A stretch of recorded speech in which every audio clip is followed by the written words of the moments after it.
tornado right near the Malcolm area. Tornado in progress.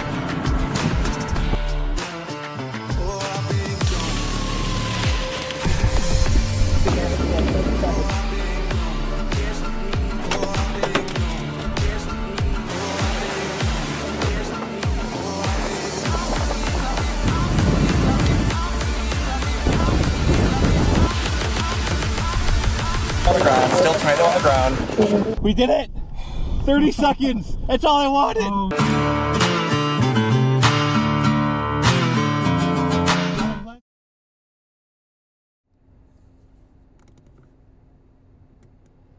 And good morning, everybody. Welcome to the live stream today. I have already noticed that my location does not appear to be functioning properly, so let me fix that. Give me one moment. We are live in St. Augustine, Florida at the moment, far northeast Florida. We are watching some storms developing off to our west and southwest over the northeastern Gulf, the Florida Panhandle, as well as the southern Georgia area that we're watching right now. I'm meteorologist Nick Stewart. Thanks for popping in, everybody. We're going to be chasing today potentially some severe weather. We are already in a tornado watch. So the threat for severe weather is already present. In fact, it's already ongoing. There are 2 tornado warnings off to my north, up in southern Georgia. I'm kind of letting things cook a little bit more before we get too involved. We're watching some more storms developing off to our west.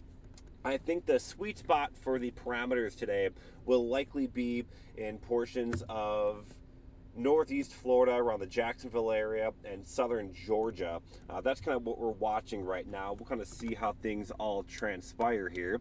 I do need to figure out, though, why my location is not working on this. So give me one moment. It should be this command. Unless,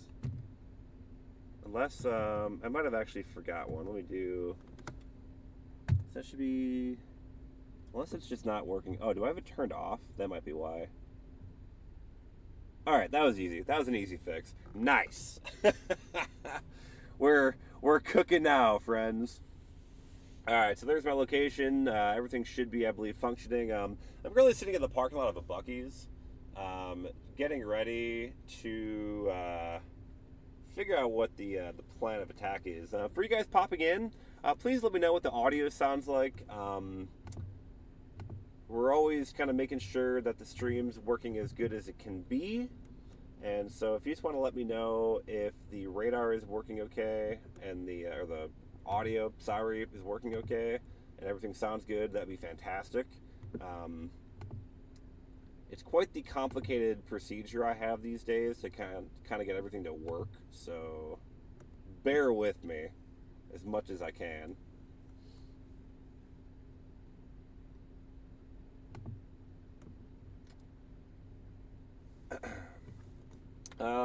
Just pop into chat real quick. Welcome, everybody. Thanks for tuning in. Audio's good. Audio sounds fine. Thank you, Ann and Abraham. Appreciate it. Ann was asking, welcome to St. Augustine. So cool to have you here. I am excited to be here. I love coming here. Oldest city in the United States. Little history lesson, which I'm sure you're already aware of. For anybody that's not aware, oldest city in the United States. Founded, I don't know when, but it was a long time ago.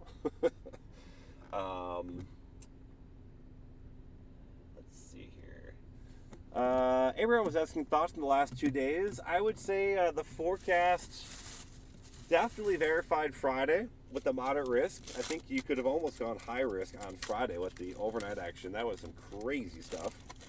Yesterday, I think it's a little too early to tell.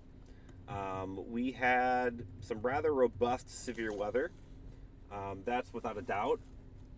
And I think it's going to take some time for the surveys to kind of get completed before we can really have a handle on just everything that happened yesterday. Certainly some big tornadoes yesterday based on the radar and everything, and unfortunately a lot of reports of damage too. So looks like the severe weather threat has really kind of panned out as expected, unfortunately.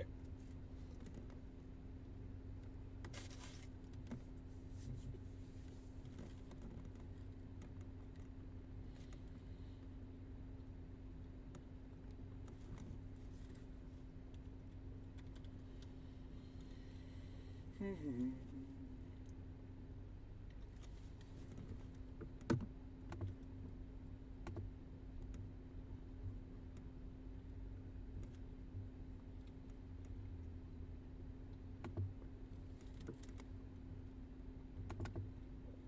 me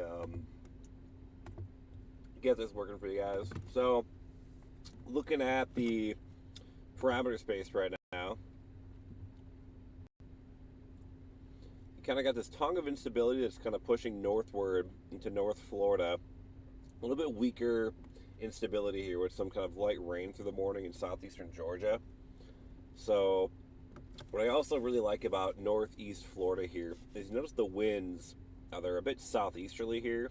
They're kind of backed a bit at the surface, and that should help kind of that low level spin kind of up here, probably along and maybe just north of I-10, that corridor in northeast Florida. And we step it out a couple hours, you'll see that the instability kind of increases there around Jacksonville and points south. So we'll see how things kind of transpire here. Wind shear is certainly there. That's no problem. As we go through the morning, storm volatility well over 200 to 300, so no problems there. Bulk shear, I mean storm shear is also no problem at all. I mean 50, 60 knots, 40, 50 to 60 knots across northeast Florida. I mean, we're cooking here. And you can kind of already see the storm structure. I mean, you kind of got a few kind of discrete areas already. So we'll likely probably have some type of discrete development as we go through the next several hours here. Let me get the radar working here.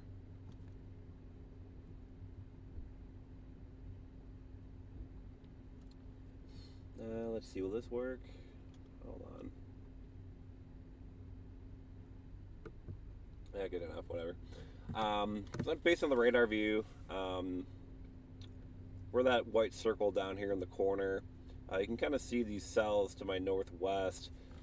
Curious if I'm going to have to go keep going north on 95 or not.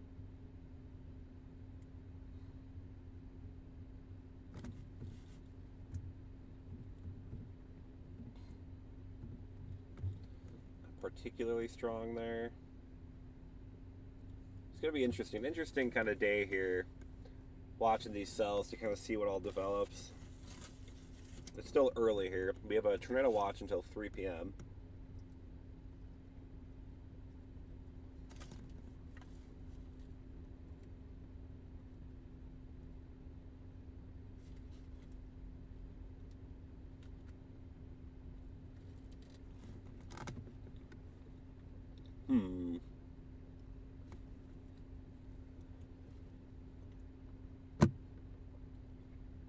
Let's see here. Storm Chaser Squadron, welcome from Asia. Thanks for tuning in. Yeah, the weather is certainly going to play quite an interesting role here in Gulf. Even yesterday was kind of a nightmare. The winds really were picking up throughout the afternoon. I've been told there was a lot of balls flying in the wind yesterday. Hunter, thank you very much. Good chasing the last few days, sir.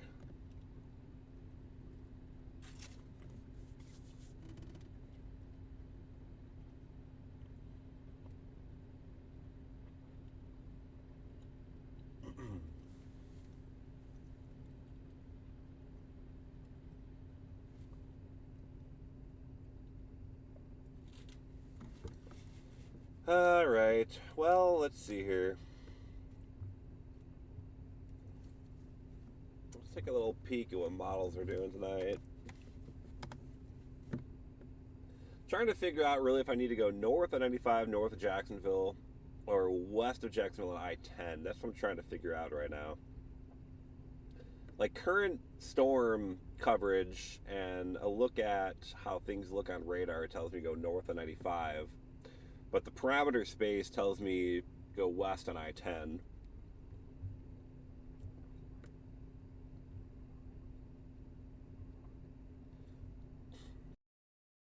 kind of curious here what the models are going to show. Let's do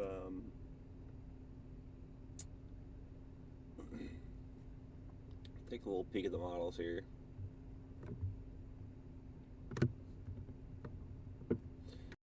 Yeah, see, it looks like the herd does want to kind of bring... So that would be the guy that's over the Northeast Gulf right now. And that would move into that pretty good environment there in northwest of Jacksonville. Like Lake City's kind of right in this area.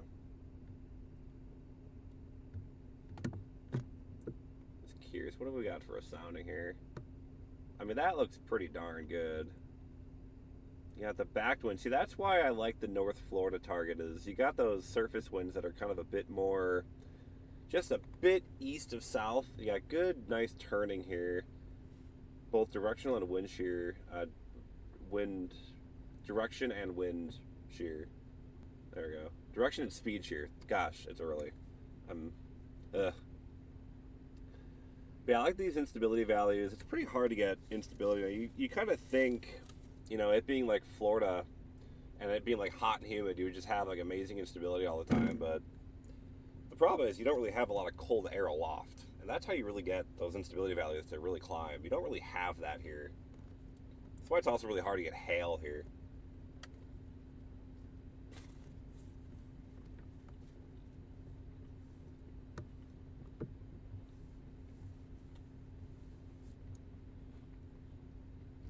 Alright. I think...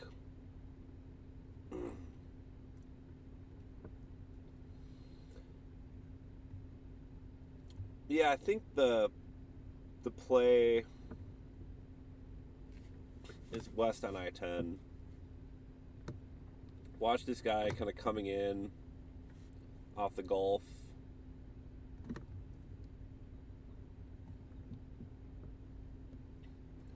We are about an hour from Lake City. You probably don't have to go that far west, but about an hour 20 to Lake City.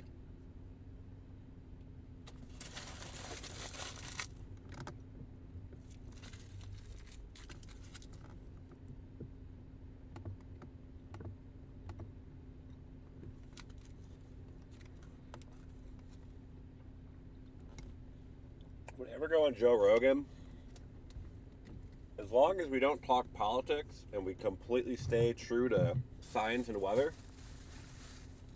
if I could do anything to encourage weather safety or weather awareness, or just a better appreciation of science, both weather and like space and rockets and all that kind of stuff, probably. I think the problem is it's a really good show. It definitely was. It's gotten a little too political. I think that's the problem. I try to stay out of politics entirely. That's the one concern I would have. I'd do it though. I think it would encourage a lot of interest in weather and science and all that. I don't know. I think I can do my job doing that.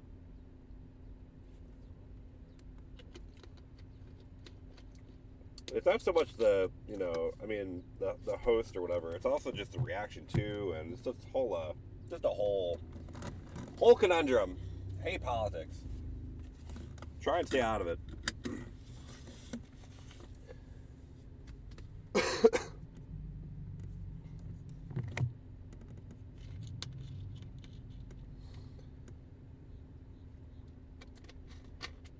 All right. How are we all feeling about West and I-10, friends? I think that's the play. Go a little, kind of start making my way towards Lake City.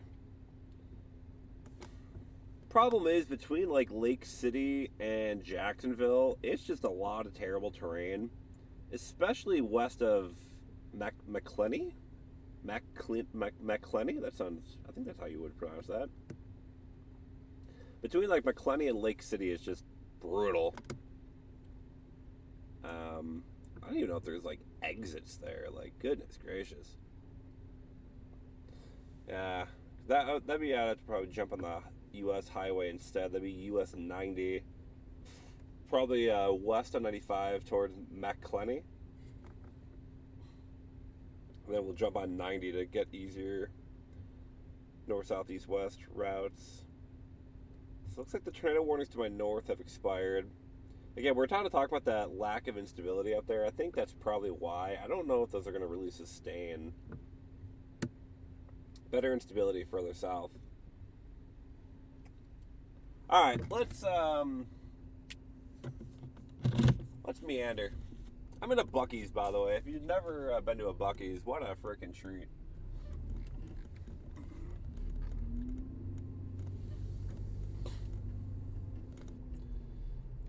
All right.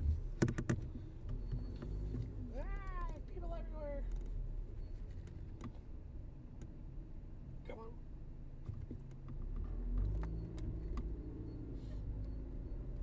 on. If you're new to the stream, welcome everybody. Feel free to subscribe and all that. Give it a like. Hey, an Iowa plate, Buchanan County, along US 20. It's my old area.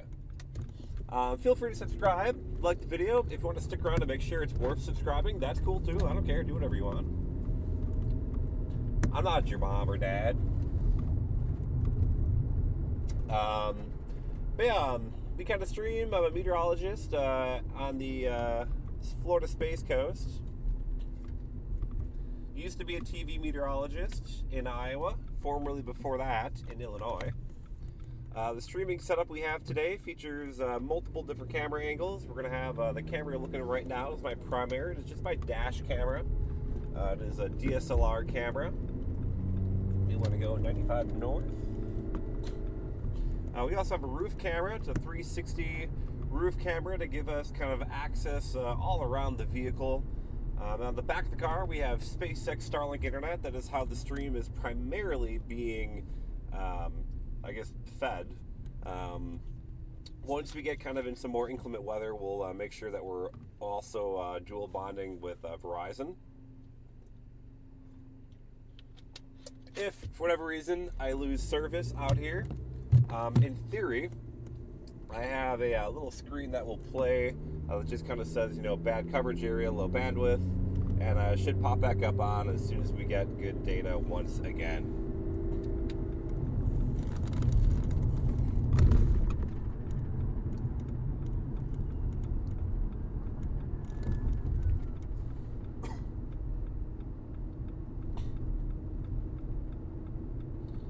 I'll say that surprisingly Starlink works incredibly well.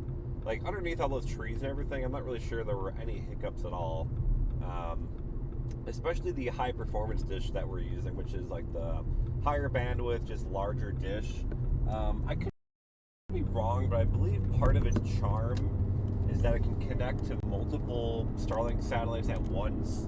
So like if one feed is interrupted, it doesn't completely kill the internet, it just can maybe switch over to another. I believe that's how the high performance dish works. Either way, that's what I got.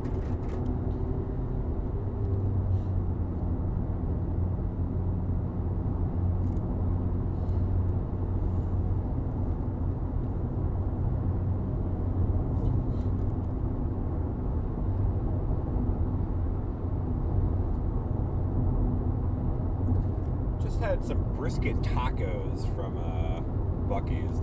That was not bad.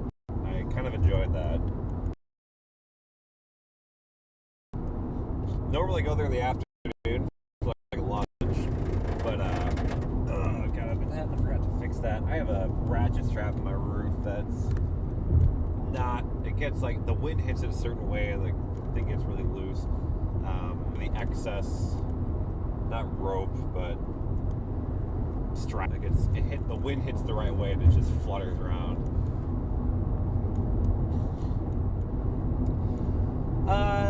Saturday, so Friday I didn't. A combination of work as well as the fact it was just pretty far away. Yesterday, I'll be honest, I'm not like a super hardcore chaser kind of person. I don't super enjoy chasing Dixie Alley. The combination of really bad terrain, really bad roads, and particular event, it looked like the storm modes are going to be kind of messy, kind of more HP grungy cells, in addition to storm speeds moving at like 40 to 60 miles an hour. That didn't really entice me, so I decided to not chase for those reasons. But today, a little bit more of a no-brainer. It's closer to home for one. Still on a weekend, which is also helpful.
That was utilized, would have been really nice for hurricanes. There were several times when, getting on like the waterfront, I couldn't get a good view of the ocean, and I wanted to, get views of the waves and all that kind of stuff. And I couldn't really do that if like the parking spots weren't available right on the water. There wasn't a great view of the water. So this year, I've added a cell phone camera that I can move around and take with me. And so that should help. The one caveat with the cell phone camera is that it is bonded exclusively with Starlink. And so if I'm in some really brutal terrain, or not terrain, but weather, where Starlink might be struggling because of like really heavy precip, that camera might not work. So I'm working on other solutions. That was one of the big things I wanted to fix for this year. And today, more than anything, will be a test to make sure all that works. We'll see how things go here.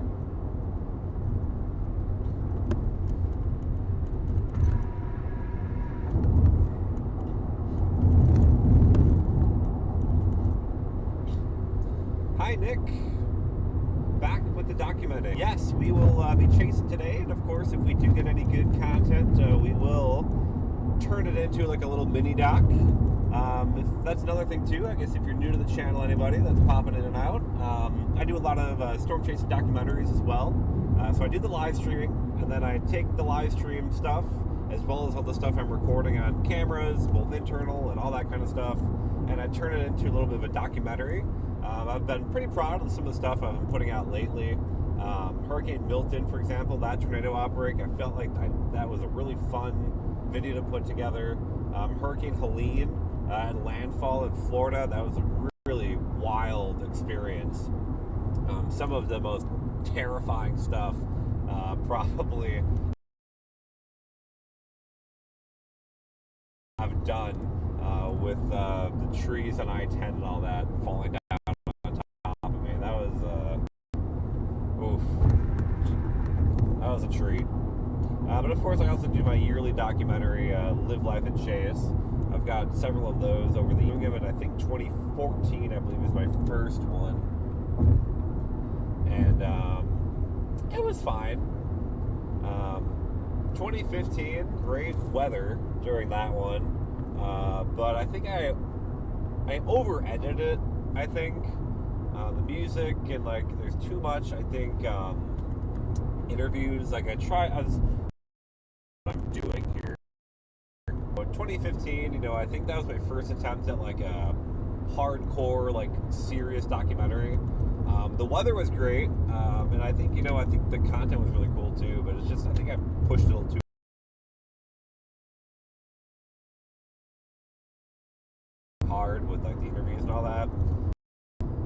Then I entered a stretch, 16, 17, 18. I didn't put one together, and I quite frankly didn't even chase that much. I was doing a lot of work. It was kind of my first few years at work, and so it was a lot harder for me to get out to do like a true chasecation and all that.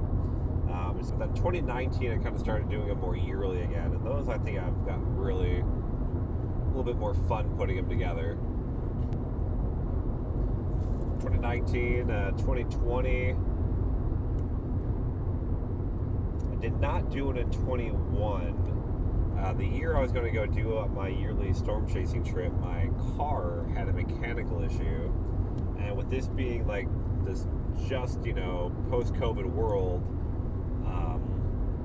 getting spare parts and all that was still a nightmare.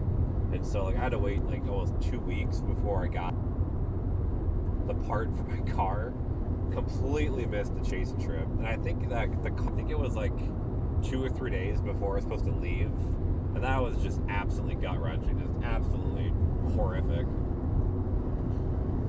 But then 23 and 24, it's been a lot of fun putting those together. Thank you, Abraham. Appreciate that.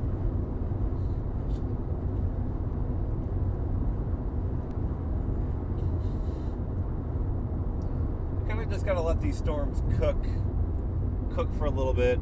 Right now, things are not crazy, but I do think we'll start seeing that instability build in here in the next couple of hours. Really start kind of get going.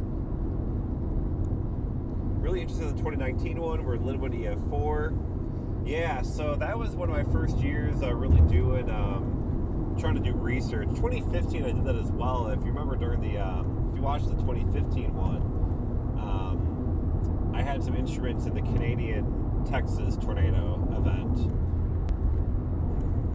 And then actually in Hurricane Milton, too, with a tornado outbreak in Milton, I had my roof anemometer, and I was trying to do some basic data collection around those tornadoes as well. That was some interesting stuff. A lot of that was still very young. I was very early and starting to build out my research equipment last year, so I didn't really quite get all the thermodynamic data that I really wanted.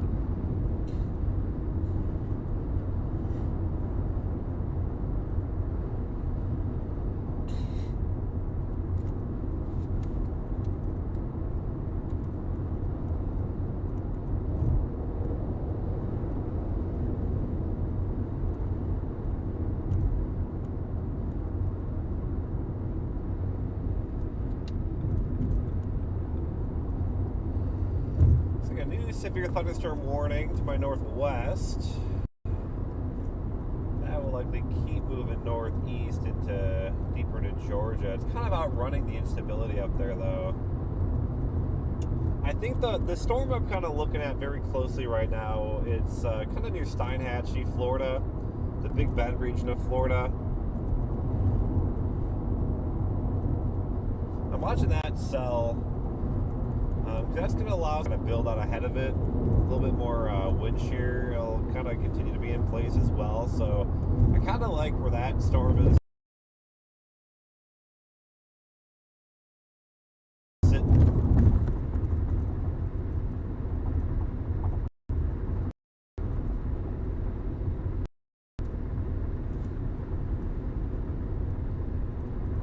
And then south of that in the Gulf, there's another cell with a ton of lightning that will have to be watched. Kind of on that course, that would be kind of heading kind of towards Jacksonville, but that's long ways away here.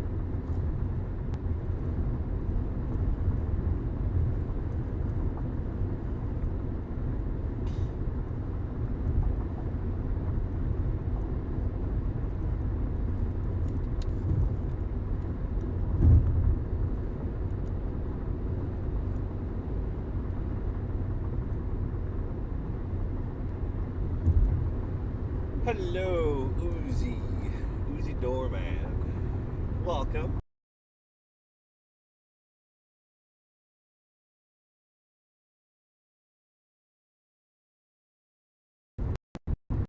We're having a great morning or evening or night, whatever it is where you're at.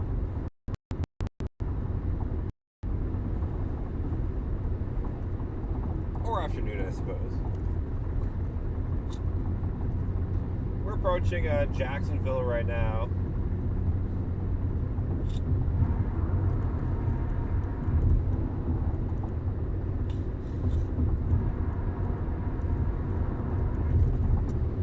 Yeah, I think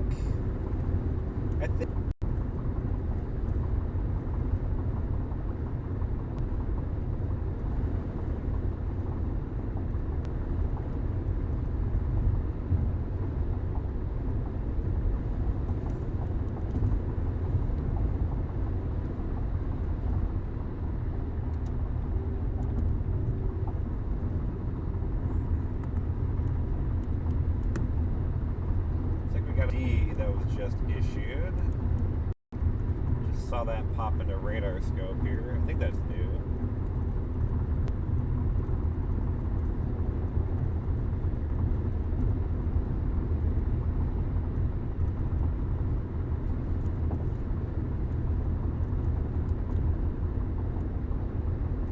So Abraham asking, why does the U.S. have so many tornadoes compared to Europe? Great question. Quite honestly, it's the combination of, it's basically the geography of the United States that makes it so good for severe weather. You have the Gulf of Mexico, Gulf of whatever, the westernmost basin of the United States, or westernmost basin of the Atlantic Ocean, there we go. The Gulf.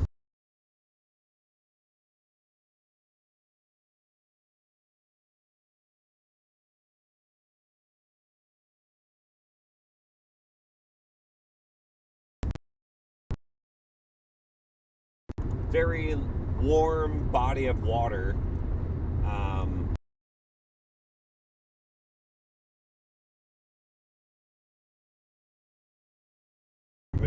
With that, and that kind of those two features will kind of get you the severe weather that we're talking about. So again, it's the hot dryer, the Southwest, the Gulf of Mexico, the Gulf. A lot of water there, a lot of warm, humid conditions, provides a lot of moisture. Those things really help give the severe weather threat kind of some pretty strong potential in the U.S.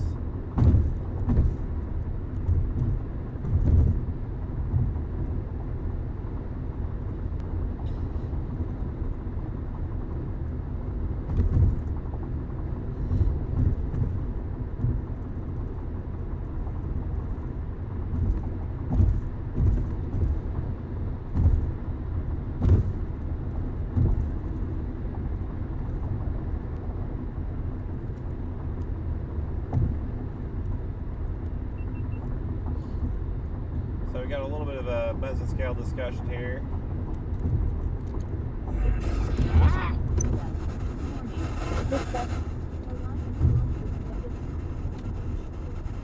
Alright, well that's not going to work. I'm going to have to edit that scenario there.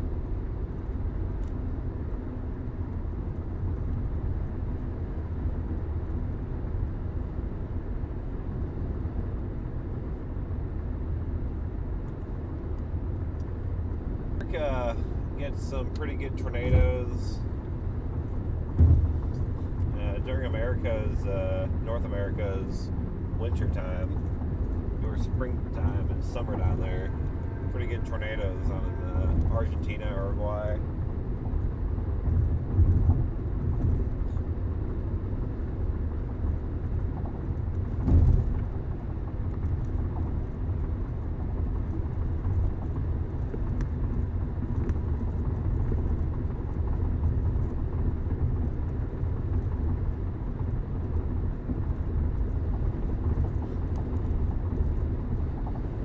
Not a lot of sunshine. The lack of sunshine this morning is probably going to impede our severe weather a little bit. But I think we have just enough instability already in place to make it happen.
5 miles, we're gonna get on I-10. We'll be heading westbound on I-10.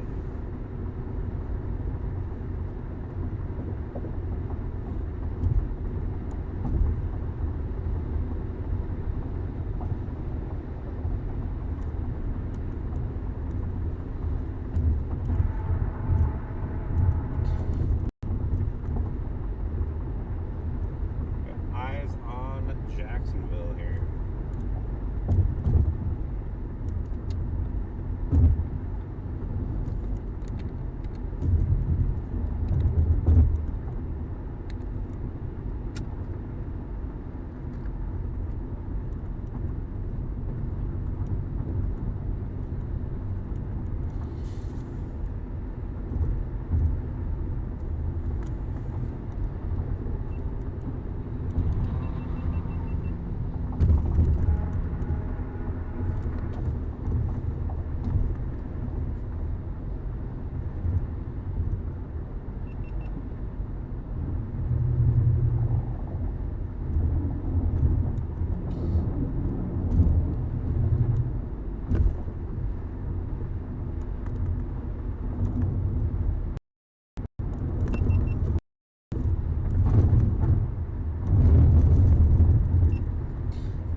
Good morning, Jacksonville.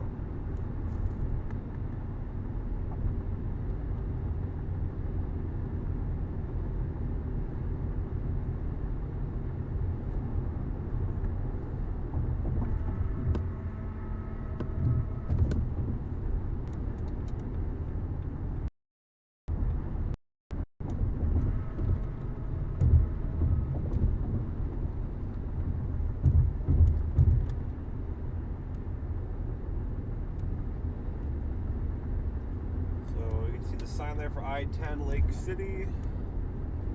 We're going to do that.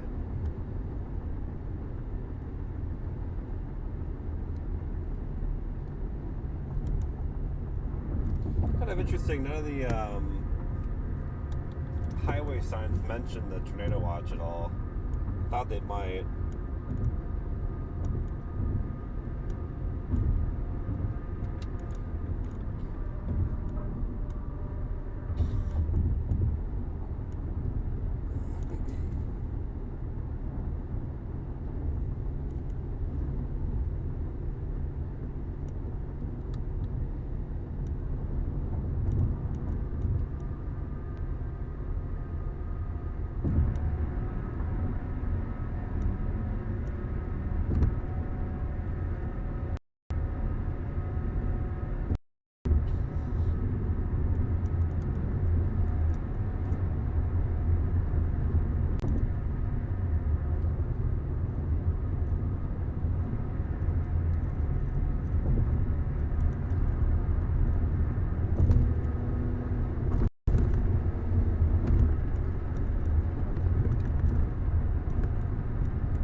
Go to I-10.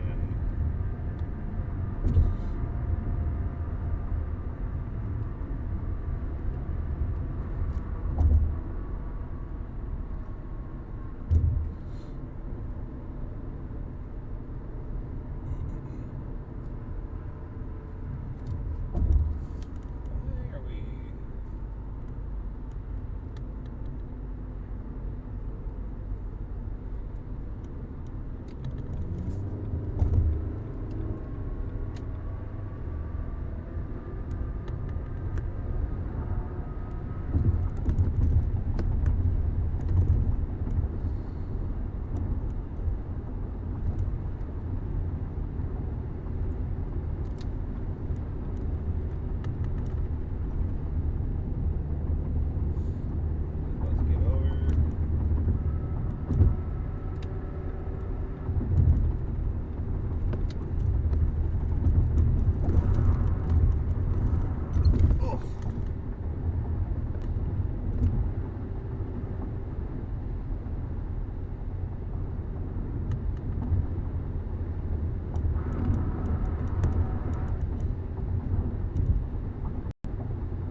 lot of construction here.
Alright, so sorry to chat there for a second. Just want to make sure I got through all those interchanges and everything. We got through. We're cruising west on I-10. We could expect maybe a couple tornadoes today in northern Florida, southern Georgia. So we'll have to kind of see how things pan out. We do have a tornado watch in effect until 3 p.m. The conditions are certainly favorable for tornadoes today. I think we just kind of have to let these storms cook a little bit longer. The instability will start kind of increasing here in the next little bit. The wind shear is already in place, so with time, we will see that severe weather and tornado threat increase. I do think across northern Florida and southern and southeastern Georgia.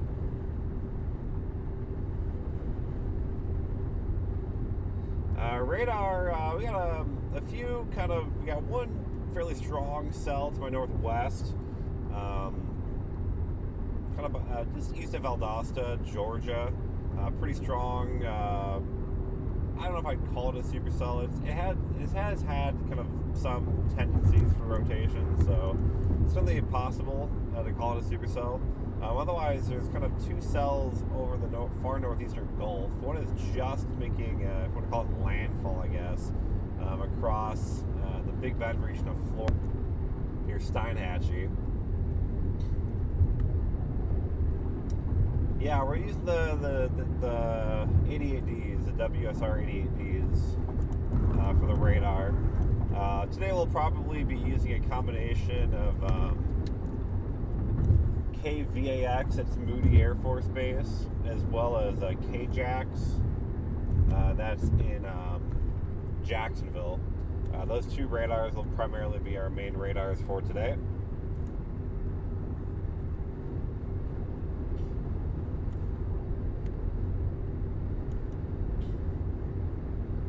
We are cruising west on I-10. We are cruising.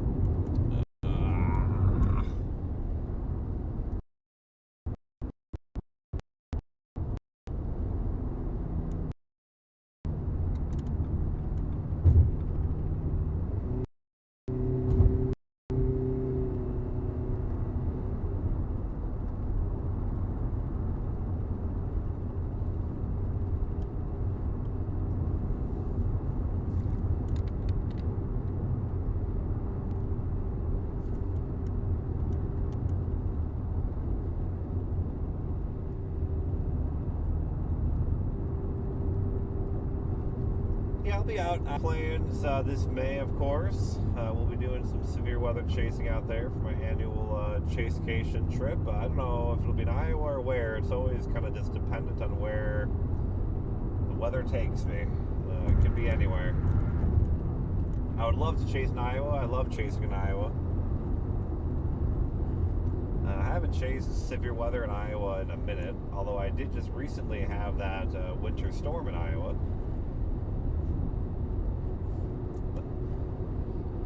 Welcome, Grifter. Good to be aboard. Good emoji, too. I got a blue car, so that works out pretty well.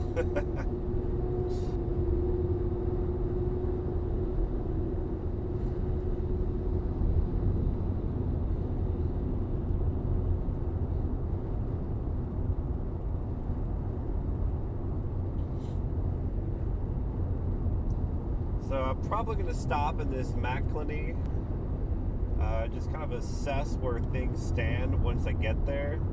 The main reason why is west of McClany to Lake City, there's not a lot of exits, not a lot of good roads and visibility. And so I don't want to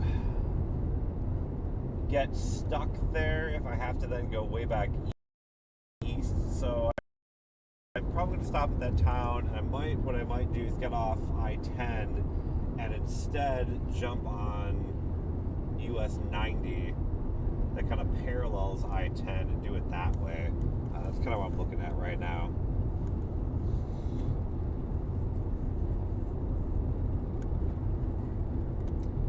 We got Florida have any tornadoes? I'm not sure, actually. I've not looked. I know there were tornado warnings earlier today. I'm not sure if any of those verified. Ooh, my laptop is running low. I can plug that in. I'm not sure if any of those warnings verified. I'm not too sure. At least in the short term, last like hour or two, no, not yet. But we do have that tornado watch until 3 p.m. And I think right now the environment is just getting ready to kind of get more unstable. The wind shear is already in place. We'll kind of see how things pan out here. That's on Ryan Hall in the YouTube weather community.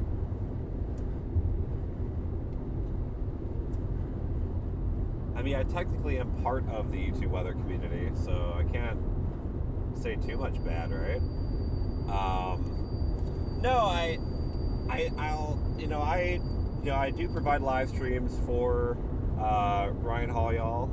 I have done Hurricane Milton, for example, a few other severe weather events. He's pulled my live stream. I go through a third party, and so he can pull streams from there. I think with severe weather coverage, I think he's brought a lot of awareness to severe weather, and I think he's also, again, I'm trying to say, I don't mean any disrespect or anything. I think he's got a great brand. Early on, I think it was more of a problem, like a little bit more clickbait and whatever. I think he has really turned into a well-oiled machine. He's brought on staff that has, credentials and all that. I think he's really built a pretty solid audience. The one thing I'll always say about the YouTube weather community is you cannot rely, oh my gosh, come on, inverter, what are you doing? You cannot rely on the YouTube weather community for your own and the only source of severe weather information and alerts, because they're not going to stream, every day. They're not going to stream every random tornado day, every random tornado warning. And so the local media still has a really huge role to play in that whole thing. I don't think it's a replacement of it, at least not yet. I truly don't think that, that the YouTube weather personalities, and some meteorologists, I mean, there are meteorologists, including myself, that are out there that have, the training and education and all that to, do things a little bit differently. But it really cannot be a complete replacement for the role of local media, because one, they know the areas very well, right? They know their coverage area very well. So they know like every Walmart, every gas station. They can call out all these areas, speaking from experience.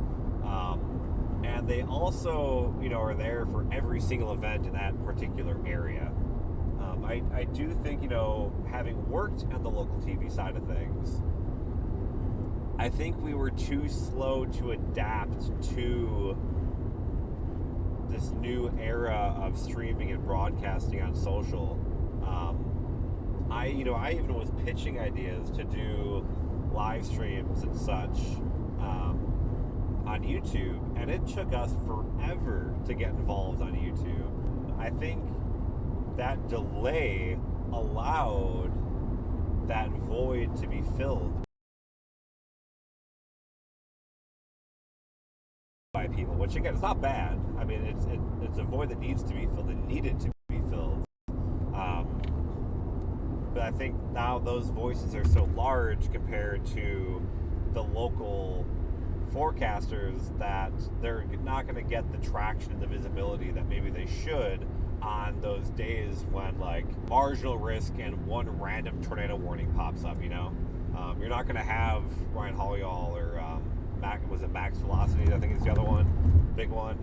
They're not going to be able to cover every single random tornado warning. I hope that makes sense. That was kind of more of a tangent than you probably were to respond to that question, but I guess those are my thoughts. Yeah, Grifter brings up a great point too, that microclimates are a thing. That's very true. You have areas that are more susceptible to severe weather. You have populations that are more susceptible to severe weather. And so when you live in that community, which, these days, that's getting kind of more weird too, because local broadcasting is kind of starting to get hubbed out to more different hubs, but that's a whole other can of worms.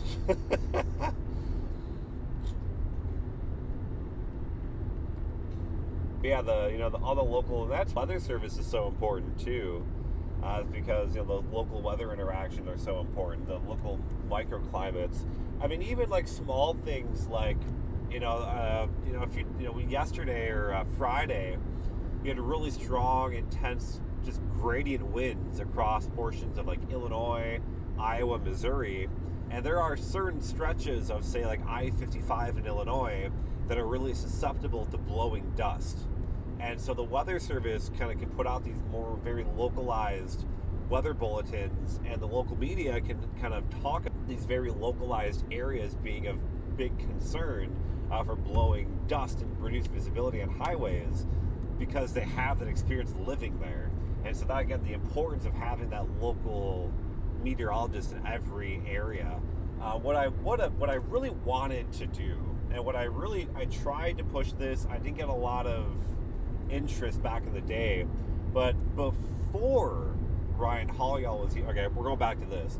Before Ryan Holleyall was even a thing, really, I'm talking like 2018, 2019, I was trying to pitch to the company that I worked for that we should do severe weather coverage on YouTube where we're taking live streams from the local markets. These local TV markets, they have their own storm chasers. They have their own sky cams. They have all the traffic cameras. They have all these resources in those local markets. And so if you tap local markets during severe weather events, and you bring all these meteorologists and all these storm chasers together in one feed, you would have this kind of amazing source of live weather coverage. And I was kind of told there's probably not an interest for it, it'd take a lot of work, blah, blah, blah. And so that was kind of shot down. And honestly, that's what Ryan Holleyall has become, with the exception of local meteorologists in every single TV market. But he's been able to bring in all these different storm chasers and all this. He's been able to bring all these TV cameras and all that.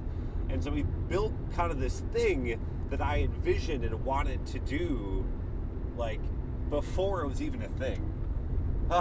Anyway, that's a whole other tangent. I'm sorry. Charlie, welcome to the party. It's too early in the Midwest to be out this early. Oh.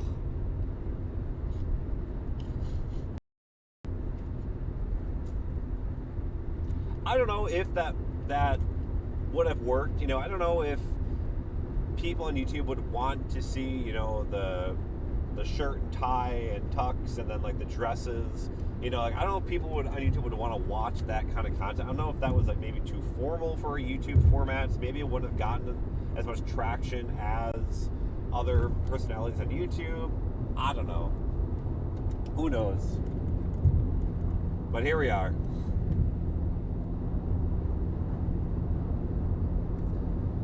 Yeah, I really adapted to like things like Facebook Live really early on.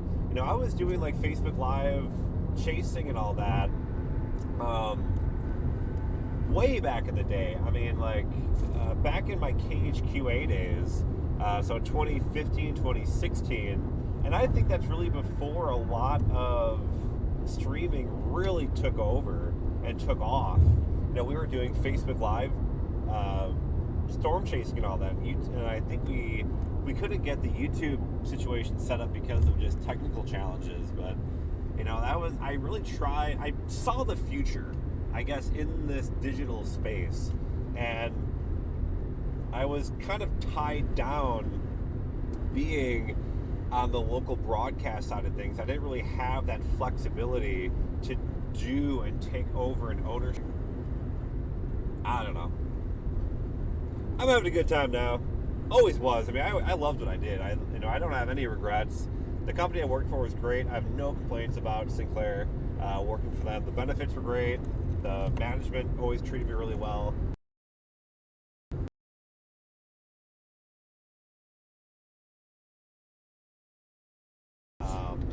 Loved working there.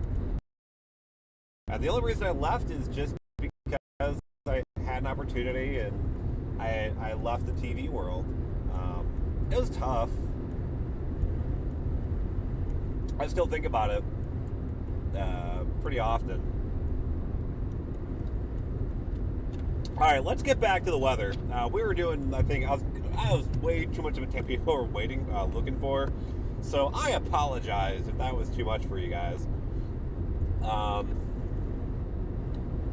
Let's get back focusing on the weather. I've been watching the weather this whole time. I've not just been driving aimlessly, to be clear. Yeah. We have a new severe thunderstorm warning off to my southwest. That will be the Lake City area. And that's kind of that area that I've kind of been talking about and interested in. We do have that severe thunderstorm warning southwest of Lake City. And so I was going to stop in the McClenny up here, but I think what I'm going to do instead is just keep going west to Lake City. I think that's the plan here. Yeah, Charlie, I mean, the TV station started, I think the problem is they started to, and even my old station, they're kind of things with like podcasts on sports and all that. And they started doing more and more YouTube live streams with severe weather coverage too. And I really tried to push out our content to YouTube really after the fact. So like, for example, we had a lot of like flooding along the Mississippi River. And so I took our like full A block of our newscast. That was all the flooding coverage, all the stories, all the camera angles, the forecast, and I uploaded that whole block to YouTube. And we did live, flood coverage for like 2 weeks, and that got a lot of great traction. I think that just showed that there is this interest, and you can fill that interest with content. And TV stations to this day are still the best at doing it, at best at live weather coverage and news coverage and coverage of events. They just have to jump on board and do it. And I think part of the problem is they got too far behind, so that these filled. And so even though they're putting out this great content, it's not going to get the engagement and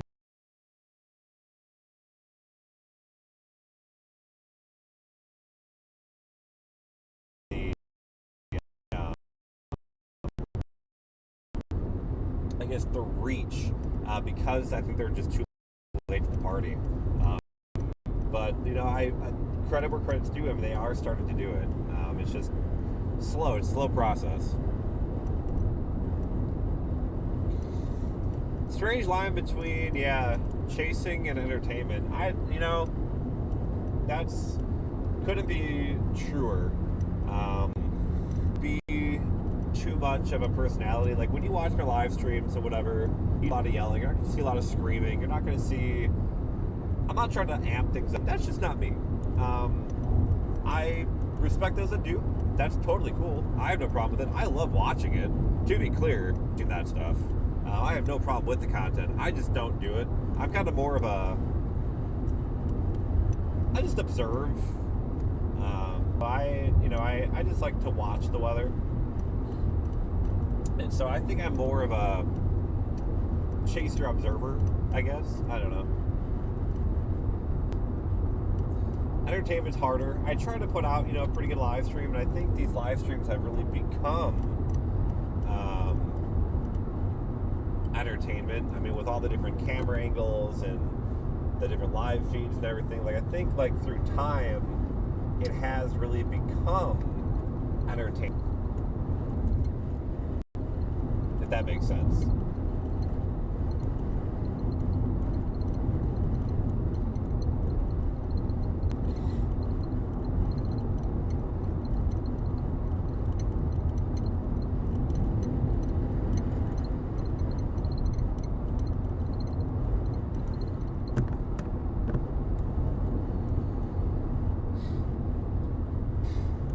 Garrett, thank you very much.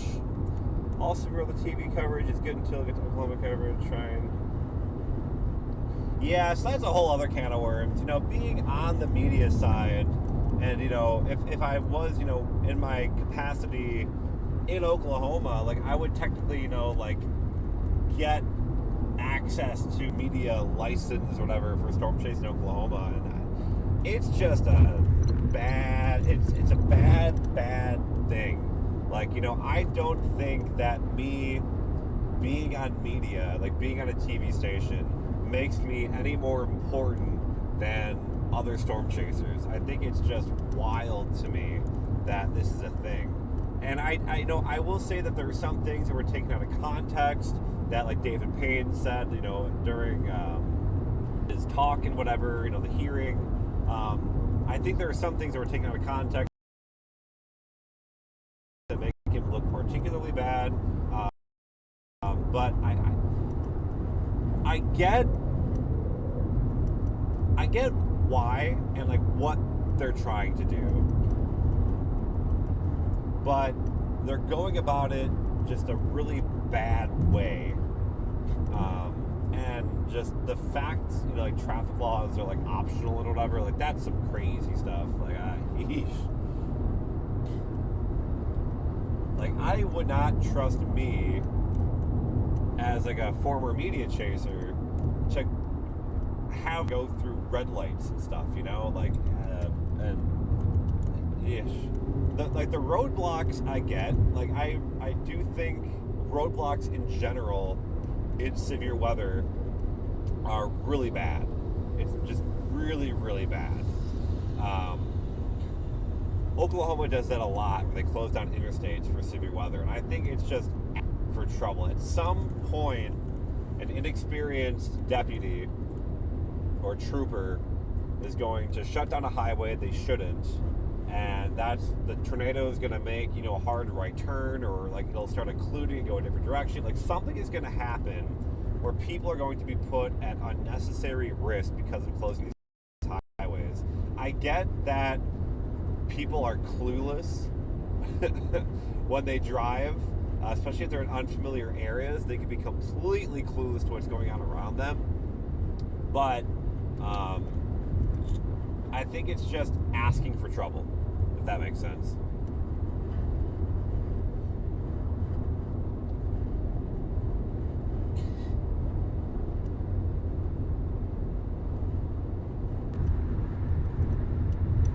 I have played a storm chasing game, yeah, not the Roblox one, but the Outbreak.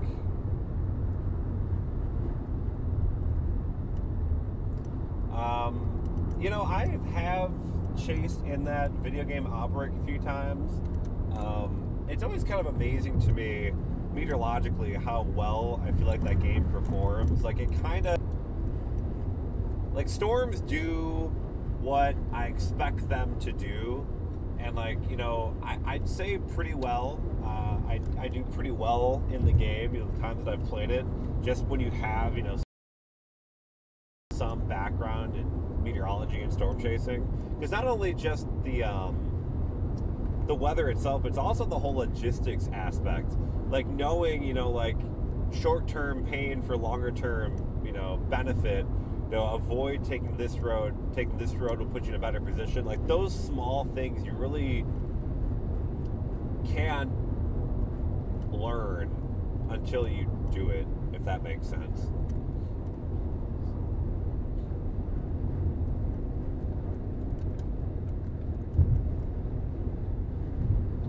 We'll be Lake City, by the way, in about 20 minutes. Just for those that are watching at home, we are heading west to Lake City. We do have a severe thunderstorm warning southwest of, and I do think that's going to be the beginning of our severe weather action today.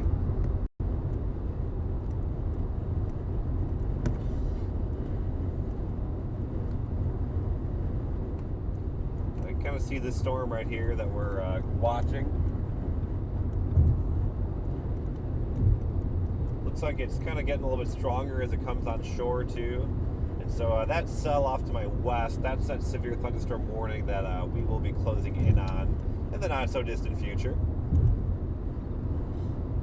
We're gonna set up in Lake City somewhere. I gotta kind of figure out a spot to go, but we'll set up near Lake City and watch this thing kind of come at us.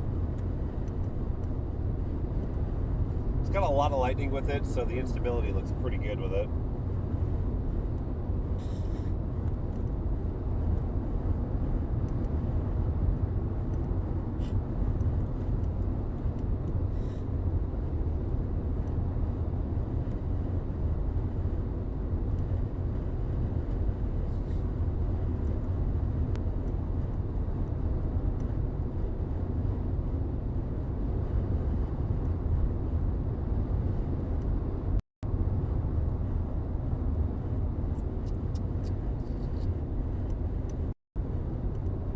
Bum, bum, bum, bum, bum.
They extended a special weather statement to include Live Oak and Lake City. They've also just added a tornado possible tag to that severe thunderstorm warning.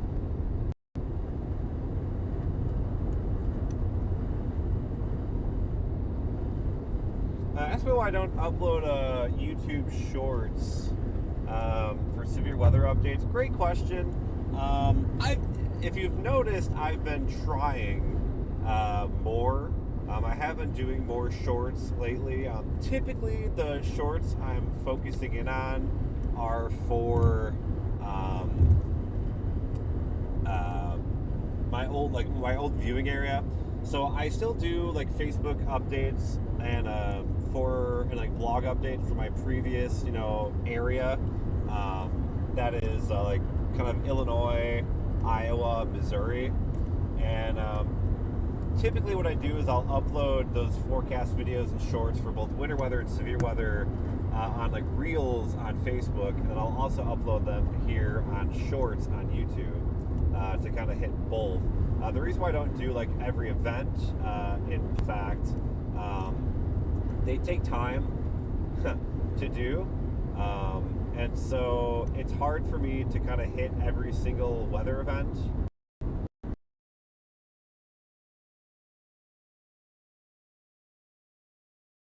As much as I'd love to. And also just time. It's takes a lot of time to do these things.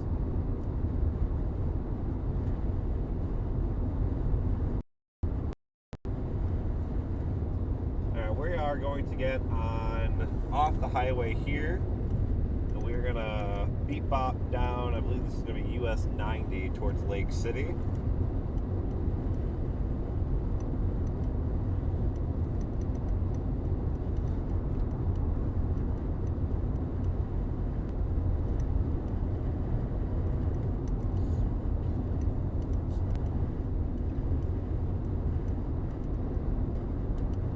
I use radar scope on mobile. Primarily when I'm chasing on my laptop, I use GR3. I use GR Analyst when I'm like at home watching severe weather. It's not particularly great for chasing though, and I say that because GR2, the level 2 data, it's a lot, and so it can really bog down the internet connection when you're downloading frames. It doesn't sound big at home internet. We're talking like 20 to 30 megabytes,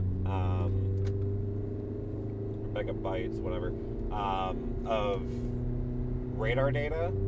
The problem is like you could be in a pretty sketchy area where, you know, you're only getting like service, you know, maybe like 1 to 2 megabit per second or something like that. So you know, it can really hamper your data on GR Analyst, and so that's why I primarily use GR3 on my chasing laptop instead.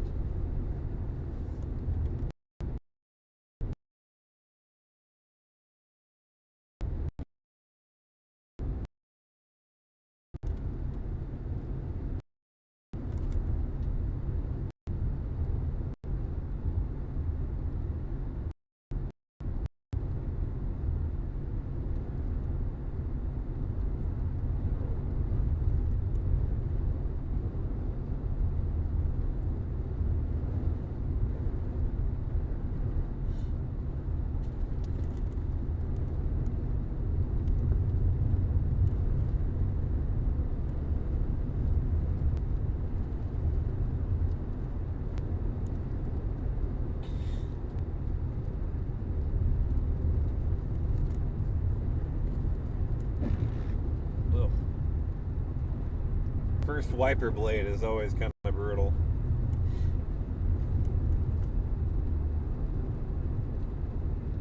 Now watching the cell very closely, it looks like it might have some very broad rotation at this point in time. Trying to develop maybe a meso. This would be kind of north of Salem, approaching Mayo.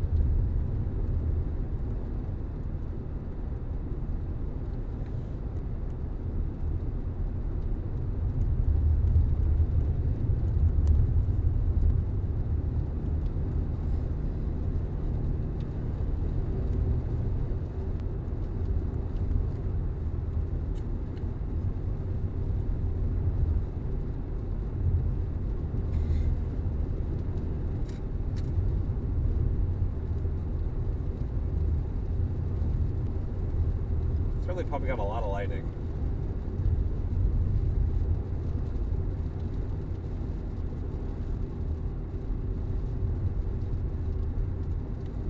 Looks like the cell might be trying to kick out like a split or something on there. The radar is kind of interesting, but if it is trying to kick out a split, the storm might try to make a little bit more of a right turn.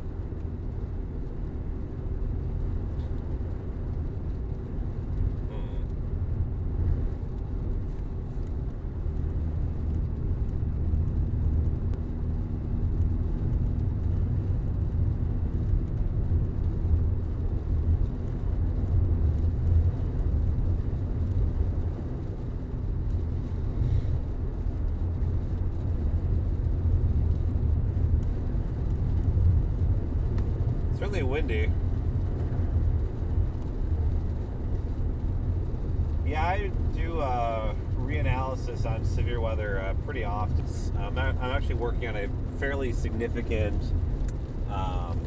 tornado study on Florida right now, looking at climatology for like wind shear instability, This was kind of in relation to Hurricane Milton, just kind of how much of an outlier it was. If anybody that might be going to the Central Iowa NWA conference, you'll hear more. But yeah, I do a lot of severe weather events, and even when I look at or do these YouTube videos or documentaries and things, I'm always pulling old weather data, radar data,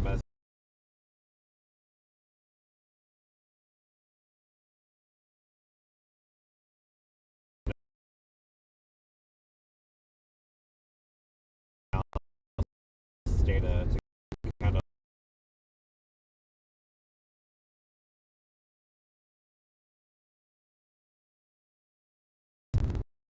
it's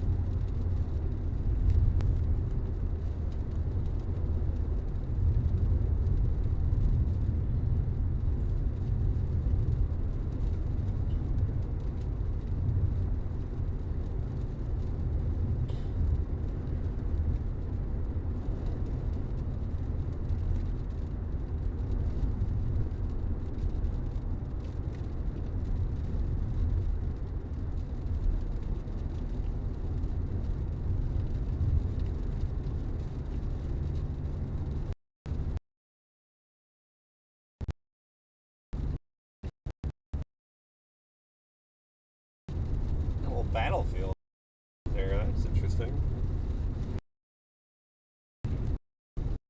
Assuming it's a Civil War battlefield.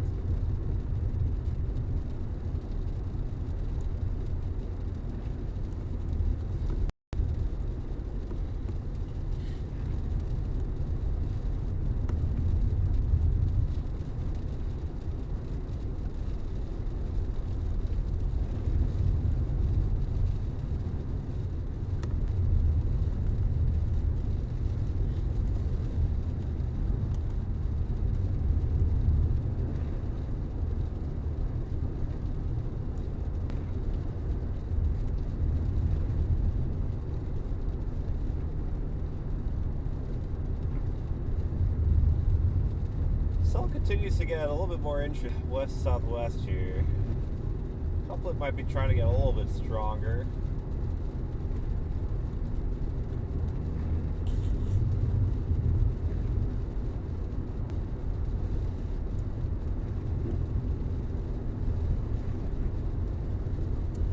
Yes, you love chasing in a national forest. What an absolute treat.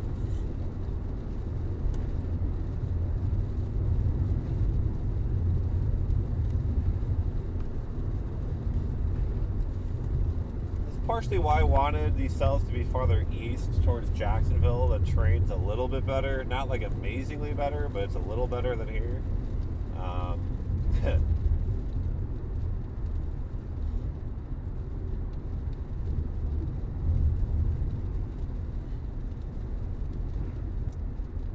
I will say, living in the Midwest, I was very much appreciative of the flat mid-chase terrain compared to Florida. This is a challenge. It's definitely not as easy. It makes life much more challenging.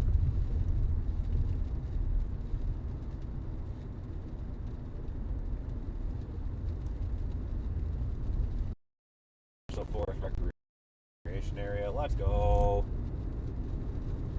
Who needs visibility when you got pine?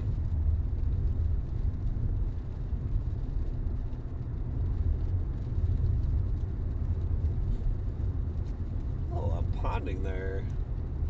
Where did that water come from? There were storms earlier today that just did a lot of damage here, or what? See, this is going to be the Tallahassee office, right, for all of this. Okay, so it's that is the border between Tallahassee and Jacksonville. Okay, so it is in Tallahassee's viewing area, or not viewing area, but watch area right now.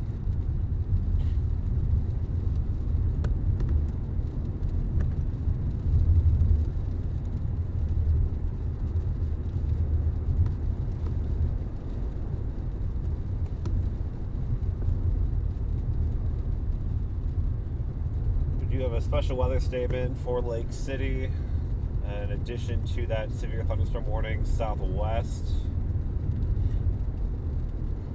Weather Service is certainly keeping an eye on this cell very closely. We made a possible tag on this severe thunderstorm warning as we approach.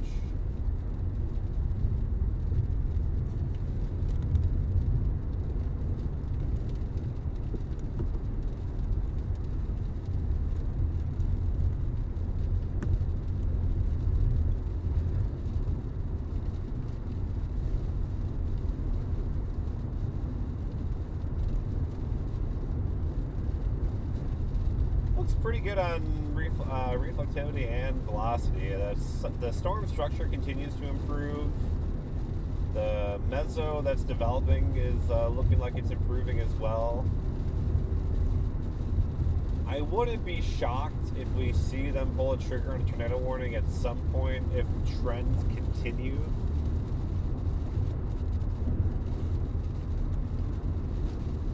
I don't think it's worth it yet, but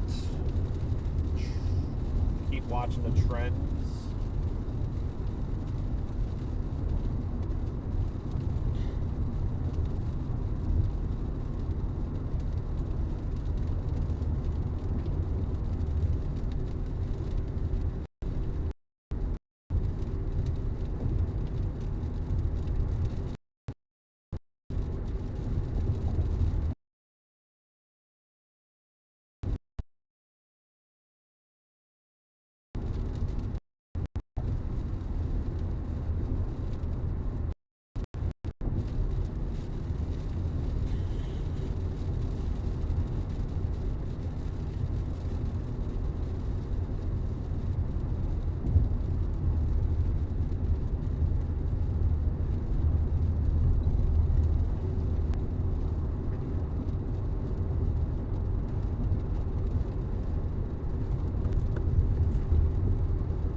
Per year, I'm not really sure I can give you a good answer for that.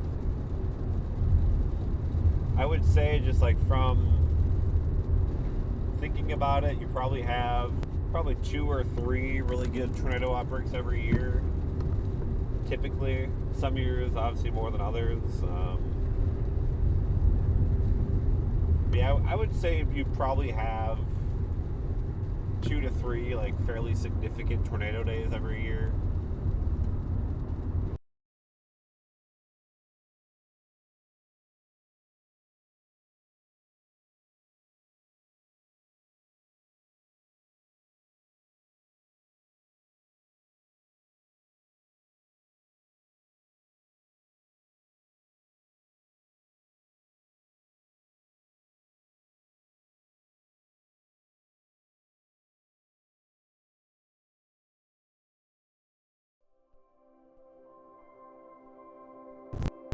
Watching trends are just as important.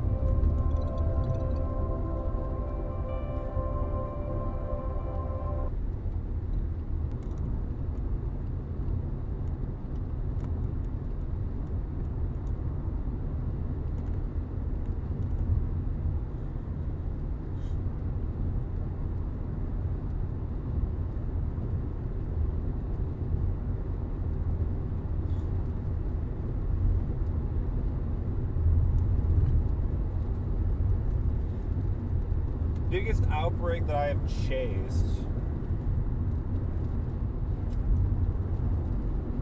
probably March 31st, 2023. I think that'll probably be, that's the nation's, second largest, I believe, tornado outbreak on record. Chased that. I saw, let's see, we got the Malcolm tornado, the Coralville tornado, the Tipton tornado. So we saw at least 3 tornadoes that day.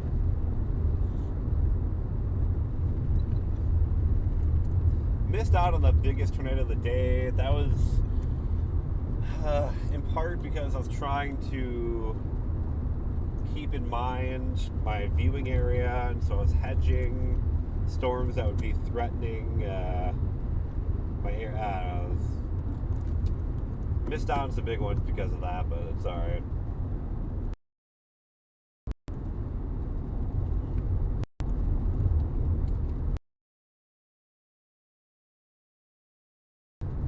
I believe I did lose, by the way, connection briefly. Did the video, the be right back thing play properly? Hopefully that did.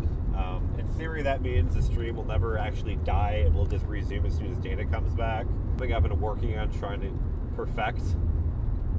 So hopefully that, if I did lose data, I think I did lose data for a little bit there. Hopefully it bounced out the be right back shenanigans.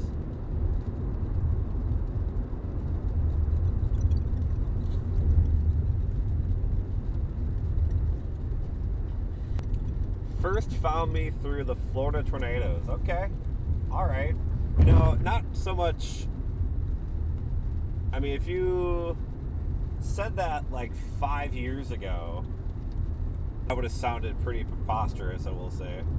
But if you asked me like a year ago, I'd be like, yeah, maybe we can make that happen. I've had some decent luck chasing in Florida over the years.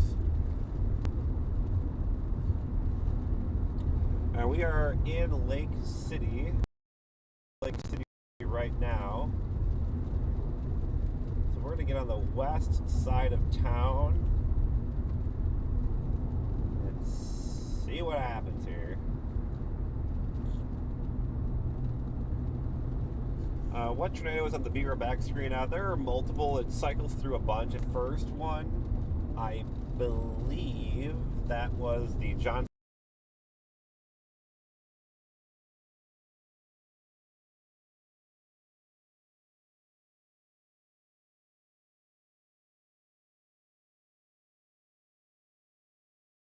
County, Iowa tornado in 2019. That was the big tall tube with like the police car driving by. I'm pretty sure that's what my first one was in that video clip.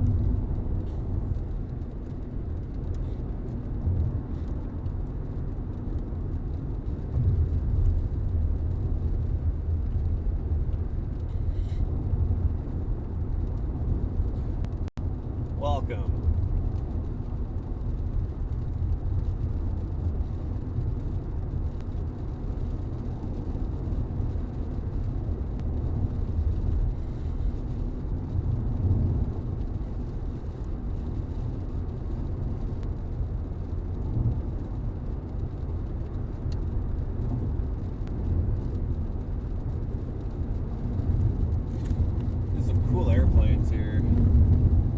Private jet, red plane over there. I don't know what that is.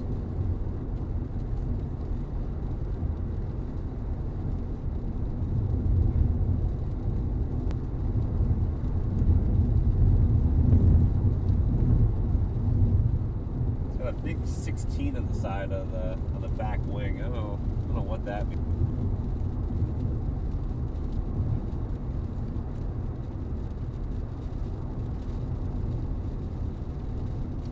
Severe thunderstorm warning continues off to my southwest. We'll see what they do as this approaches Lake City. The Jacksonville office is going to have to make a decision here sooner or later about extending the warning up this way or not. If they haven't already made that decision to not do it.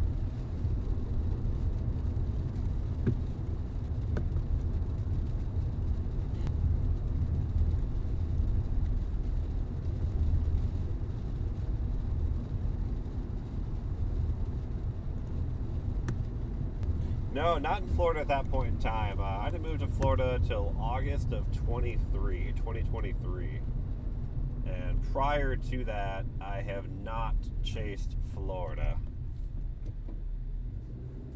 Since then, I have been in 4 hurricanes, I believe. Idalia, Debbie, Helene, Milton.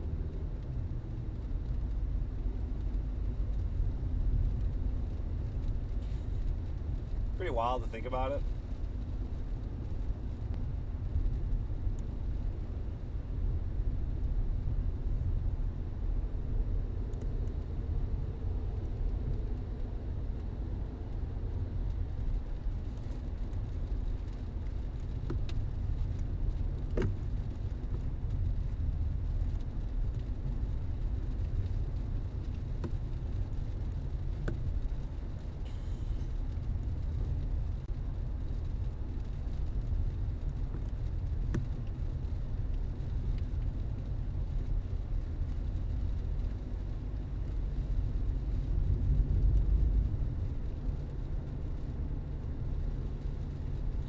amazing to me that my GPS is wanting to take me like way south before going back north.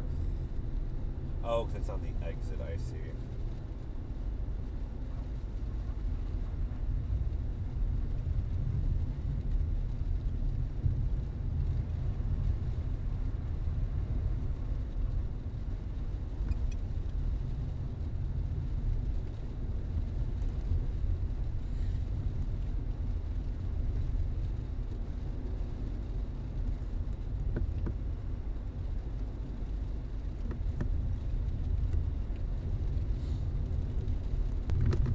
Continuing to watch this severe thunderstorm warning to my southwest. The couplet does look a little bit stronger again, just south of Mayo.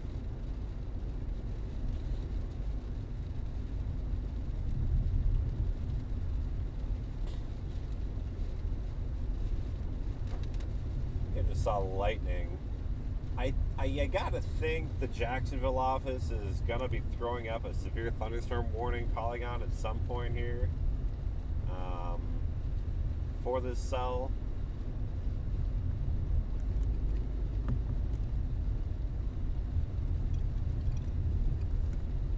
That's the cell in question right now that we're watching. Does look like it has a pretty good mezzo that has developed on it.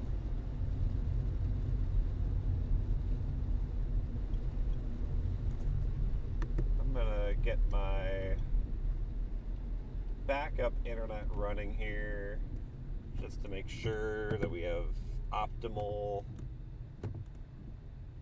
internet coverage.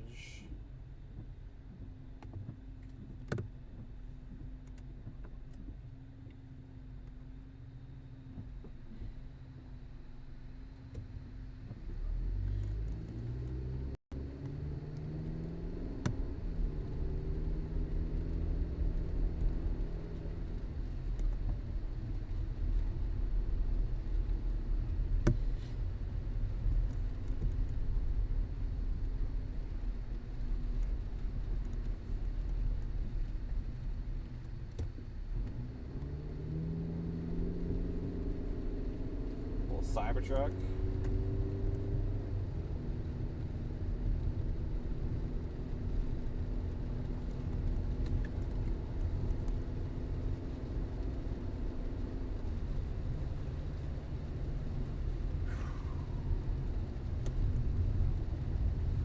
I'm starting to kind of feel like the butterflies, you know, like it's been, you know, since October since I've chased severe weather last, and so getting kind of butterflies just as we're approaching the storm.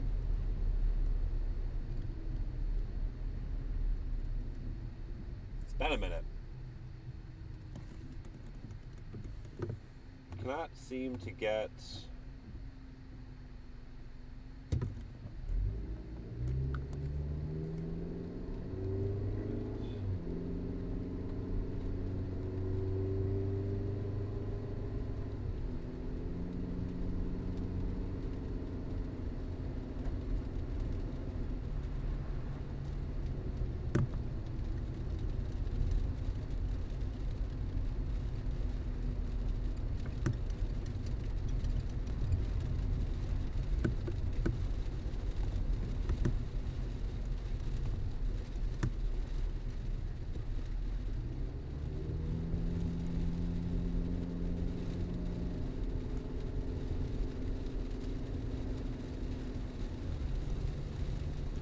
I think we're all right. We are officially on combination of Starlink and Verizon here.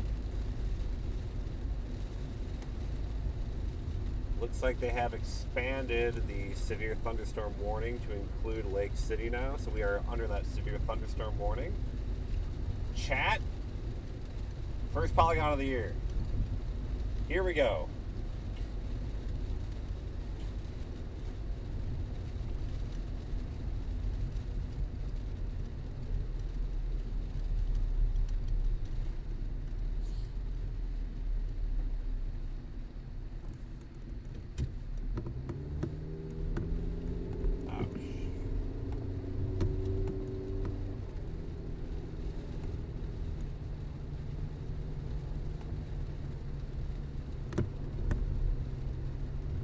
is our new severe thunderstorm warning. It does include my location. No tornado possible tag on it, which I'm actually kind of surprised by, just given the kind of the persistent nature of this thing, but that's okay. It's all right. Polygon's a polygon.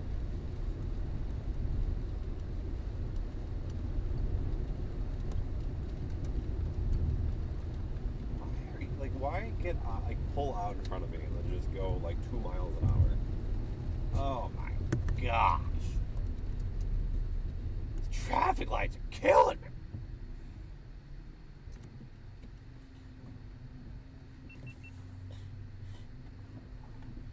I think we've caught every light basically going through this town.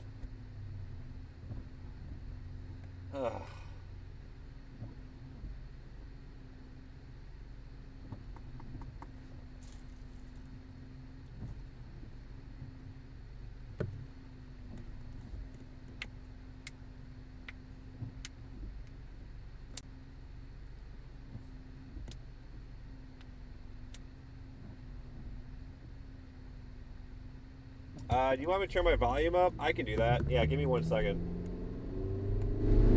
I'll just crank this audio up. I guess microphone warning. I'm going to increase the volume a little bit. Let me know if this is okay.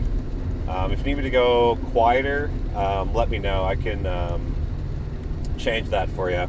But test 1, 2, 3, 4, 5. Test 1, 2, 3, 4, 5. Hopefully that is better for you. Better for you.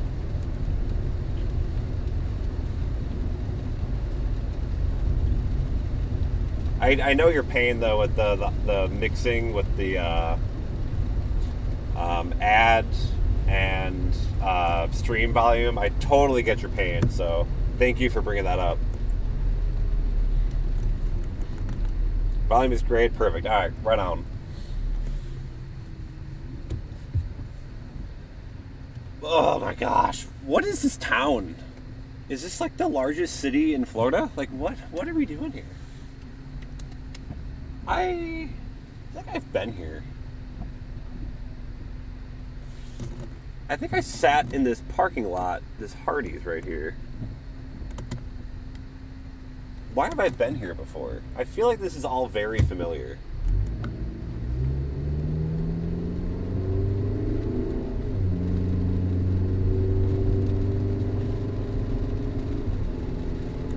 Why have I been here? Oh, you know, I think it was Debbie. So I think I started chasing the tornadoes down south, and then I came up north to Lake City, and then jumped on 75 to intercept it at night. I think that's why I was here. I'm pretty sure. I swear if this light turns red, I'm going to scream. I'm not a yeller. I'm not a screamer. But this light, man.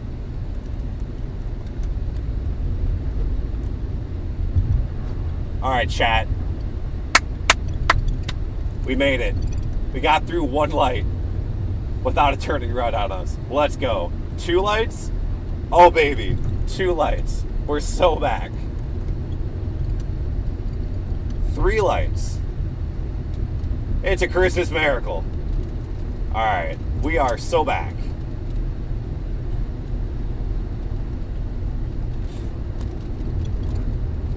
4 and 5. Look at that. 5 lights. Applause in the chat. We did it. We got through the gauntlet of 5 traffic lights.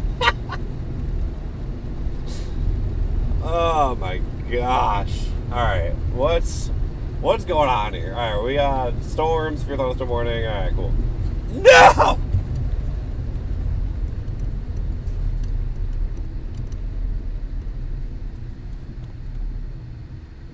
Alright. It's fine. Everything is fine. Staying calm.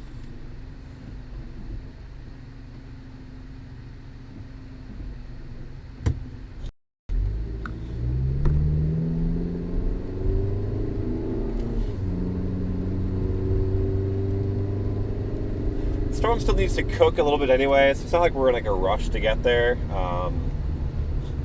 It needs still a little bit of time. I will say that most recent velocity scans, it looks like it is maybe potentially starting to take a little bit of a little bit more of a righter angle of attack.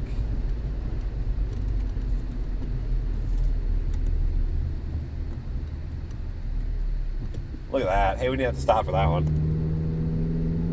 How big is this town? I've been driving in this town, I feel like, for 2.5 days.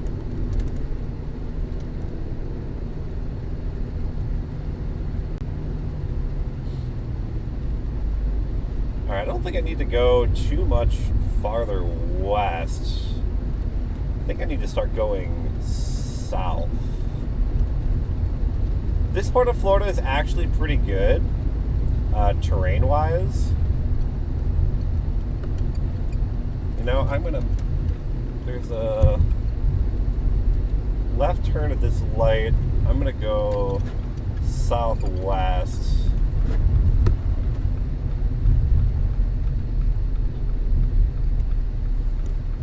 I definitely could have made that, but it's okay because Nick is calm.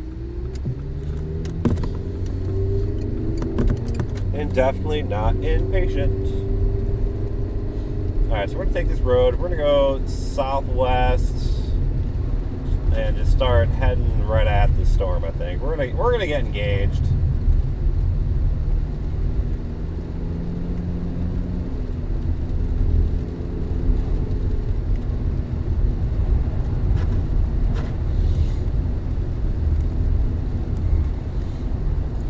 For those that are just popping in the chat, welcome everybody. My name is Nick Stewart. I'm a meteorologist and a storm chaser here in the state of Florida. We're chasing some severe weather today. If you're new to the channel, feel free to give the video a like. If you haven't done the likey thing already, feel free to give it a like. It kind of helps other people find the stream if you find it interesting. Feel free to subscribe as well for more storm chasing and weather videos and documentaries and all that kind of stuff. Do a lot on this channel. Or don't. I don't care. If you're just here just for this video, that's cool too. I appreciate you stopping by. We are in Lake City. We are heading southwest of Lake City. Heading into a severe thunderstorm warning. We have a severe thunderstorm warning that's currently in effect. The cell does look like it's getting a little bit stronger.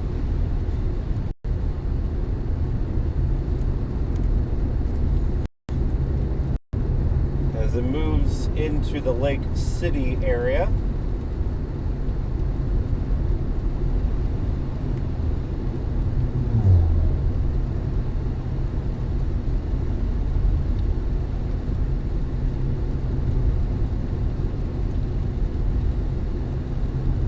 We're going to get kind of outside of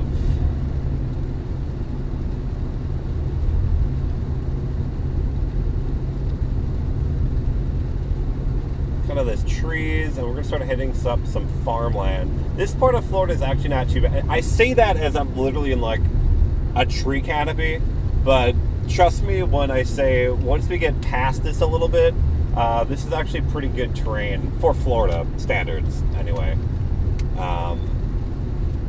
we'll be doing all right here shortly.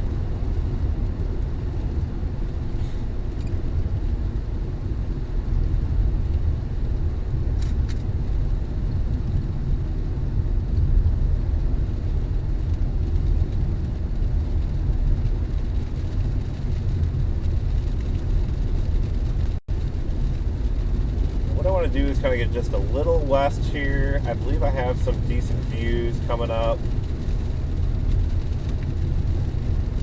and I want to see what things just look like from this point of view.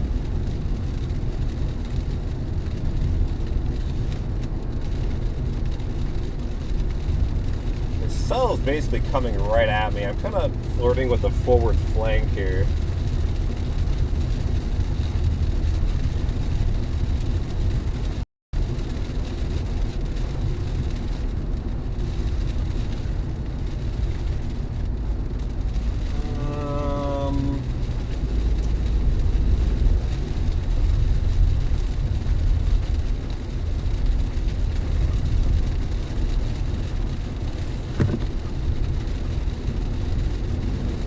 see the storm of interest over there.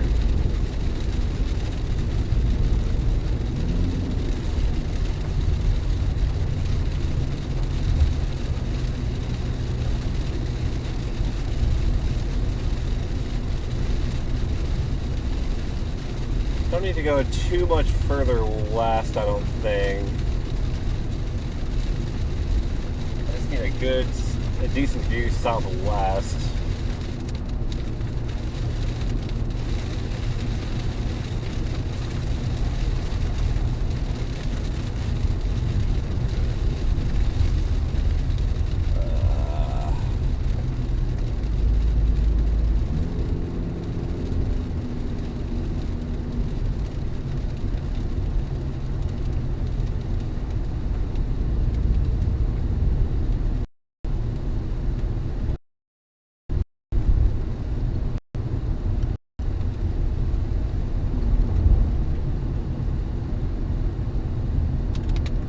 Remember when I said this train was pretty good? I mean, I might have lied.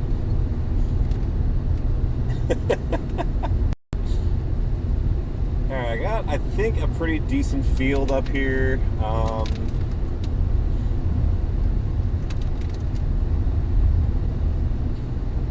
See what this looks like. It's about 2 miles up the road. Alright, so chat, I'm going to be a little not chat focused here for a little bit while I kind of try and deal with this severe weather situation. So hopefully you don't fight each other. It's been a good chat so far. The band hammer hasn't come out yet, so that's a good sign.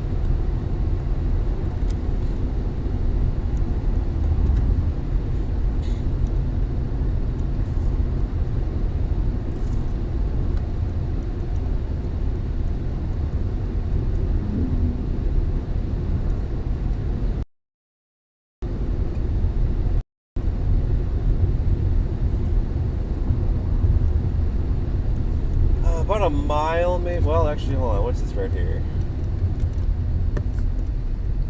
Okay, this is an option. I might come back here. That's not terrible. Let me try one more. Nice CG.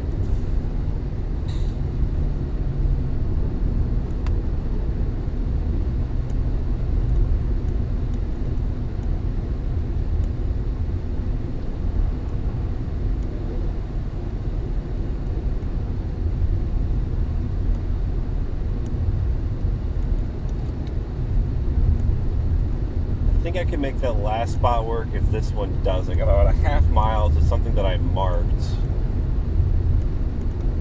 We'll see if it's good or not.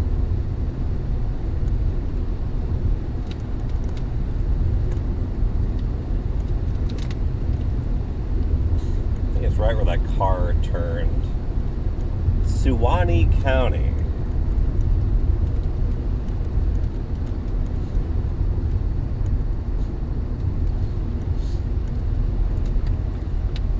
Where this truck is, so that's unfortunate. Maybe this view isn't good.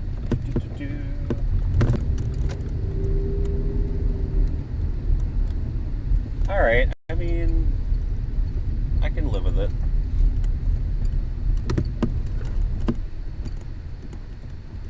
Get off, actually, there's a little pull up right here, I might do that.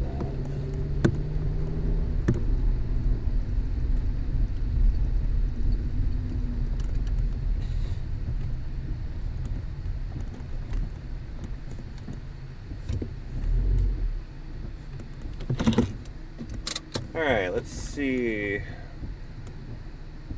what's cooking here.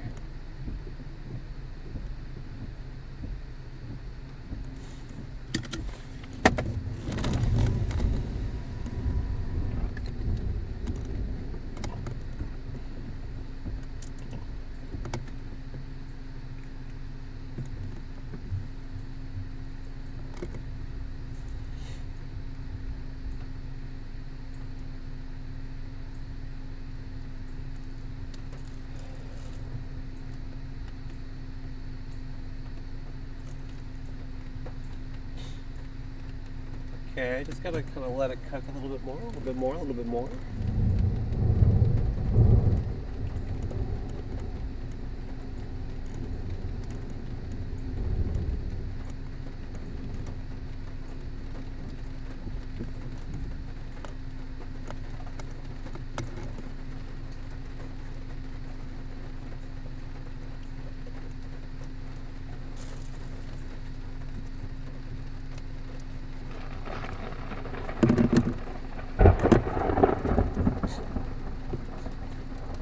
That was pretty close.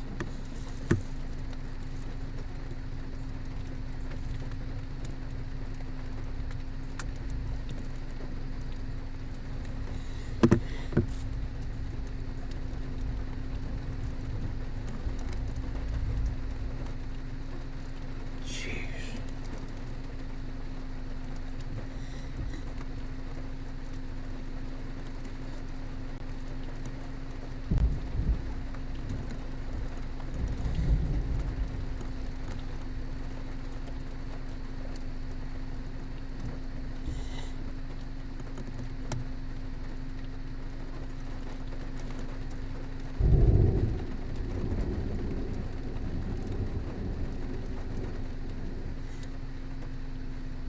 Pretty scuddy.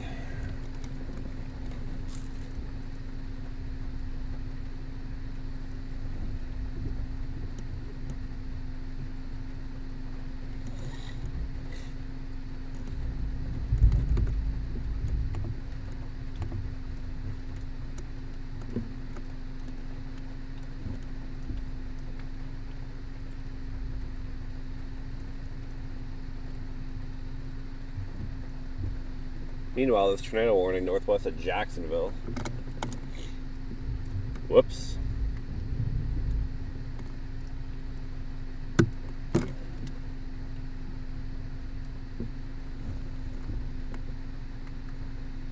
don't think I'm in a situation I want to get out of the car right yet. There are just CG striking kind of all over the place.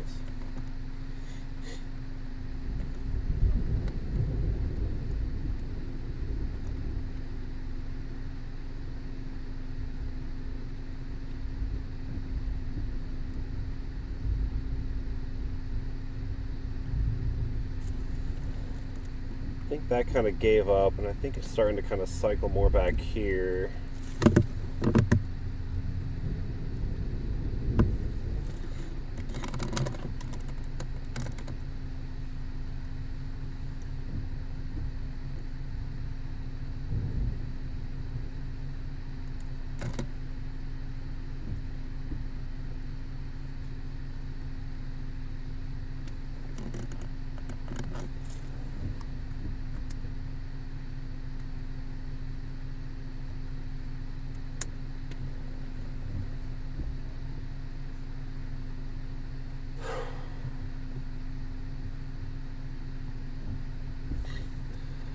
Ah, man, that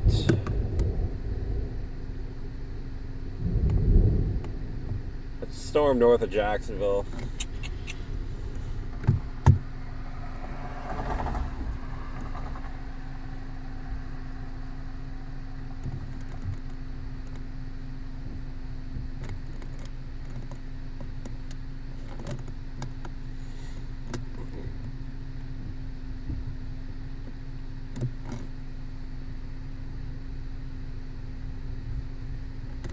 Might need to get east here. Feeling good, feeling calm, feeling not too calm.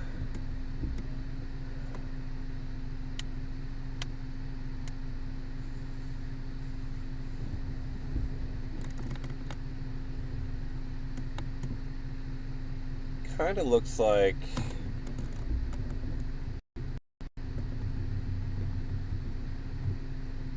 the south side of the storm is kind of taken over.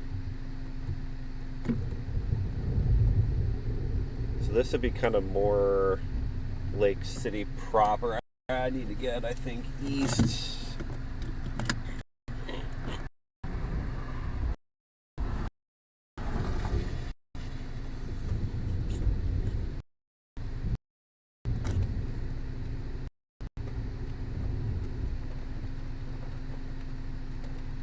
I think it's good east here.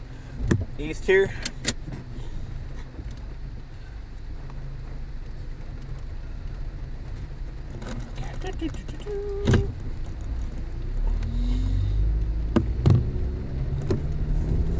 Alright, work with me, guys. We're gonna be flipping around, going east.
Getting there.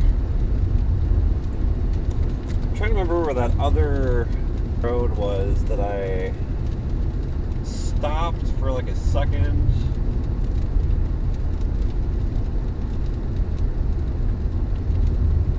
That might have been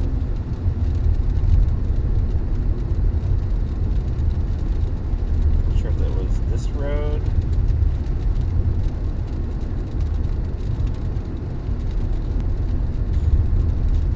East at 40, that's pretty manageable to stay ahead of.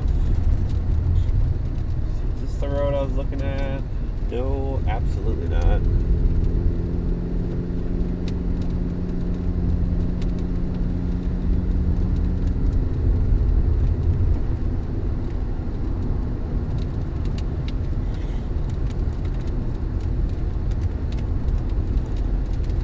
Yeah, obviously we're in some trees here. Let me, there's another road, I'm trying to remember which was, that had a pretty decent view. I don't think I passed it already. I guess it could be this guy here. Like when Google Maps defaults to me walking somewhere, like, yes, that's exactly what I want, thank you. Yeah, I think this is the road I was thinking of. Let's try this real quick.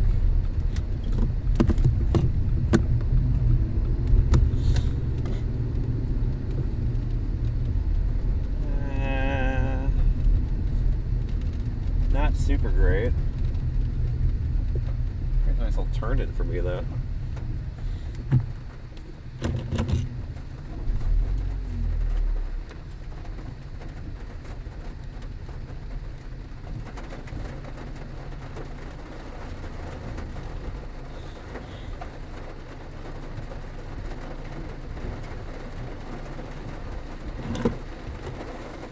Area of interest is over here.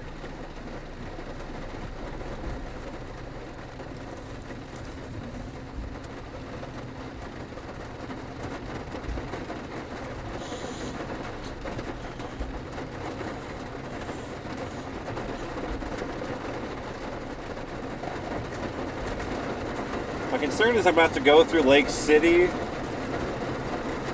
because of course we'll get stopped by every light.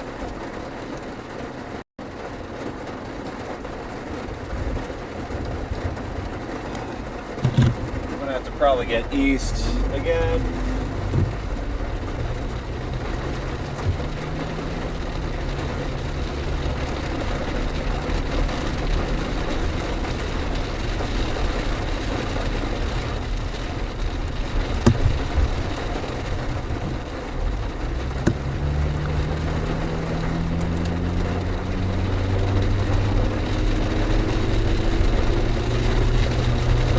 Area of interest is out the back right there.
Definitely is going a bit more right. Seems like the movement continues to be more right.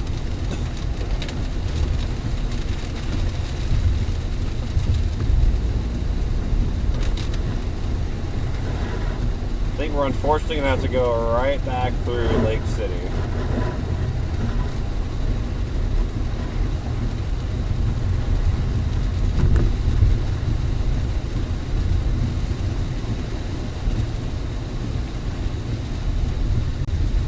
Yeah, because northeast movement would have taken it probably north of Lake City, but this kind of bit more of an easterly movement. I think it's going to take it almost right through Lake City.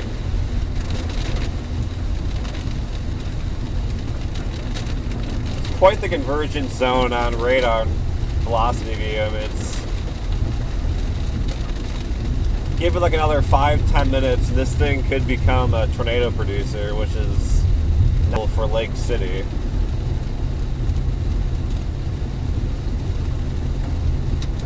Like RFD looks like it's strengthening on the back side. You got some stronger inflows, some stronger inbounds.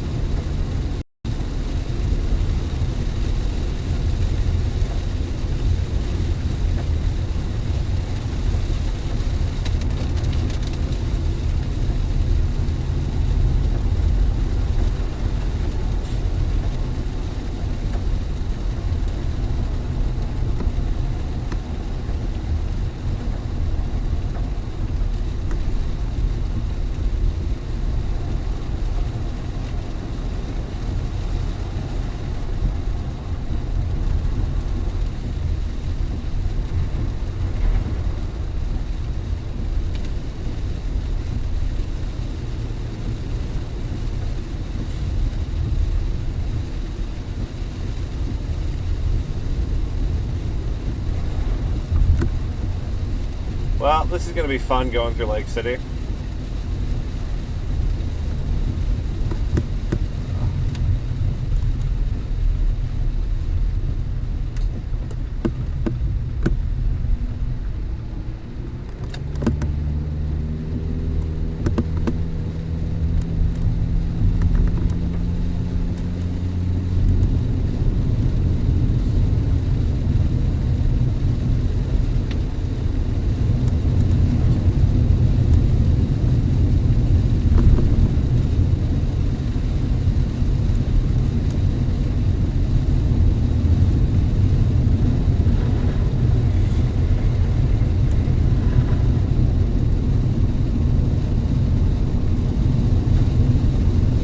Zone is almost vertical now at 90 degrees.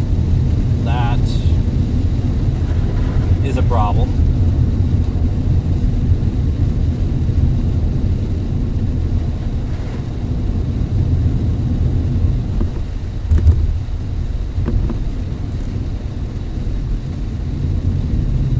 Looks like maybe a bit of a base back there. Kind of hard to tell, guys, right? Hard to tell.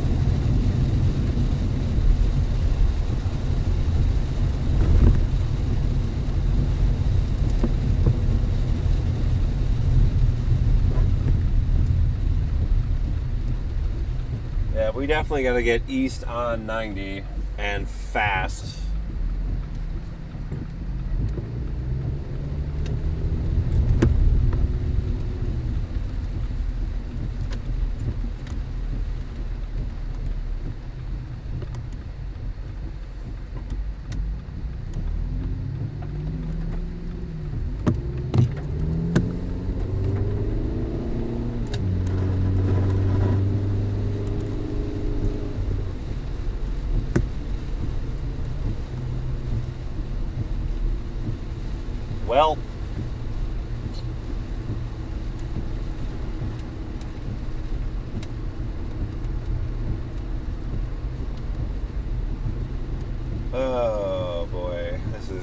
be not great. Problem is, if I go up to I-10, it could go...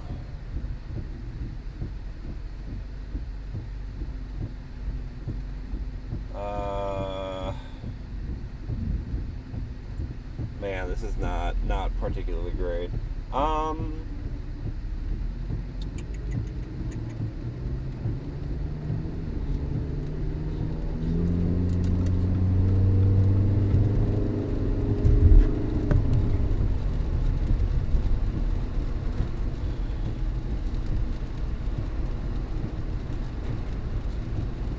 Man, there's a lot of traffic out here.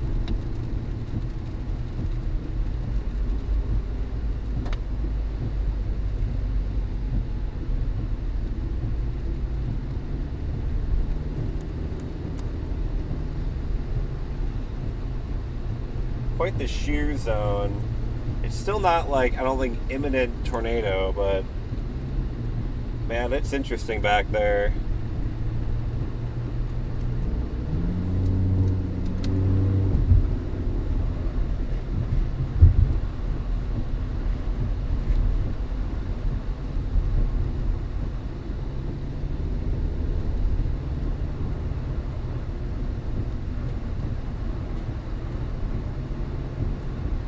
Worst of the storm is going to be coming on the west side of Lake City right now.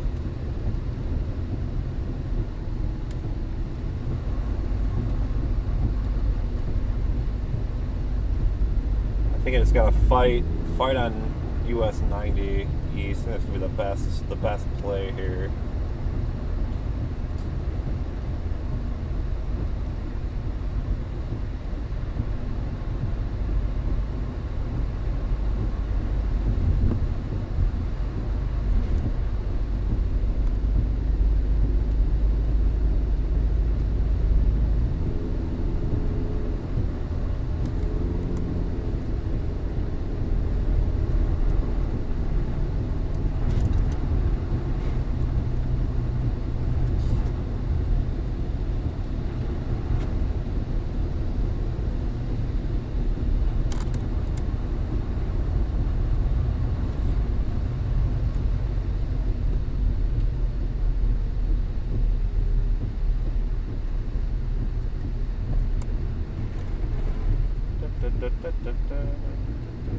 It's interesting back there. I can't really see anything, you know, in the city with all the trees and buildings and everything. It's really hard to see back there.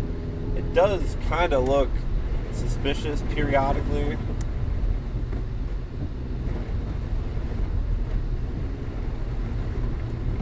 Come on, why are you going so slow in the left lane?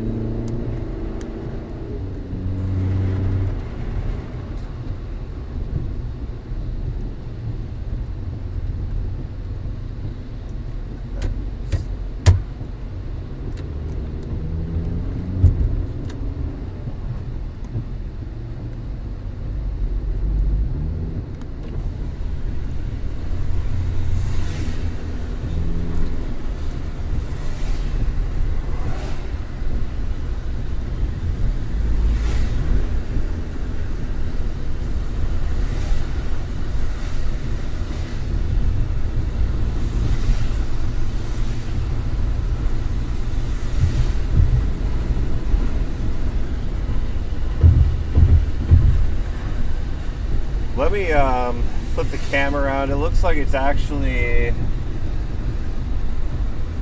right behind me.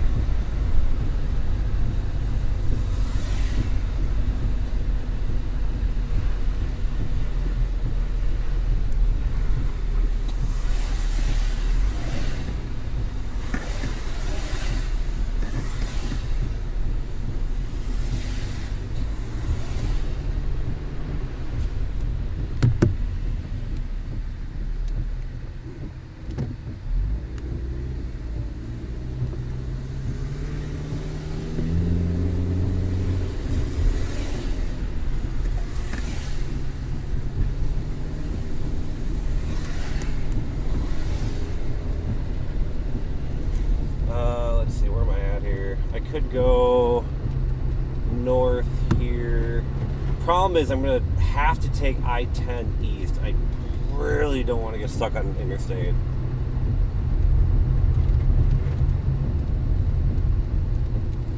Area of interest is just...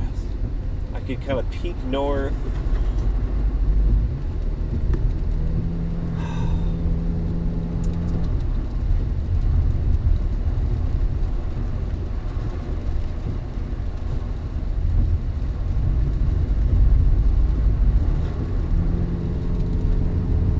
Let me, oh man, I don't know. I think I might regret this decision, but I think I gotta go north here.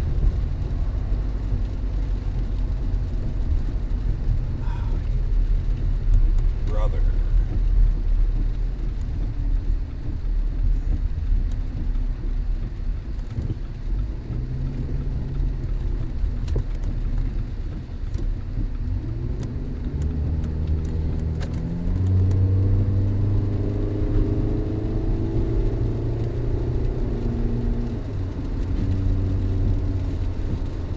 Got a bridge up here.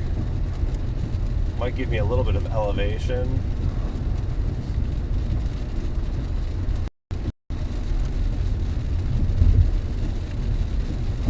Gotta see what I'm looking at here.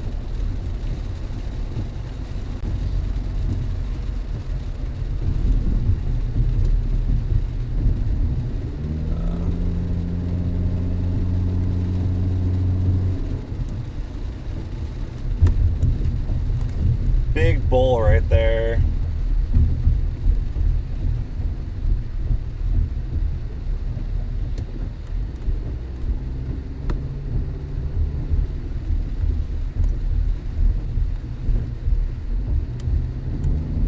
Some funny business over there.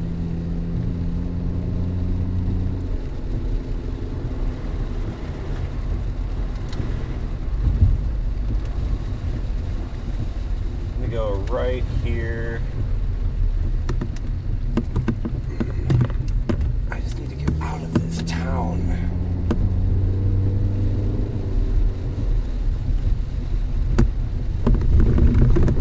Oh.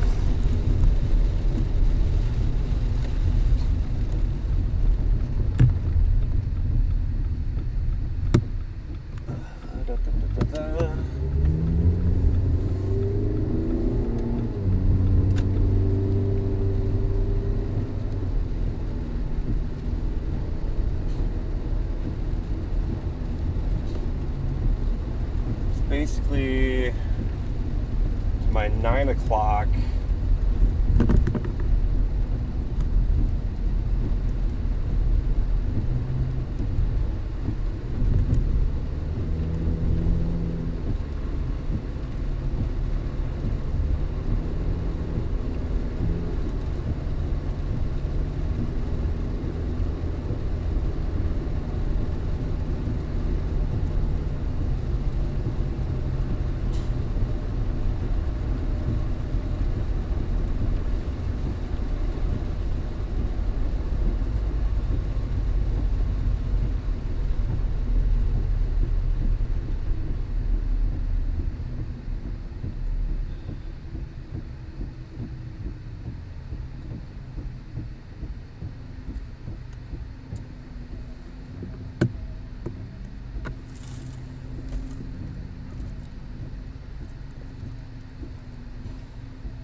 Traffic lights in this town are just going to murder me.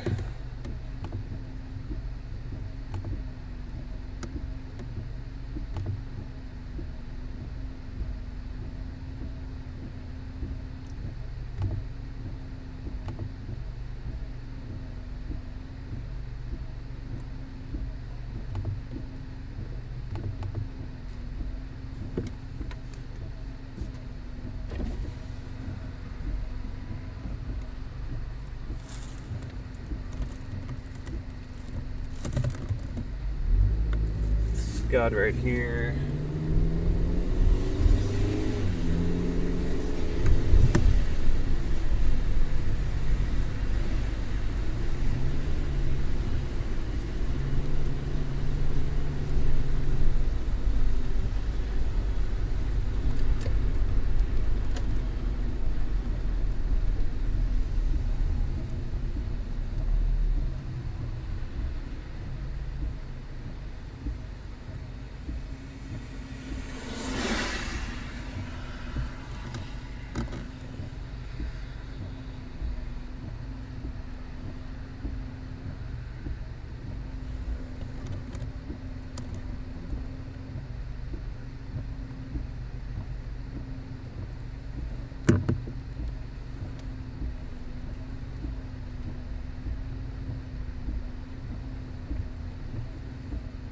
seems to have kind of fizzled out.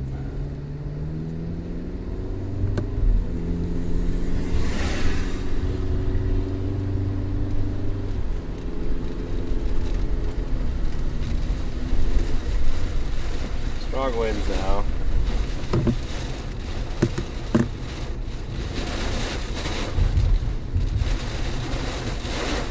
Strong, what are we?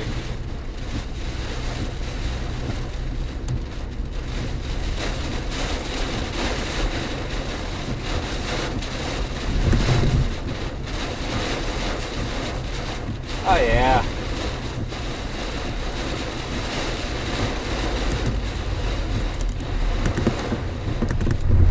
We need to go south.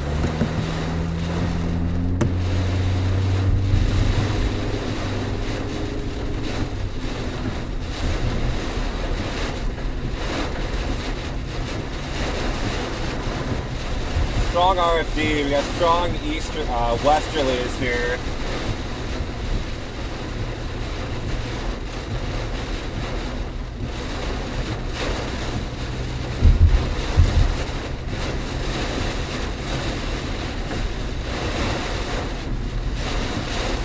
Strong westerlies, so any circulation would be off to the left side of the screen, or to my left, or to my east.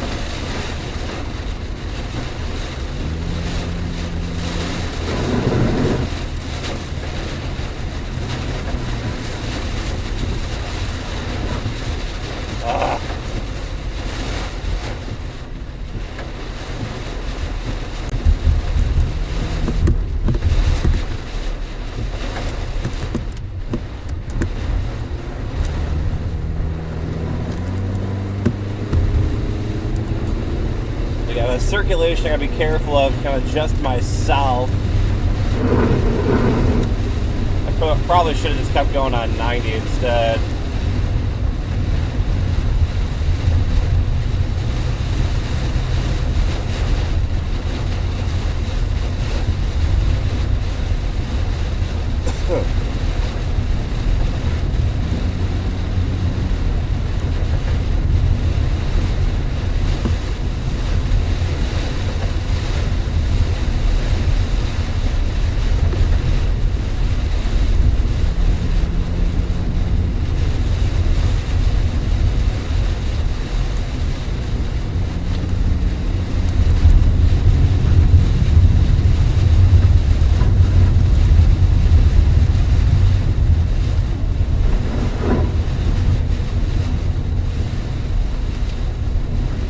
A lot of ponding on the road here.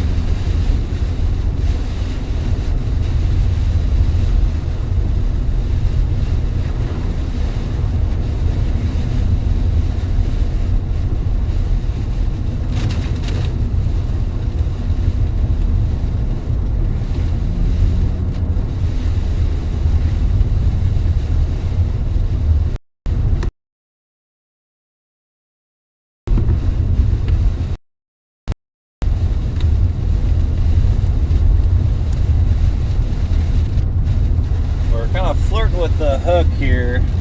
I kind of hook slice this thing.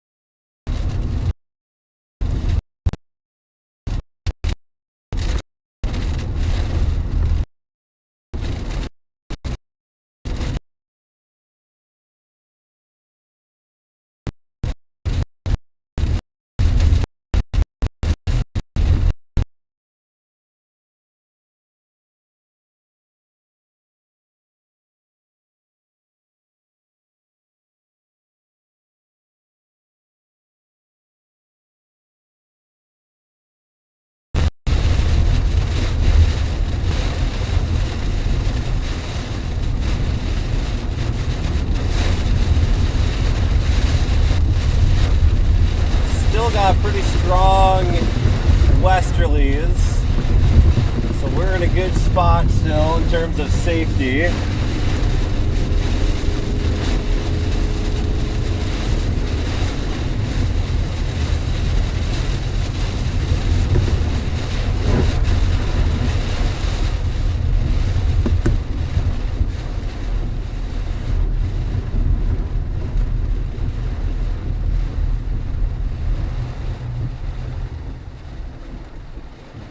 Still got, yeah, westerly. So any air circulation would be just off to my northwest.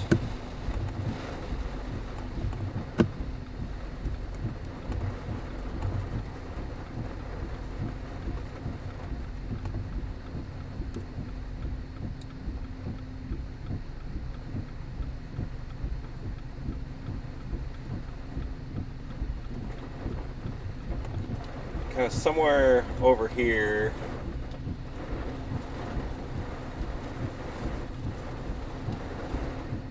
Might get a little bit of a cell merger here.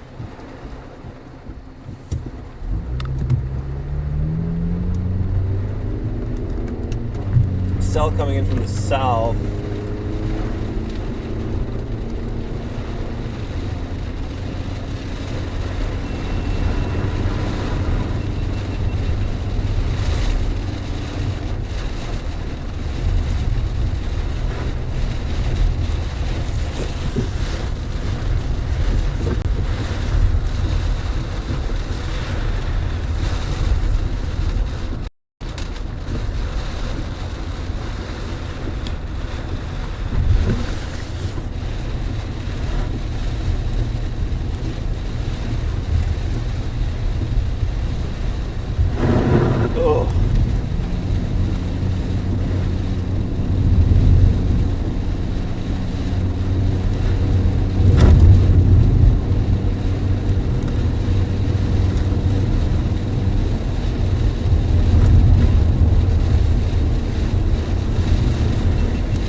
Actually kind of shocked this thing doesn't have a tornado warning on it. It's good restraint by the office here. I mean, that looks pretty intense to me on radar. I got nothing visual. Air circulation should be basically to the left of my car, kind of where you're looking.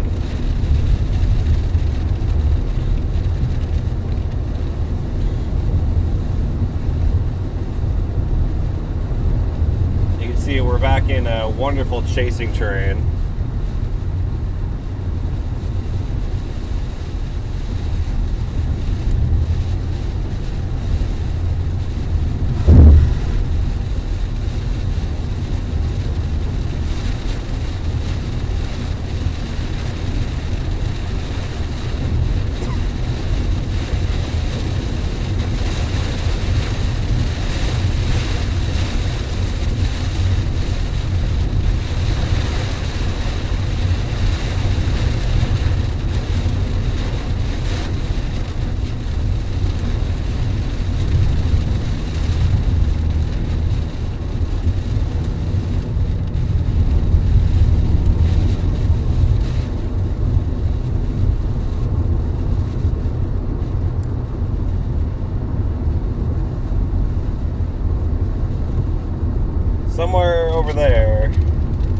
Actually, now it's a little bit behind me, so actually it'll be somewhere more like here. Well, actually, no, we're kind of going a bit northeast. Yeah, I'll be about right here.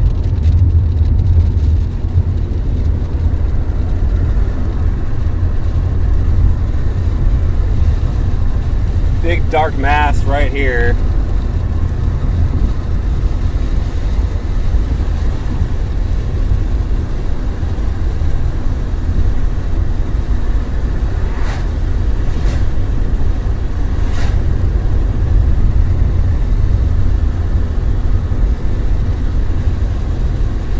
I just need a clearing for like 10 seconds.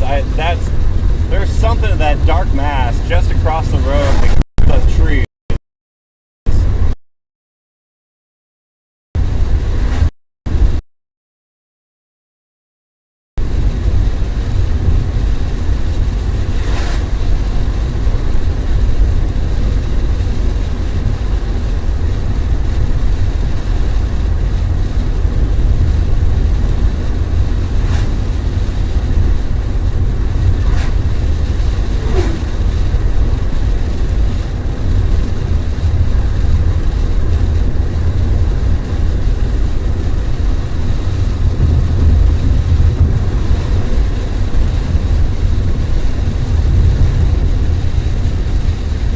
Continuing to be surprised they don't have it just based on the radar data alone.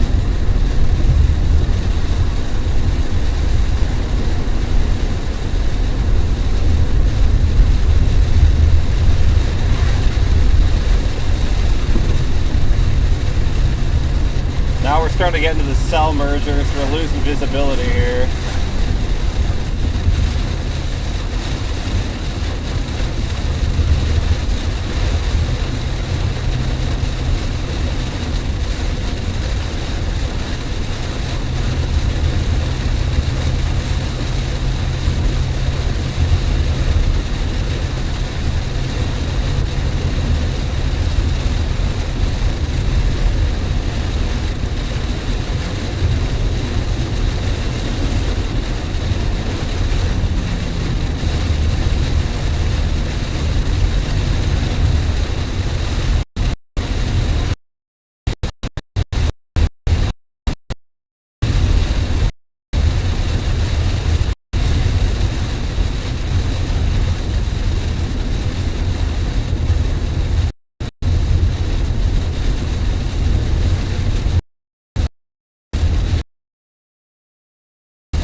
Wrapped in rain right now. I mean, whatever circulation that is, it is completely wrapped in rain.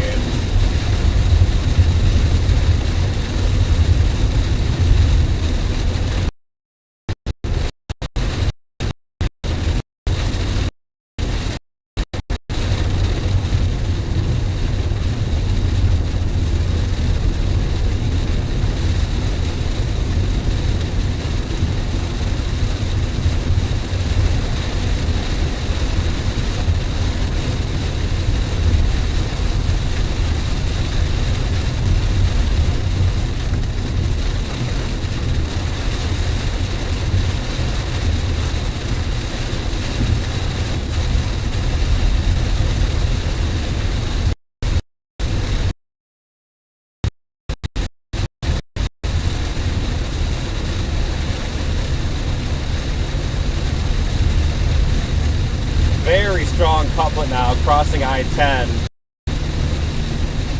I do not understand how this does not have a tornado warning yet.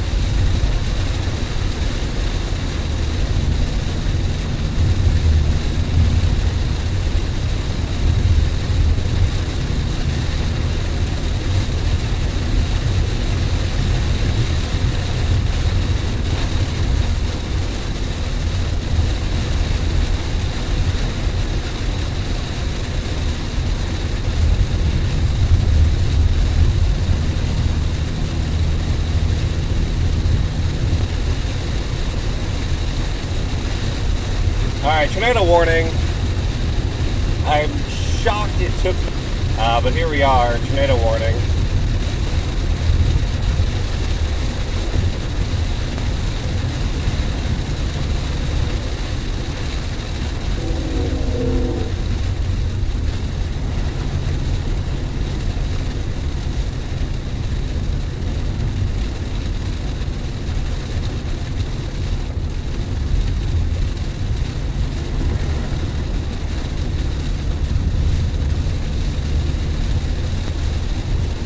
I think I'm glad I didn't take that could have been a nightmare.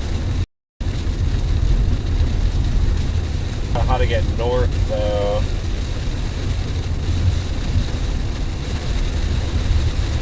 I don't have a lot of options until I get to about Sanderson.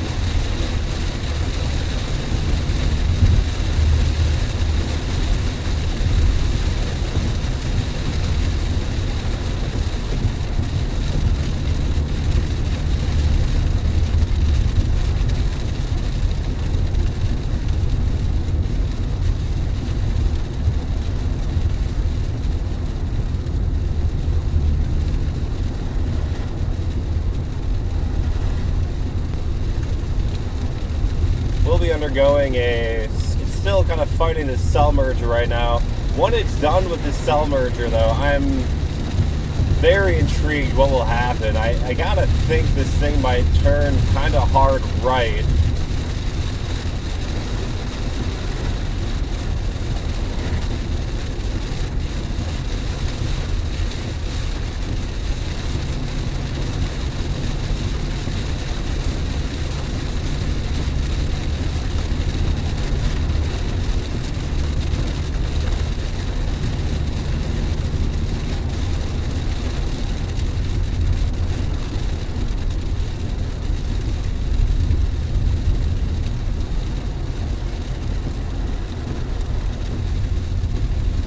Yeah, I gotta get north of Sanderson. Once I get to Sanderson, there are some options.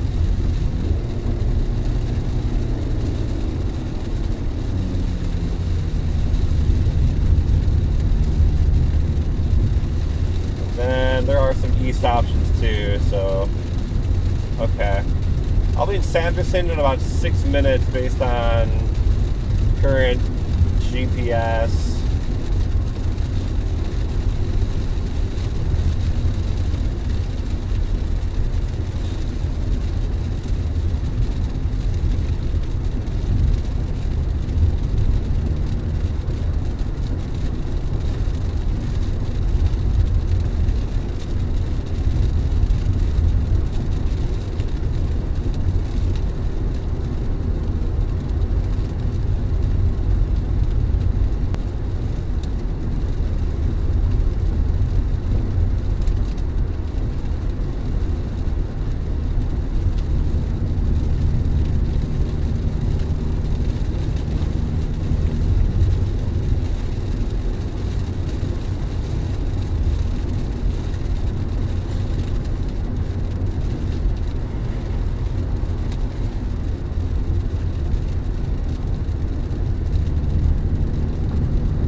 like a confirmed tornado based on correlation coefficient now.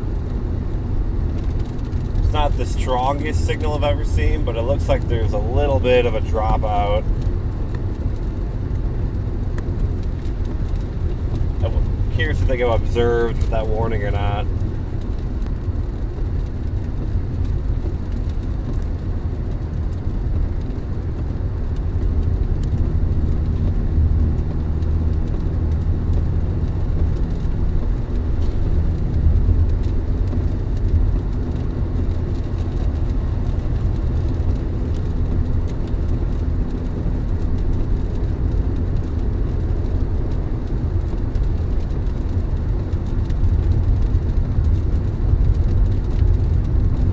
I-10.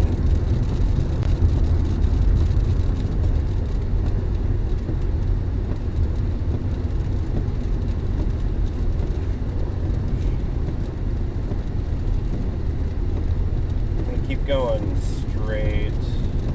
We'll go into Sanderson.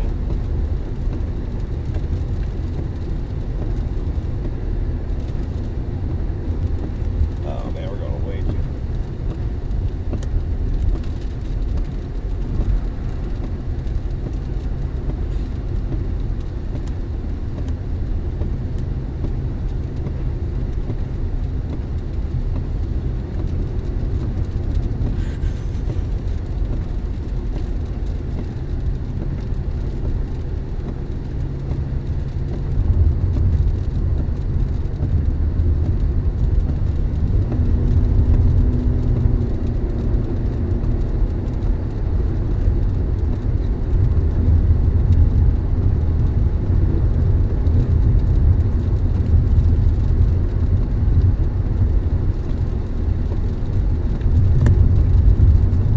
Figure out the best play here. Go north on Sanderson. It's so heavily rain wrapped. I don't know if maybe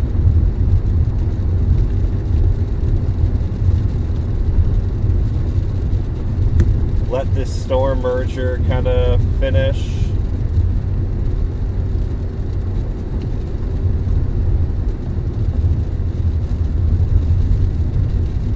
Kind of a tough call.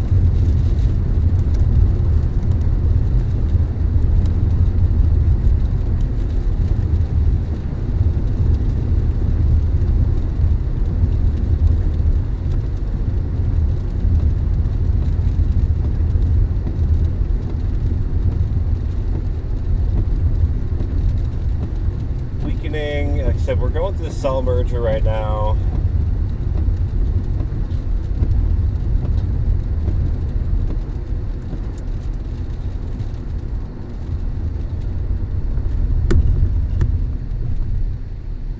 Turn signal.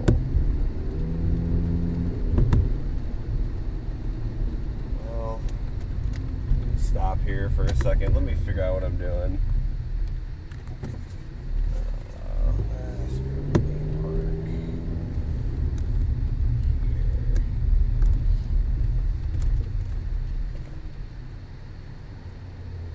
So I'm going to go north here.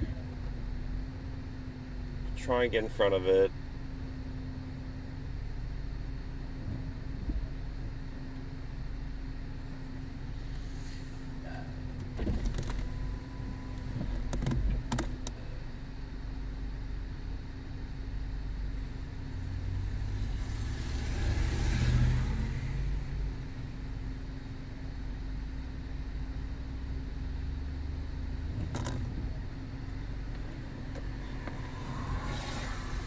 You let the cell merger play out and see if it hooks more right.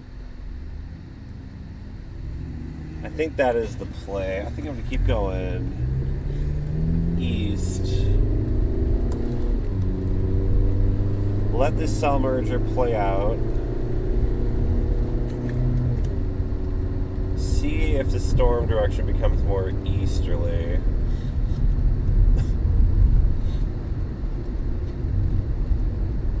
We'll start heading towards Macklany. I think is how you pronounce that.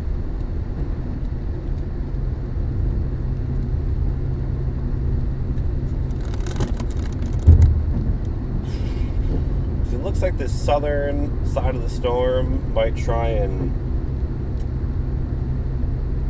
I don't know. We'll see here.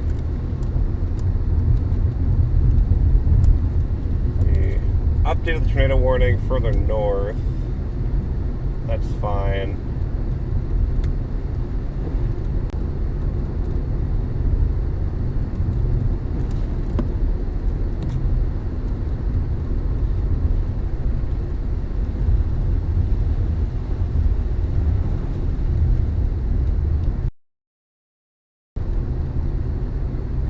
I think I'm going to get this. Alright, so we're going to give this storm a little bit of time. We're going to head over to McClinney.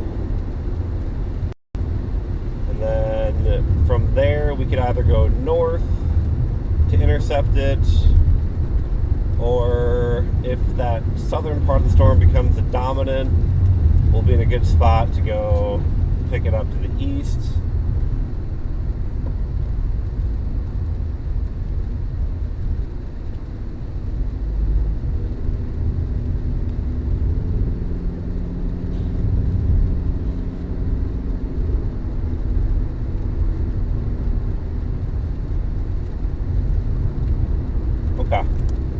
Alright, we'll see what happens here. We got more storms forming down south that we can watch as well. Just very quickly looking at them, nothing really stands out.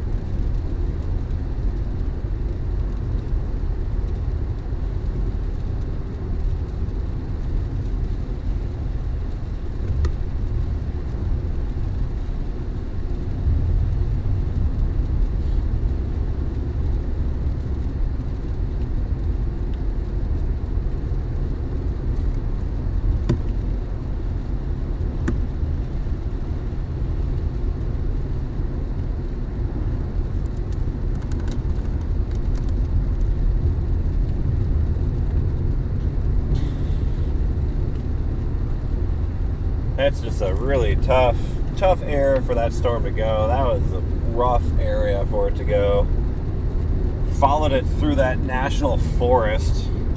We had that nice cone feature north of the road. Impossible to know what it was doing at the time.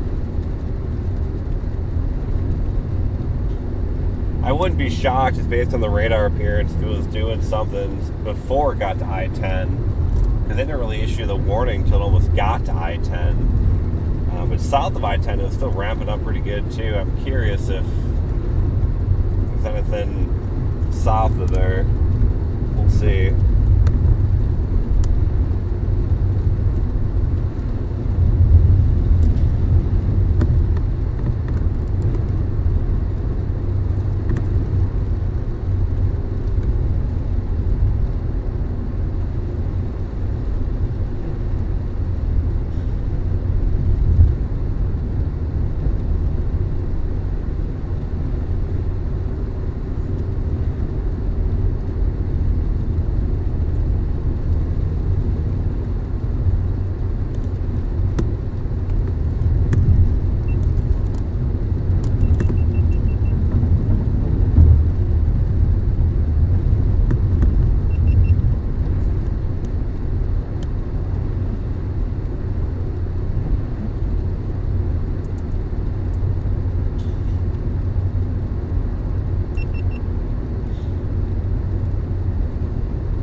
Also, chat, sorry guys for ignoring you. One, I was kind of in the middle of, the severe weather thing, and two, I just, I can't access chat right now. I'm not really sure why. I have a feeling YouTube might have changed something, the way they work with VPNs, because technically the way I stream is like sort of with a VPN. So I'm kind of curious if because I'm using a VPN, it's not letting me check chat.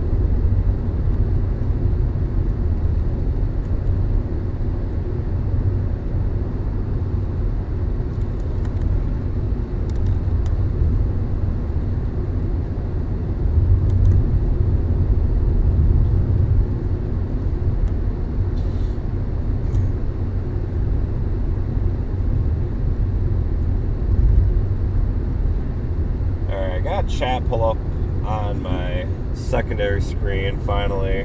Sorry about ignoring y'all.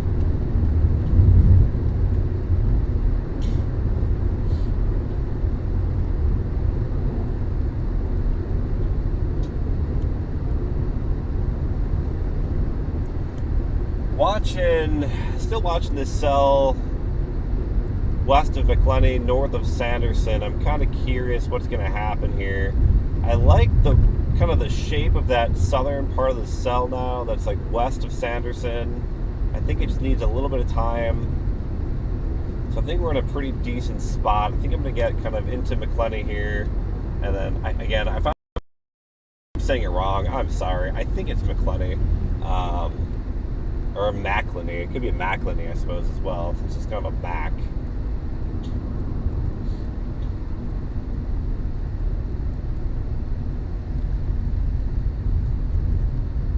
I'm trying to figure out if I want to go north of town or stay closer to I-10.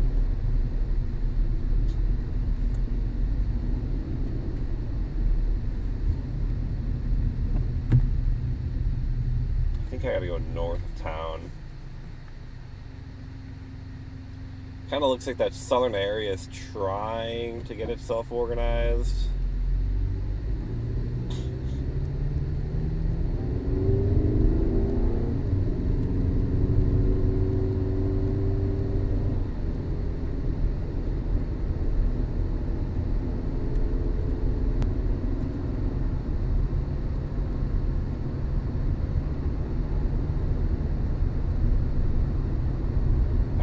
We'll go north of town here, up towards the Georgia border.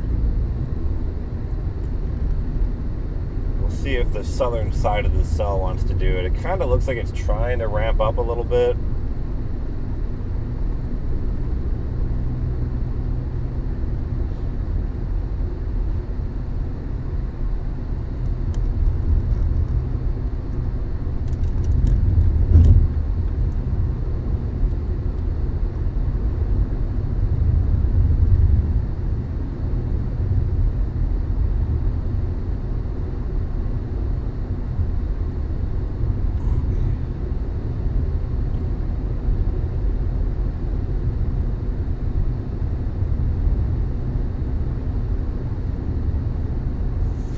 South Prong, St. Mary's River.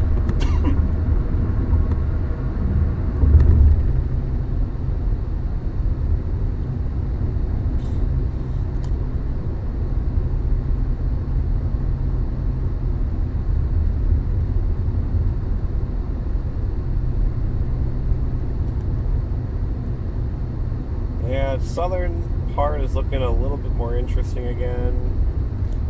Might have some better visibility too compared to the northern part.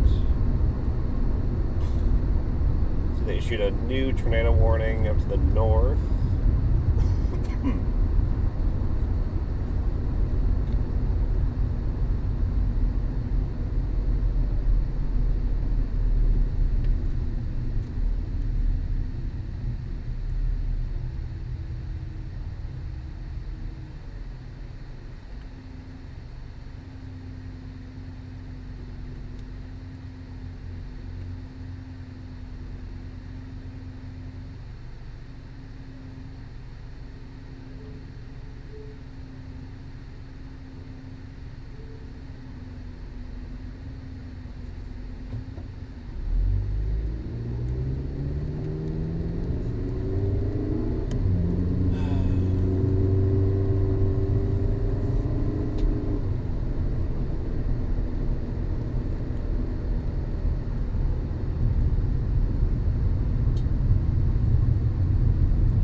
Half mile, we'll go north. We'll start heading up towards the Florida-Georgia line. And we'll see what we can make happen here.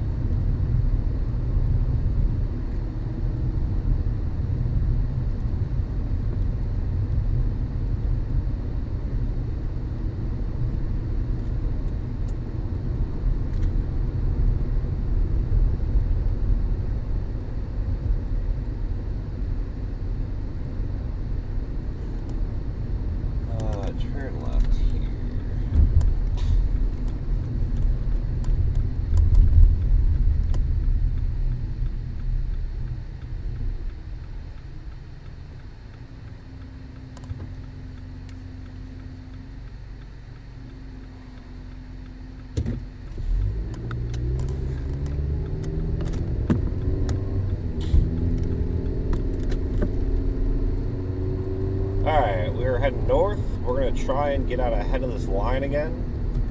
See what happens. Kind of two different areas in that northern cell I'm looking at.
See how this goes.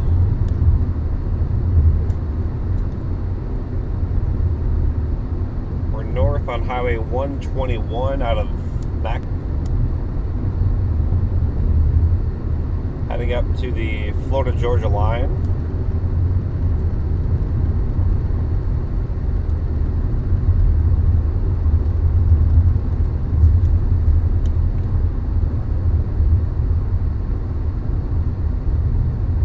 That southern side of the storm intensifies, which it kind of looks like it is, just based on trends, that's likely going to cross pretty much almost looks like right near the border.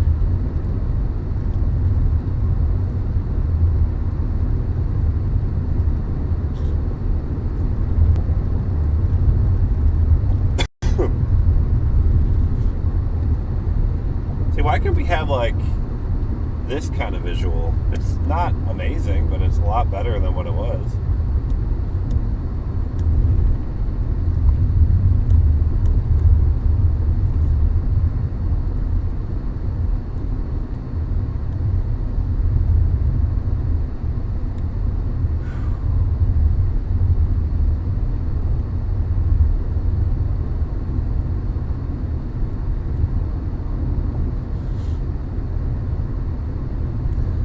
Area of interest is basically at my 9 o'clock, somewhere over there.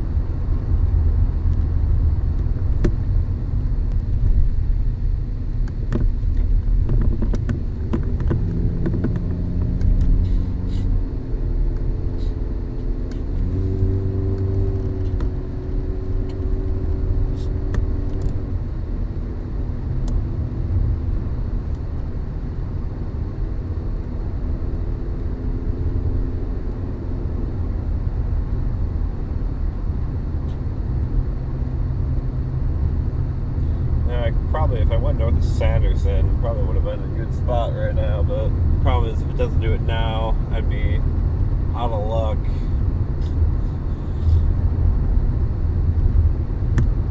Ooh, look at that nice field right there.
trying to figure out best course of action here. I think there might be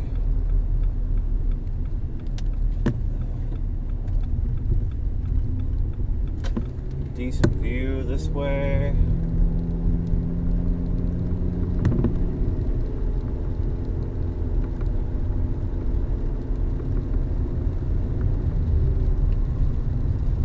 Try this. Let's see what this looks like.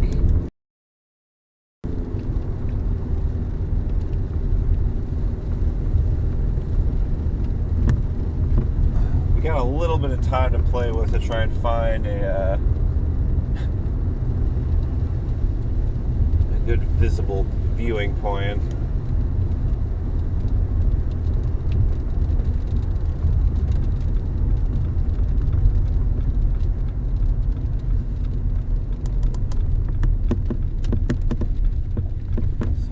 Like the road bends right, then oh man, radar scope is not happy with me right now.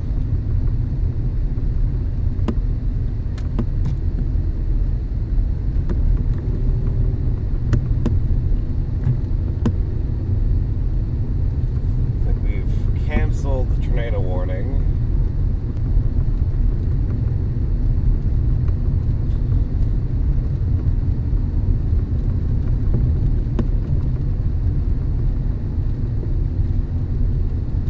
Over to Jacksonville's radar. Oh, that looks a lot worse on Jacksonville. Let's see, Google Maps said that was a road, and that is definitely not a road. Alright, well...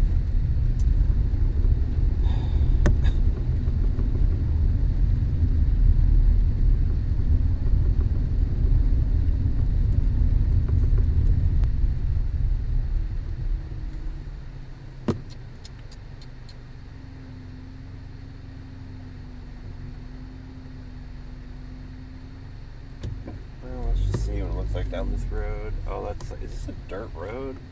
No, I don't want to do that. Alright, well, this is going well.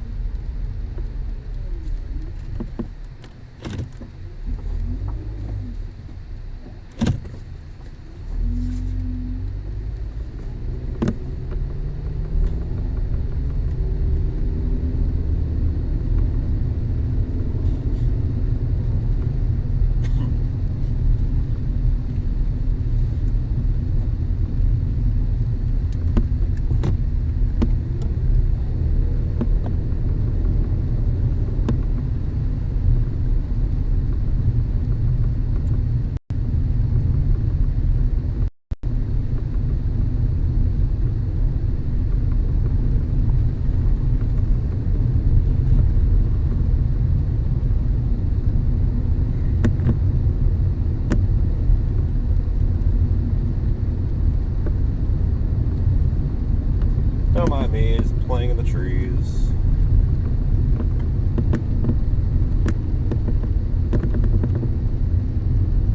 Trying to figure out, gosh, there's really not a lot of great. Thought I had a good viewing spot, but the road ended up being a private road.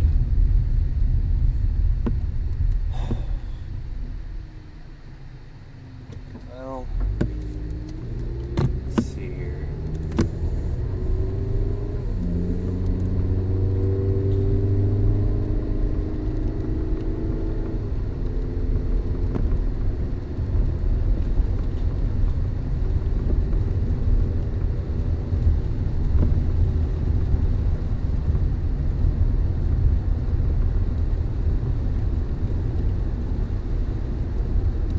See, we're talking about food and chat as I pop in briefly. Good job, guys. Making me hungry. I had a brisket taco from Buc-ee's about an hour ago. Or, well, man, it was longer than that now, but a while ago when I first started the stream. And it was pretty good. Not gonna lie.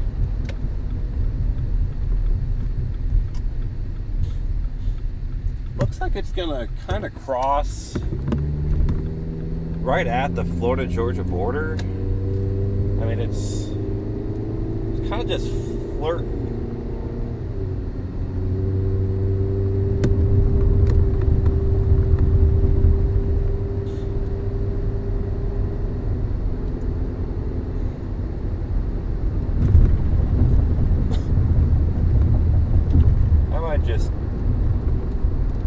hop over here then. This looks like a visible spot. It's a mile from here. We'll see what we get, I guess.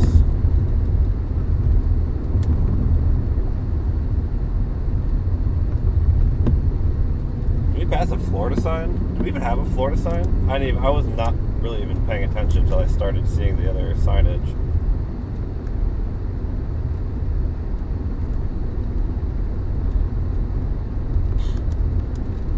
I return right on 23D, 23 David.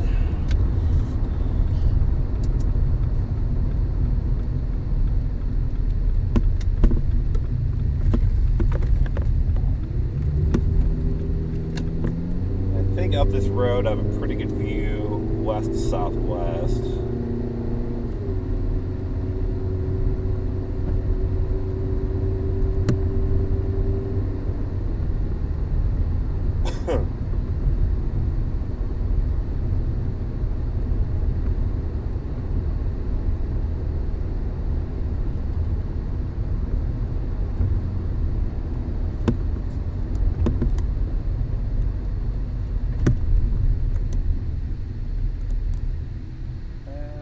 Terrible. I don't know if I'm going to get a good pull off, though. That's the problem.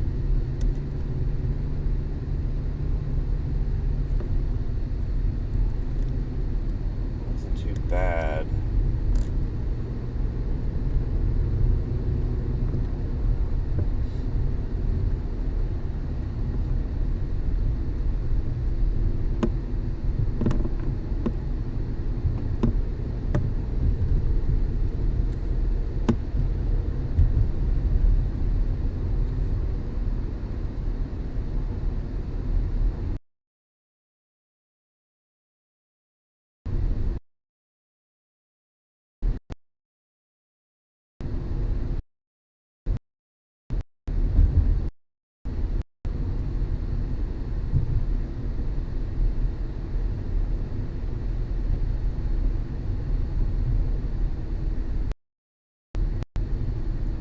I think the spot was back there. It was something. We're gonna just do it.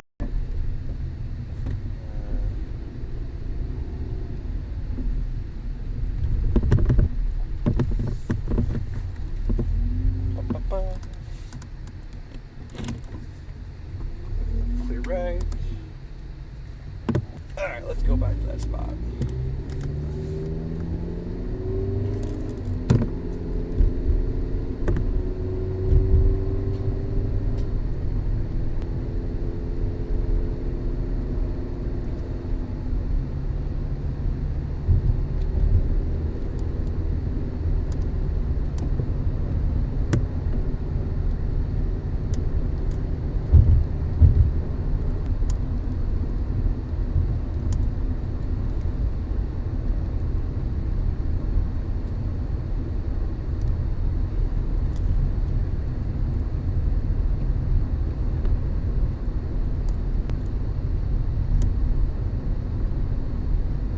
Now, interesting, I didn't get the wireless emergency alert for that tornado warning earlier, now that I think about it.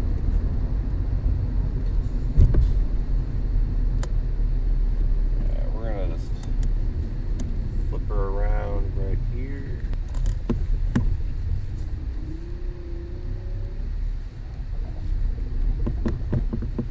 The next driveway here.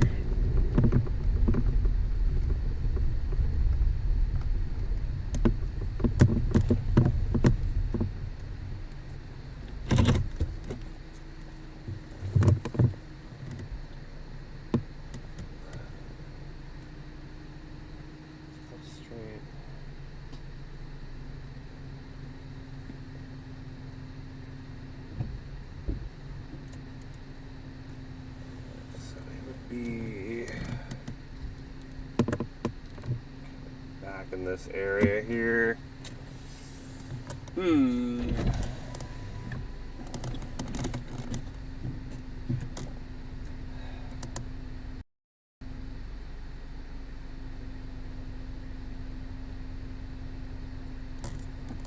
kind of sad visually and on radar, don't it?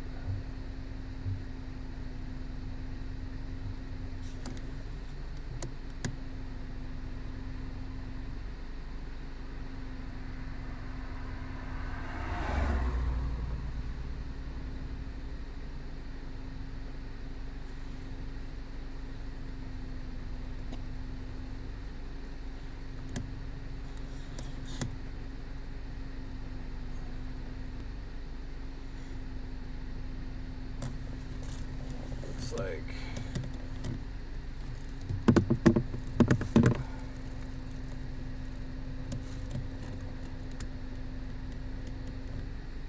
that's kind of your area of interest, I think.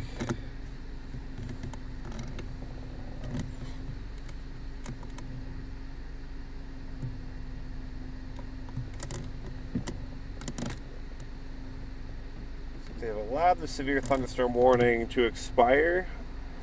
Not shocked at all.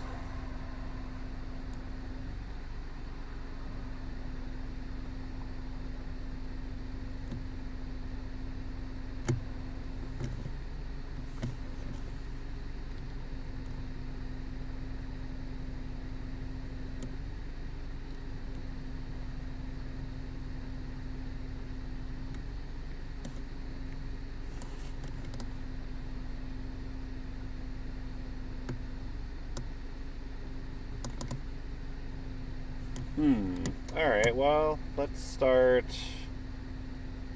thinking about this here.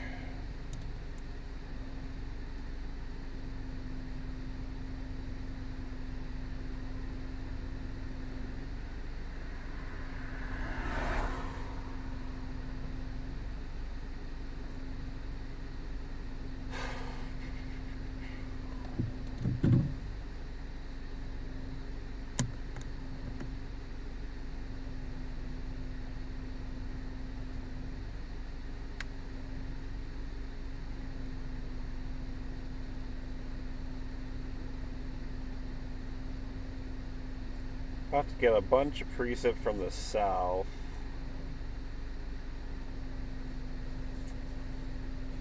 Light precip, kind of killing the environment here.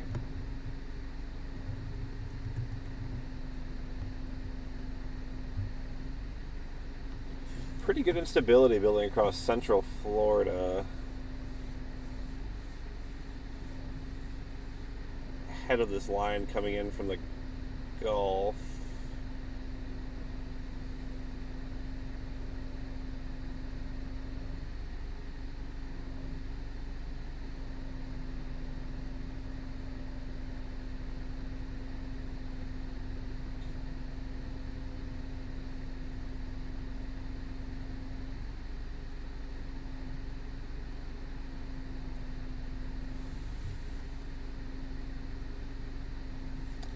Well,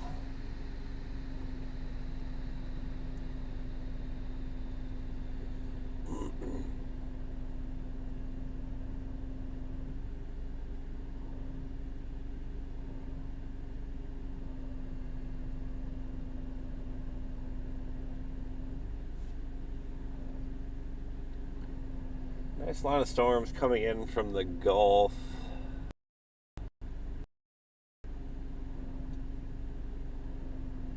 I think the environment up here is too worked over at this point.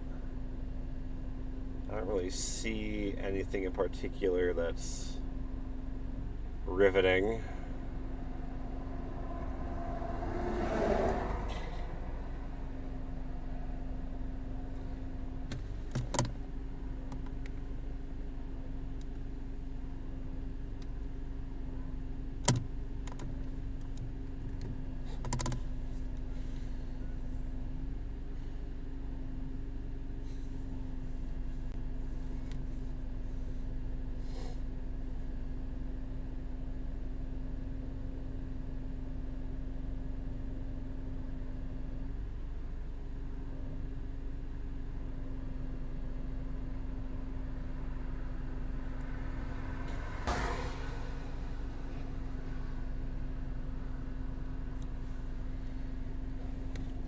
Man,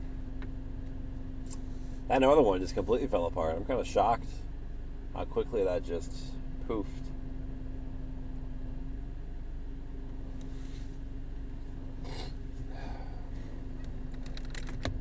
Realistically, I think the next option is to drop south.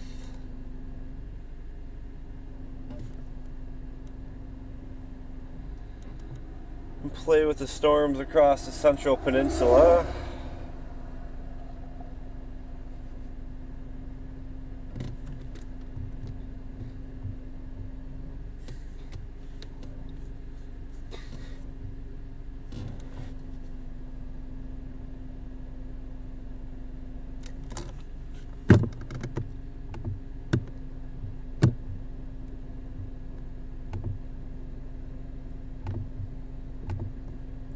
Alright, let's chat about how things are going here. Oh, is the roof cam deleted? Hold on.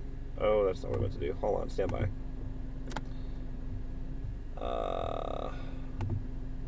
Roof, webcam. The camera just decided to stop working. I'm having a lot of problems with like OBS. Like it's like it doesn't like too many cameras or something like that. I don't know. I don't get it.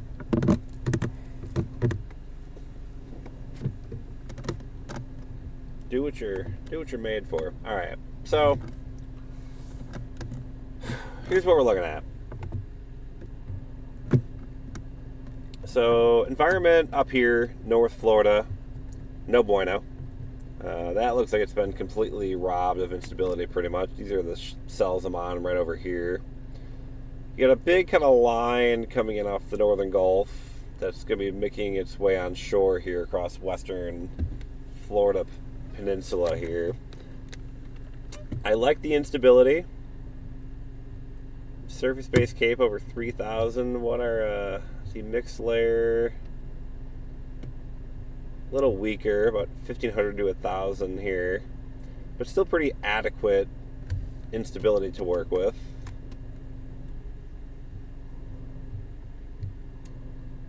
Let's do effective SRH.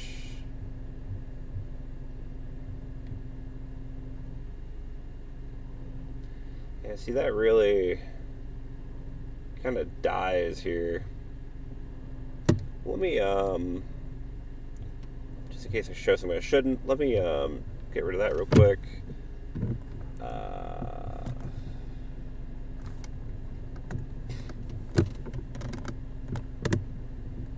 What I want to see here,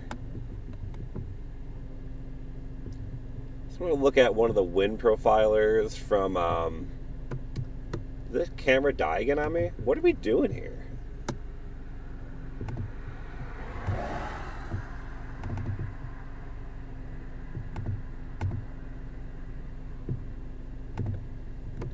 So these are one of the wind profilers over the Cape Canaveral Space Force Station, and what you can kind of notice is like the newest profile is on the left, with the oldest on the right.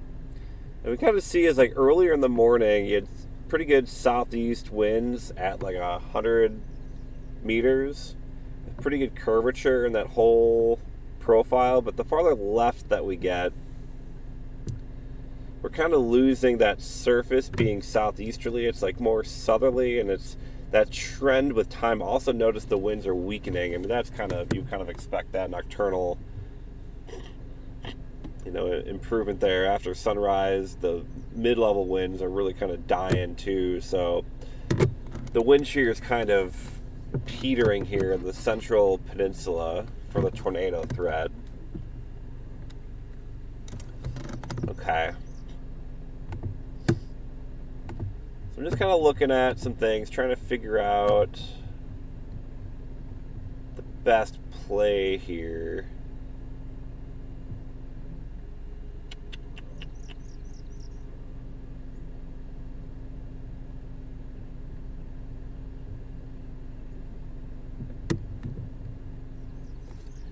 You certainly got the parameters, and thermodynamics are really nice. Central and southern Florida.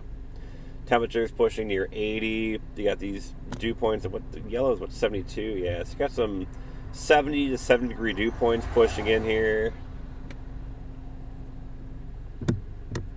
Winds, though, you can kind of see, like, ahead of the line, the winds start veering as the line approaches. You start seeing more of a southwesterly wind.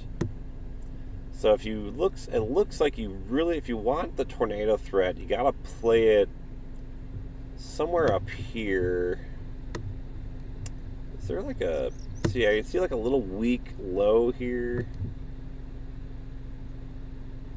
Let me look at real basic.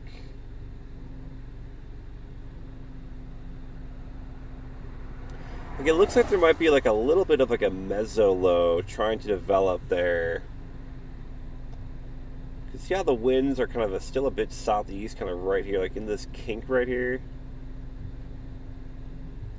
It's like as that comes on shore, I'm curious if you're going to get a little bit of a heightened tornado threat, right? Kind of with this right here, just given the southeast. You can kind of see down here ahead of the line, the winds are already southwesterly. It's the highest, like, low-level directional shear might be right in there. Let me pull up, do I have a full radar? I don't even know. Radar full? That's not what I want. I have so many scenes, and none of these are useful right now. Alright, well, let me figure out how best to play that.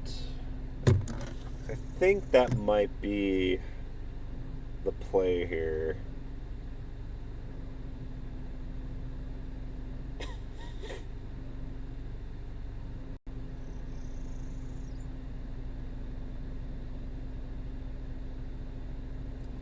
That would be like the villages, kind of to get out ahead of it enough.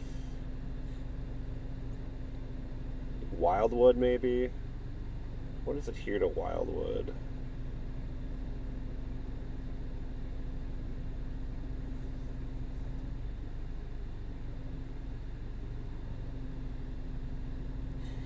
Alright, let's give it a shot.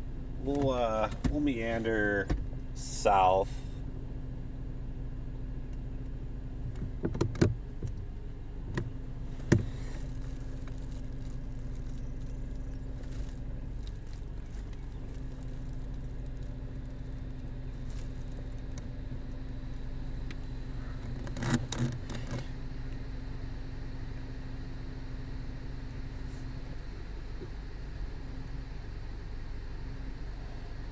Okay, just resetting all my cameras, making sure everything's all good to go, making sure everything's all off.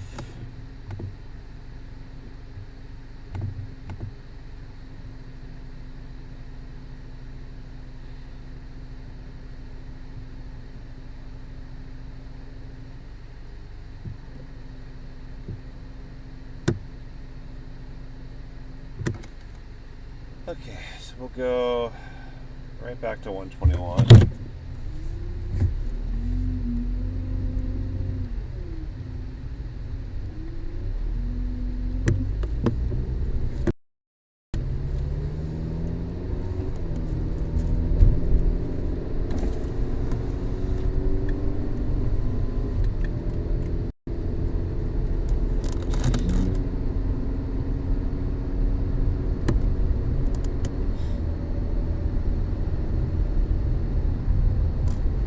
I think I got 2 of these tacos, right? These brisket tacos. Do I have one? Oh, I still have one left. I almost dropped it. Alright. It's lunchtime again. Breakfast and lunch, same meal. That's fine. Chat, how's everybody doing? Let me pop into chat real quick. Sorry for ignoring y'all. I've been, just trying to figure out what's going on here.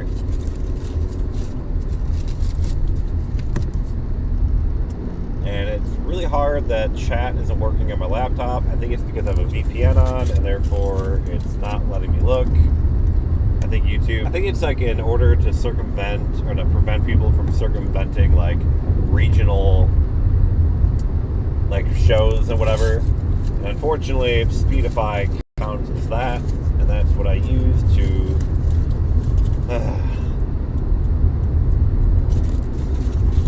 whatever.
Drive.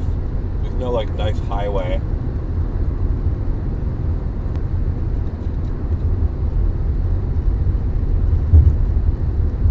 Curious if this US 301 is 4-lane or not.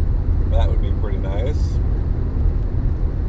That'd at least get me almost all the way to I-75.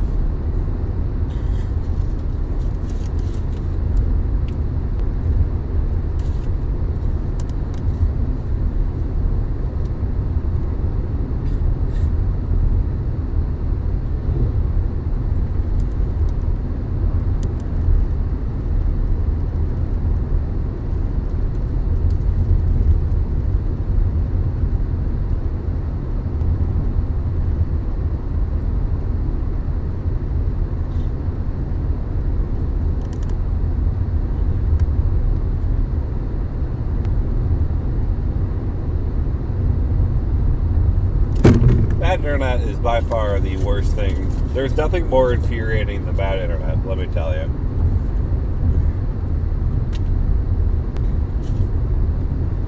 Time is money. And if it's taking you time to do stuff that would normally be a lot faster because of internet, come on.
You know, that's actually a really interesting idea.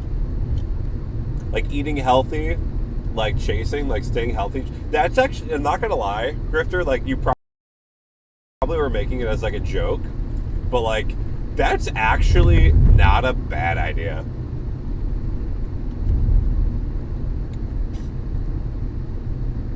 When I do my like chasing trip, like my more planned and regular like chasing trip on the plains, I have like applesauce with me, and it's all cut up. I'll have like some healthier things with me. That's actually not. I'm trying to remember his name that runs the conference. And I've never been to the conference, so I don't know. Eric something, right? Eric. Why can't I think of it? I think it's Eric. I don't know. Shoot him an email if you can find his socials or whatever. Like, you should like shoot him an email and be like, "Hey, I got an idea for a panel. Not a panel, but like a talk. I know somebody that could probably do it too. Jesse Risley.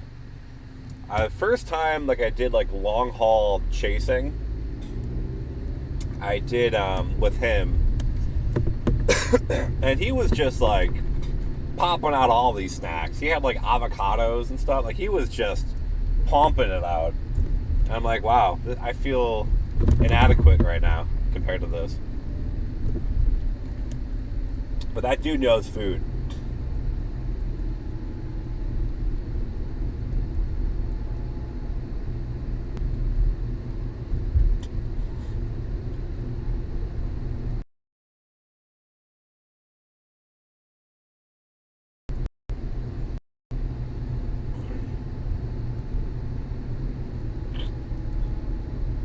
So if you're just popping in, hi everybody. My name is Nick Stewart. I'm a meteorologist on the Florida Space Coast.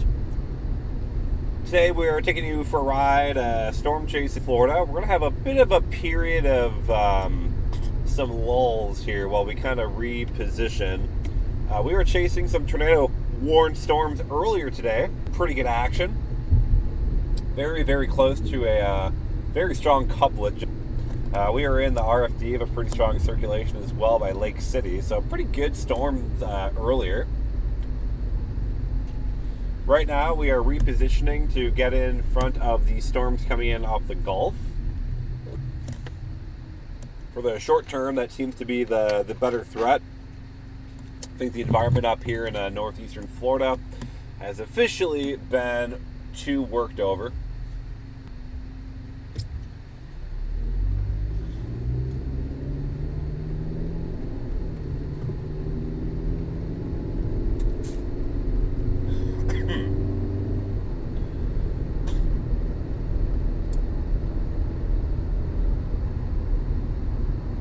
Expect with the stuff coming in off the Gulf yet.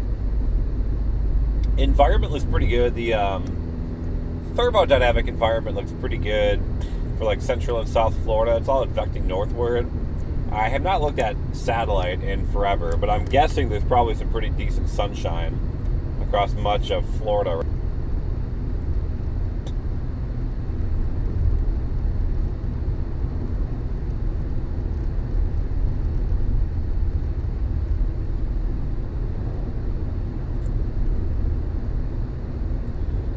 Pop on US 301. Yes, 301 in a little bit. We got about 8 miles till we get there.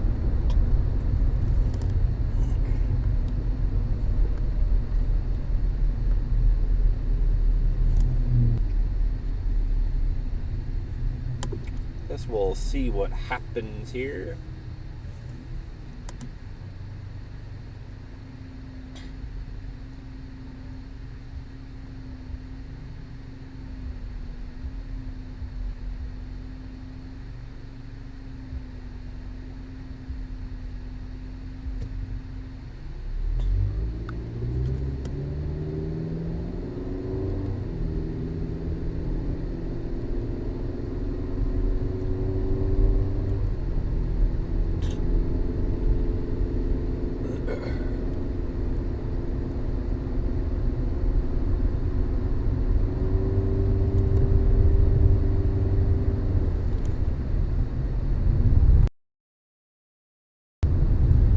Speed limit here, 45? Yeah, 45, okay.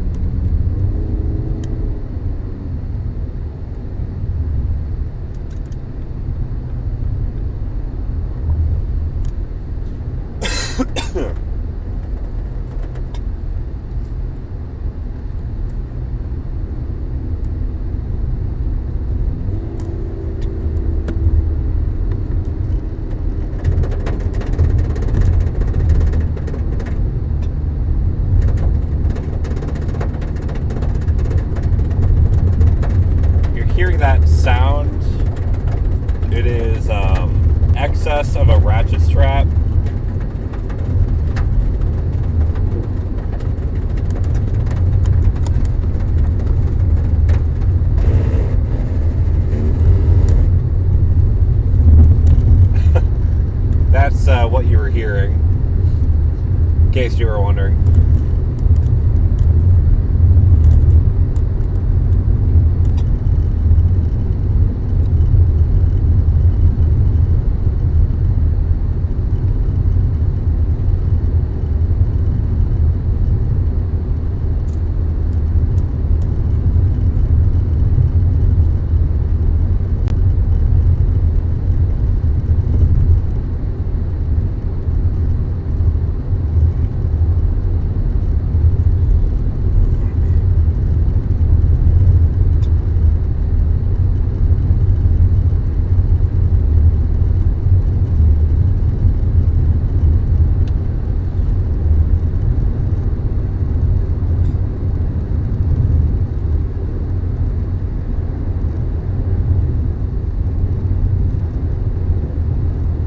Smoothies, I'm okay with that.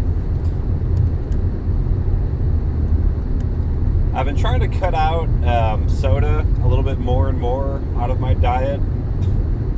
I'm not like completely killing it yet because I do enjoy it. And my whole theory, like, look at this beautiful terrain here. Why can't we get these storms here today? Anyway, you know, I gotta live a little. You gotta live, you know, reasonably and healthy and whatever. But you know, you gotta kind of enjoy yourself a little bit. Doesn't mean you have to like chug Mountain Dews all day, but I'll fancy a Coke or a Mountain Dew here and there.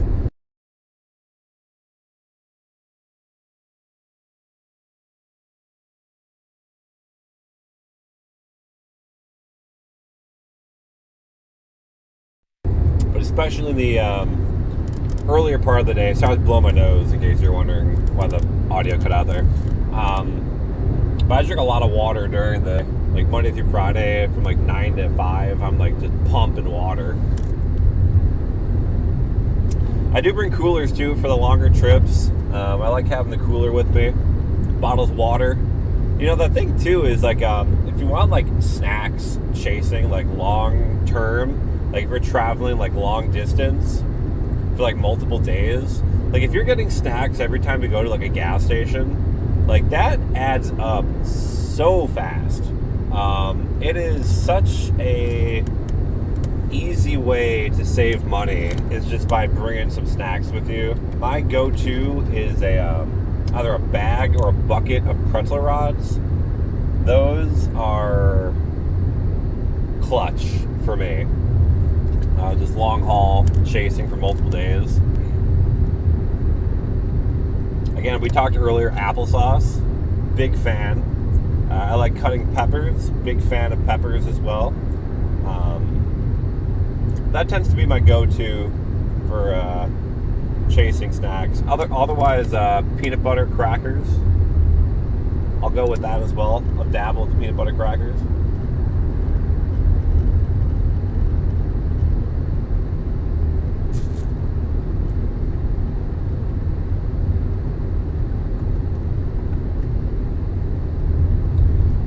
Again, if you're just popping in, welcome.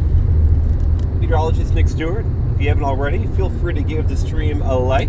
If you haven't done so already, helps more people find the stream. Helps me out as well. But, you know, you don't have to, whatever. Do whatever.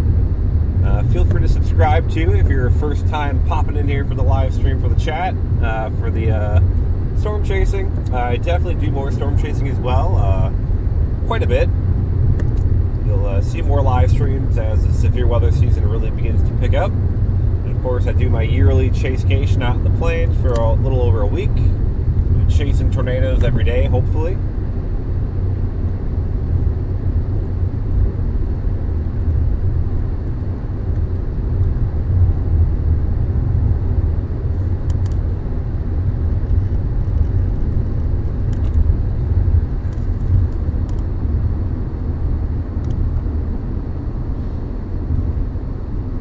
While we navigate down to the new line of storms, if you're looking for some more content to watch, I do have a lot of documentaries here I put together on the channel from my storm chasing. Most recently, we have Hurricanes Milton and Helene. Those are kind of the larger documentaries I've put together fairly recently. Also, Live, Life, and Chase, my yearly documentary.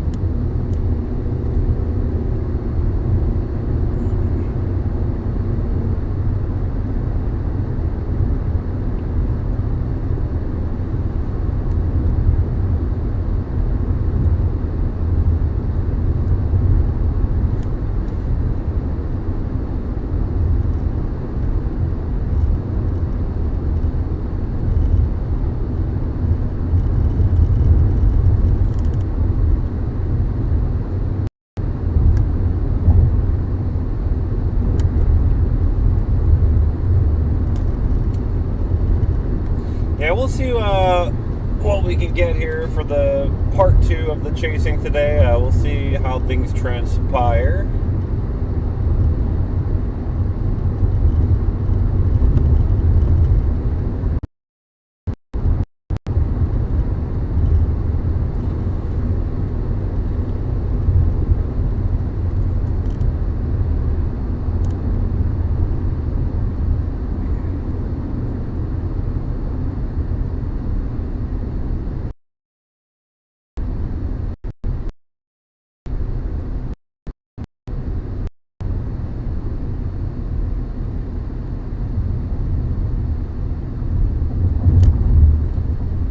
Hoping this is a 4-lane highway. I believe it is a divided highway, so that's a good sign.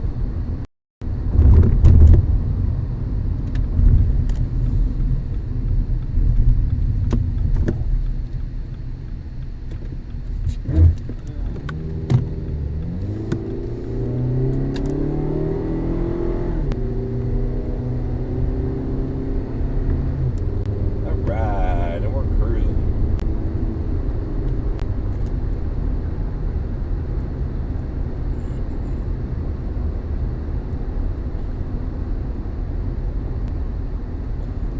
Of a radar hole where these storms are going right now. It's kind of difficult to really see what's happening. There's kind of a lead cell that we're going to be kind of approaching shortly. Looks like they just put out a special weather statement for Gainesville.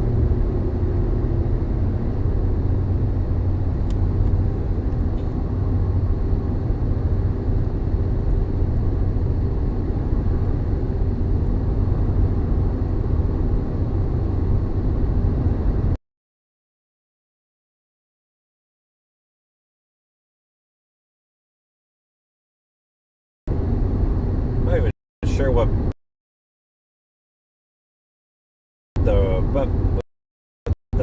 what radar to use there. I guess Jacksonville. I'm assuming that's probably their area.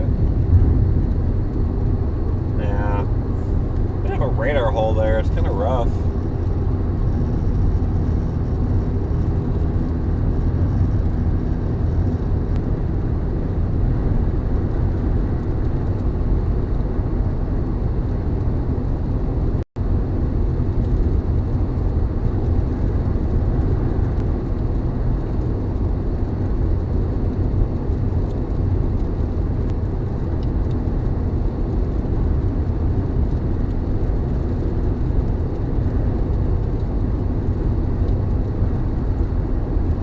The astronauts stuck that it's been so hard to get them. They're not stuck. They're a little disingenuous. They've always had a ride home.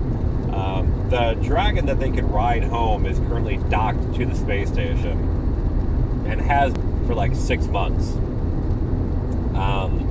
They're staying up there to allow basically to complete the work that has to be done at the space station to not have a staffing issue. And so they could have come home at any point very easily in the last 6 months with Crew 9 that's up there on the space station right now. But they will be coming home because Crew 10 launched a couple of days ago, and so they're going to have that overlap now, and they're basically replacing them.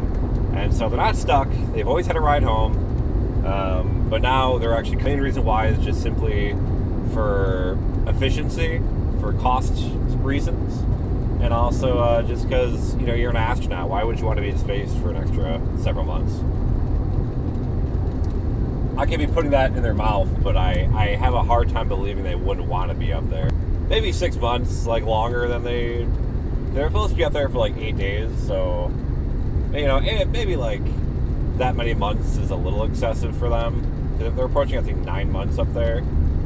So, you know, but yeah, no, they've had a way home.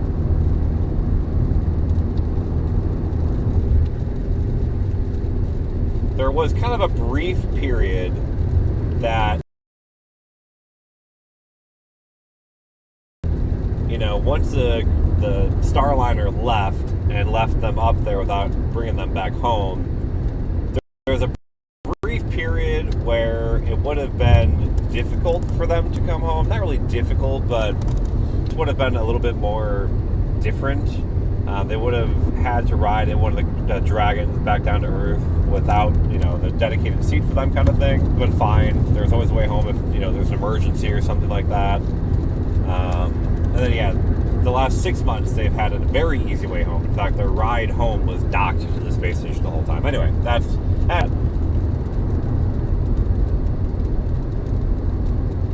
Mario, thanks for stopping in. Appreciate you.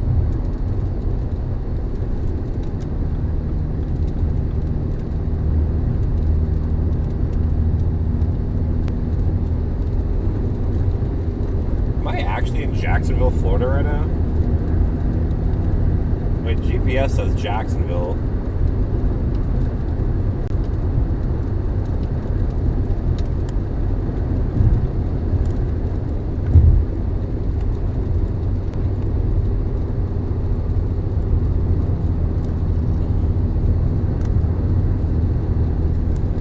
Huh. I don't know why my location says Jacksonville, Florida.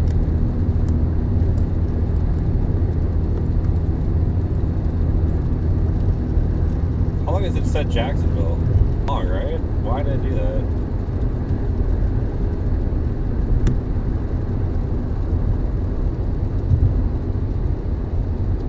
I am on 301.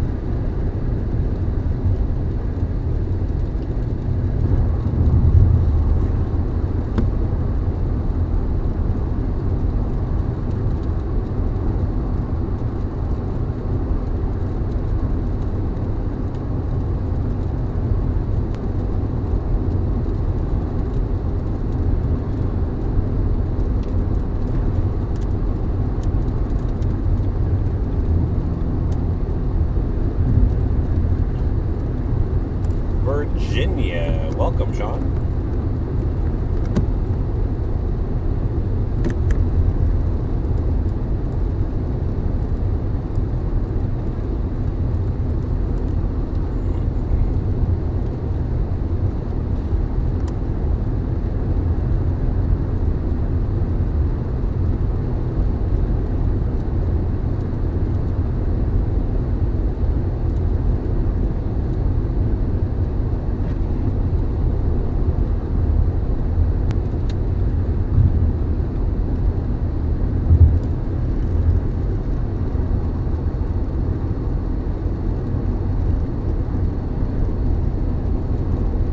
Several cells coming in from the Gulf. We got one cell that's already on land, right by Gainesville.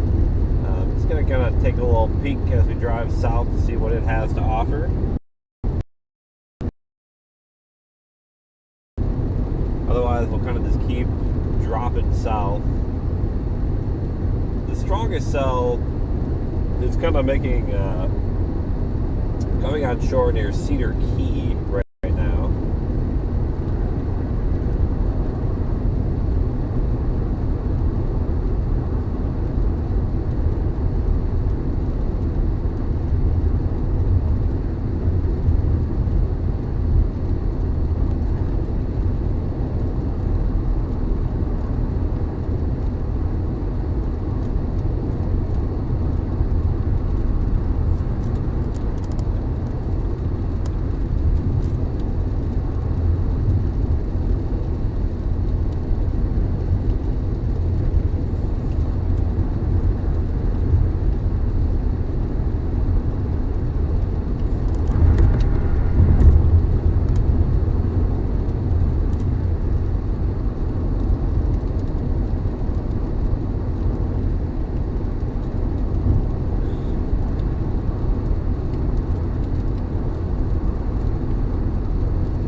nice empty stretch of highway here.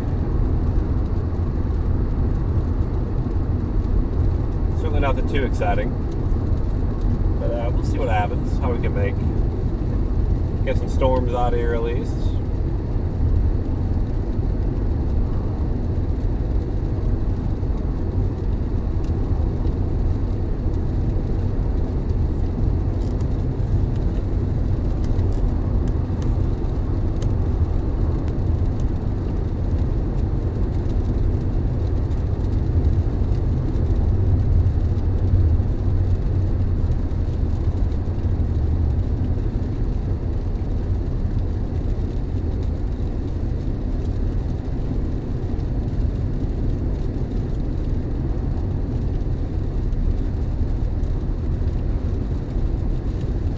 Problem with this highway is that it's not like an interstate where the speed on this is constantly changing, and stoplights and crossroads, so it's not a real fast way to move, but at least it's 4 lanes. That's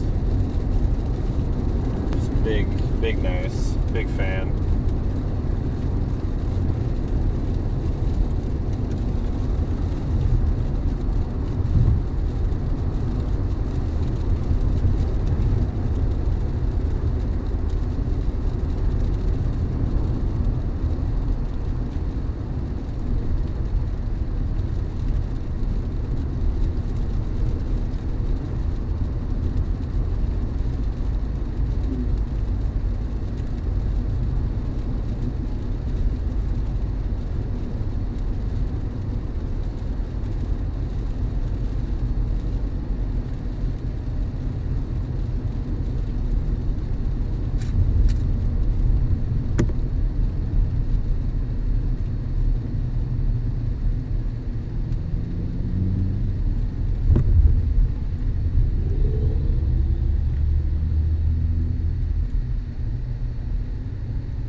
Got like the little stands selling pecans and oranges and stuff.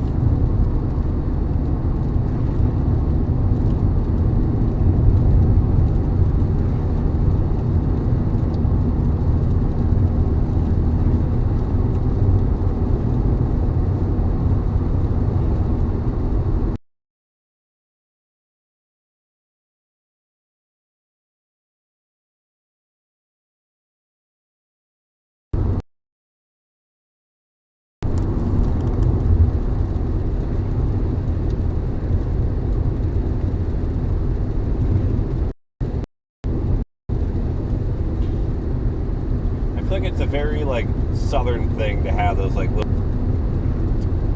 like shops or whatever set up on the side of the road, stuff like the local fruits, like basically like little farmer stands almost. Like in Iowa, you had like farmers markets, or you had sometimes like in the cities you would have like tents, but like here it's like on the rural highways you just have like little stands popped up. I love it. Sometimes they're like the honor system too, it's like leave money to get stuff. You just kind of, they trust you to put the money in.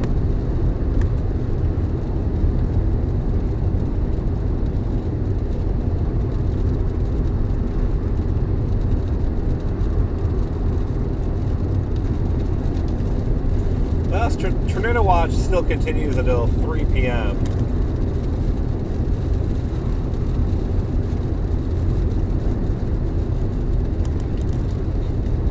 I could get a an orange.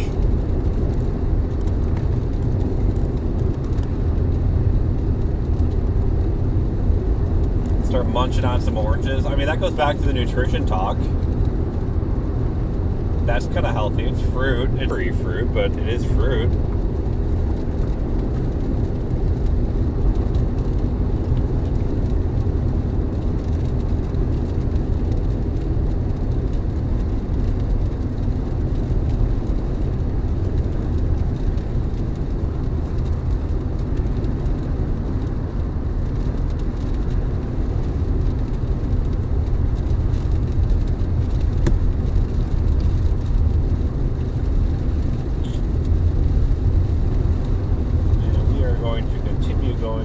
Straight to Gainesville.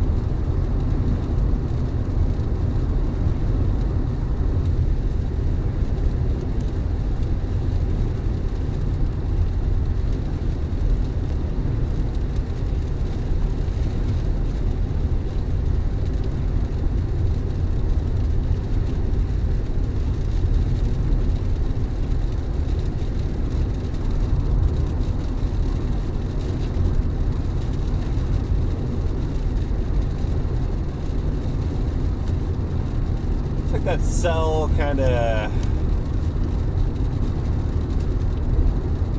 going on shore.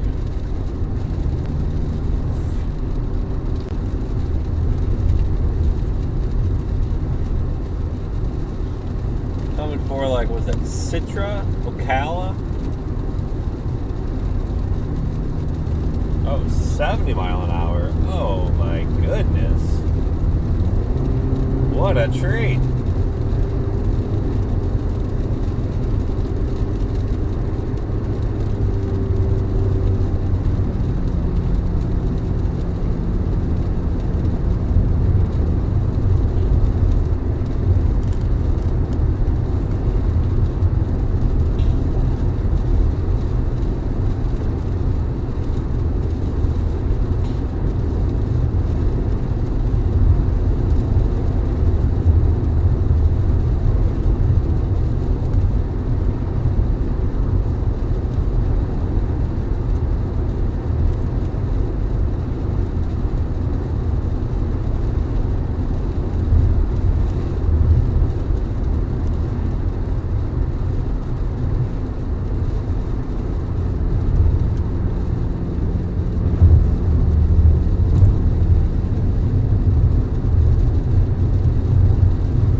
down to 60. Man, I hate the constant changing speeds of this highway.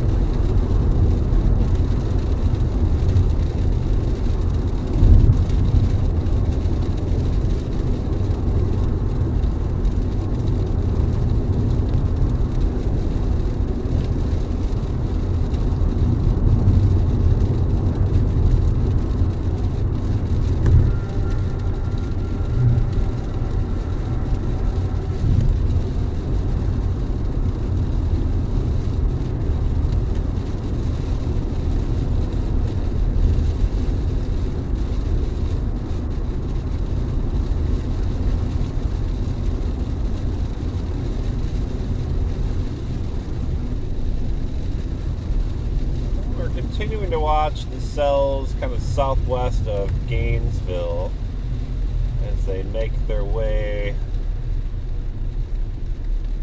over the Florida land.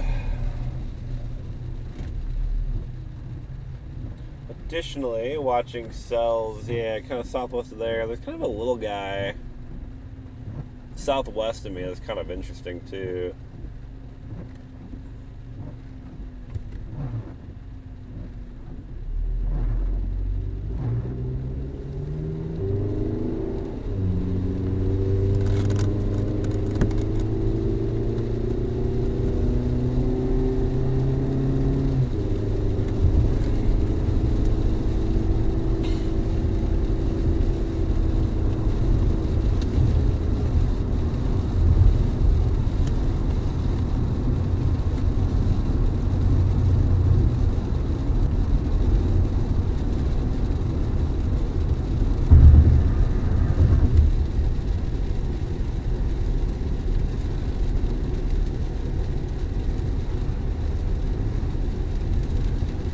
Pretty good amount of people here. Hi, everybody. Hope you're having a wonderful morning or afternoon or evening or night, wherever it is you are on this wonderful blue marble we call home. I'm Meteorologist Nick Stewart. Thanks for tuning in. We are headed south after our initial tornado warnings today to try and get into some additional storms coming in from the Gulf. One of the strongest storms has made, if you want to call it, landfall near Cedar Key.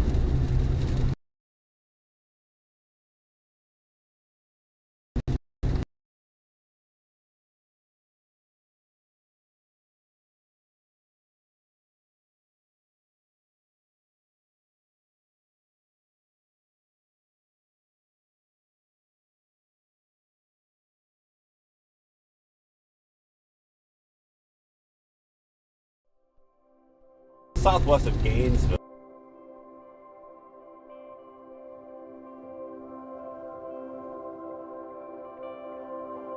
I think Tampa Bay's probably got the best view of it, but it's still not particularly great.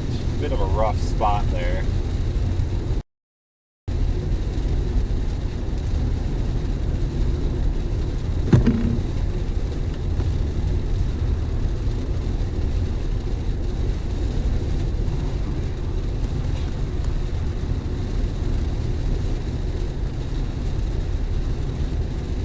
Right now I'm on Starlink only, and I'm debating if I should switch to the Verizon redundancy, which is what this precip. I will say it's Starlink is handling this rain pretty well. It's not particularly heavy, but it is light rainfall, light to moderate rain. It's satellite internet, so I mean the fact it's not being blocked out by rain in itself is kind of impressive.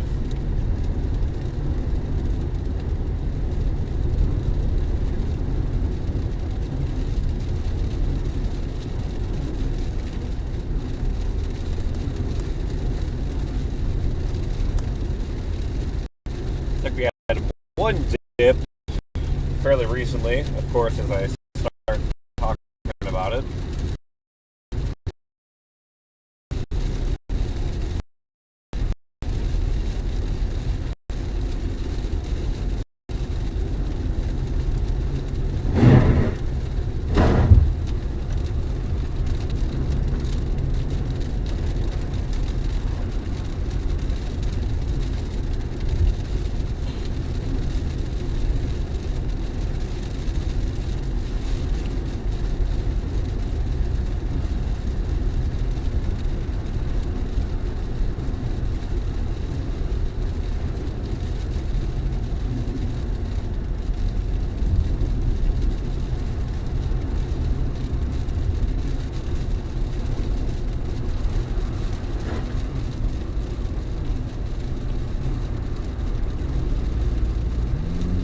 About $3 a gallon. Too bad.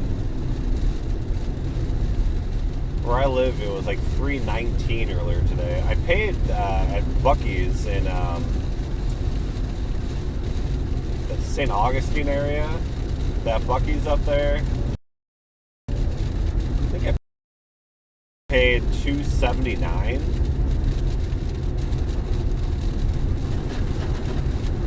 Not bad, right?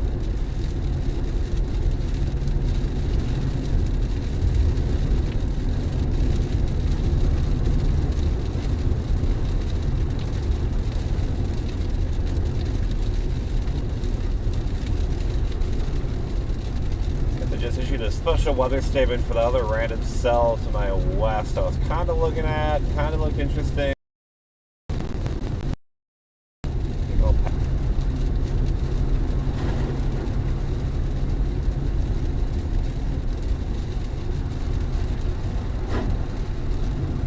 Lightning strike.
In the left lane,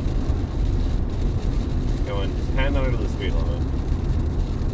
Problem is, you got a guy in the right lane that's going slow, but that's okay.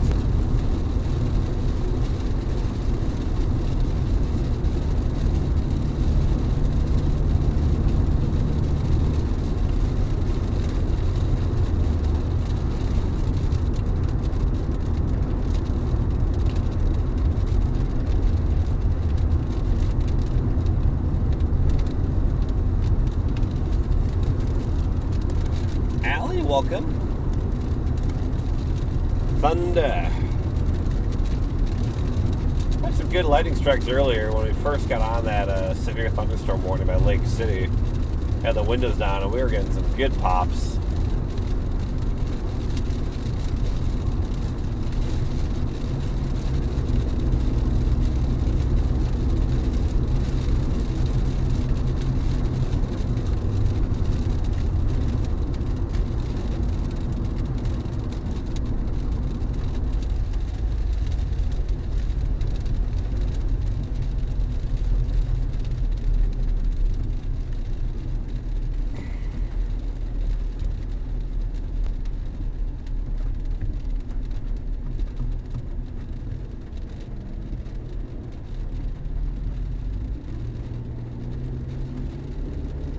There's Waldo. I think somebody was talking about Waldo earlier in the chat. I don't know if they meant the flea market or if they're just making a Where's Waldo joke, but found Waldo.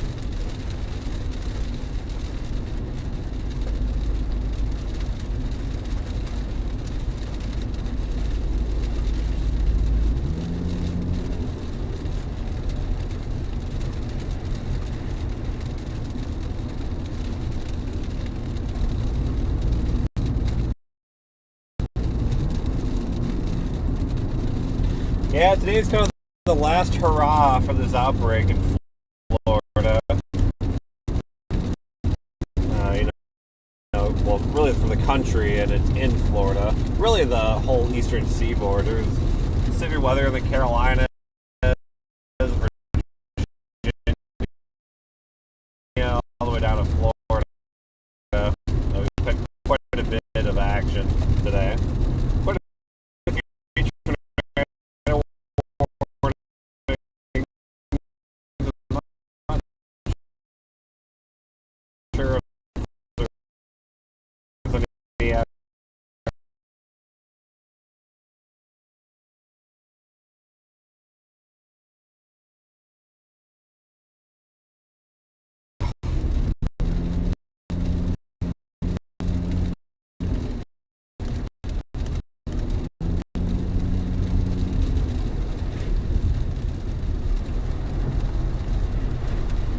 No tornado reports today. Lots of wind reports, though. Including, looks like a singular wind report in Florida. That was, looks like it was on that we were on.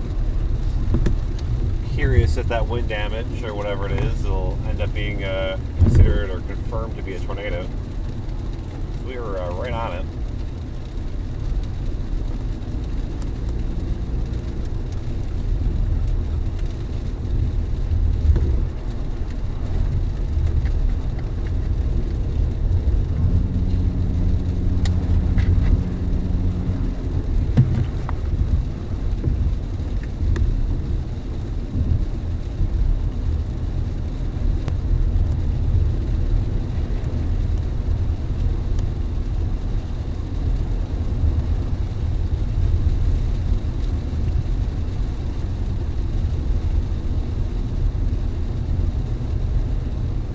I didn't realize the town was called Waldo.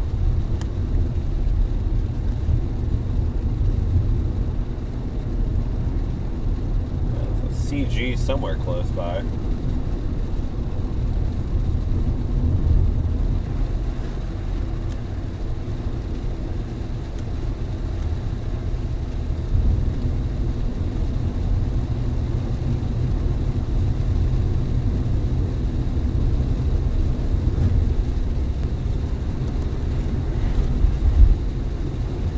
Just heard the thunder. It was a really nice boom.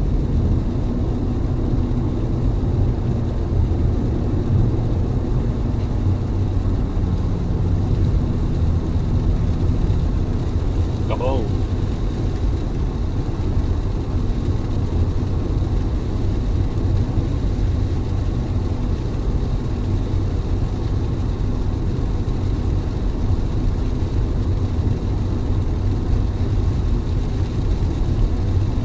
Let's see, it looks like we'll take this to east side of Gainesville. We'll go down to Hawthorne, Citra, and then maybe at Citra we might stop and assess, because that storm was probably coming in from the west towards Citra.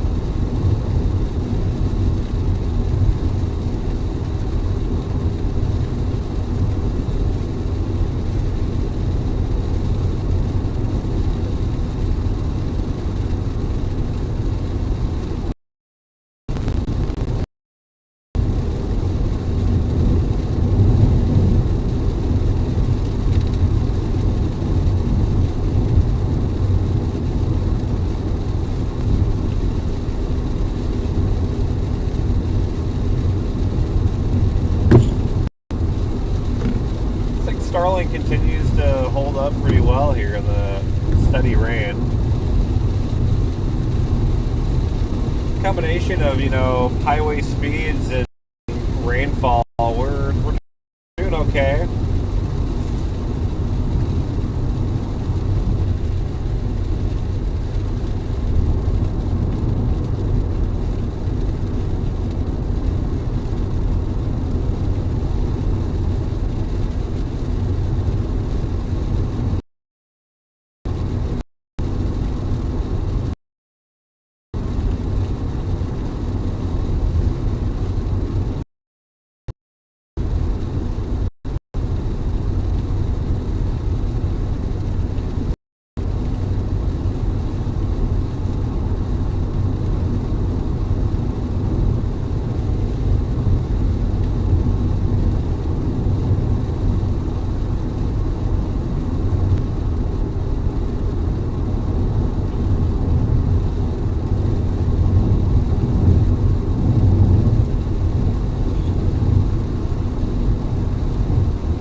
I wasn't in a hurry.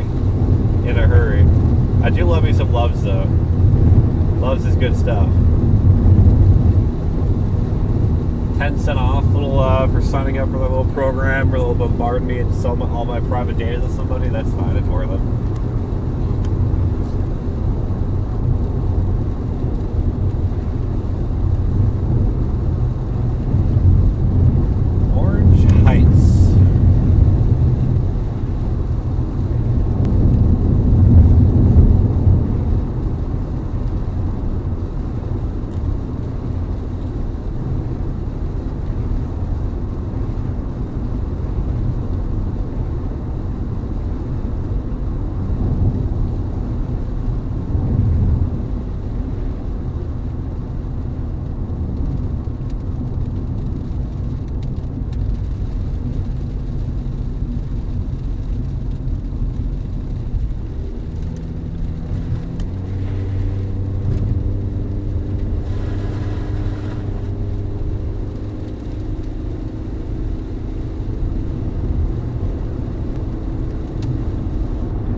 Headlights on. Well, backlights are on, so his headlights should be on, but they were not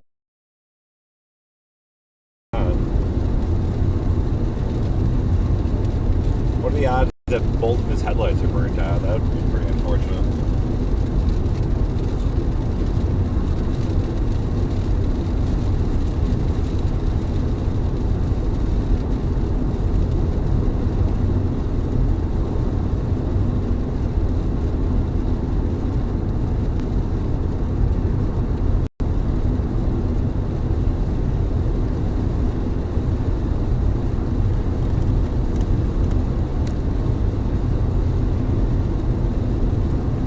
Like a pseudo warm front kind of in central Florida. Given how much it's warming down south in the sunshine, it's almost like a differential heating boundary, probably.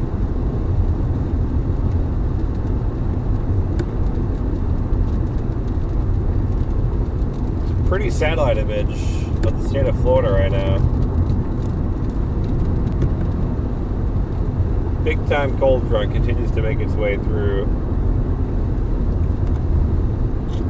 Pocket of 3500 surface-based Cape down there now.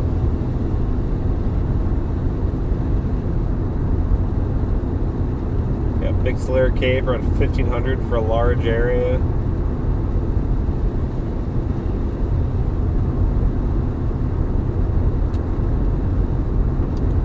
It's interesting.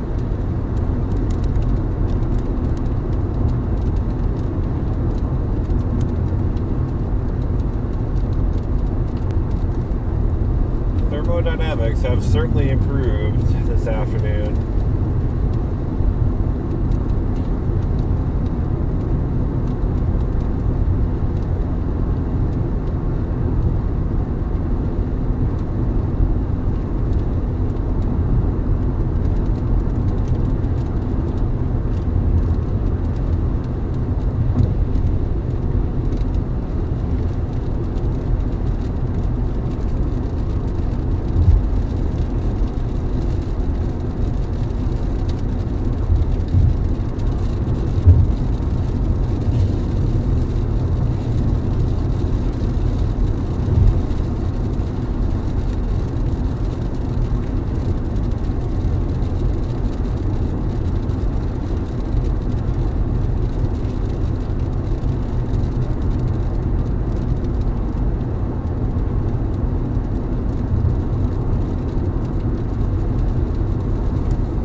81 degrees. Whew. Car thermometer is 70. That's probably about accurate, I would say.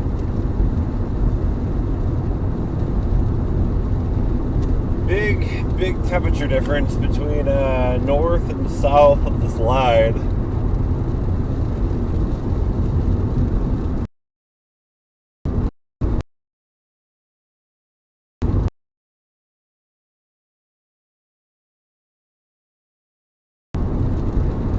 So I think you might be having a bit of like a differential heating boundary that's happening.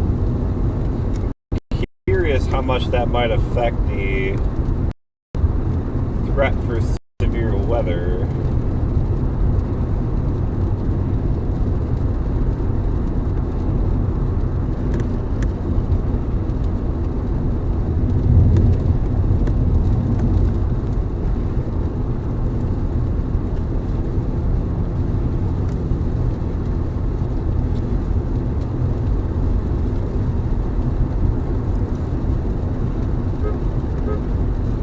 I honked for you.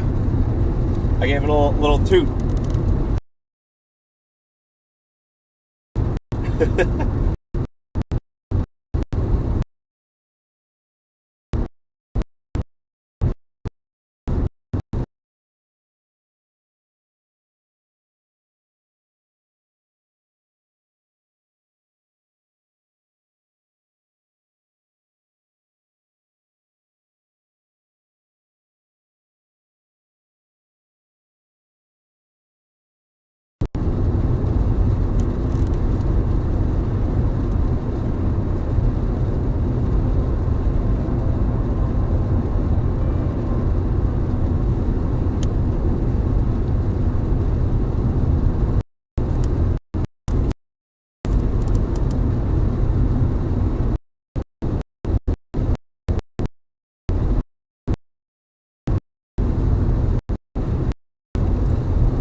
I like basically regained connection right as the Be Right Back screen went off.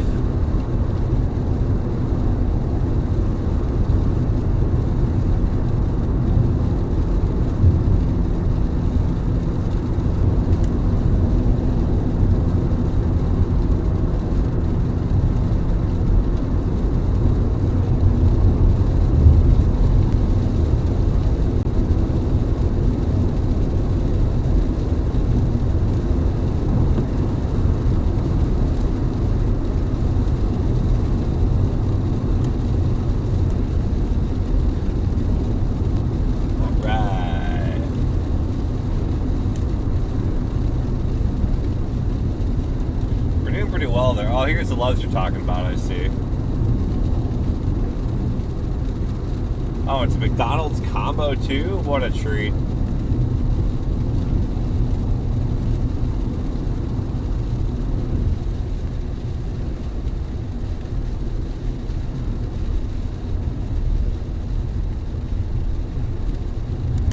We were on some tornado warnings earlier.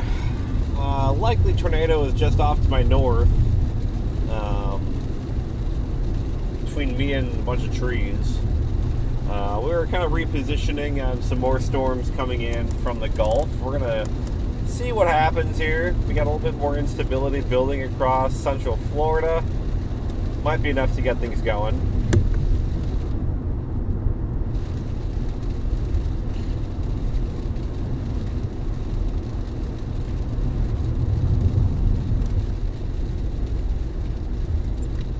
All right, sir.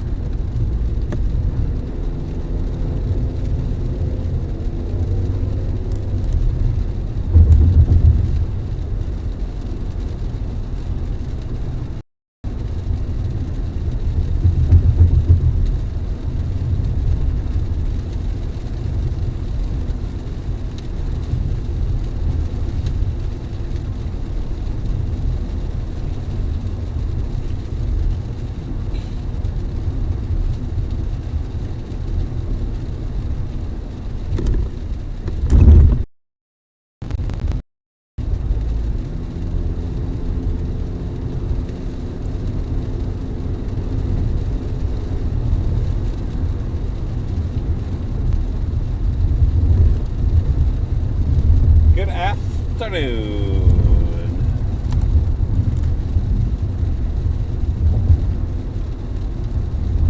Welcome to the chat. Welcome to the party.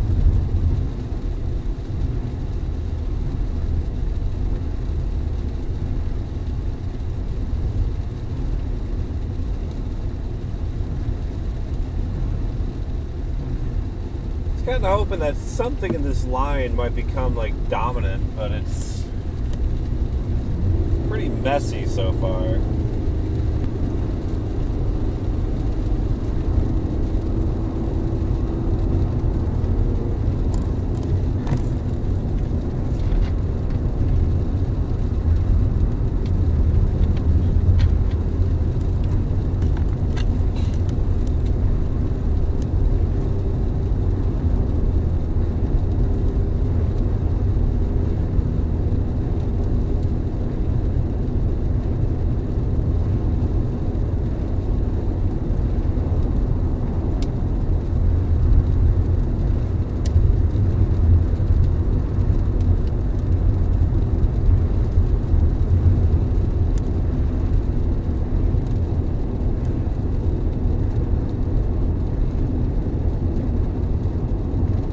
These storms are going to take a little bit of time once they come on land to try and figure out like what's going on, change in like surface friction. You're going to have a lot more instability drill into them too. So it might take a little bit of time to figure out like what the heck is going on here.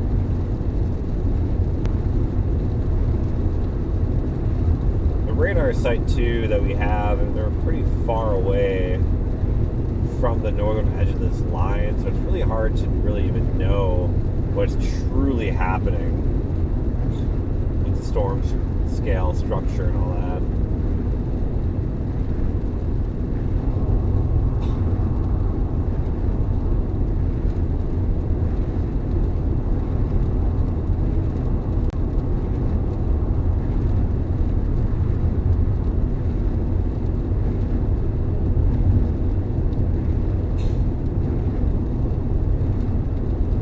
Strike above me.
Yep, 301.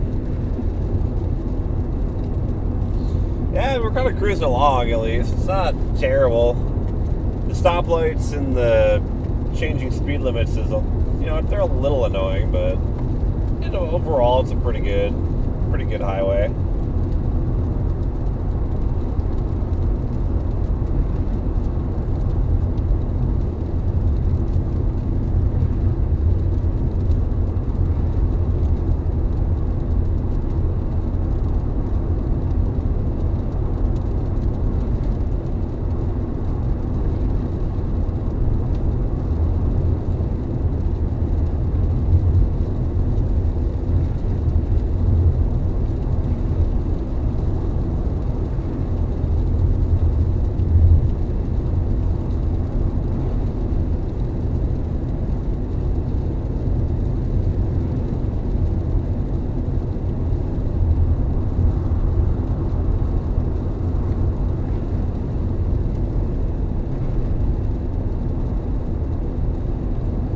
I can't even imagine. I think just anything in Tampa is like a nightmare.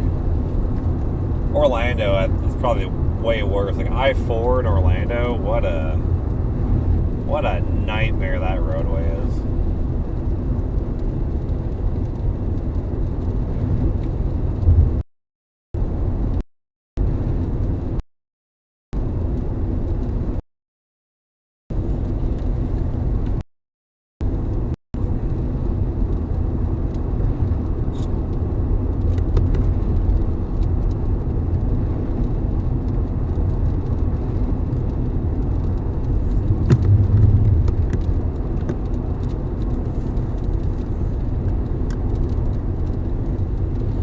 Got some reports.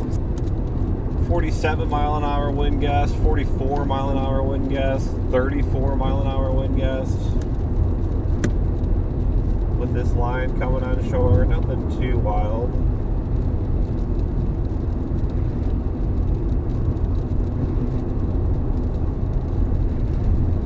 Behind me.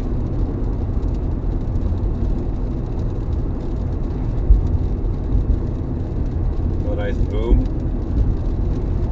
Thank you so much for the super chat. You did not have to do that at all. I am so appreciative. Thank you very much. I do this just to help you guys and enjoy the weather. Really appreciate it. All the money that comes in from the YouTube side goes right back into the YouTube side. So we're constantly kind of upgrading the live stream and all that. So your contribution helps that. Thank you.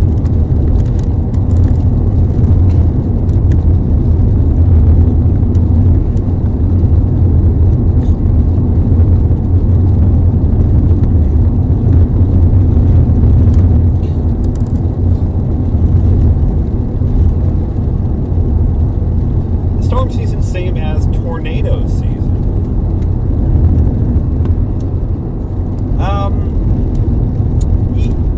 Yeah, I'd say, well, that might depend a little bit on your, like, geography a little bit. So, like, here in Florida, for example, we get thunderstorms basically daily, between, like, May 15th and, like, September 15th, like, roughly. I mean, we'll get thunderstorms pretty much every day, and that's just with sea breeze collisions and all of that kind of stuff. The tornado threat with our rainy season there is pretty minimal. But we do have our kind of severe weather season. That tends to be kind of now, kind of like early spring and like autumn. That tends to be more severe weather season. So not exactly the same. It's a little bit different. You kind of have like a wet severe season. iHeart, thank you so much. You to mom. Much appreciated.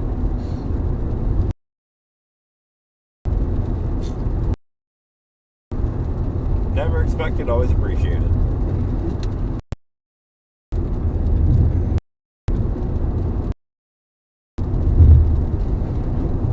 Miles to Citra, stop at the orange. You know, I keep seeing signs for that. Can I get like a hat that looks like a giant orange?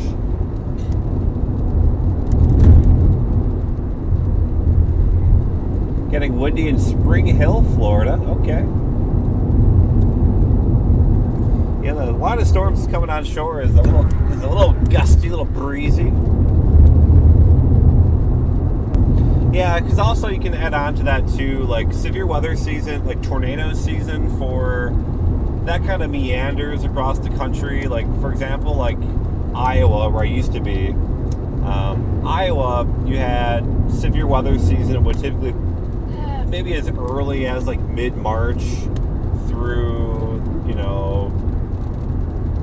August, probably. That's when things start drying out. But really, the bulk of your tornadoes are going to be in May and June.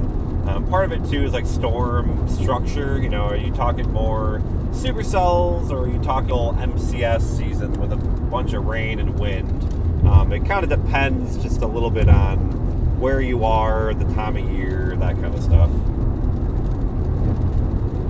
Good afternoon, Bill and Alvin. Appreciate you guys.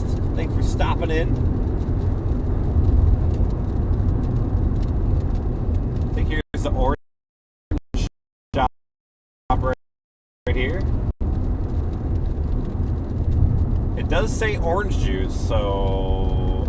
Oh, it's right there on the left. The orange shop.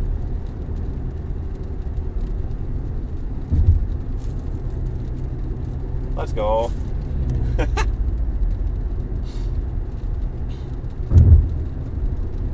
Meanwhile, gas here is $3.15.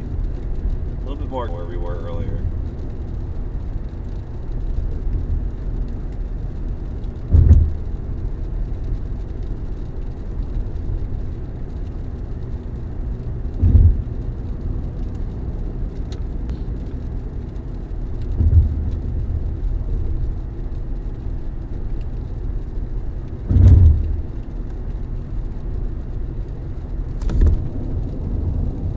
Scammers.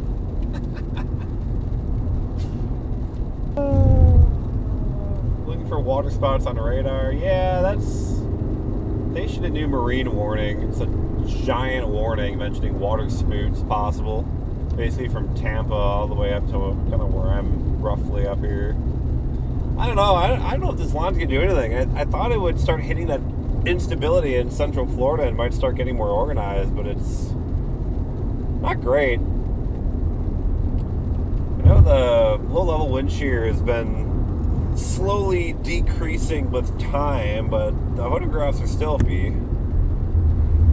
we get at least a little something as it came on shore, but it's not doing too much yet.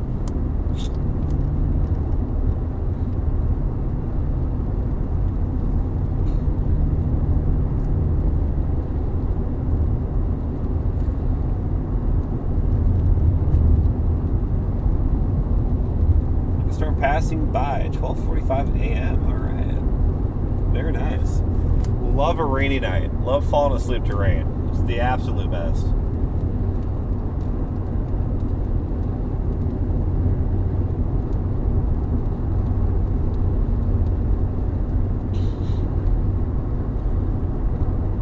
Oh boy, what do we do here, friends?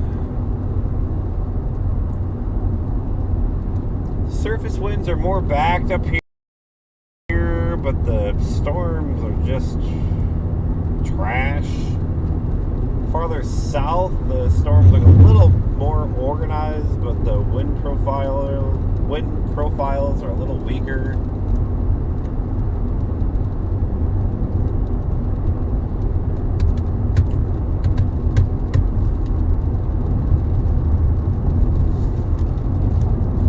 What is even the speed limit on this road? 70 still, right? Yeah.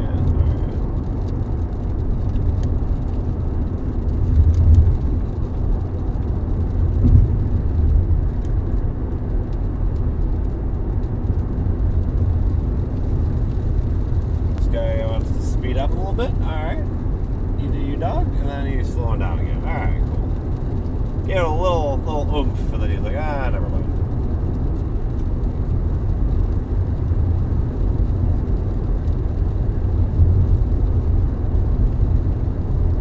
Once I get to the interstate, I might stop there and kind of look at more data, see if what's going on here. Instability continues to build, I know, across the peninsula. I mean, it's pretty darn good. You got mixed layer Cape over 1,500. Your surface-based Cape was climbing too. Pocket of 3,500 down south.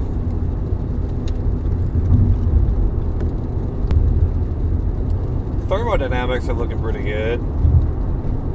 Dynamics are looking worse and worse with time.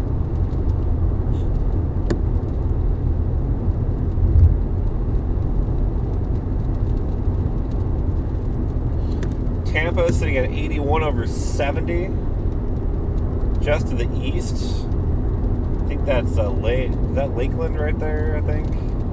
86 over 68. Oof. Orlando, 85 over 69.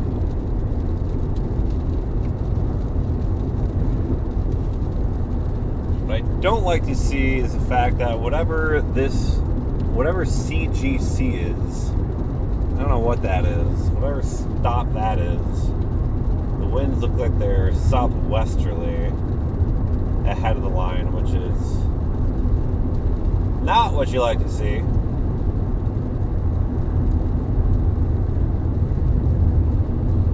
Next stop is Ocala. Maybe that's where I'll figure out what the heck I'm going to do here.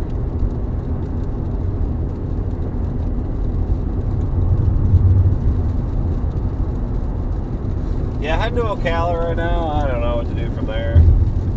Kind of just going to assess the weather situation. Remember when the sky was in Cedar Rapids? I do. What a treat. I love Iowa. I miss it.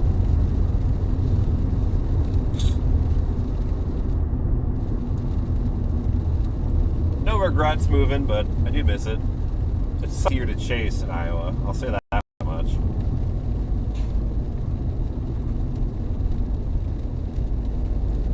But I don't know. My new top tornado might be in Florida. Nah, I think the top is still Iowa. I think Johnson County 2019 is still number one. Top three chases, though. One of them did.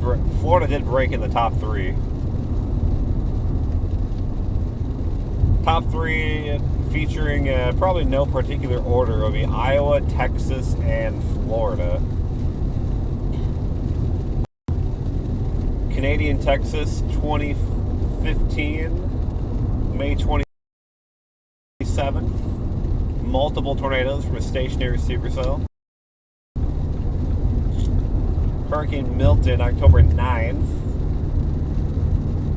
Then May 24th, Johnson County, Iowa. Cal expecting tornadoes. I'm actually not even sure if the tornado watch extends down this far south. I think you're just barely in the tornado watch here. It's possible, but just the way storms are looking so far, it's not too crazy for this side. Gonna kind of have to see how these storms develop over the next little bit here. We interact with a lot more instability over the Florida Peninsula, so in theory these are gonna kind of go through a bit of a change in state. I don't know what they're gonna look like after they kind of start tapping into the better instability, but we'll see.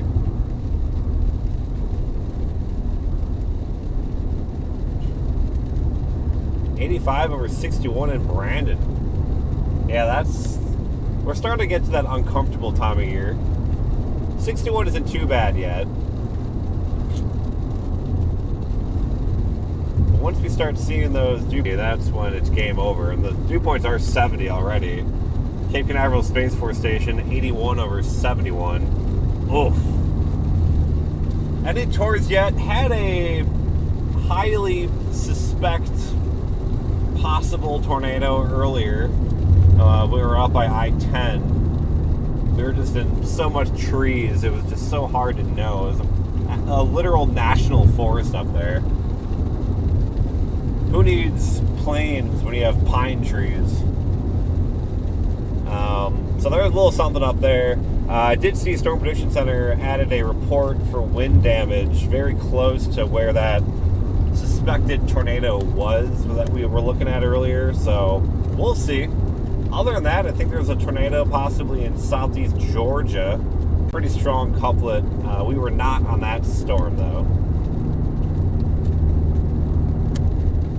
Hated Milton the Passion, not the best. Yeah, and Milton was kind of rough. It wrecked our fence in our backyard. It let me... cost me being lonely on my birthday. The wife and my dog left town the worst of the possible storm because that was our first hurricane with our house, and so we're like, we don't really know what to do. And I didn't know like how the pine tree was gonna stand and all that, so she got out of Dodge. Lost power for like 3 or 4 hours. Not the worst. Got on it pretty back. Well, what am I saying? Got it back pretty quick. There we go. No power for a week with Milton.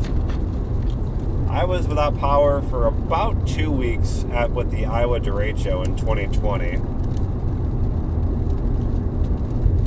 So I know your pain. I mean, technically I was homeless for 2 weeks. Actually, technically I was homeless for 45 days.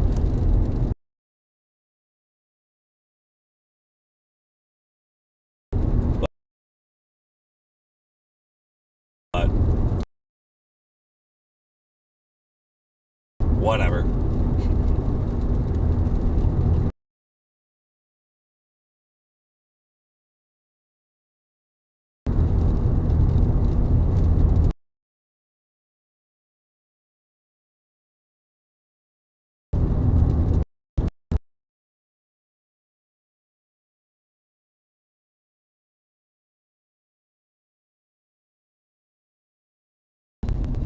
All right, sir.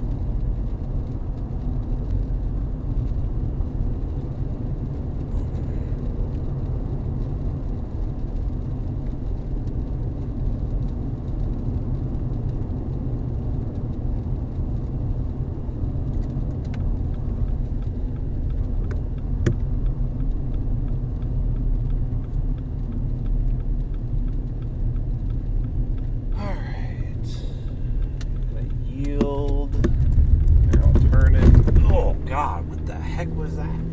What are we doing?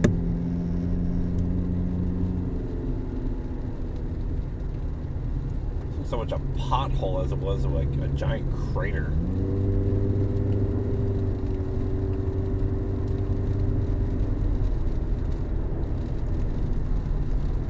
Did Florida win SEC championship? Is that what just happened? Did freaking Florida win that?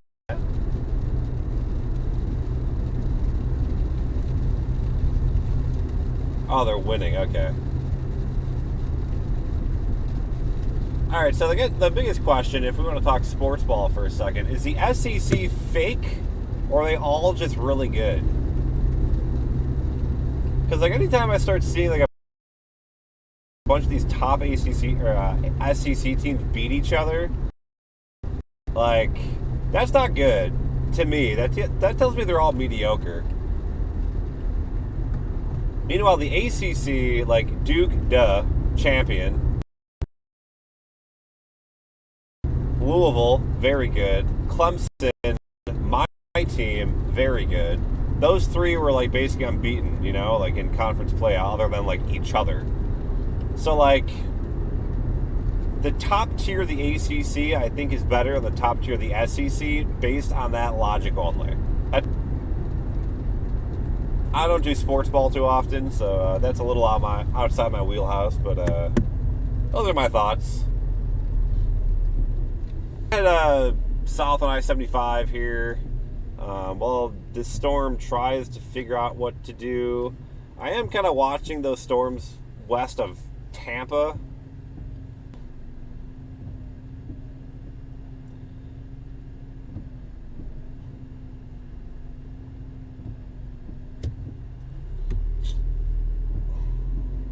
Maybe just head down to the Tampa area, get hit by the line coming out from the Gulf, and then just see what happens. I don't know.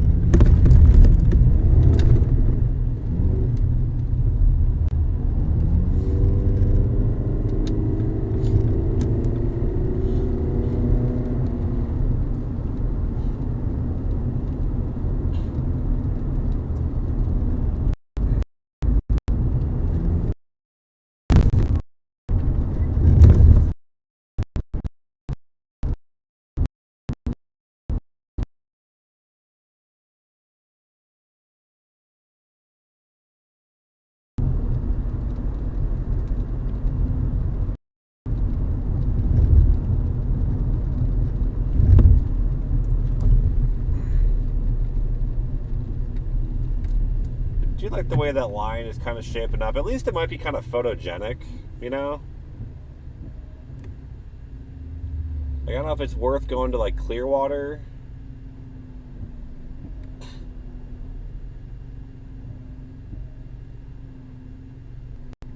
And then follow it east on. What is the drive to Clearwater? What is that looking like?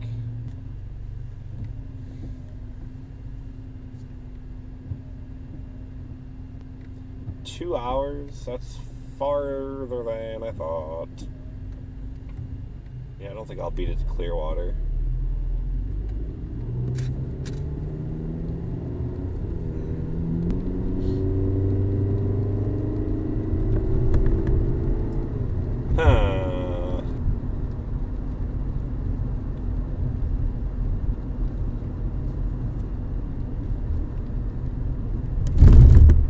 Whoa!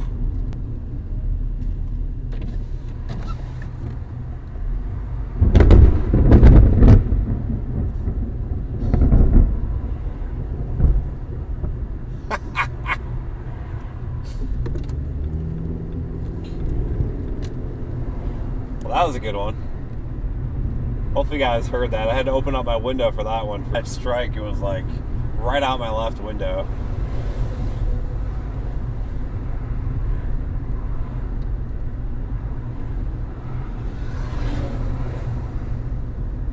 Is this all traffic to get on I-4? Oh my gosh, I thought this was...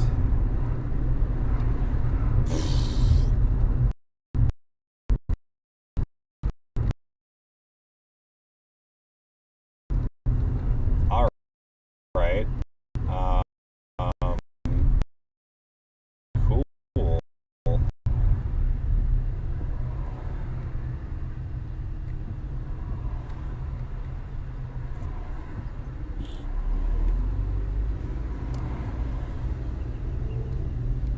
Oh my gosh. I don't know if you guys saw that on the left side of your screen. That Mustang almost just got taken out by that Amazon truck.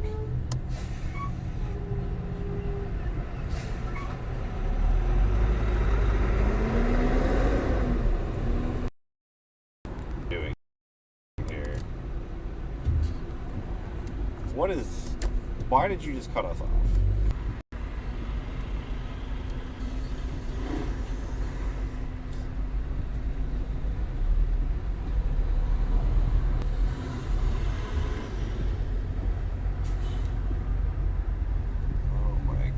Dude, come on, man. Let's all go to 75 north. Why is there so much... Oh, that's a red light. Why is there so much traffic going north on 75?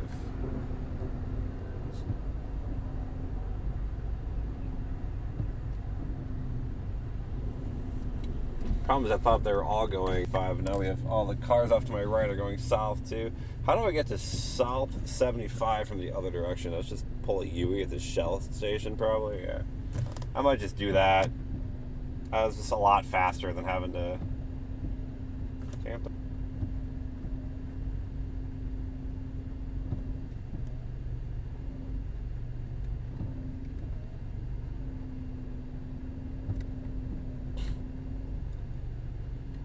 Another close strike.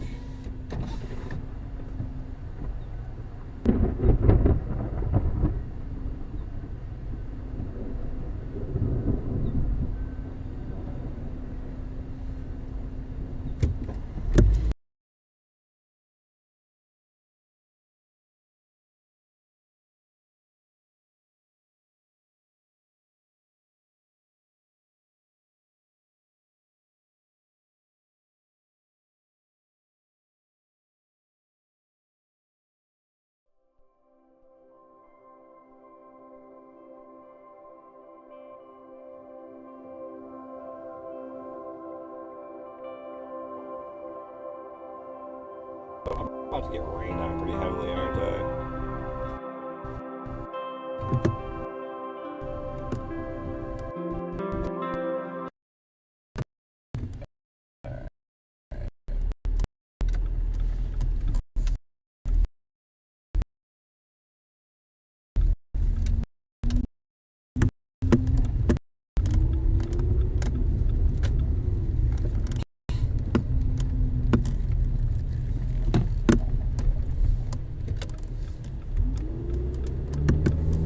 Alright, new plan. We are going to go just south of 75 here. We're going to just try and get south of this rain. Set us up a little bit more in the warm sector, and then we'll kind of play it from there.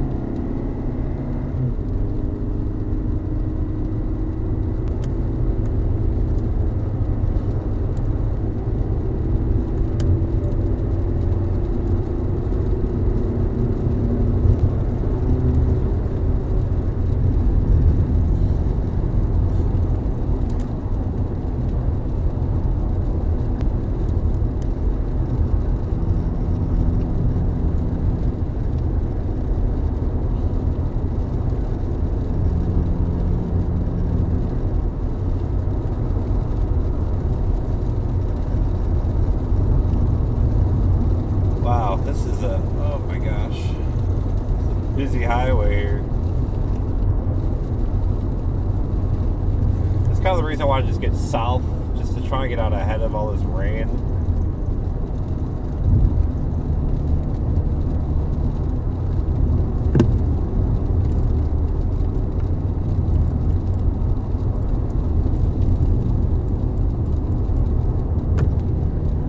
Rain in interstates is nothing. So I think what I'm going to do here is start kind of just drifting down I-4 or 75 and see if I can find a pocket of the line that looks good. That might be worth kind of intercepting. And then probably just east across the state then, probably on I-4.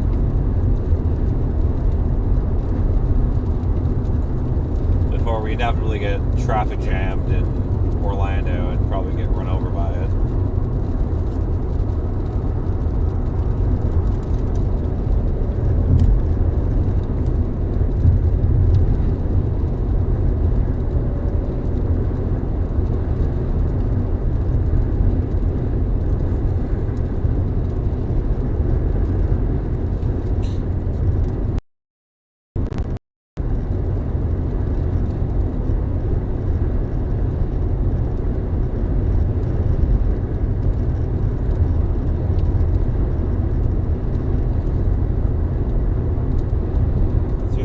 Pretty decent little spinny spin in that line. That would be kind of northwest of Clearwater, west-northwest.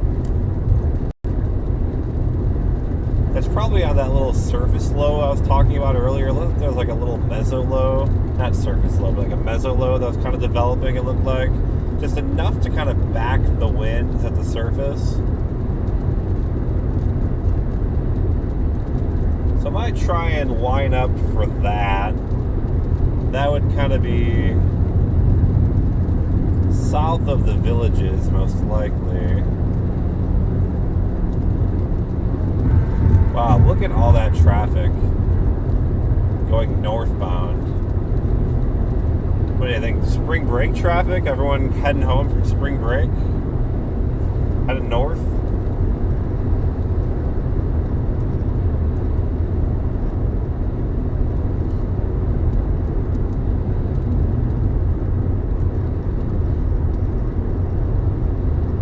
A lot of volume. It's moving. A lot of volume on that road. Pretty good CGs behind me. I'm still seeing them pop off periodically. Hello from Detroit. Welcome, Angela. Welcome to the party.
Spike in CGs on radar, the lightning data.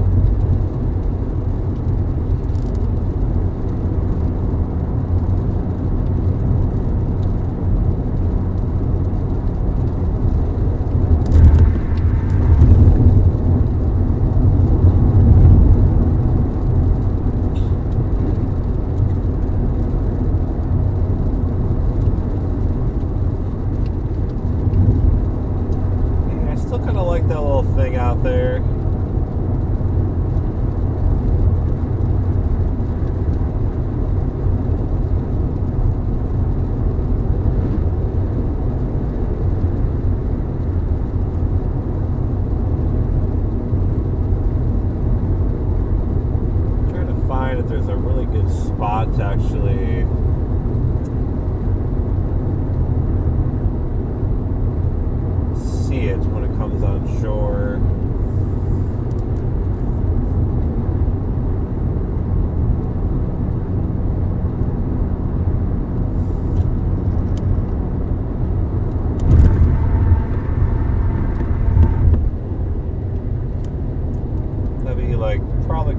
to like Bayonet Point, it looks like. That's a real place.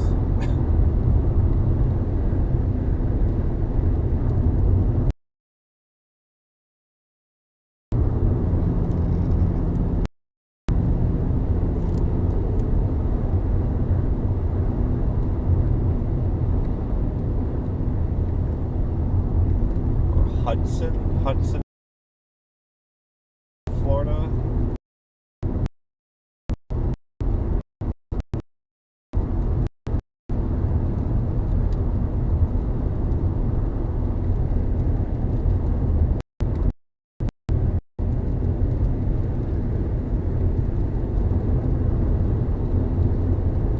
An hour and a half from Hudson.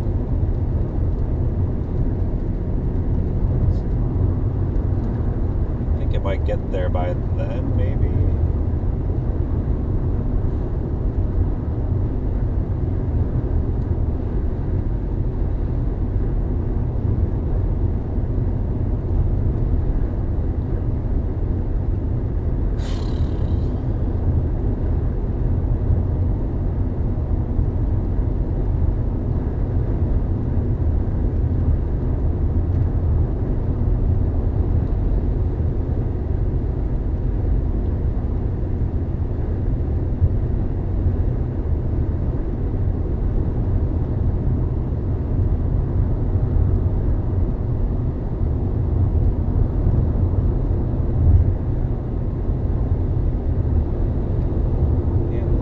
Sure I'd make it to Hudson in time, but I meander that way.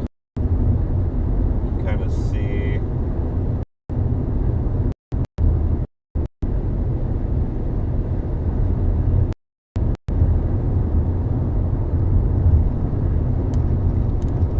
See what happens. We've crossed the thermal boundary. Currently 80 degrees on my car thermometer. We've jumped 10 degrees at some point in the last few moments. It is outside.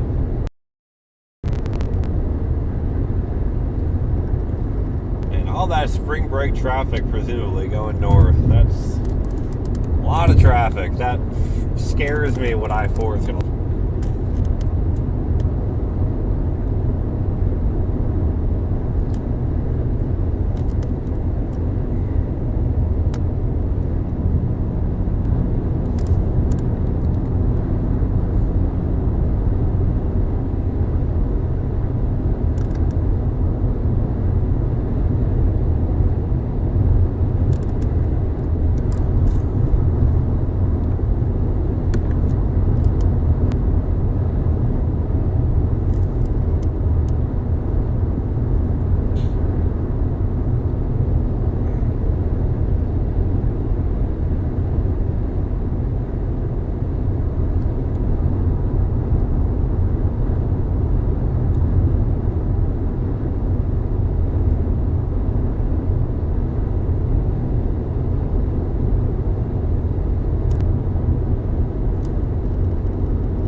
Ba-da-ba-ba-da-ba-ba-ba.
Traffic is just backed up. The limits of traffic, I mean, it's funny because like there wasn't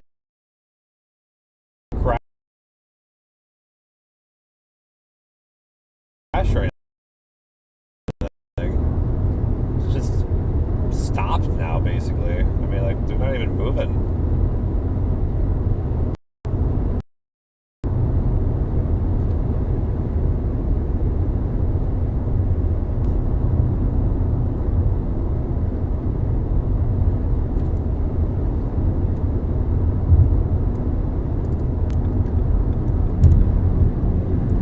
It's all taillights behind me now.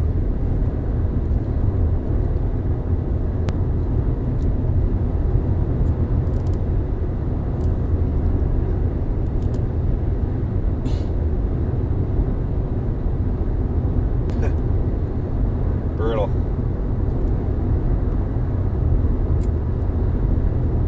It's like they just issued a special weather statement for that storm I just left, so that's cool. Love that.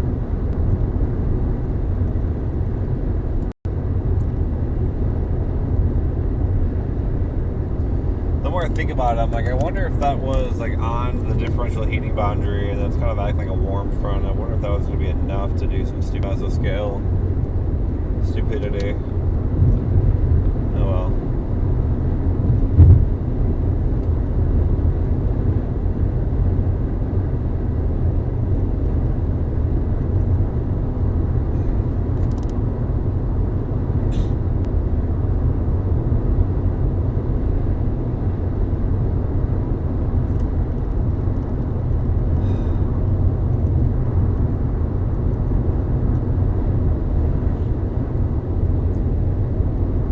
Yeah, we're going to avoid I-95 northbound 100%. Spring break traffic.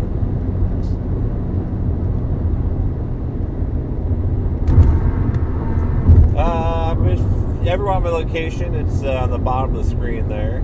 Should be anyway. That should be updating. There's near the Ocala area, heading south on 75.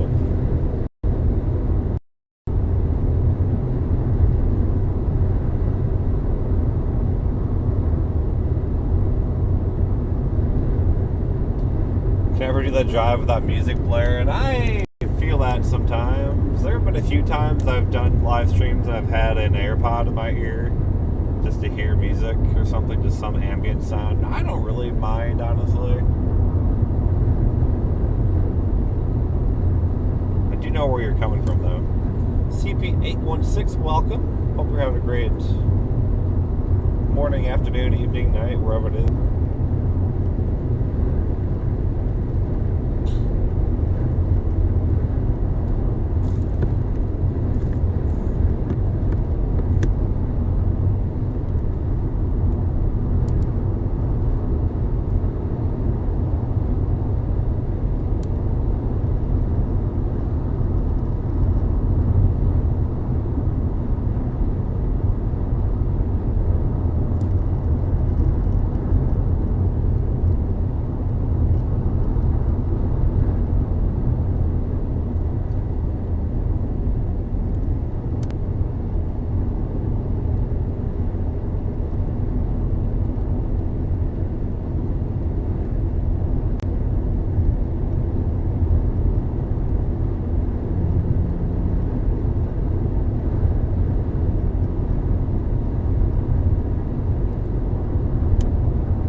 Stop traffic, even southbound too.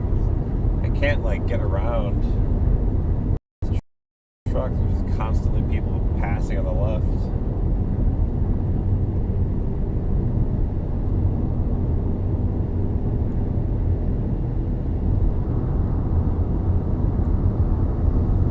I got my window here.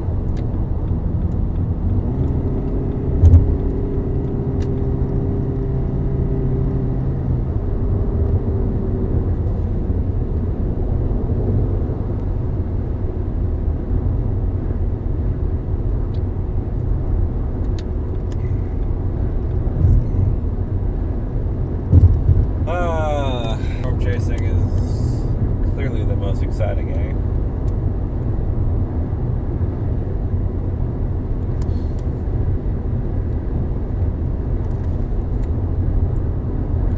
Geez, shooting out way ahead of the line now, coming in from the Gulf.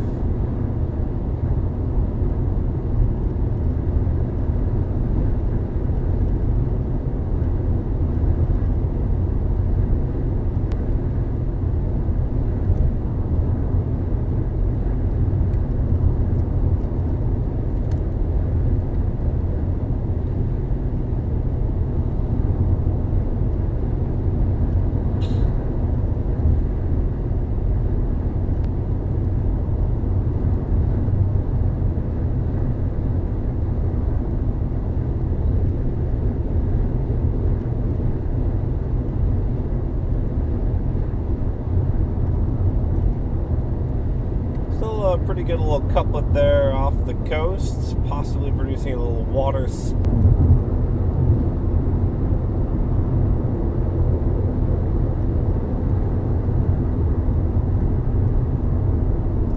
Just had a new mesoscale discussion issued. See if I can get the audio on it to work.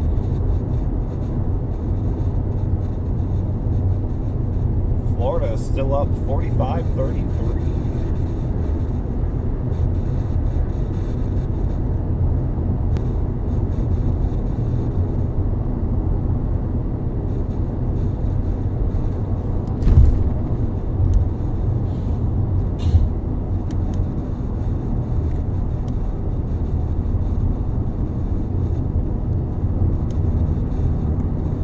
Victory Casino, Port Canaveral.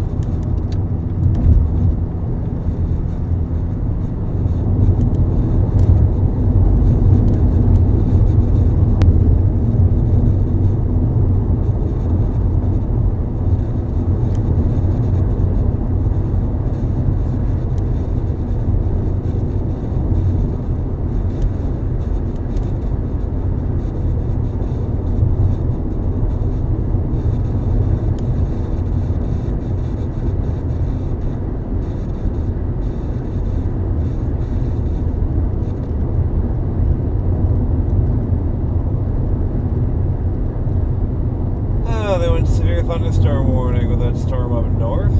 RIP.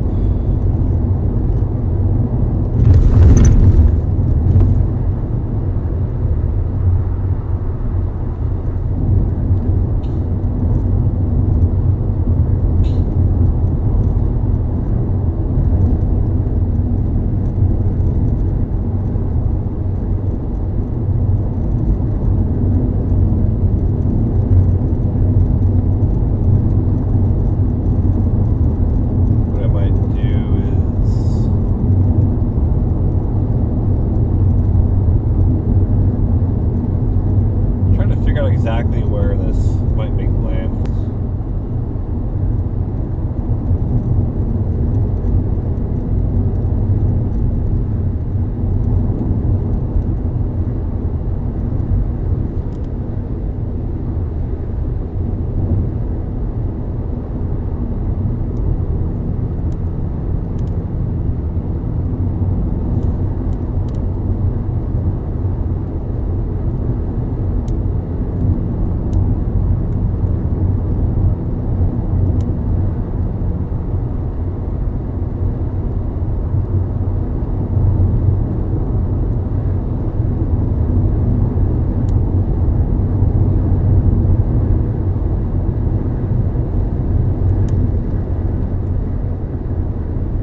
I'm at, in this part of Panhandle, but Peninsula, there's not a lot of beach access until you get to like Hudson Beach. It's like a lot of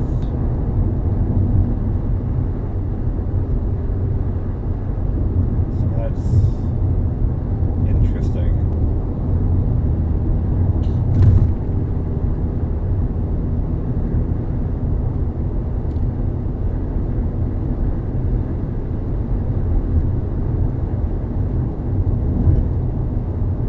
This is tricky.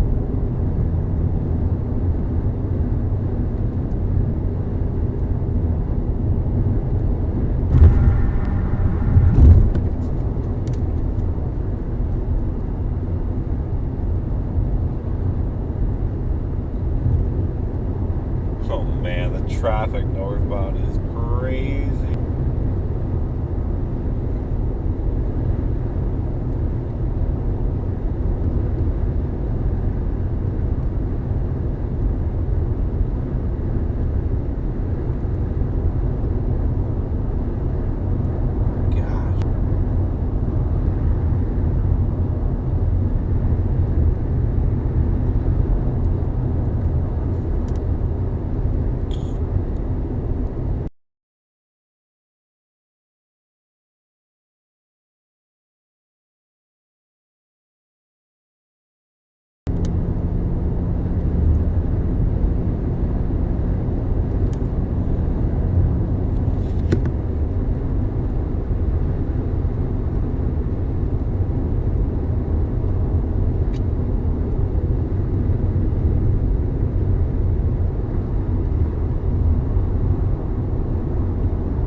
So we're going to continue going down I-75 here.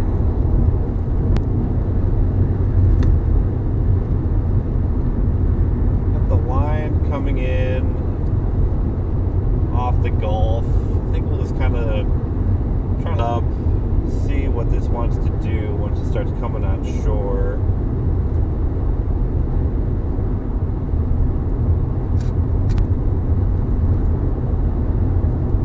Rather, the whole line has kind of got all sorts of little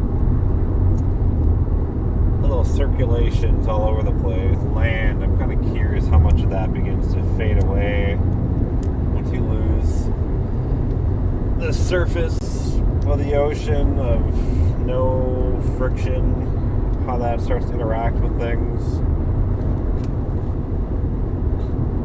You got a spot picked out. Get off this exit in about 20-ish miles, and then we'll kind of sit and assess the situation, see how things are looking, go from there.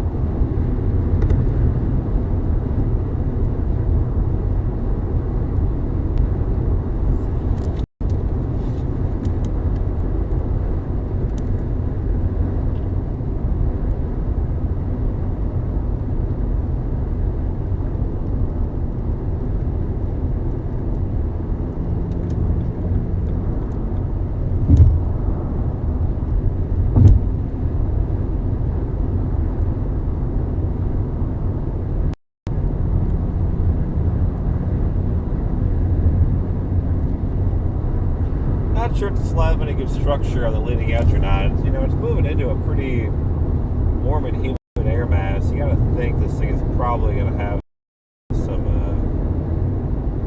decent structure to it.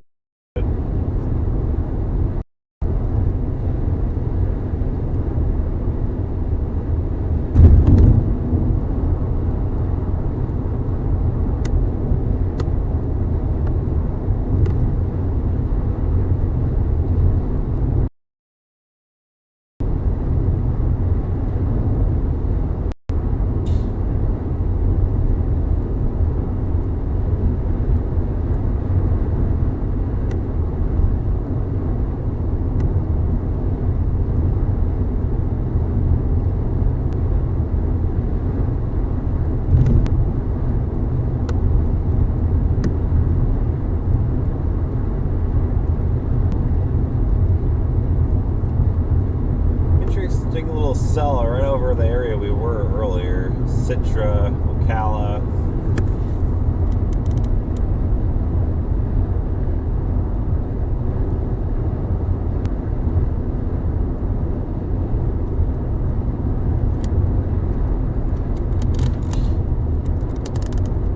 It's pumping out CGs too. Shoulda, coulda, woulda, whatever.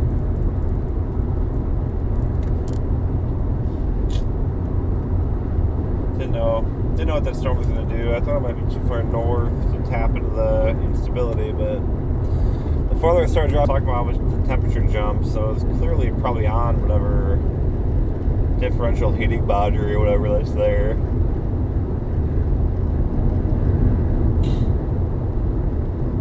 Curious if that's what it'll take to get it done today.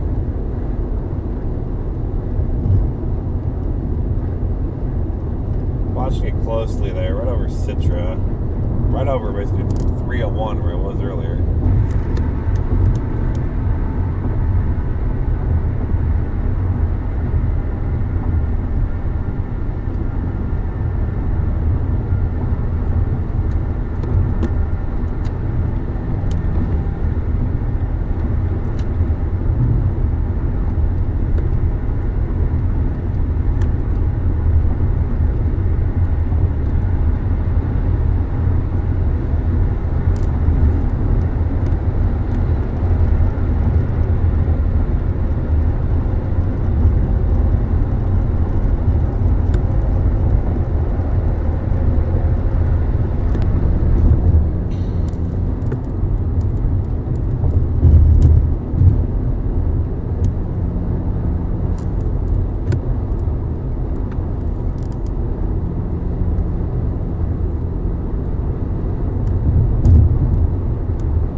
Flat area here, this ain't too bad.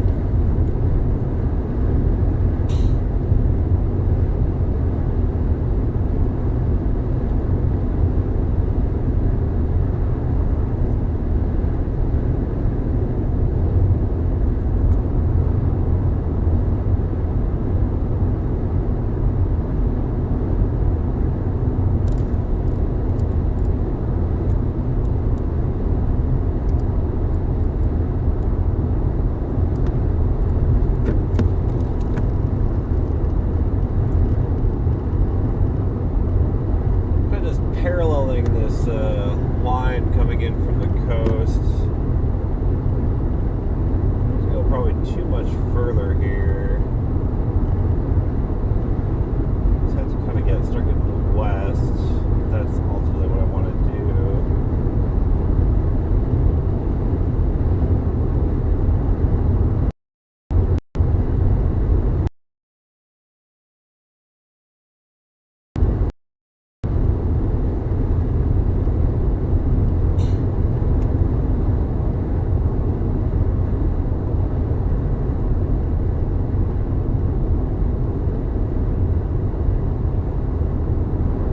Take Route 48 west.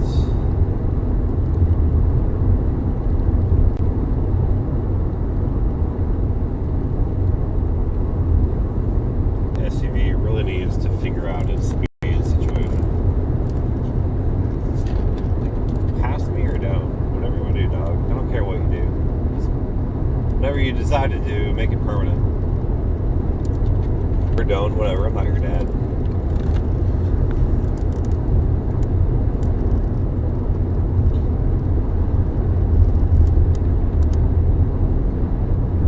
Yeah, I'm reading these. I've been checking chat periodically. I've just been, right now I'm just trying to figure out a plan of attack here. Welcome to the villages. Ah, yes. That is such a place. Take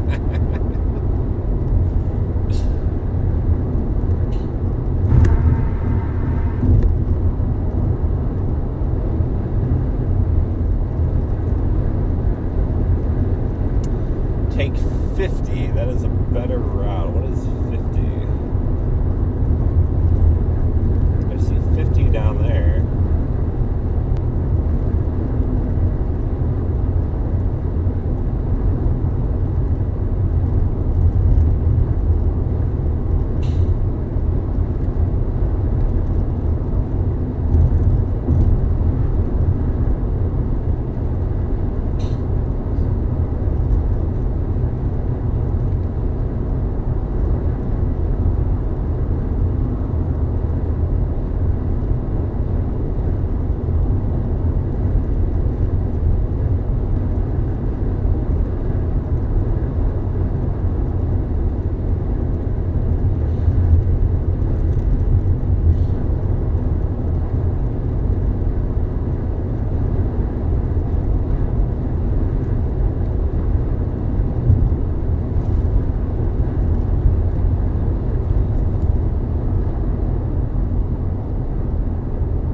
That's open here.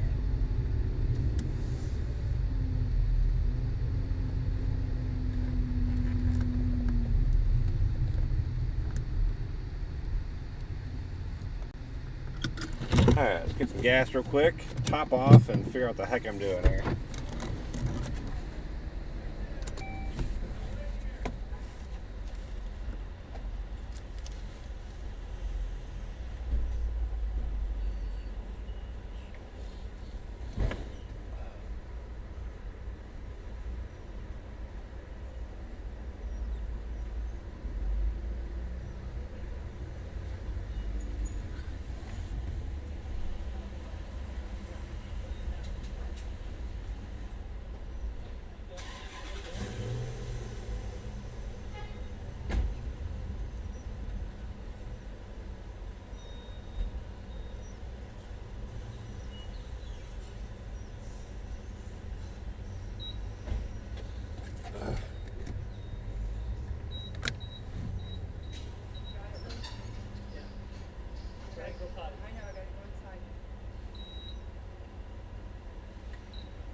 Yeah.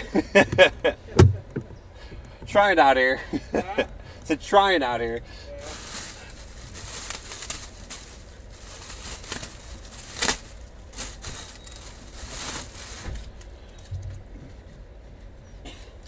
You're working your business right off of there, huh? Basically, the car is my mobile office, so works out pretty well.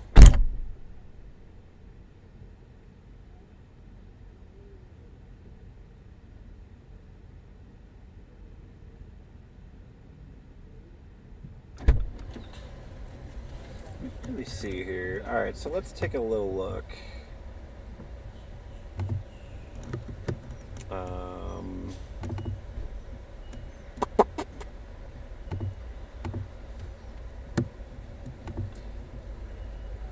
right, just kind of look and see how things stand right now. So we're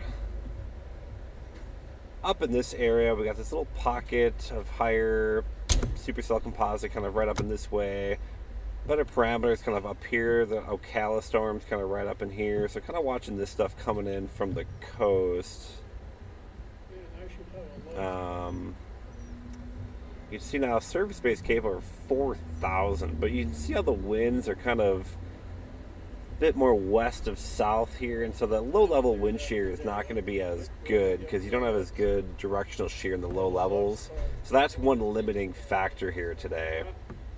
But right north of Tampa St. Pete, the winds are still kind of going in because I think there's a little bit of like a low, little meso low kind of right in that area. So I think what you're seeing is a little bit more directional shear just north of Tampa St. Pete. And so that's what kind of has me a little interested. If you look at, let's do 0 to 1 bulk shear, kind of see how it kind of is a little bit higher sitting down the line, kind of right here, right in here. So that's why I think just kind of wait and see what this line does to my west and kind of see how things pan out. Yeah.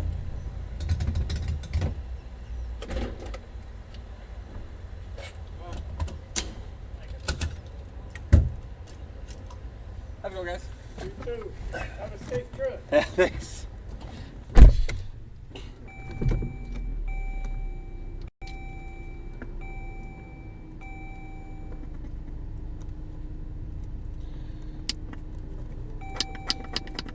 Running out of hand sanitizer.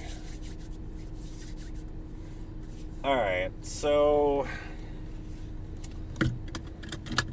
let's think about this here.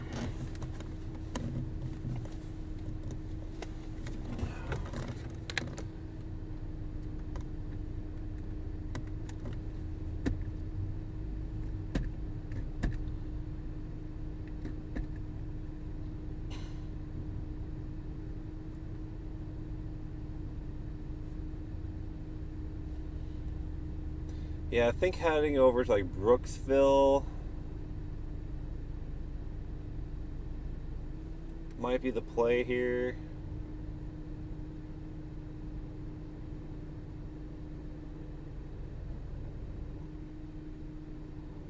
We are there. Yeah, I kind of like that. We'll do Brooksville.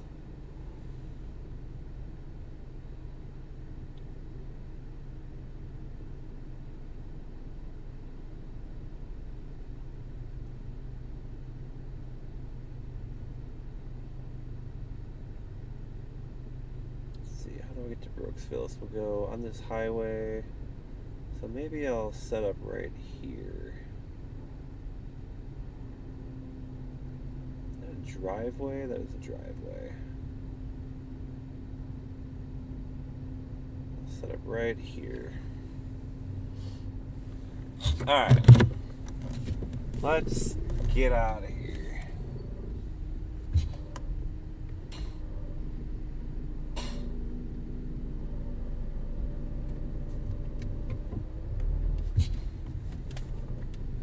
Good.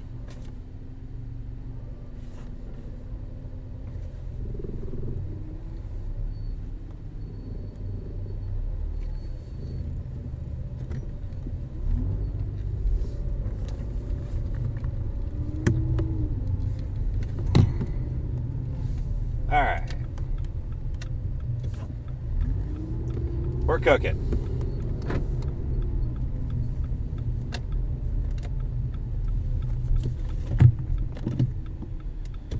Using the right lane, so we can go left here.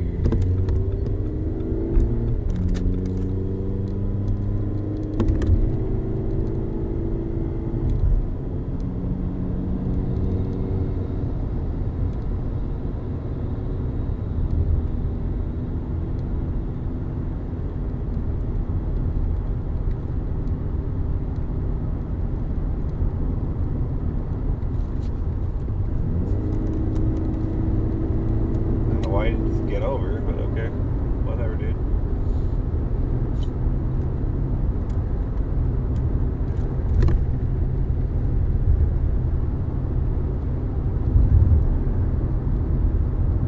Just drove off the road. Okay, I don't know what's going on there. Alright, let's head to Brooksville. I'm in Bushnell. I'm heading to Brooksville.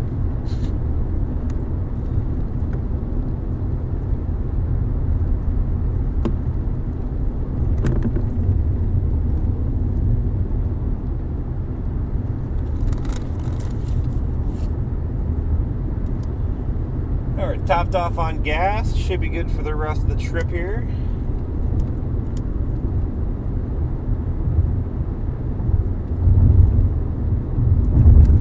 See what happens.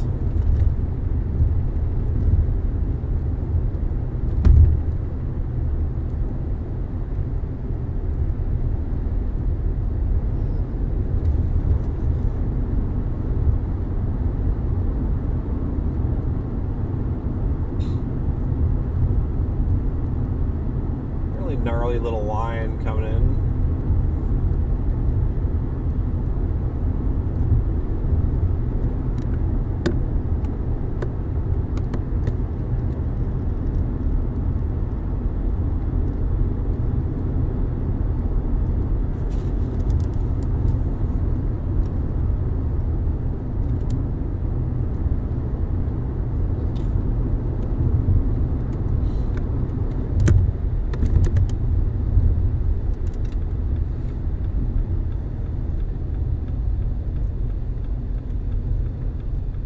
Road 625.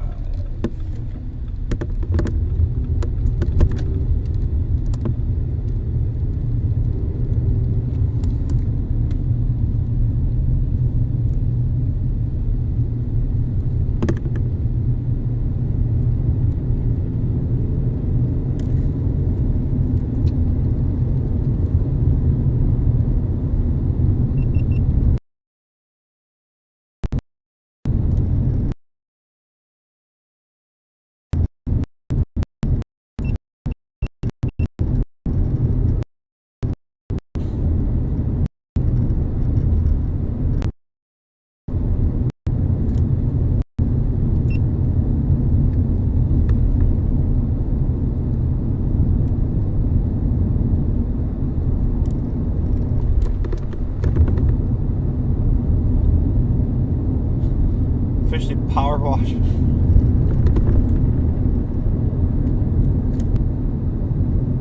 Thank you, love.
Alright, so I think I got a little spot picked out. We'll kind of sit and see what happens with this storm.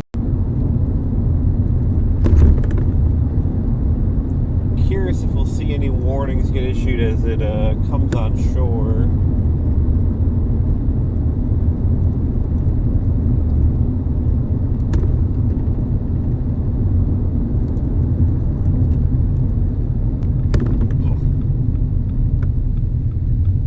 Spectrum Internet is here. Might as well have a sign that says, please stay away from us. Return.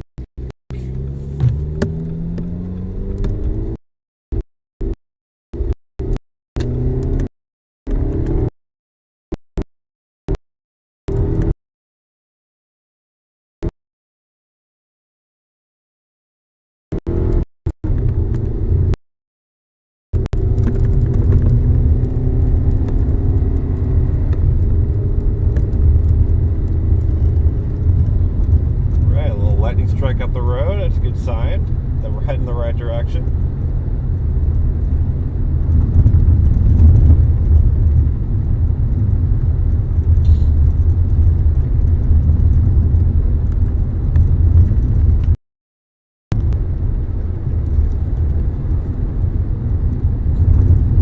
So I think I'll head, so we're going to head to Brooksville, and then what I think I'm going to do is kind of south, because I think it's going to become a game of what little circulation becomes kind of dominant in this line as it comes on shore, if any of them really goes.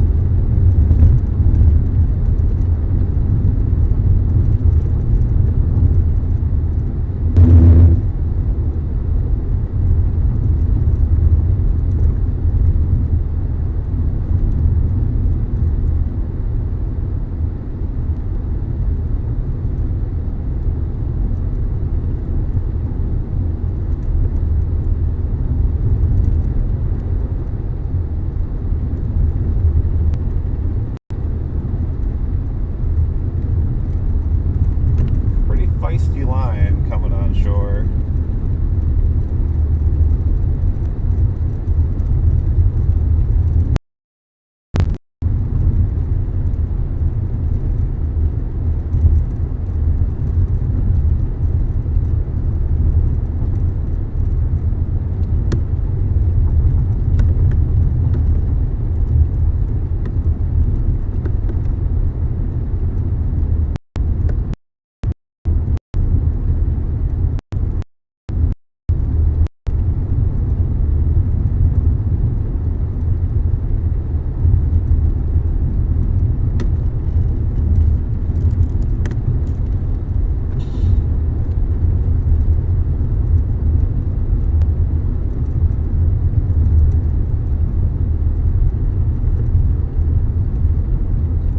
Waldo, yeah, we were at Waldorf.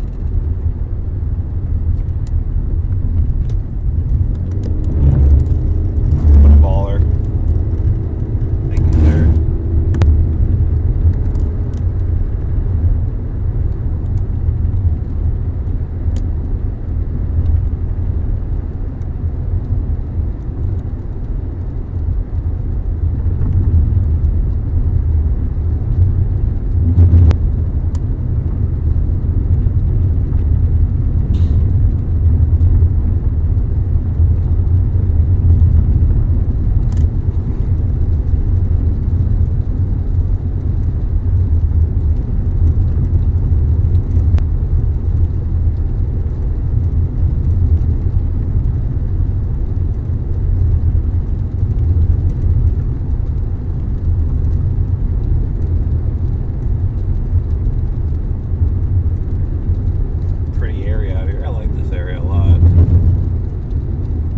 Tampa, Clearwater, but I've not been kind of in this.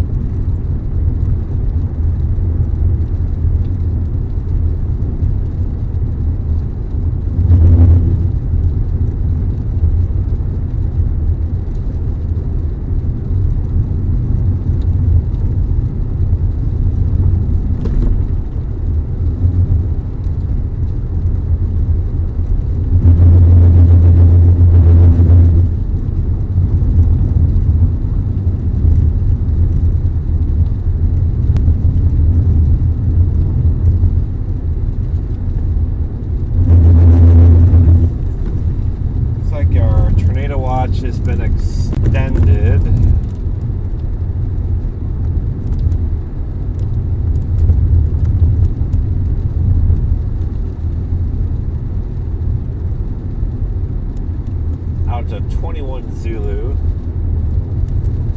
It'll be 5 p.m.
was a close one.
Not clear right, clear right, clear left.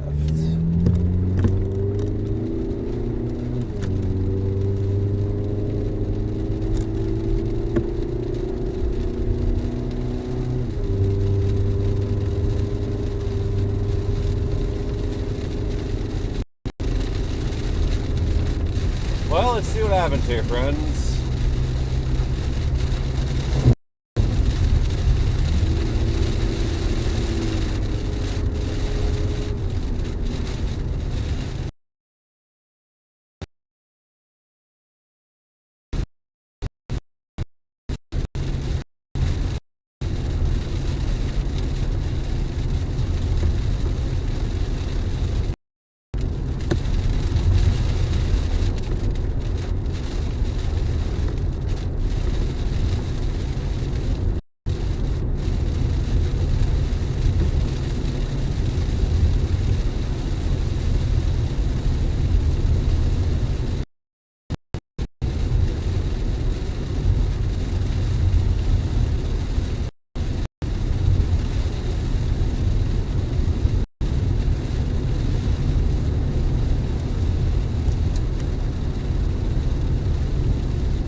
Bit of a nice view here.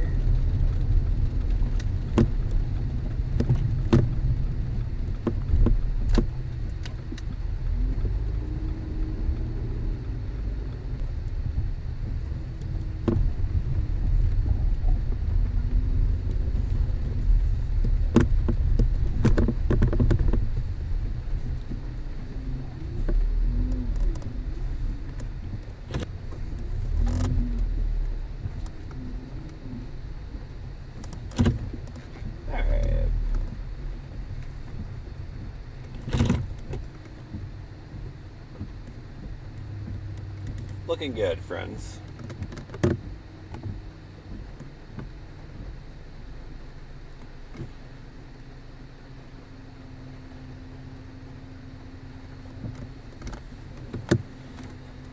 So let us see what is happening here.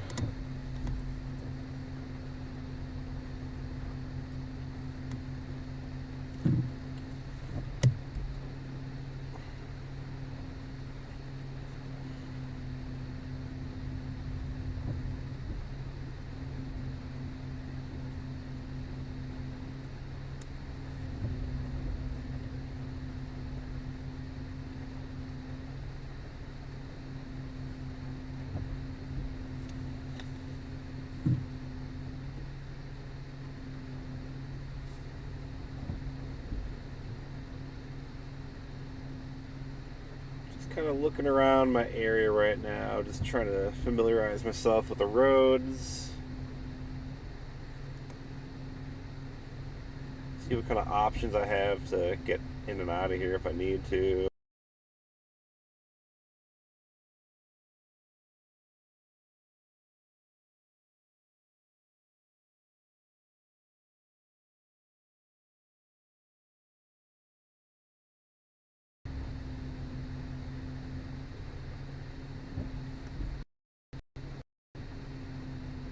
Oh, come on. Google Maps is just the most frustrating thing lately.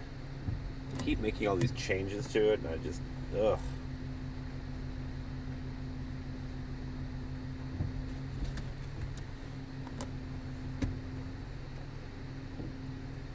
It's nice CG, huh?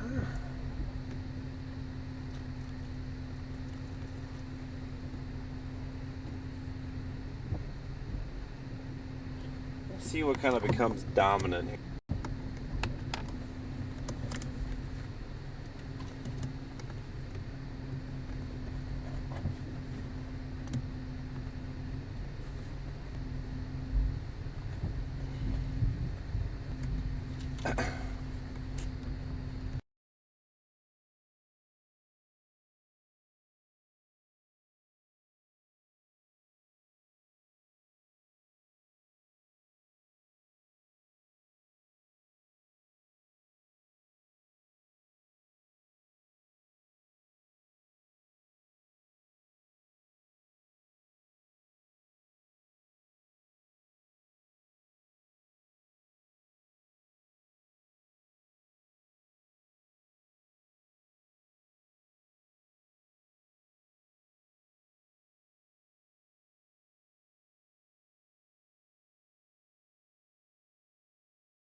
Gotta restart my phone here. It looks like it just refuses to create a hotspot for my laptop, so I'm only on Starlink, so we're gonna be losing things. I'm actually kind of curious why we're struggling right now. We should have pretty good service, I would think.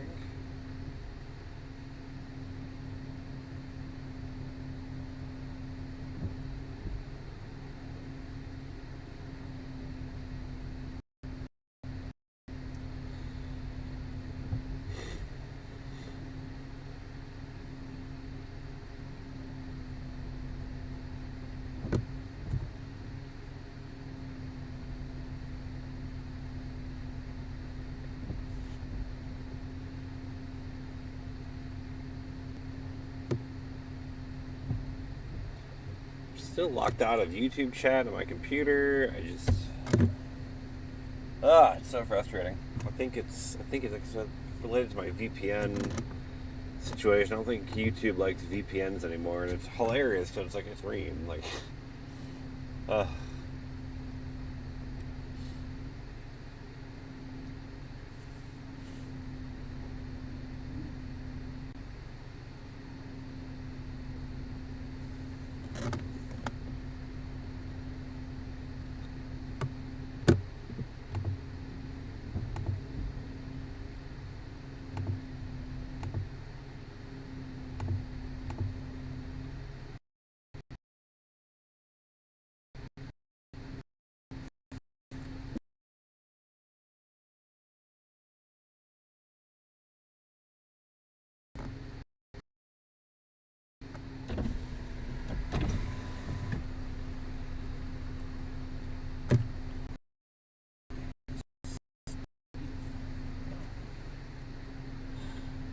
didn't tell you to turn it on.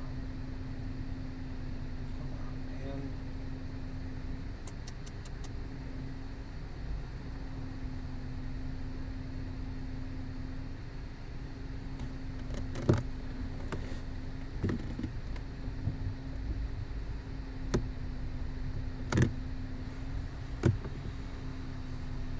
a game here to see what one kind of takes off, if any.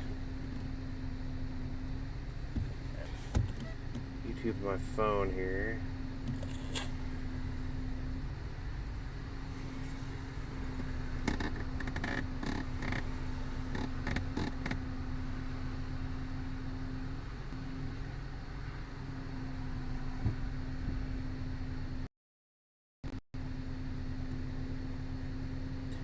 If you're looking at this feed, would you think it's Florida? That is the question.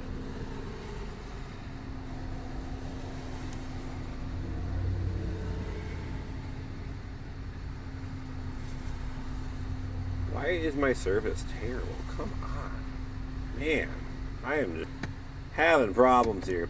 Google Maps, it's just stupid. Just stupid things. Like when you did and then you don't want to select anymore, it zooms back into your spot instead of staying in the same spot. So if you're looking at a bunch of different restaurants in a different town that's nowhere near you, so if you're traveling, gonna make plans for dinner or something, you click all these restaurants, but every time you want to read the reviews, back out to select another one, it zooms you are. That is by far one of the most frustrating things. And then there's the defaulting to walk when you're within a certain distance, super annoying. God, there's just so many. Or when you search for something that's really close to where you are, it zooms way out to show the entire state. No, it's I'm looking for the pizza place right next. That's just drives me nuts.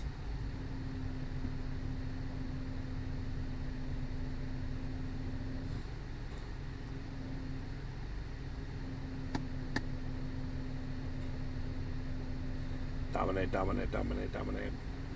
Those rolling Florida hills, you know?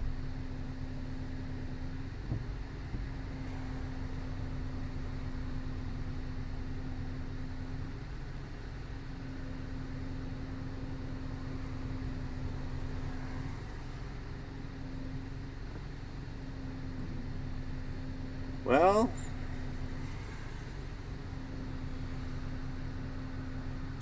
here it comes. Let's see if any of these can become dominant and do something.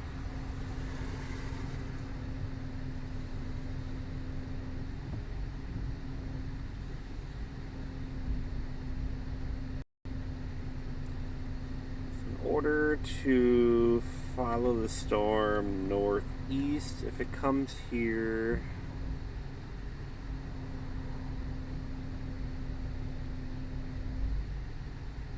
go up 41 or keep following 44.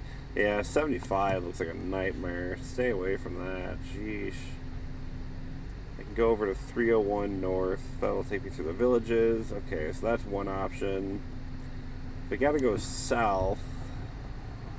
That's that other cell coming in west of the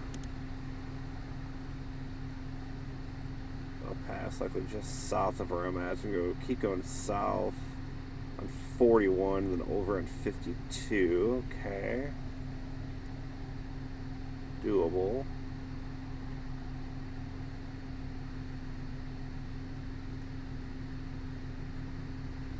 Alright, so I think I have my options here.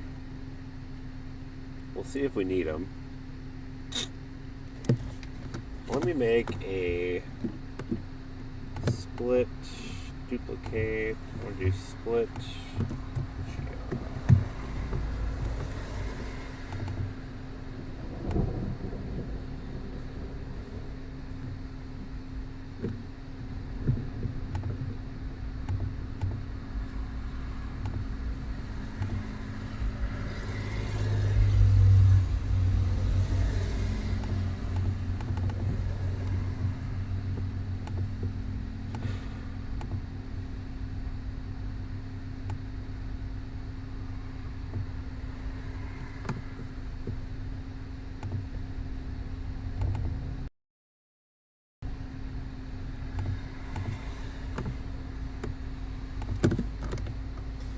So here's kind of the... Why'd it go away? Radar?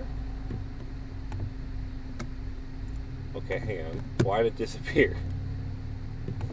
Split GR. There's GR. Okay. Huh. Well, that's weird. It shows up in the preview, but then it doesn't in the program. What if I do this? No.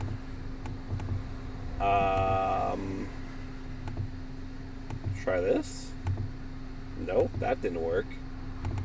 We got a high quality match title.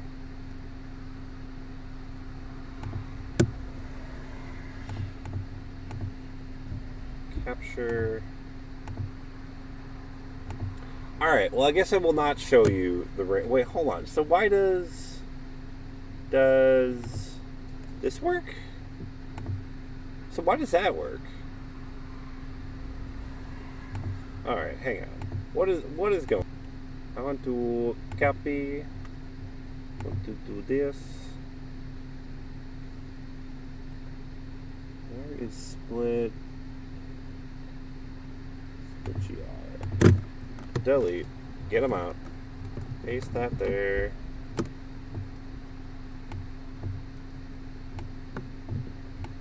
Shrink it down.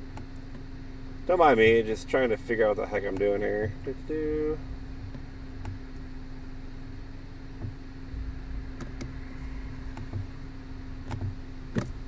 Alright, here we go. I don't know why that took forever to figure out. Okay, so we're the white circle over here, just north of Brooksville. Watching this line kind of coming in. Doesn't look particularly exciting, don't it? It's kind of like a few little interesting areas kind of right here. Another one kind of further up north, up with this guy.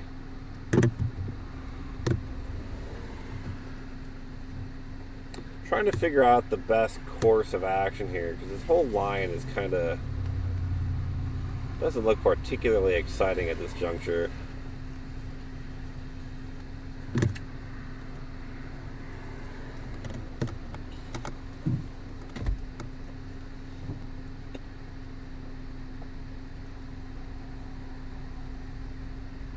Yeah, I'm not too worried about the stream going up or down, because we do have Starlink internet. You can kind of see that in my cam here.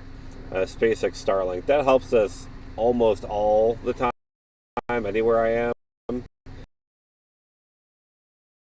The exception is in extremely heavy precipitation. So in theory, Starlink is okay.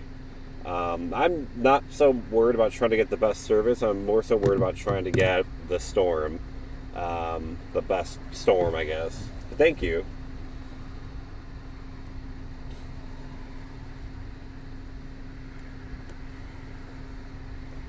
Spring Hill, huh? I'm just trying to figure out, because I'm just kind of trying to line up these individual cells here. It's issued a new marine warning. Water spouts, wind gusts to 45 knots.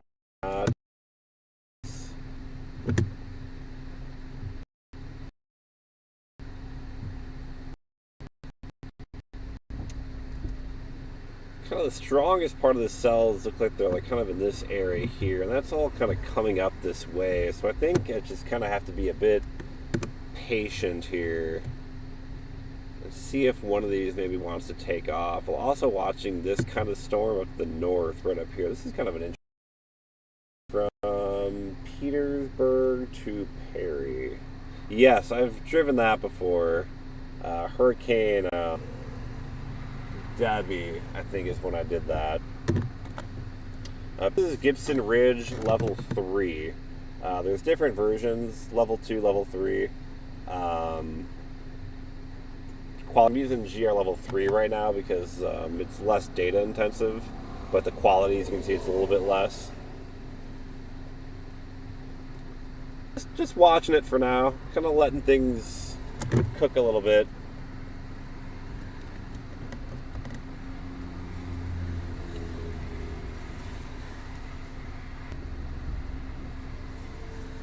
I see I got some big severe thunderstorm warnings up in Pennsylvania. Some 70 mile per hour winds, and see some hail reports too buried in there too, so not too shabby. Pretty good storm, eh?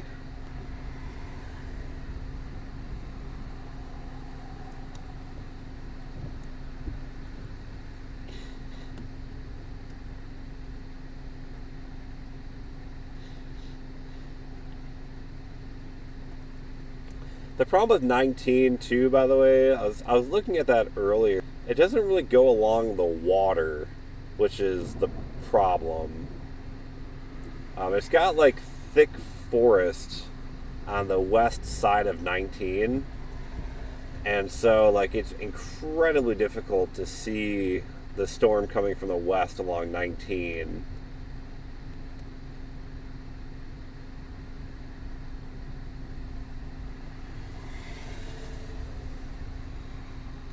That's why I was originally going to try and get to Hudson, because there's like that nice beach access there. But I just wasn't going to be able to make it in time before the storms got there.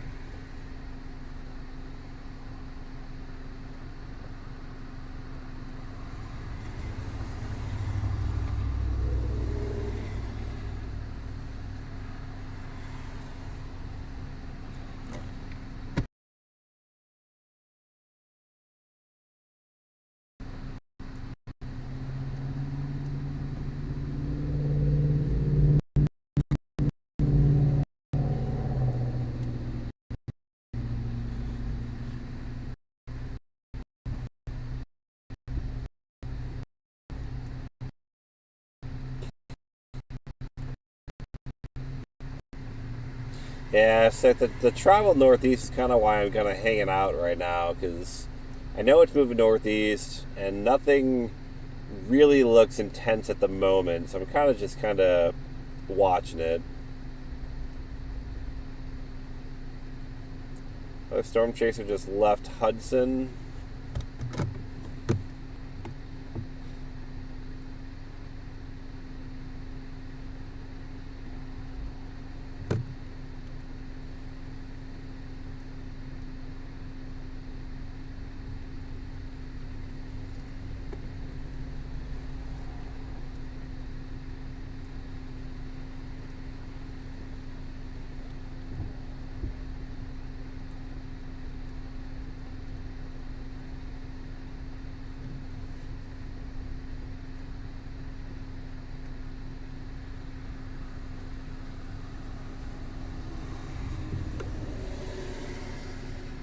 Man, I don't know what this line is going to do.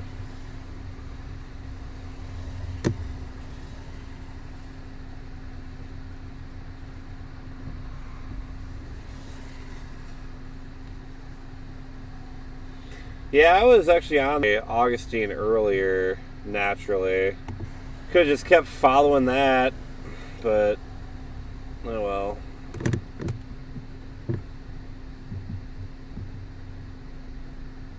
Earlier.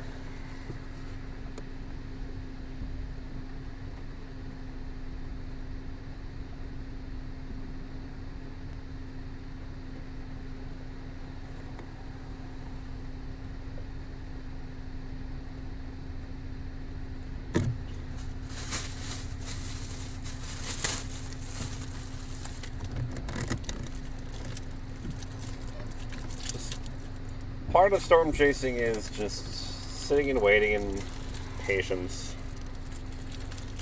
Waiting to see what they want to do.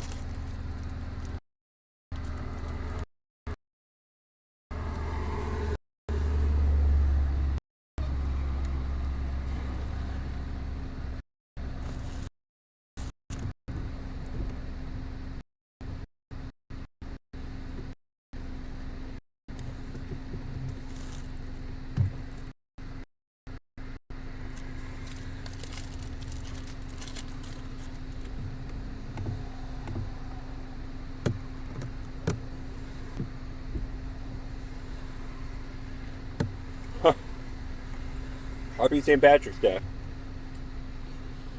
You future living folk on the 17th already.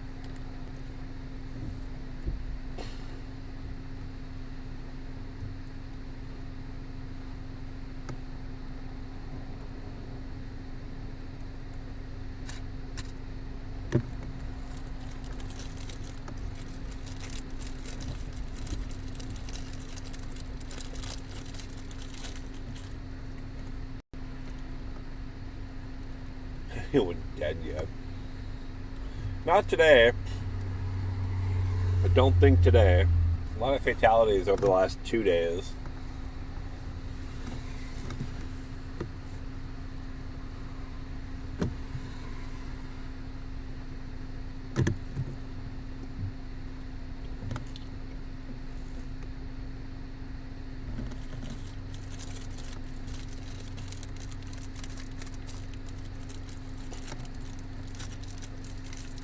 Yeah, a river northwest of me.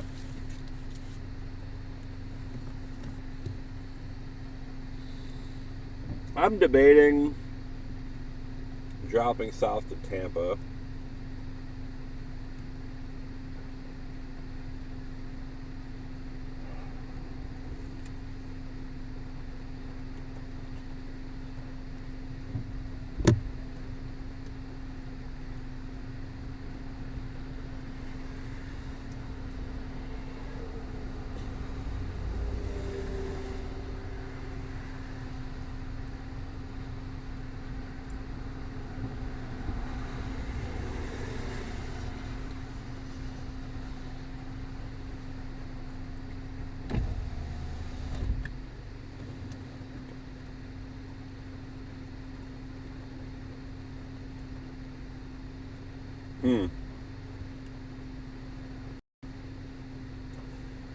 Yeah, and all this prefrontal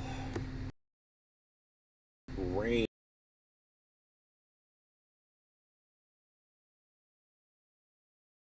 that's developed ahead of this stupid thing now. It's not like that before. What a mess this whole line has become.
Well,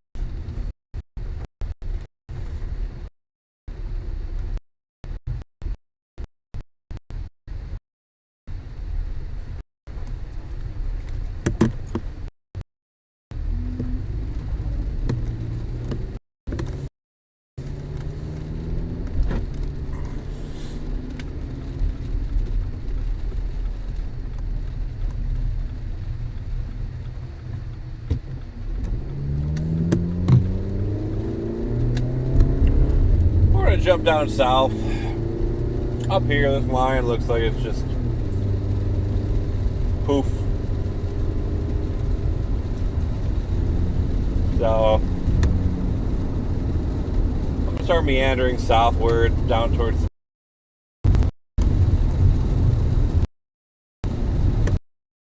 Hope maybe we can pull off down there. If that doesn't really materialize.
Unfortunately, we're going to have to take 75 here.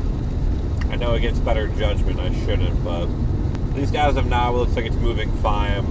The problem is I can't go on like 19. It's way too far west.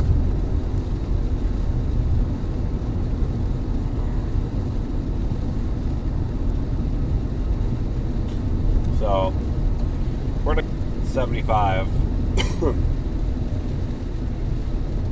For now, it looks like it's okay. We'll see if that continues.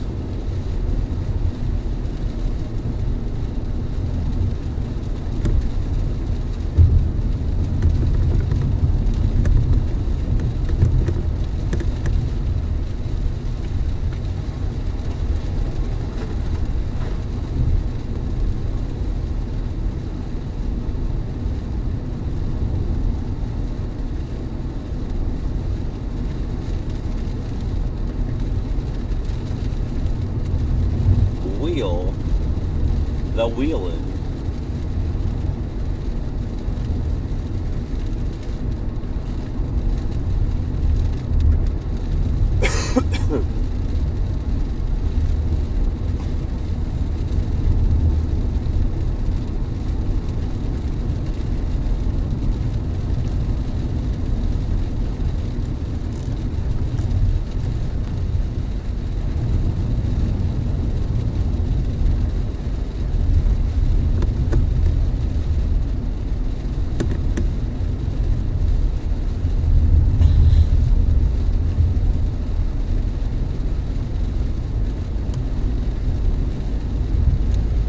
Yeah, I see 41, but my concern with 41 is it's going to be slow going. How long am I going to make a pizza?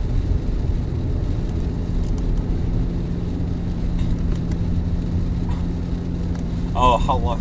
Okay.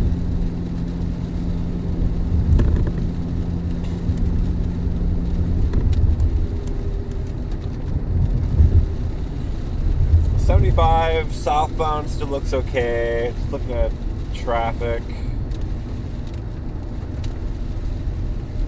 and it should be mainly rain free.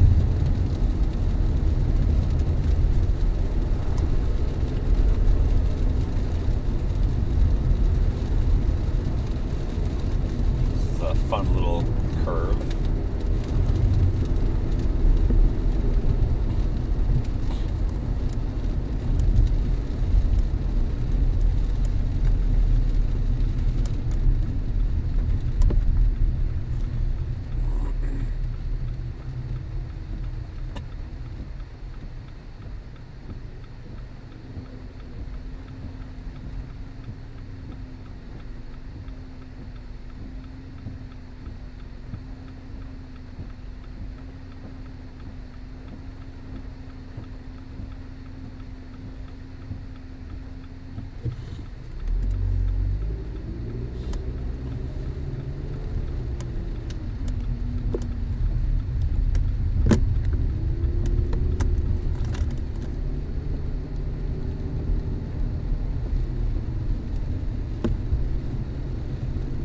kind of watching this cell to my southwest, coming on shore, southwest of Brooksville.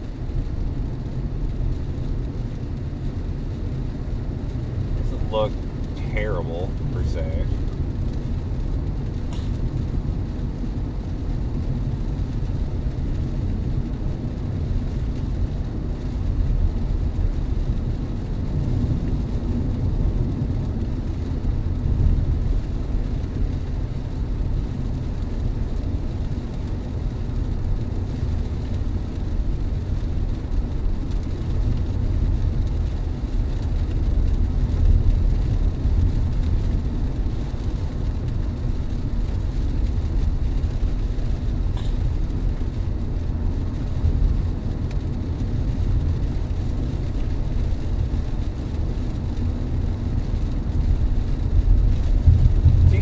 Inflow based on velocity.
Watching this cell just to my southwest. It's kind of hanging out by itself.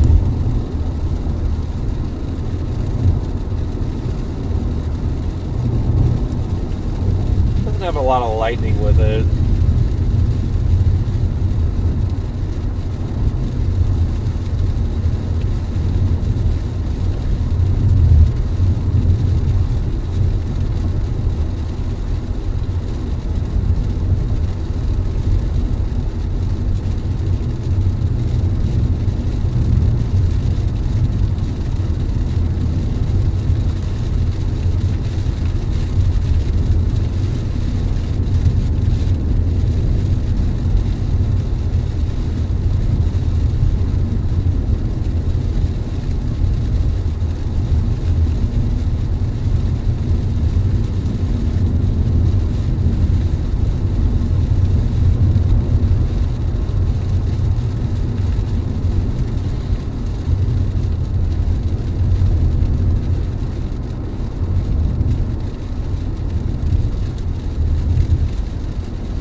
coming from my north a little bit of time.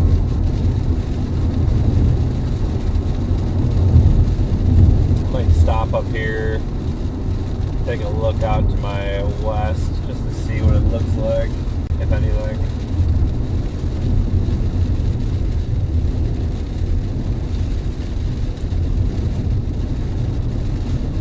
Give it a little time to see if it wants to be a real storm.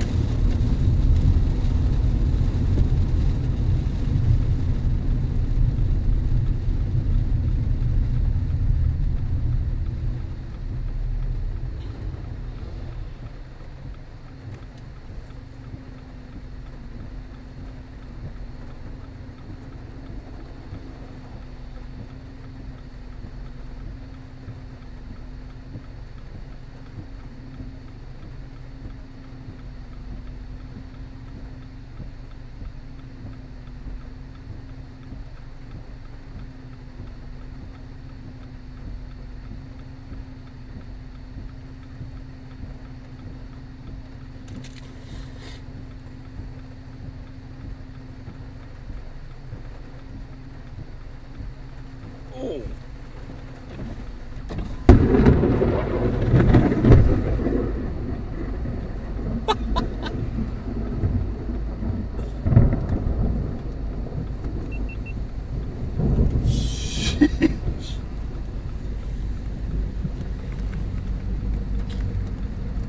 Well, that was a good one. That was a big boom.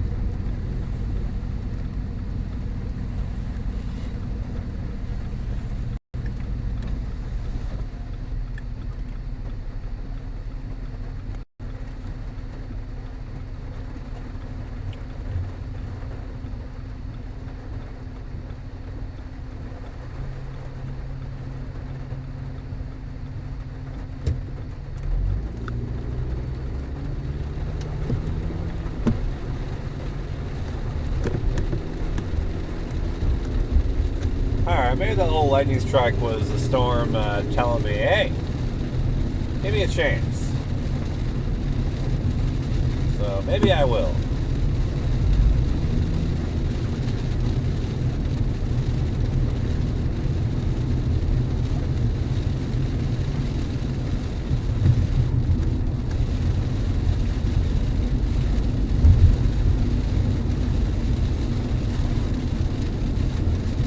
Let's see what this little guy, if it wants to do anything.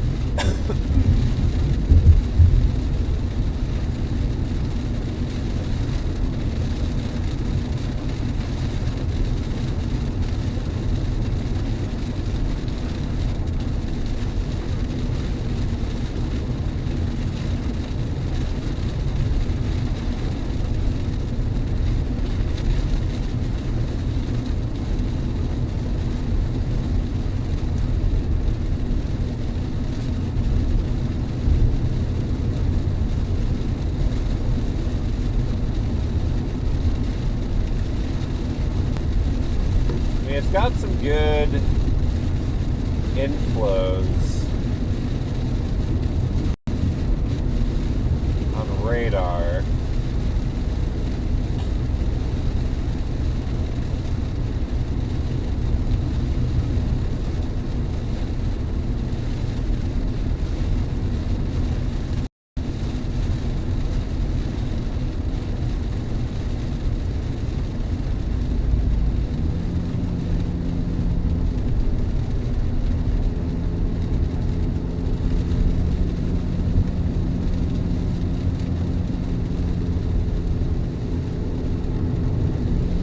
Might try and give me something to work with here.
think I found a decent view west up here.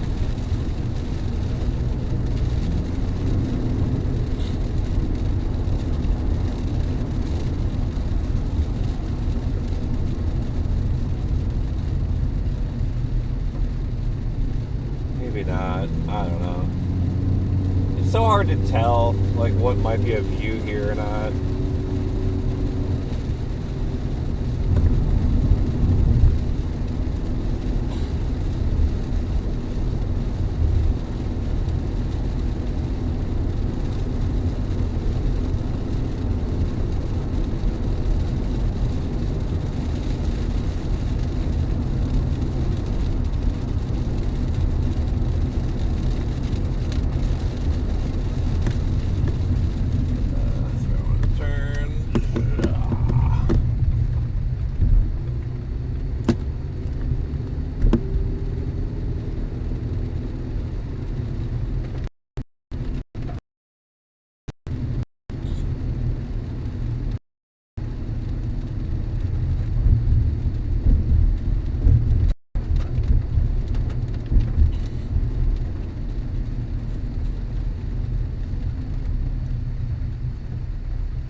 Let's see. I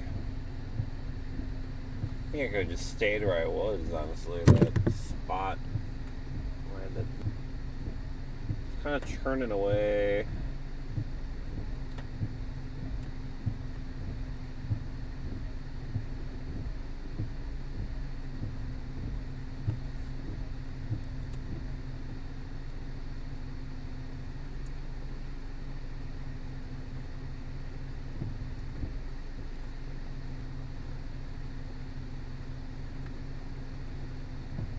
Well, hell, let's just go back right to where I was.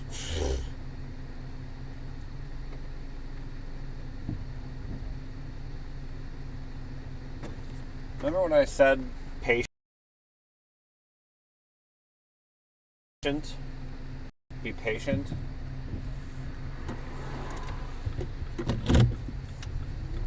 That's what I was talking about.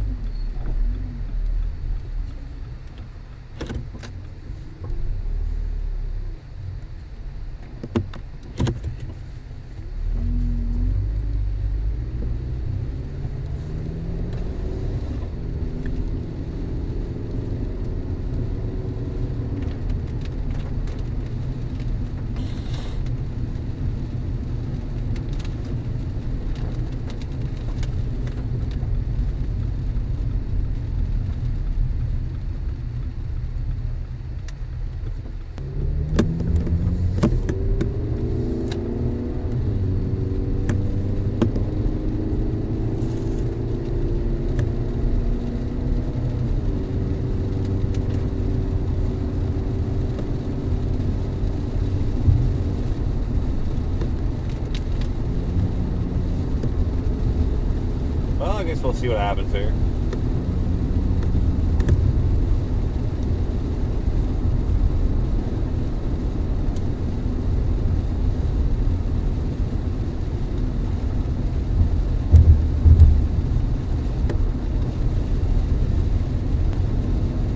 I'm going to try and get this cell that's west of Brooksville.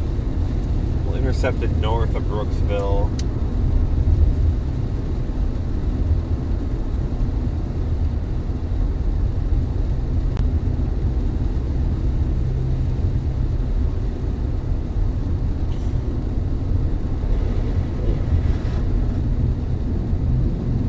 Doesn't look terrible on radar, I suppose.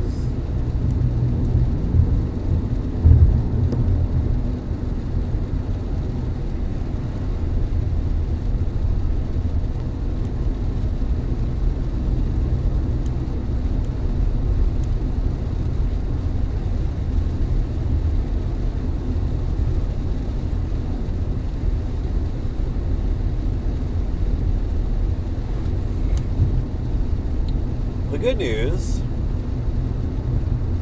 is that I was planning on using this chasing day as a test of all of my equipment to make sure the stream and technology and everything worked, like the failover and the redundant internet and getting things to work properly, since I got a few new moving pieces this year. And at least it looks like all of that is working fine.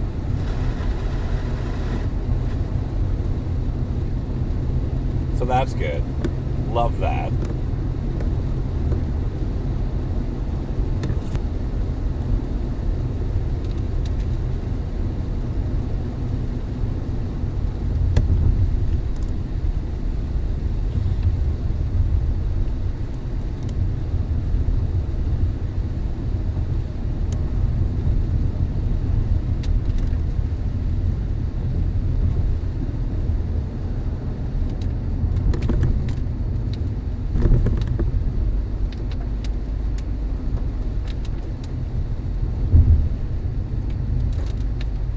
CG's developing ahead of it.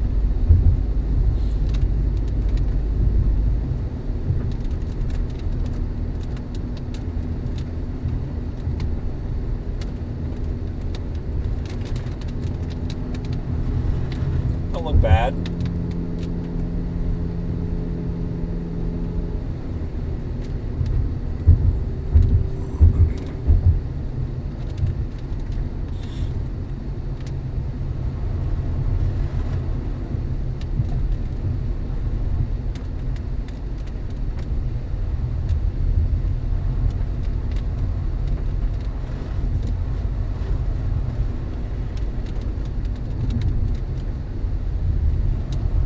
Have some visibility ahead of this. There's kind of some light precip out ahead of it, but it's pretty light. That's that curve I went up. Wow, this is a kind of a brutal acceleration here. Up this hill.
Storm Adventure over here.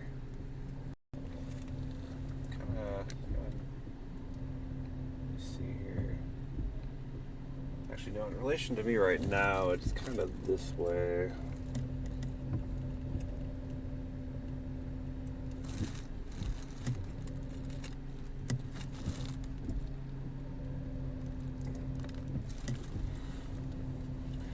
Okay, we've got a special weather statement on it now. Okay. Alright, we're building up the hype. The hype cannon is building.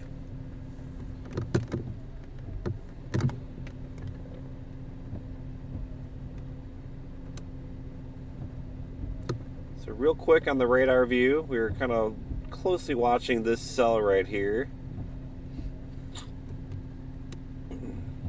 Let's see, there's a little, kind of some suspicious behavior here.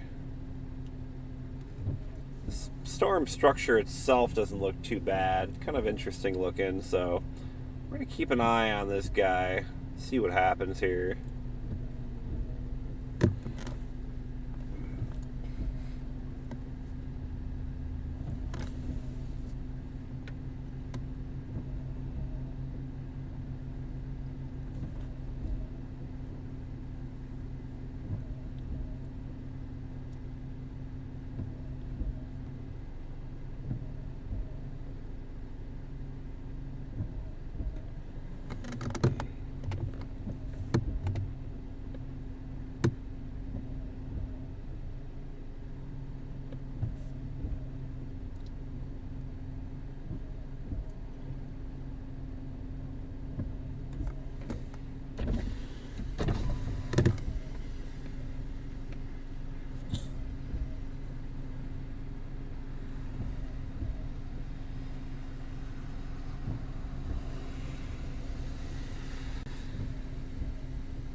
Gonna patiently see what the storm wants to do here.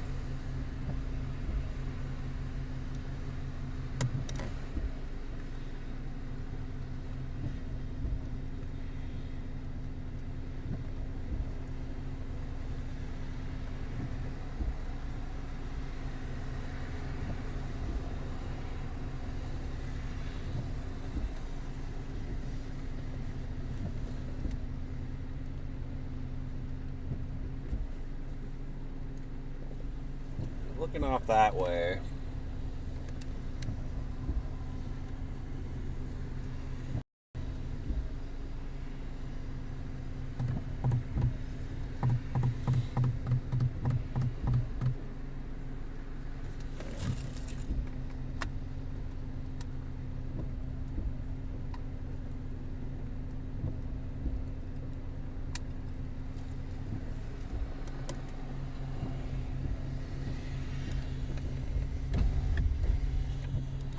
A few more CGs out ahead of it. I think we just gotta give it some time.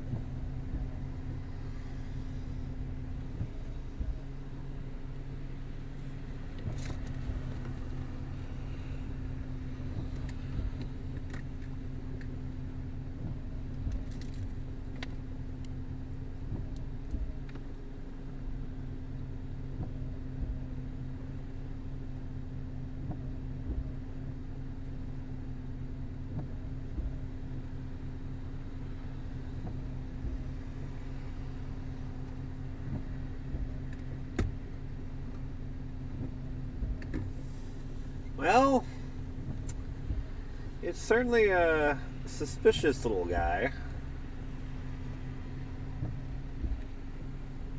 That couplet actually looks pretty good. I mean, not like, like super mega tornado, but I mean, it looks not trash. Right over like Pine Island. And it's basically coming directly at me right here.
Okay.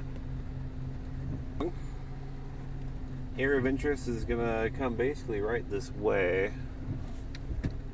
I wish we had no precipitation out ahead of this thing. It's really hurting our...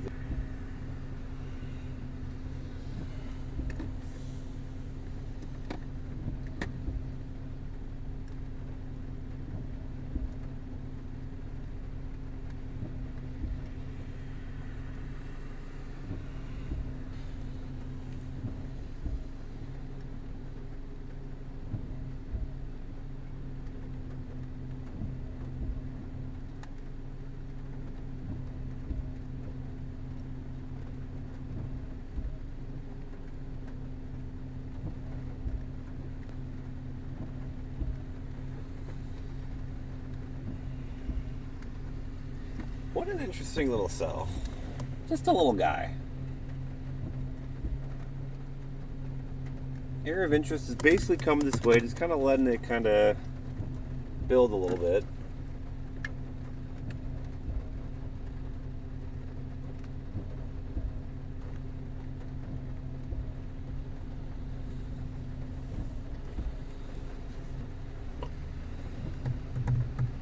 It looks not trash.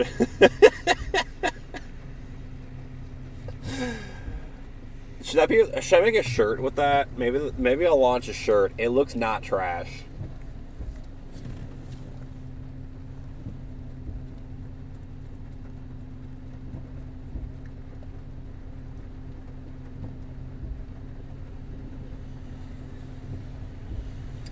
So I wish we didn't have this little preset. Just kind of looking at the radar view again. We're kind of watching a little bit of a discrete cell, kind of moving our way. Again, we're in a tornado watch. It's very low probability, kind of severe weather events, but we're watching it. There is just a little bit. If you look at the storm relative view, it's kind of an interesting little thing right here. Just kind of east-southeast of Pine Island, west of High Point. I think it looks a little bit stronger still.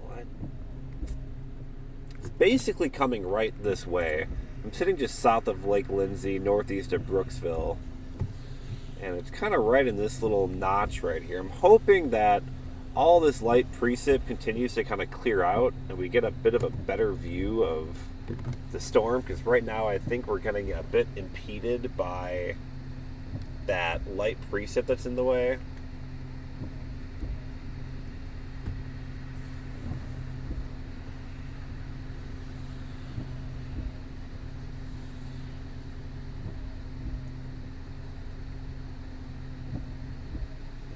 I wonder what it would tempt to throw a polygon on this guy. Little 60 dBz core, it's kind of shooting up. It's got some life.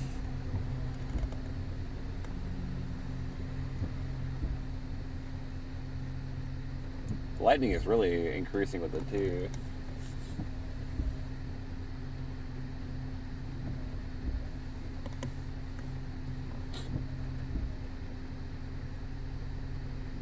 I'm really curious what this structure on this thing looks like. I just can't, there's nothing there. That's what's so crazy to me, is like I can't see anything with it.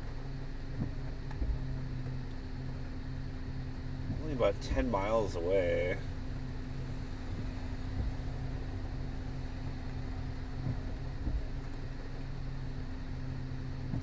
The plane's on a nice severe weather day, this would be looking pretty good, but I don't know.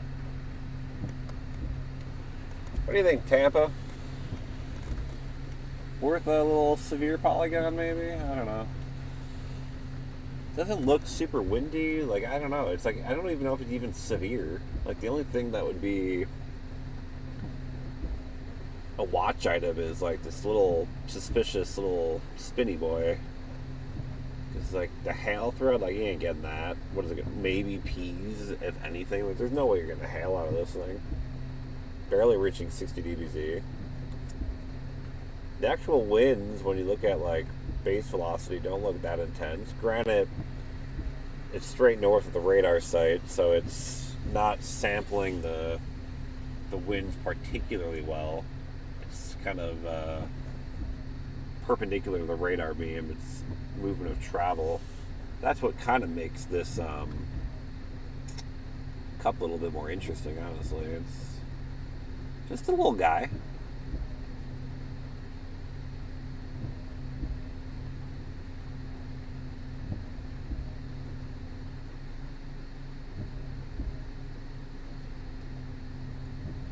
I think CG was off frame, of course.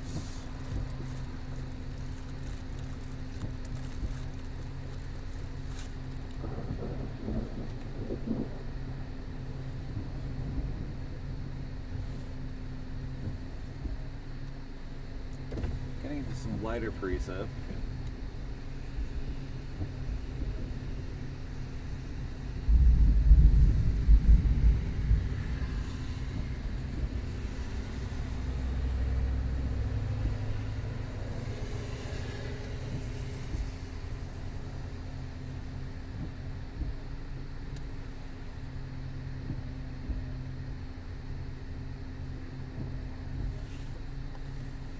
Do I dare get my, like, cinema cam out of the bag?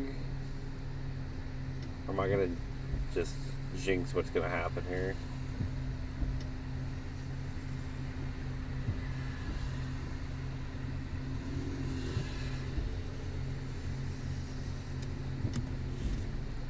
It is an interesting little cell. The evolution was kind of interesting too, the way it just kind of developed.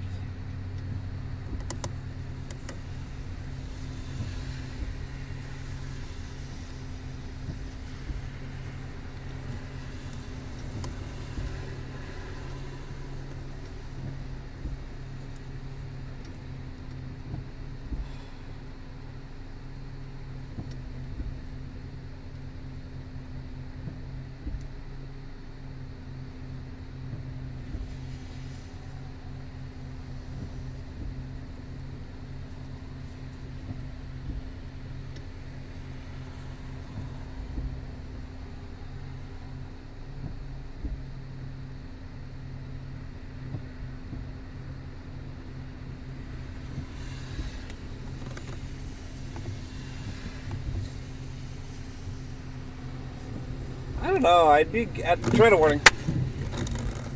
All right, we got a tornado warning.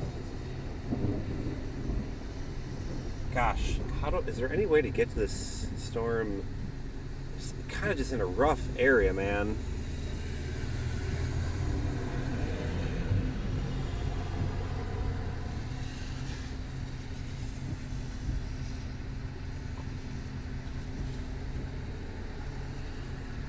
Alright, we got a tornado warning.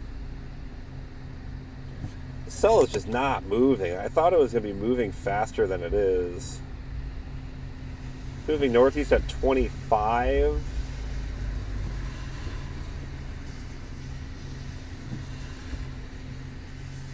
I can go,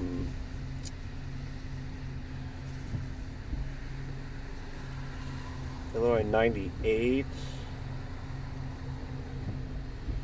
This is 98, right? Yeah, so I can go take this road over there. Let's go to Oyster Bob's.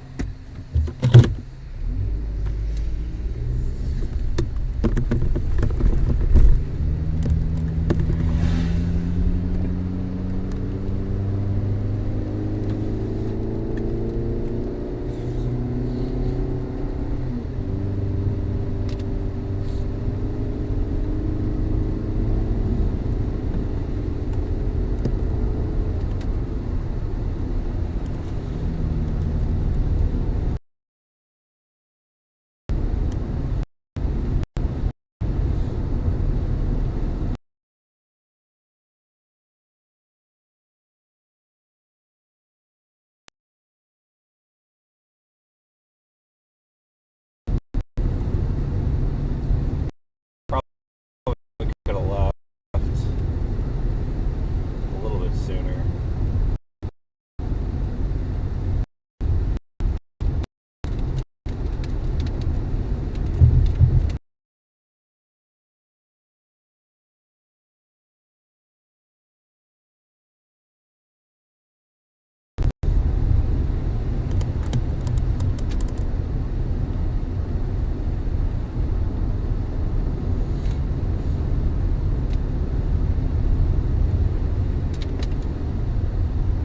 I could have left sooner. Oh well. I didn't think this thing was crawling this slow. It's really just crawling.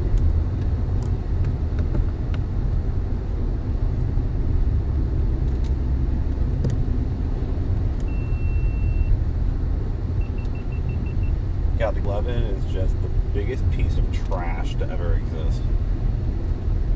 How do you overheat when you're just recording? It just blows my mind.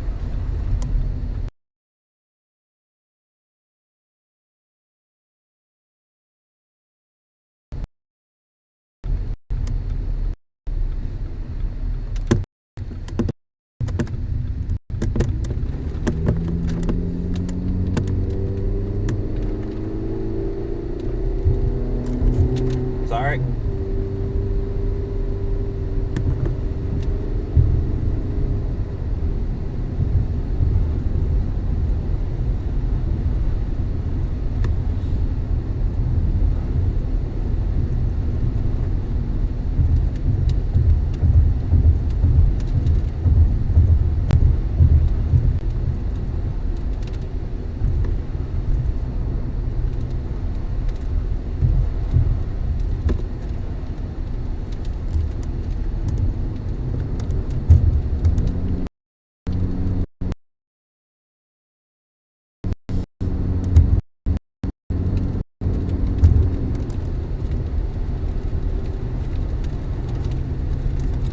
Chad, I'm going to be a little out of commission for a little while I get in position for this.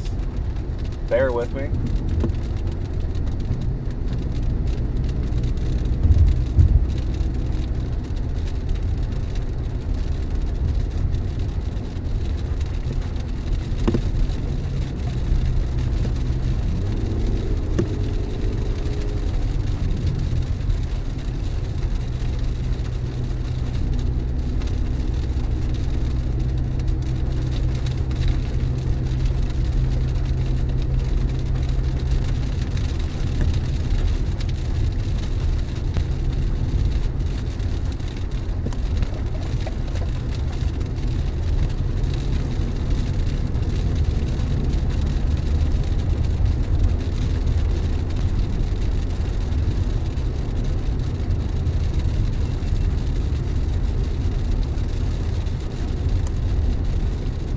starting to kind of see the features of the storm a little bit more.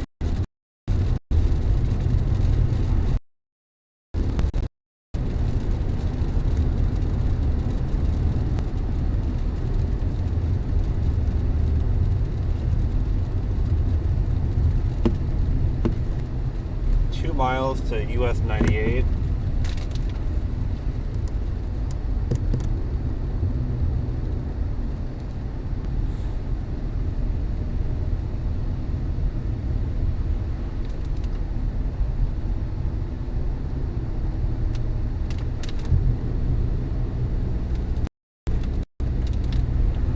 Looks like it's going through a little bit of a cell merger right now.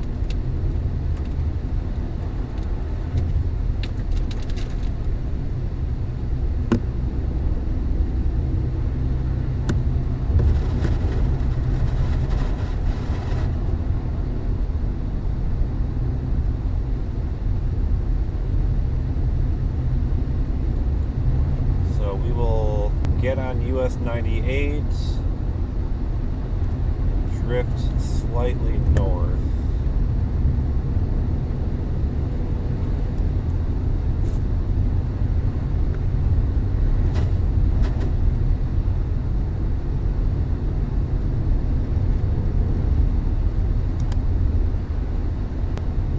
Ah, what beautiful chasing terrain we have here.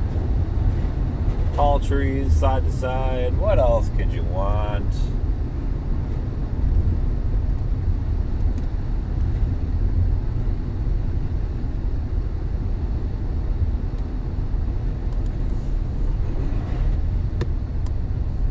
Talk about just the tiniest tornado warning. It's so small.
Back there somewhere.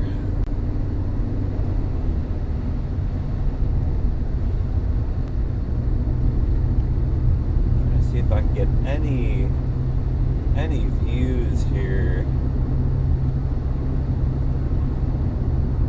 Got trees, and more trees everywhere. Up here we don't looks like we have trees. Like up the road 1.7 miles, might be too far north, but whatever, give it a shot.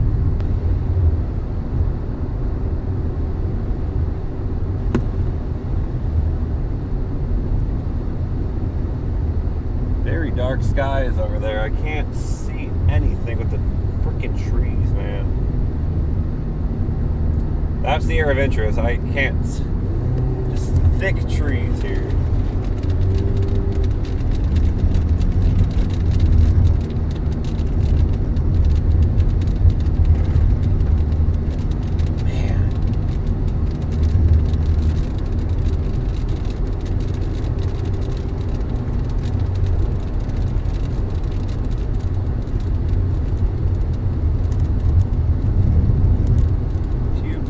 Here. Oh.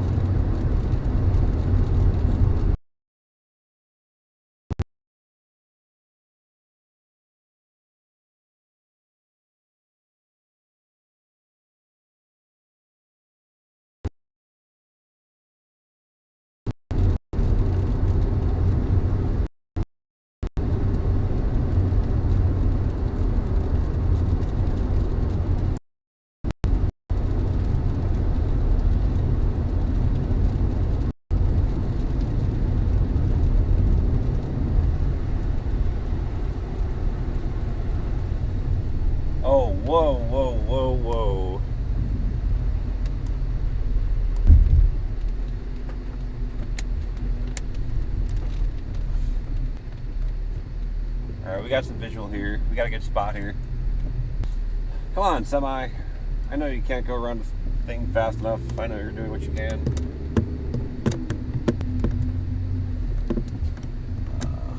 I don't know where to park to see this. I don't have a good spot anywhere. Let's try here.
Some very low scud below that wall cloud.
tornado warning. It's right here. Yeah, it's right there. What? Yeah.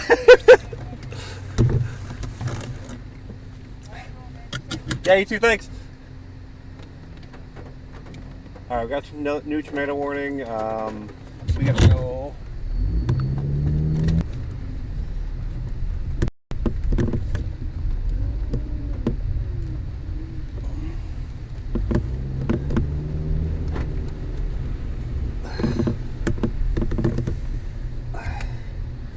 Just gonna cross right in front of me here.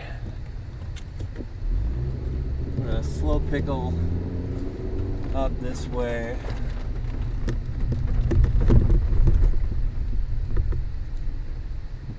Just gonna cross right here.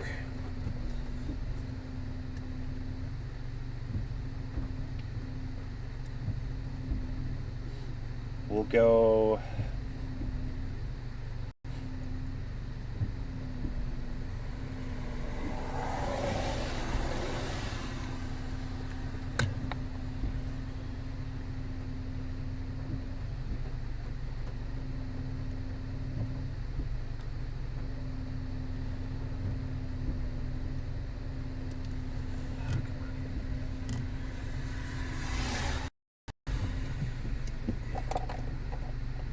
crossing the road right in front of me right now. You can see the low-hanging scud.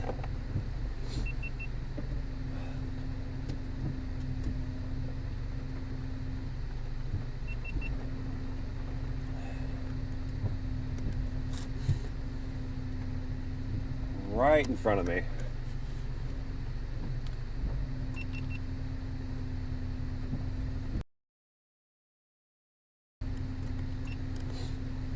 Whatever's about to cross over those trees.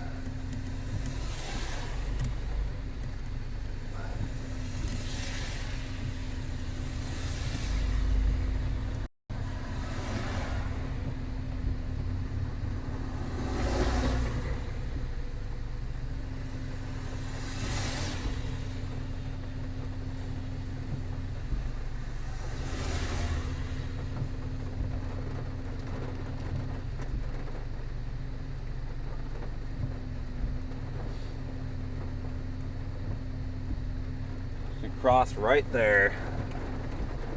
A lot of motion.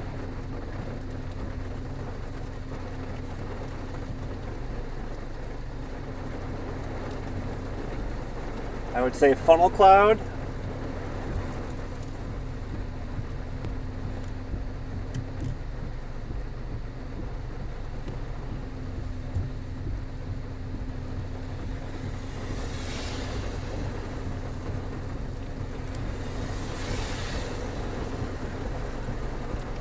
That's pretty good rotation right there.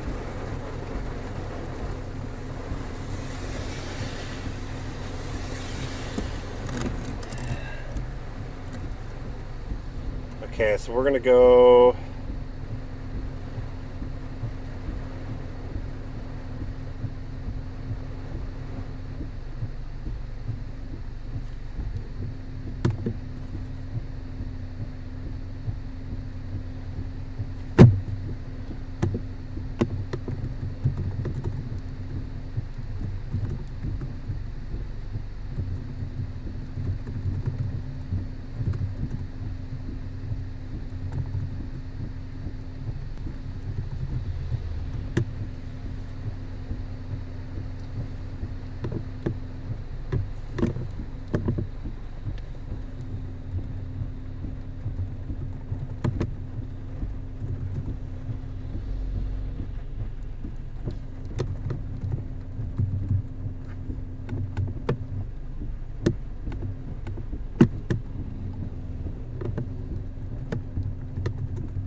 we're moving. We're gonna come up behind this thing. I just needed it to get across that highway.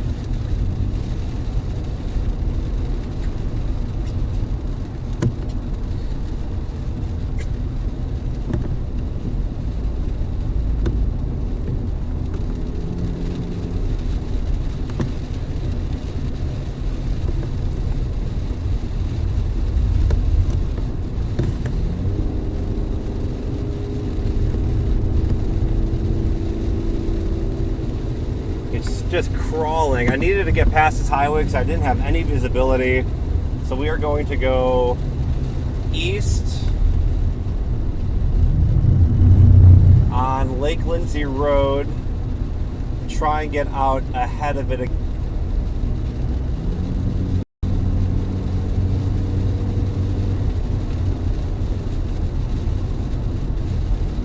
Oh, it tried, man. It tried real hard right there.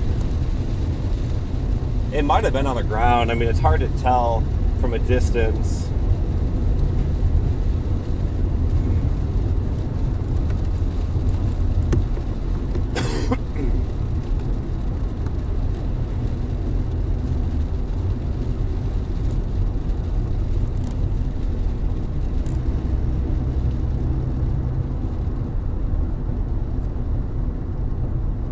Is that my turn? No, not that one.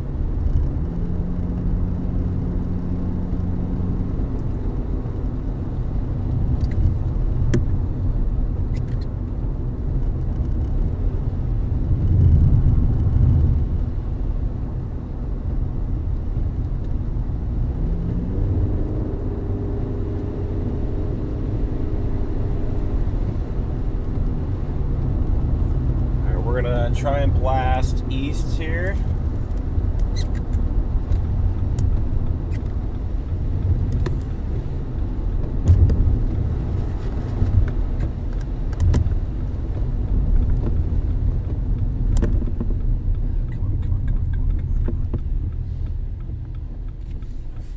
Funnel crossed near this area. I don't see any signs of damage, so we are chilling.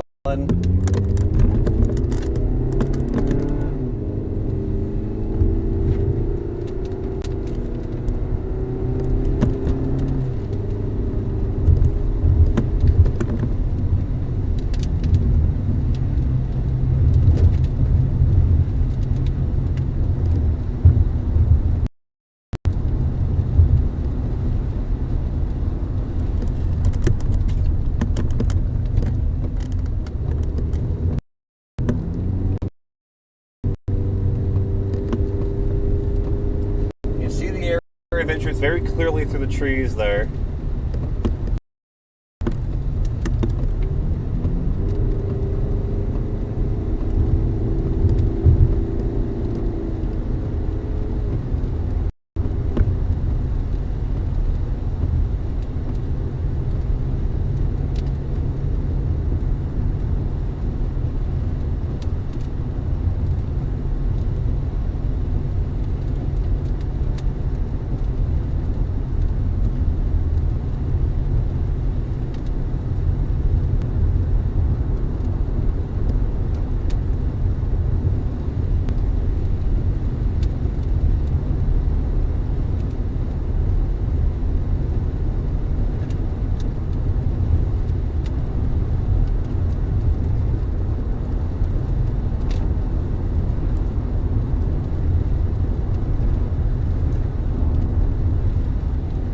Go east and then north on 41.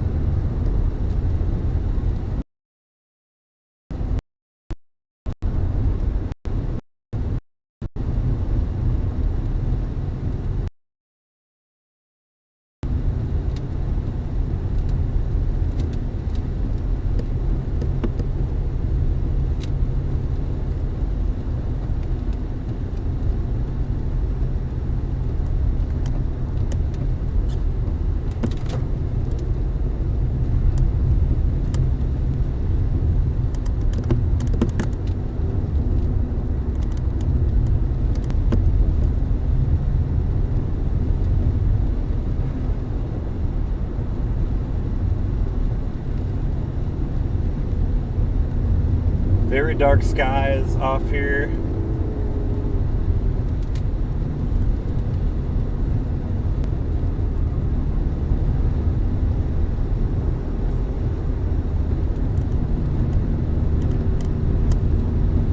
Getting a little too far from it.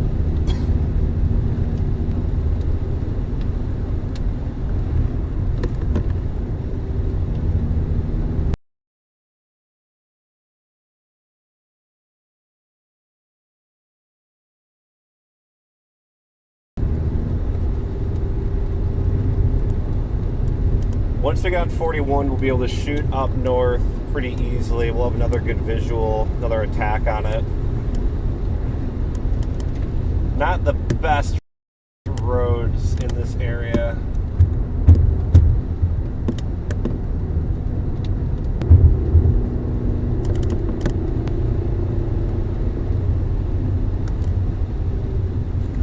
Very scuddy.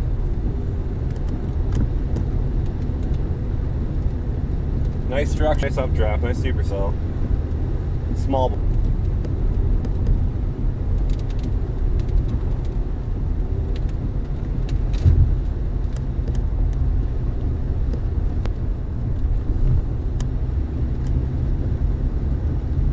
So we are repositioning southeast around the cell. We let it pass between southeast of me on US 98. We're going to now go back north on US 41 to try and get in position with it.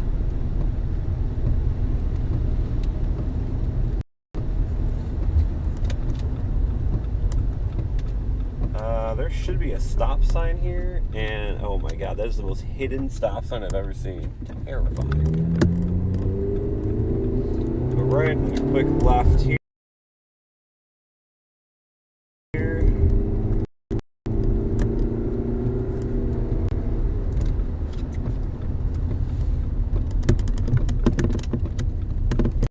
Oh. It's getting some distance from me here. It's still over there. It's not moving too fast.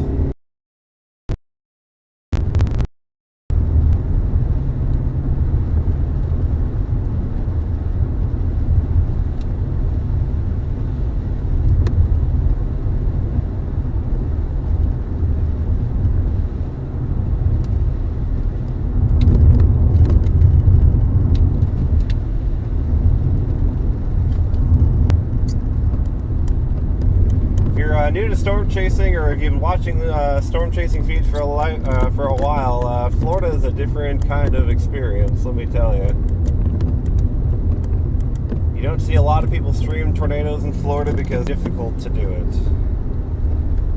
I am not an expert in it, but I have had some pretty good luck the last year and a half. Yeah, US 98 in about a half mile. Then we'll be close the gap pretty quickly. Tornado warning continues on it.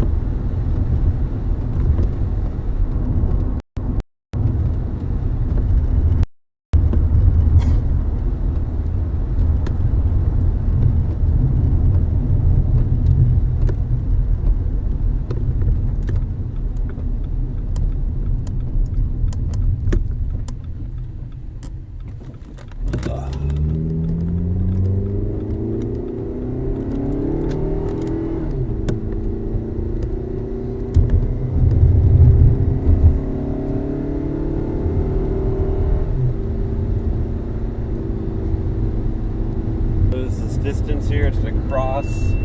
I hate the GoPro Black 11th thing ever designed.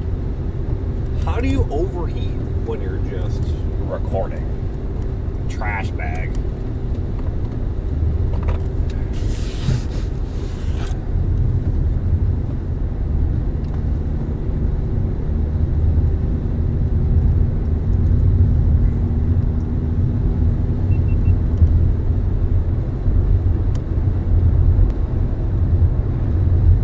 We are north on 41, US 41. The storm is going to pass right in front of me. Looks like the couplet is starting to strengthen again. Very close to Floral City. Floral City might have some problems here if it decides to put down a tornado. So far, I don't have any reason to believe it has produced a tornado. We did see a rapidly rotating wall cloud with a pretty good funnel cloud dropping from it. But, you know, we only had visual for like about 20 seconds while it was crossing the highway and the little valley, and to get another good visual up here as it crosses US 41. pretty much any second now. As we round this turn, it should be straight in front of us. Maybe, question mark?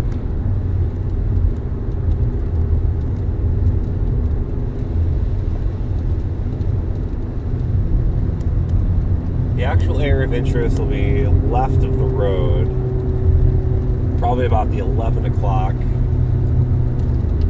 We're now in Citrus County. The couplet is moving towards Floral City.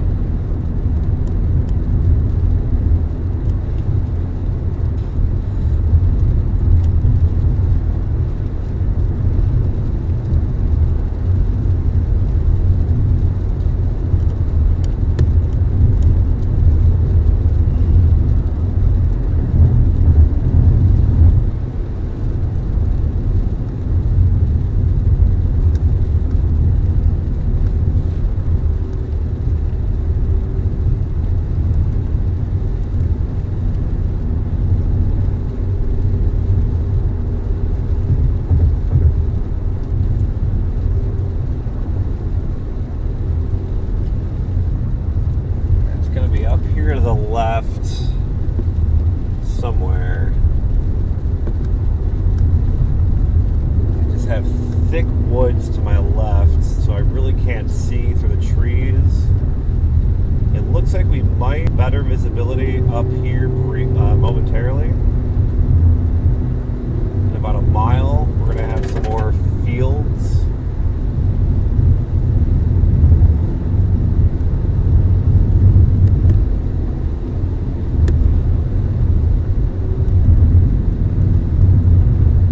Elevation out of whatever valley that we were in there. That's a big lowering. It's just behind these trees over here. It's a big lowering.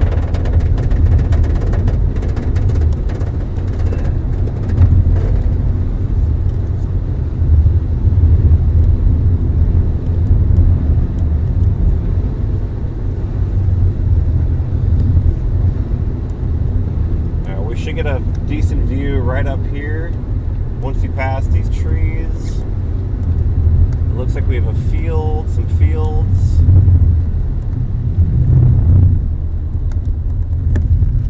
Yeah, it's a big wall cloud. Monster wall cloud. Holy cow. Monster wall cloud.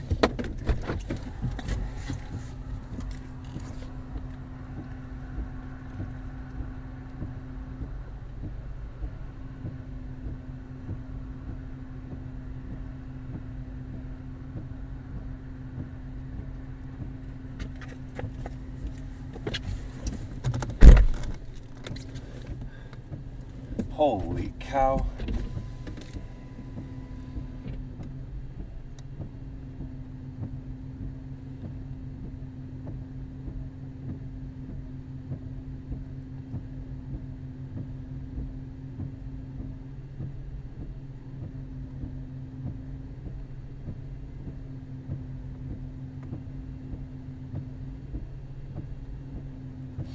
Holy shit.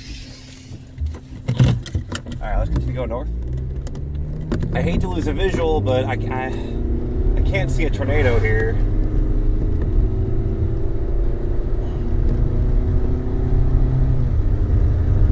I don't think that whole thing's on the ground. I think it's just a big low wall cloud.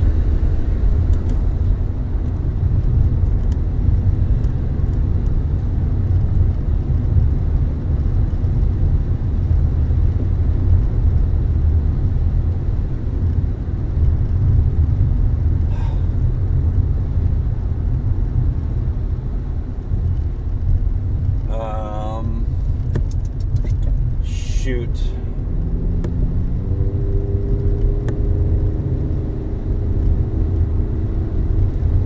Well, let's see what happens here.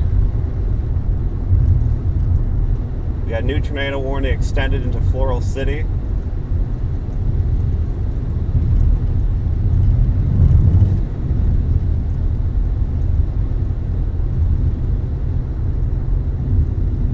Pretty close.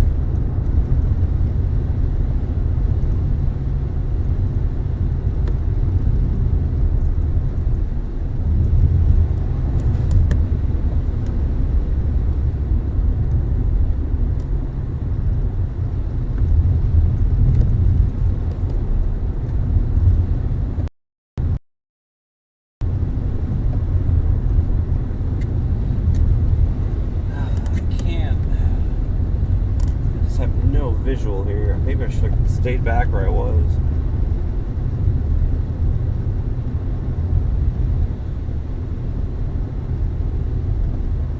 Is it gonna miss Floral City?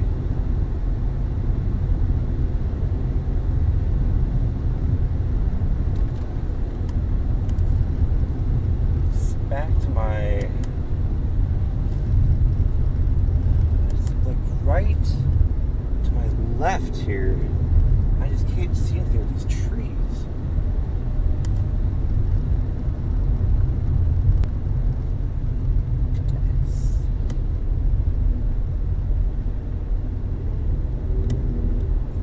The movement is northeast, so as long as it's still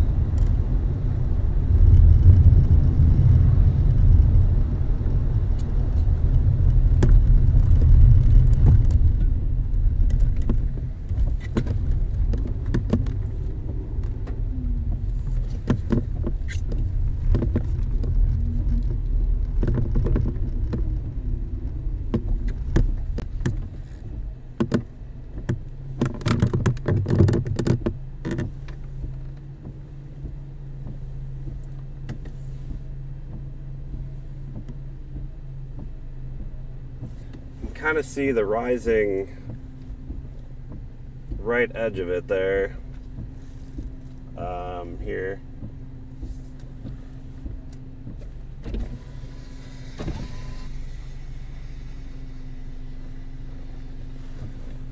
Again, I don't think it's hard to tell if there's anything still on the ground with this or not, or if there ever was.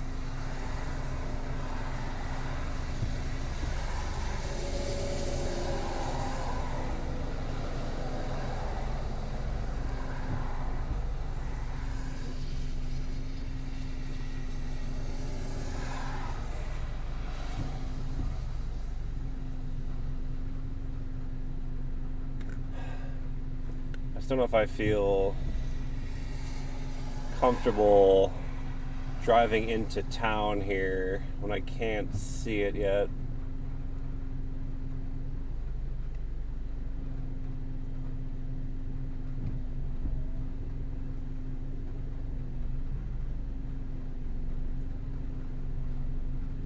Looks like it's passing just maybe northwest of town. So let's go a little further here.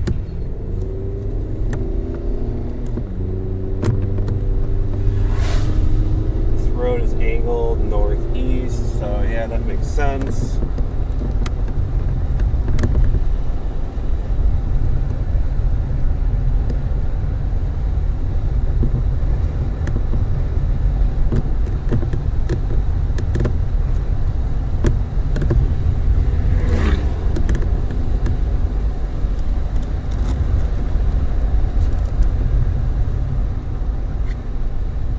A little more ragged.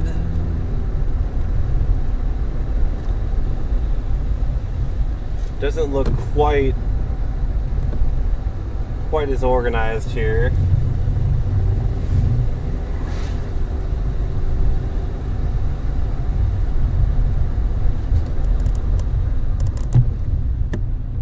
This view here, yeah, that got really ragged. See how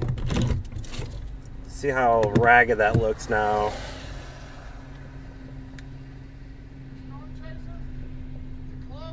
It's passing just northwest.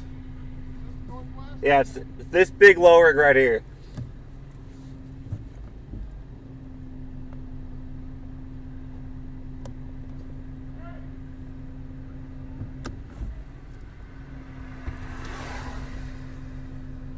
It looks pretty ragged.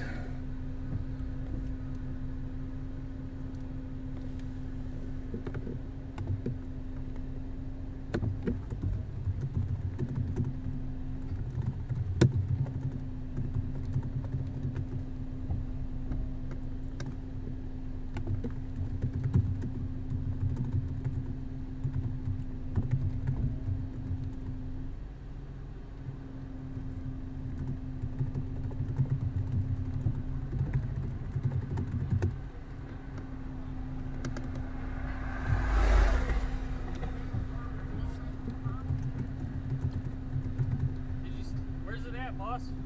It's right here. You can't see this big lowering, like right above the trees right there. Okay. Yeah. That's your area of interest there. Look, it's weakened considerably. Okay. It looks like passing just west-northwest of town. Can you tell what direction it's going? It's going northeast. Oh, okay. Yeah, so it's kind of going away from here still. Okay. Gotcha.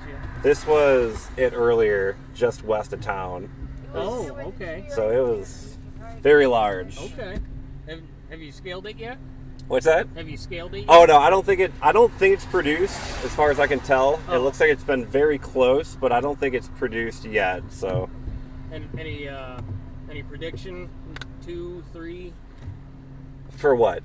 F2? Tornado. Oh, I don't even know if it produced a tornado, so we'll have to see. okay. The brilliant minds of the Weather Service will come and find out if there's any reports. So Possibility to be a Gotcha. tornado. yeah, so it ramped up pretty quickly, but it looks like it's weakened a lot more now. It's looking more disorganized. Okay. Want to So- come in for a drink? I would, but We'll buy you a drink. I appreciate it. Thank you. Oh, so you got a camera here too. Oh yeah, we got all sorts of cameras here.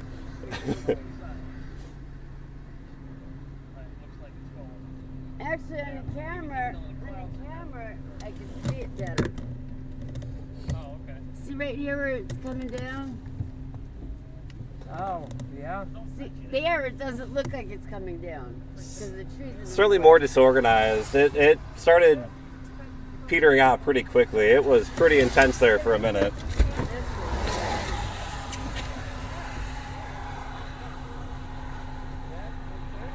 Yeah, that looks like it. It's not produced yet, but it's a possibility. Oh, just keep going, man. All right, y'all. Have a good afternoon. Thanks, guys. Stay safe. Oh, I got an emergency extreme alert. Hey, we all gotta go in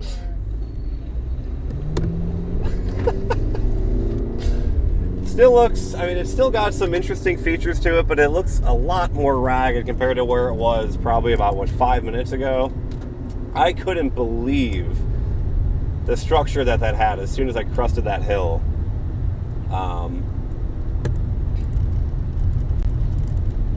It's certainly north of town now. It's heading, looks like, towards the villages. So let me, if I can do 41... Gosh, how do I...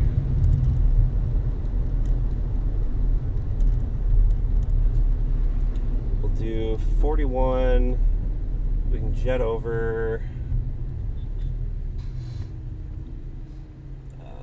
we can jet over here. Let's do this. So we'll go north on US 41, then over on 44. We'll see if it's still...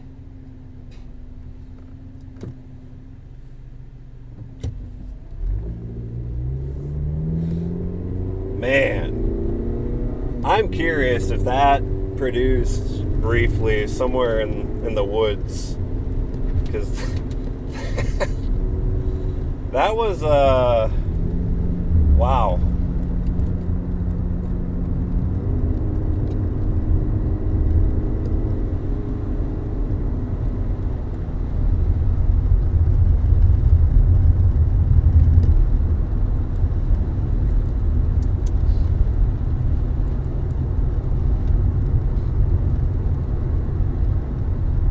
Man, that was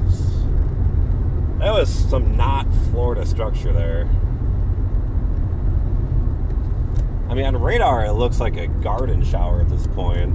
Area of interest, I think, is what's left over here, just behind that tree. There didn't look like much.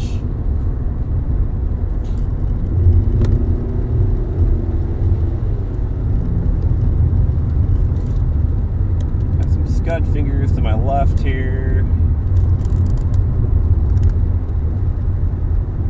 Don't worry about that thing on the left side of your screen. That's just scud.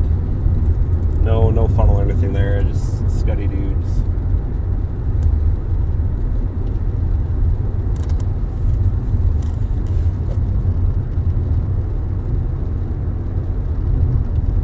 Area of interest would be over there. kind of see it. It's kind of got that, what is the term that we give it? It's like, there's a storm chasing term. It's cut off from the bottom. It's like where's Hunter Anderson when I need him? I know he would have that term.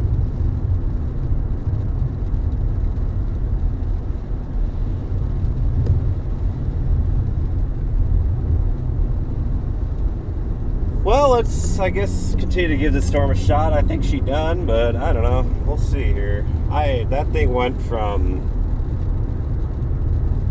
the whew really quick. What a reference. Anybody know that reference? You're the real MVP.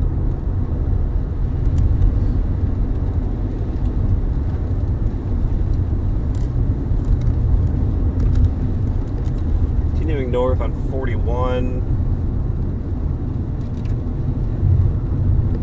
See this other cell coming in from the rear. Not too excited about it.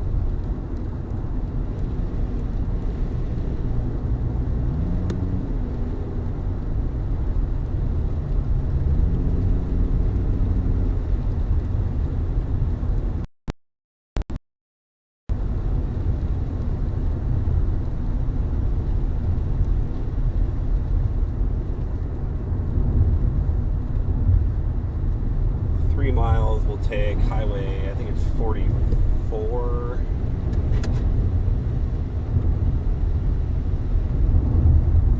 Well, I can't believe how fast that thing went from, oh my gosh, that thing just completely fell apart on radar. It's just non-existent at this point. I'm trying to get a visual here. A bunch of tree damage here, but it's all, that looks all old.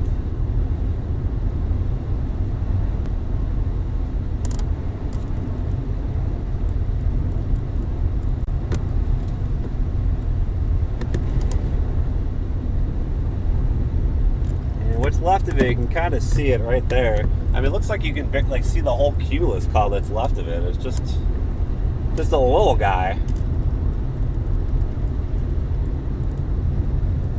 Just a little guy. Just a small boy.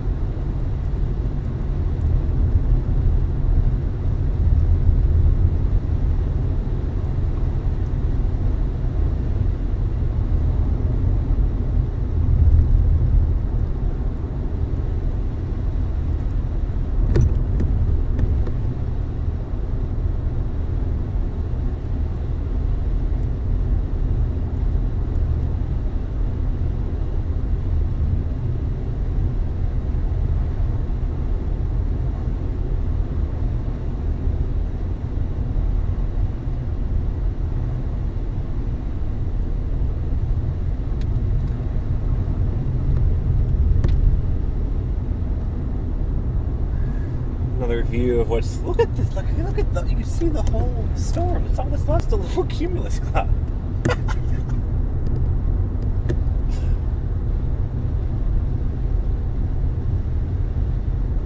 Wow, that's awesome, man! It just.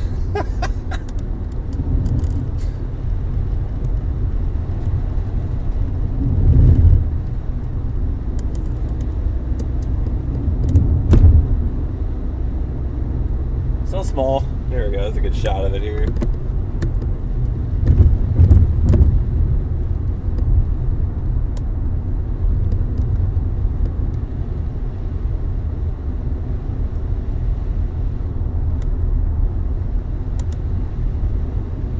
Yeah, that's certainly not going to produce a tornado anymore. Oh, man.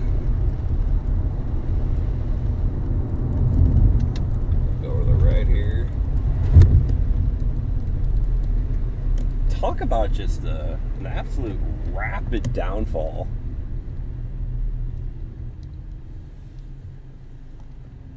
All right, well,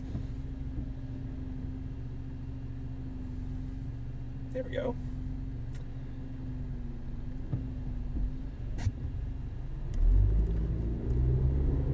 Like I said, I'm really curious if that produced anything. I wouldn't be shocked just given how low it was. I mean, someone sneezing could have been enough to get that thing to rotates the ground. That was very, very low. That got much lower even when we originally saw it cross US 98, way back west, northwest of I don't remember the town name.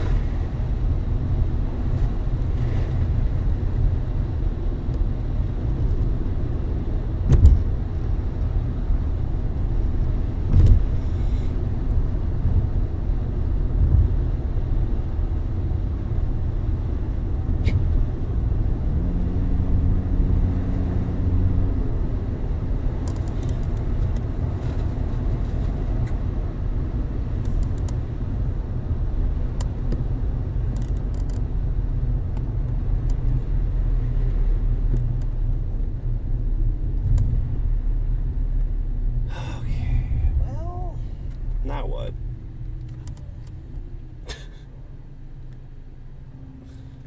So I can take this highway all the way east to 75.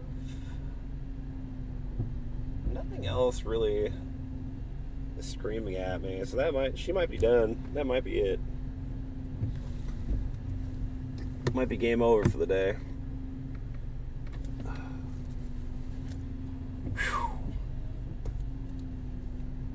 Okay. Well, everybody, if you're just a first-time caller, feel free to... Can I turn right here? I can turn right. Yeah? Alright. If you're new to the channel, feel free to like the video if you liked it. Feel free to subscribe. If you want to see more storm chasing in the future, weather documentaries, all that such, or don't. I don't care. Whatever you want to do. I'm not your dad, but, you know, thanks for stopping in. Feel free to give the video a like if you found that interesting. Help more people find it. I don't know how much longer we're going to play today. That thing gone. I'm curious, what did that hit?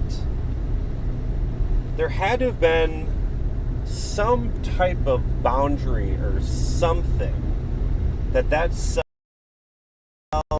interacted with. Because that cell earlier by Citra, is that the name of the town? Citra? Like, it ramped up really quickly too, because I think that was on like a differential heating boundary. But well south of the storm, it was still only like in the low 70s. So that boundary wasn't here. I'm kind of curious what caused that to happen. I know there was some cell merger shenanigans that took place and all that, so very curious. I'll have to look. Let's post chase analysis on what the heck happened there. But thanks for tuning in, everybody. Appreciate you all. Sorry for ignoring the chat. Things were a little feisty there.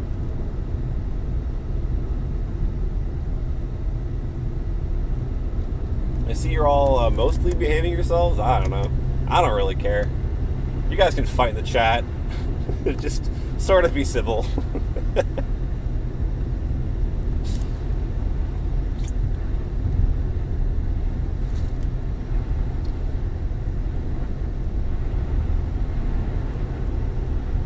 But yeah, first time here, feel free to subscribe. I do a lot of Florida chasing outside of the month of May. Anytime there's severe weather here, not a lot of people stream in Florida because it's just a challenge. I mean, it's a very difficult area to chase and stream and all that. The combination of roads and trees, terrain, cell phone service and whatnot, it's not easy. It's a challenge though. So yeah, feel free to follow along. I got all my socials down below as well.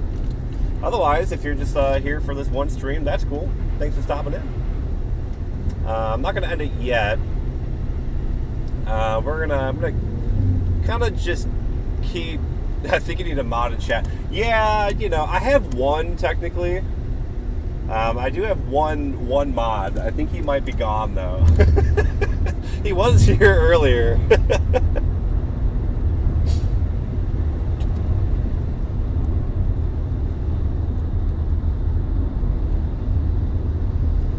Chased a land spout? I have. 2020.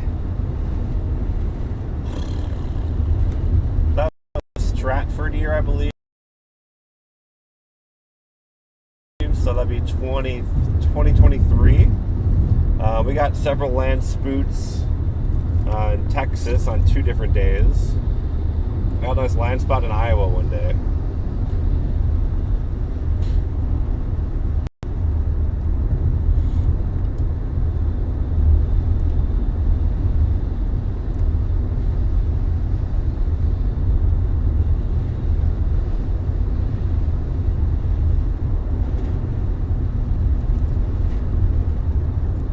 Also, just so everybody's aware, the speed limit is 5, and I am going 55. I'm not speeding. I'm not really sure why everybody is going way less than 55. I'm not super sure.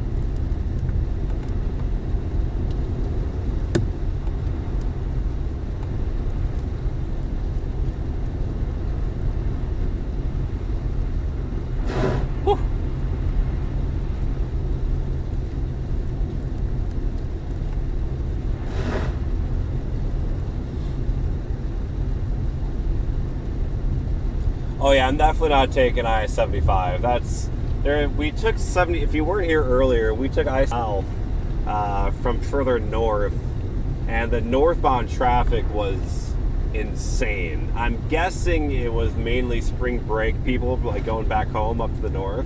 That was wild. How much traffic was on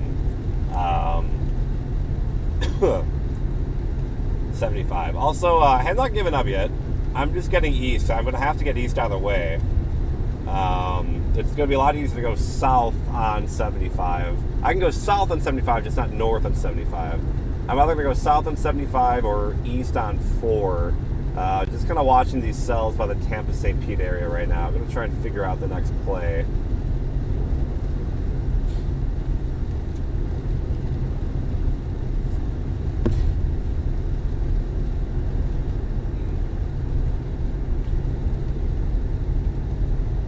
I think I will say I think the bulk of the severe weather threat is winding. I think there's going to be some pretty good thunderstorms, heavy rain, frequent lightning, that kind of stuff. I think the tornado threat is really wound down, though. We did see that with, I believe the tornado watch is canceled as well. It was allowed to expire, I should say, at 5 o'clock.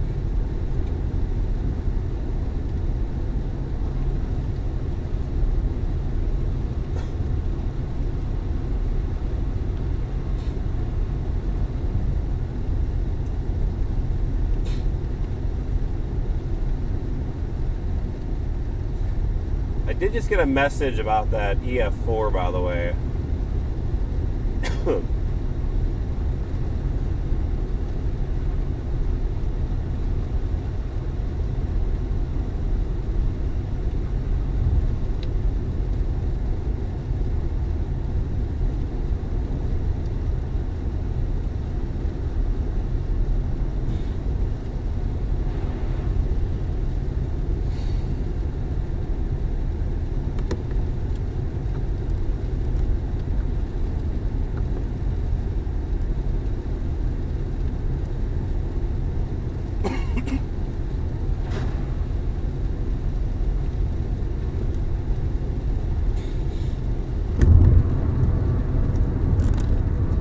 Nice little river here. Look at that. Rivers in Florida are so sad because like every time I see one, I want to go like swimming in it, or like I want to take my dog to go like through it, but I know that I'll just get killed by an alligator or like a python. So like, really sad. That's like one thing I really miss about the Midwest, like living in the Midwest, is like you could just like jump in any lake or river and only have to worry about maybe a flesh-eating amoeba or a brain-eating amoeba. Other than that, I mean, you're mostly fine. Especially if you just don't put your head underneath, you know? You go like waist up, you gotta keep dry. You don't put your face in the water. You don't want to mess with that.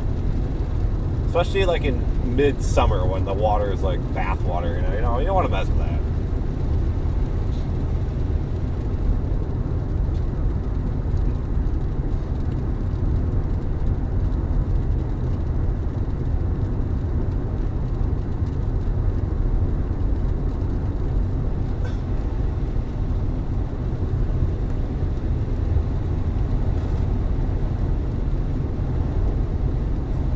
Alright, so what we're going to do is we're going to get 75, and I gotta figure out the next play here. I can't believe how quickly that storm just poof gone.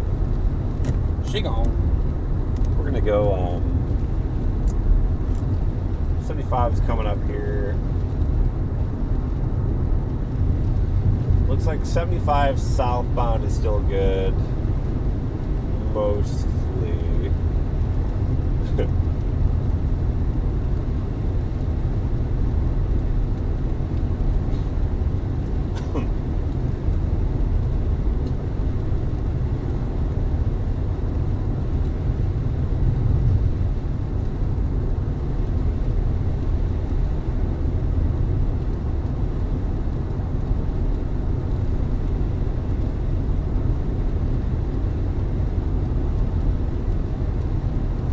Once I get to the interstate, I'm going to try and find a gas station to kind of assess the situation here.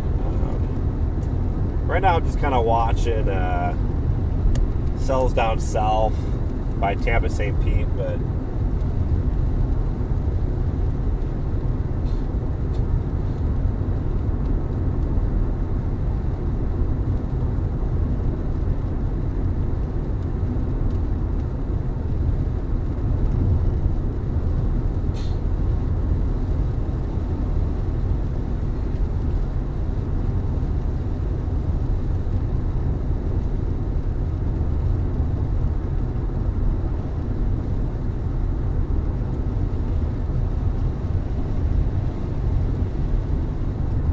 what I might do is, oh god, this is hard.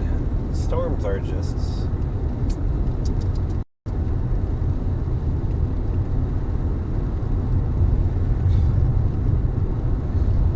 it's getting windy, I'll tell you that much.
thunderstorms are going to be heading east. I think I'm going to stop at the exit here at I-75 and kind of assess the situation here, if it's worth pursuing at all. Because the stuff, it looks like big old outflow kicked out from storms along and south to St. Petersburg.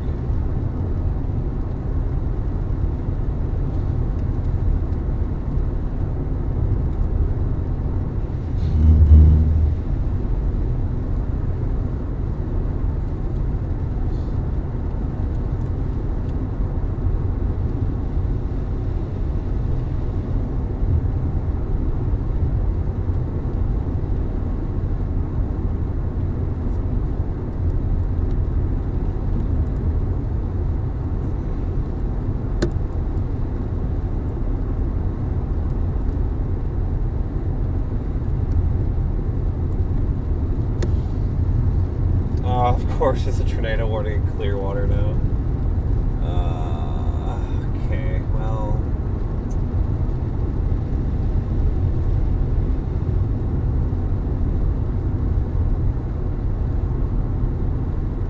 Maybe today it just won't end, because I can just take 75 south.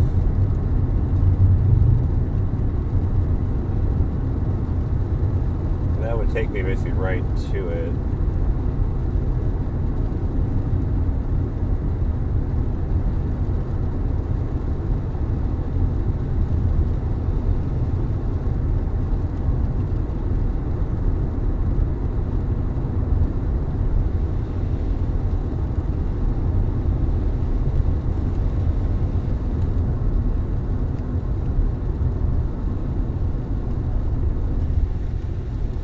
Alright, well, let's give it a shot, I guess.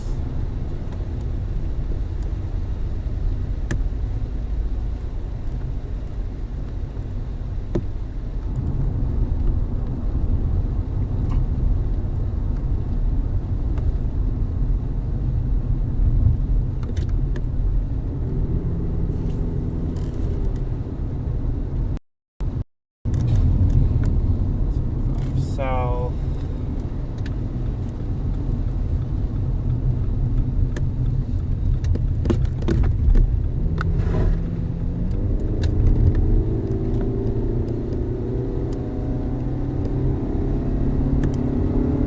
The northbound 75 traffic,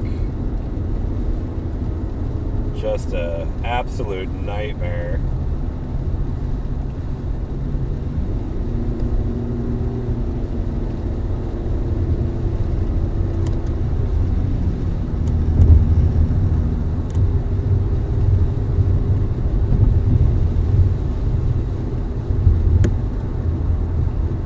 So we're gonna keep going south. I guess we'll give this another shot.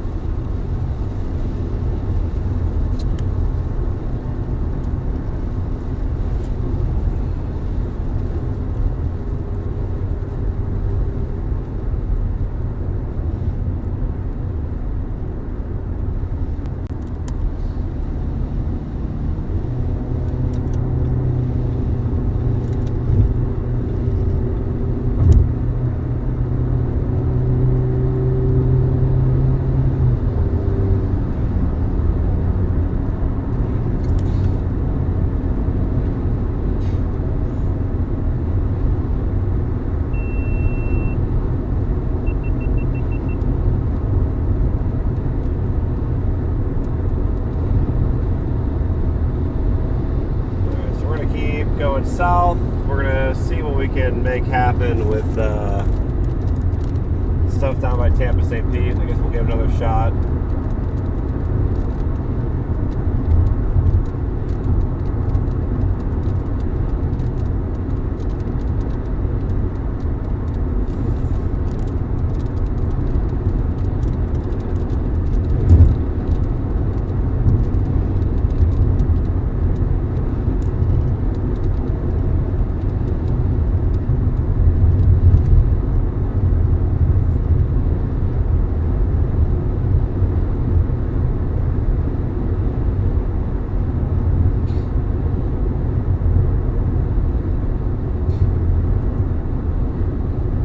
we'll probably do is head down that way. At some point, we'll probably have to get southeast to I-4, and then we'll kind of ride the leading edge of these storms northeast over towards the Orlando metro.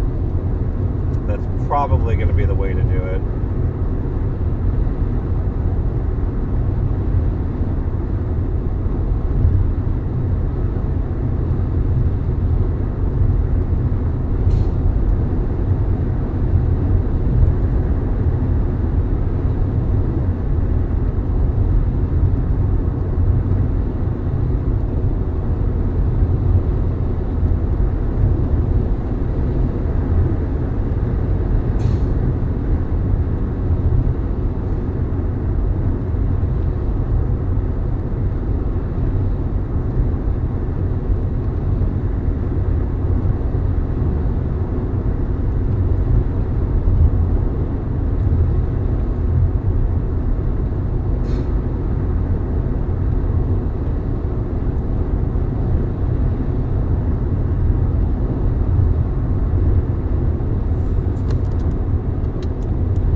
Radar indicated tornado warning down by Clearwater. We've got about 23 minutes left to ride on that warning.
idea what's going to happen with the cell once I get there, if it'll continue, but still got daylight.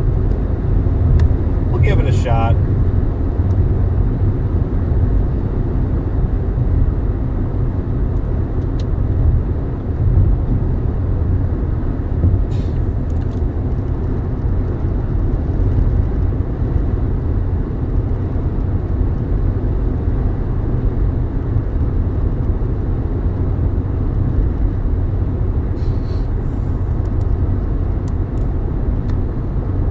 Sun's coming out now, give us a little bit of sunshine, a little extra instability. We did warm up to 75 degrees.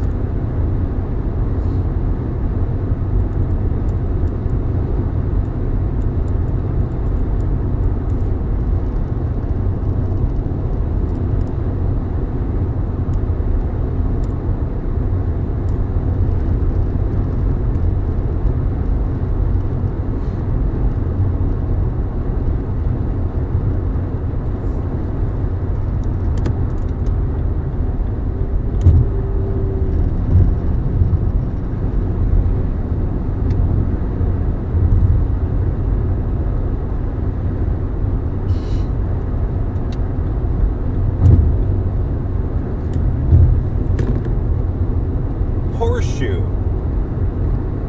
Remember, a long time ago, I was trying to think of that word of the wall cloud feature that's dying that had a name. Horseshoe is the word I was thinking of.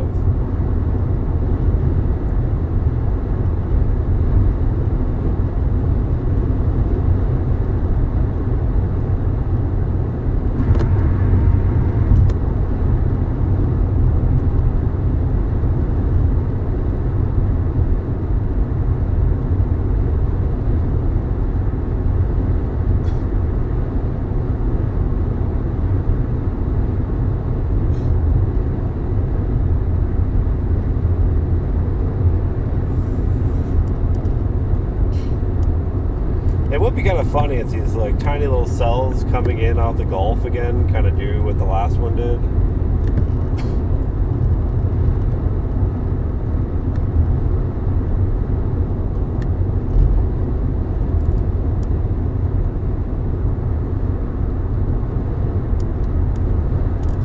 $77 degrees now.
tornadoes for breakfast. I kind of like that. I'm a fan of that.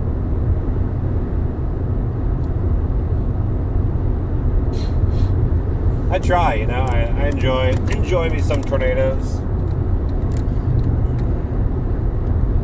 I thought we might add one to the board today. Got close. Got very, very close.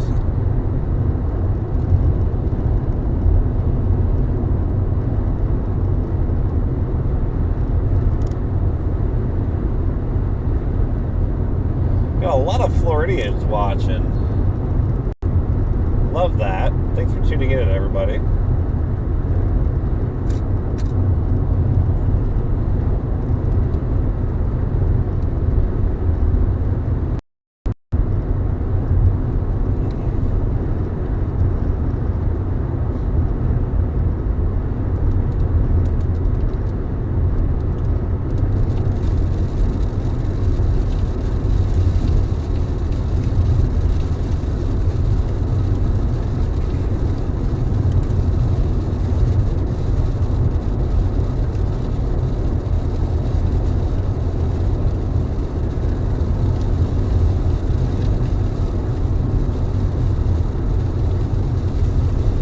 Good afternoon, or I guess it's kind of evening-ish in Michigan. It's kind of close. Salt Lake City. Yeah, you don't get too much like this, that's for sure.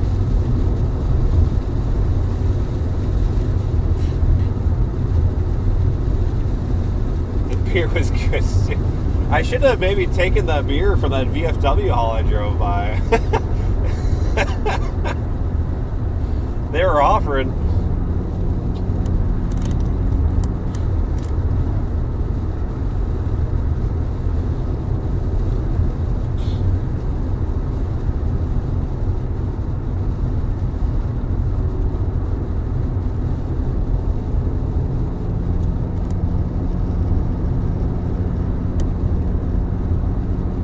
See, I've been streaming for almost, 9 hours at this point?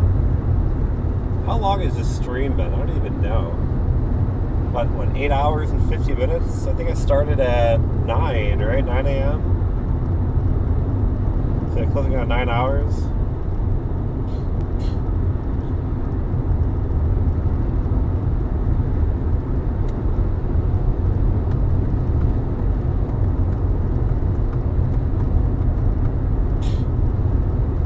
Hi, James.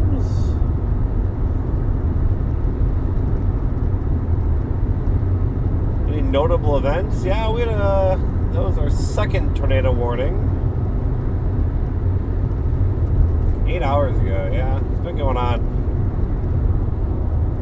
I would say boys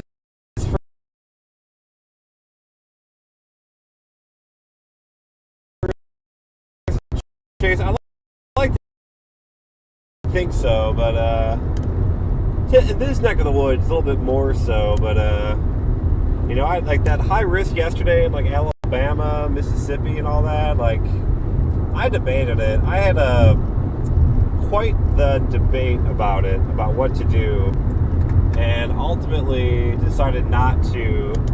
I had a friend in town for one, my chase partner Jake. Two, I had what it looked like the area of focus was I-20, I think is what that is. And that is just some of the most awful terrain. I mean, that's just dense forest. Plus it was, 8-9 hours away. Plus the storm motions were things were just like, I don't know if that's something I want to mess with, So I ultimately decided not to. I'm not quite the chase everything. I do fancy a lot of storm chasing, I'll put it that way.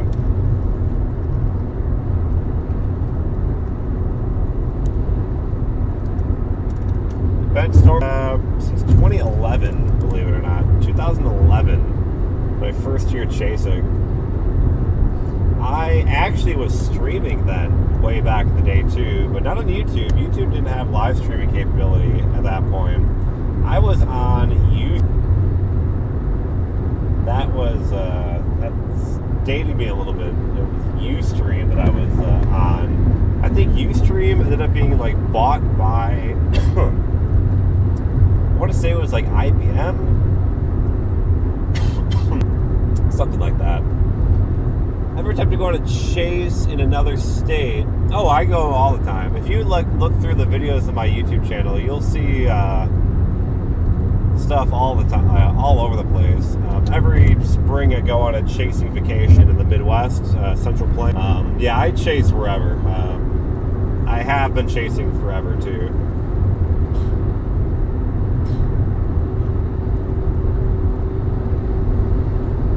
Yeah, hurricanes, tornadoes, and sometimes hurricanes and tornadoes at the same time.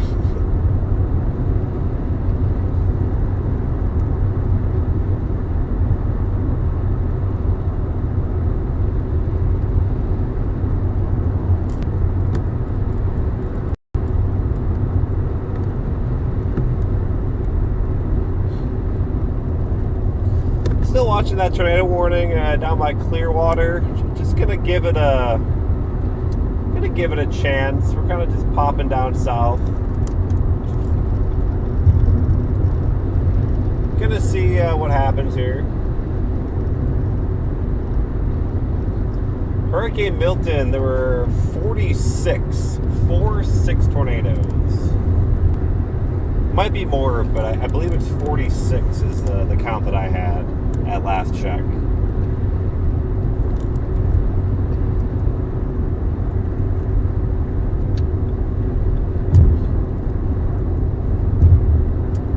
Of those 46, I saw, what, five of them? If you want, again, I have a little documentary on my Milton chase day. One of my prouder things I think I put together. I felt real good about that one. I think Hurricane Helene might be my favorite still, though. Just because it was like my true first like major hurricane intercept. I had Debbie, and that was kind of meh. Dahlia was kind of meh. Like, Helene was my first true, like, hurricane intercept. And that was just a very interesting story to tell, too. With, like, the getting stuck on I-10 and all that. You know, it's very interesting.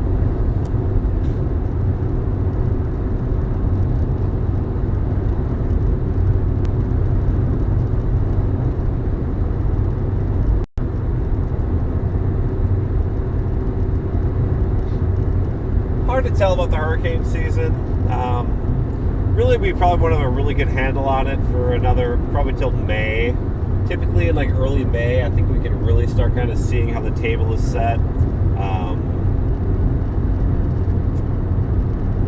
It's so hard to know. I mean, yeah, Enzo has such an impact on things, but also you just have a screaming hot Gulf. The winter has not really overturned a lot of the water, and your temperature anomalies in the Gulf are so warm. So, I mean, that alone is a giant red flag. It's really just so hard to know. Looking at some of the really long-range climate models, it looks not as bad as last year, but take those with a grain of salt, especially again at this range. Once you get to May, I think is when you typically start getting a little bit of a better idea as to how things might go.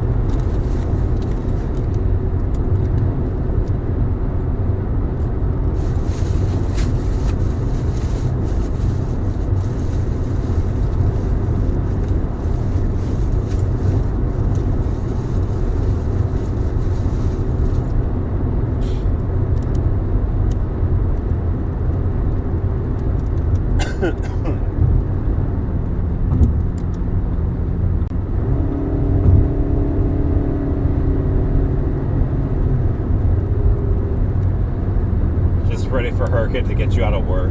As long as it doesn't affect you, your house and all that.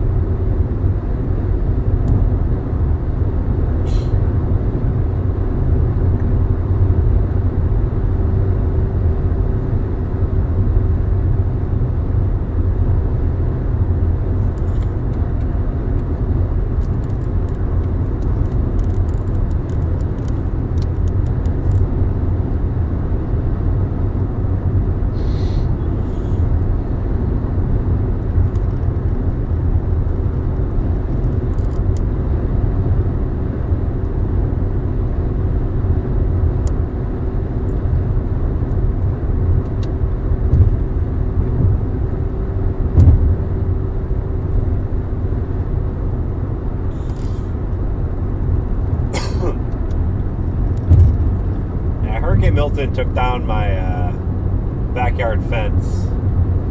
That was the worst I got with Milton at my place.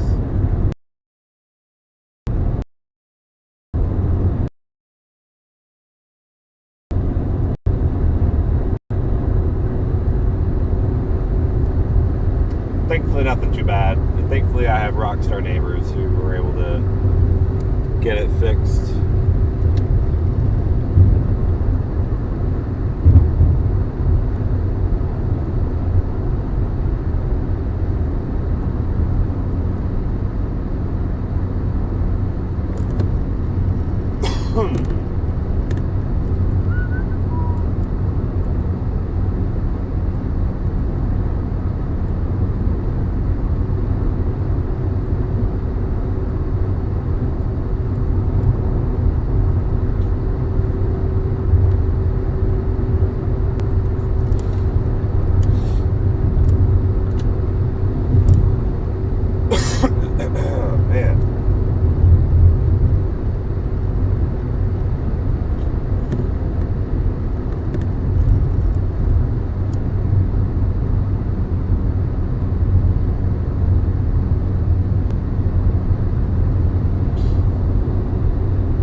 Elevation change.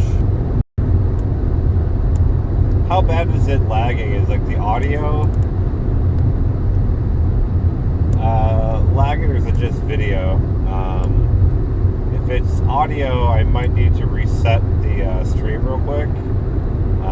But if it's just video, then yeah, there might just be a little bit of hiccups here and there.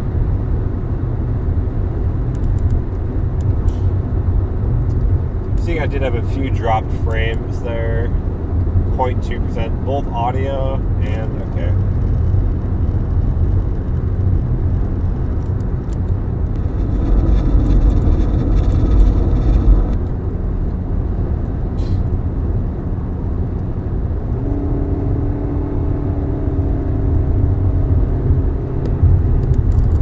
Alright, I might just leave it then. I won't touch it since it's working. Fine now, okay. I'll leave it for now, and then if it starts getting bad again, I can do a quick reset. Otherwise, I'll leave it.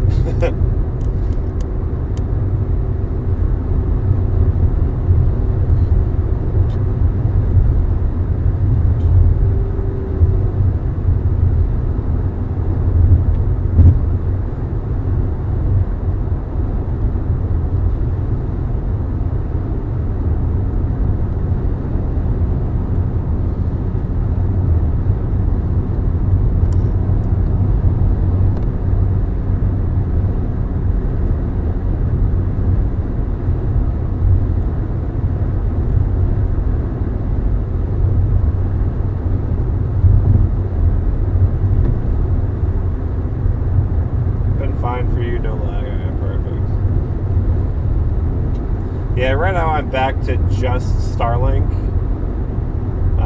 So I'm just using the satellite internet at this point.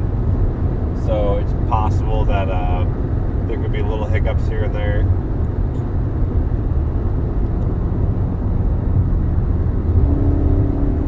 Man, this is a really hilly area. I didn't know Florida had something like this.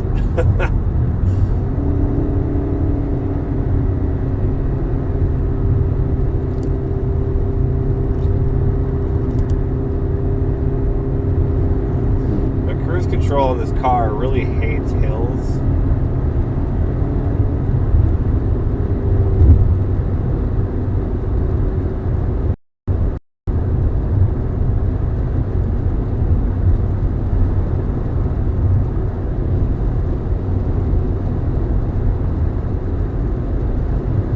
We are in Florida. Location should be on the bottom of the screen if everything is working properly.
Back up. Sorry about that, friends.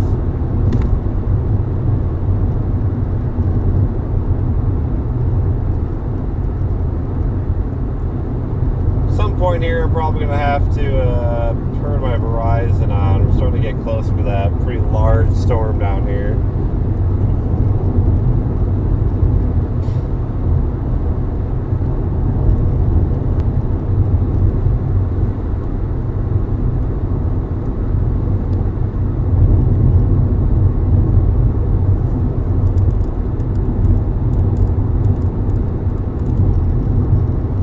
Special weather statement on it right now following the tornado warning.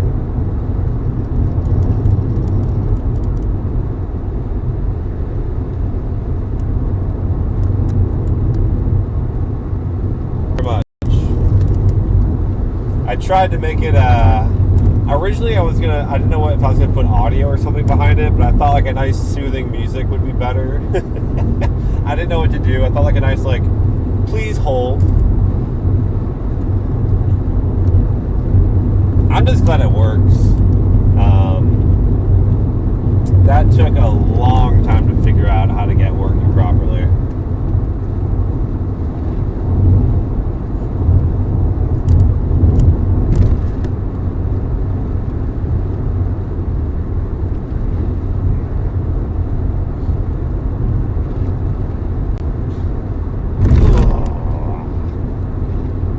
I see those potholes on the interstate because I just absolutely cannot dodge them in time at highway speeds. So if you swerve out of the way, or it's gonna crash.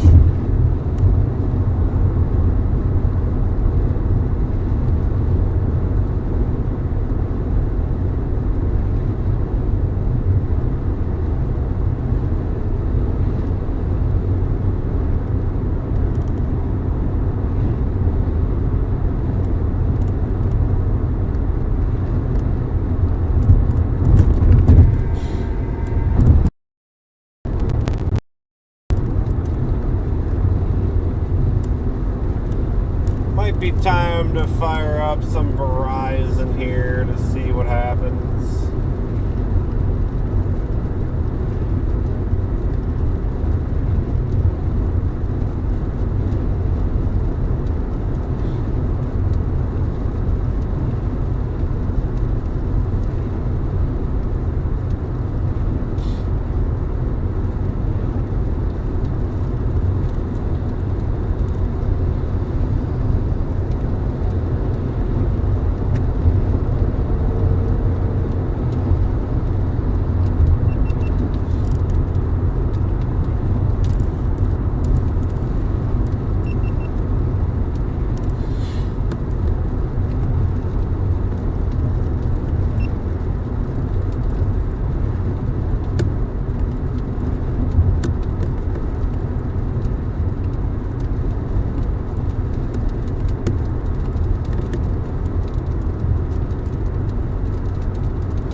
We're going to get the redundancy going with Verizon to try and keep the stream stable as we're approaching our strong storm down here.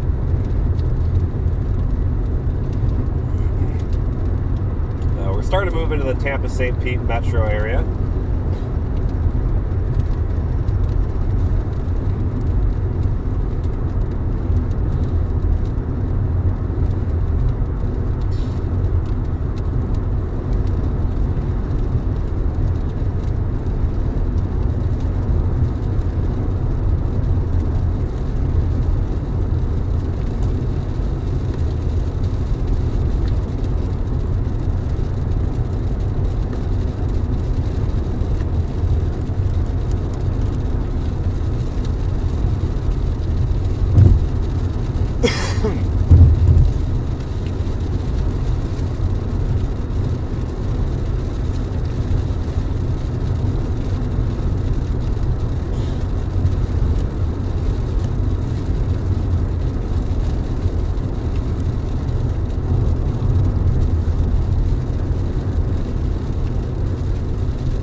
So I have pretty bad allergies. It is that time of year in Florida where everything is just pollinating. My car is covered in like yellow pollen every morning. It is allergy medicine just does not keep up.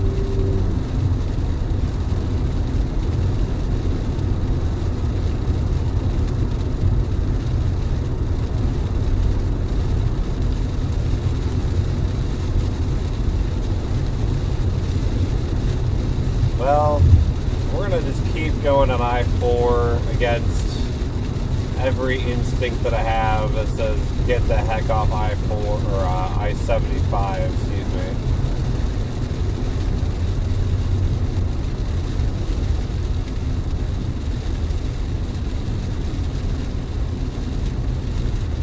And as I say that, everyone is slowing down.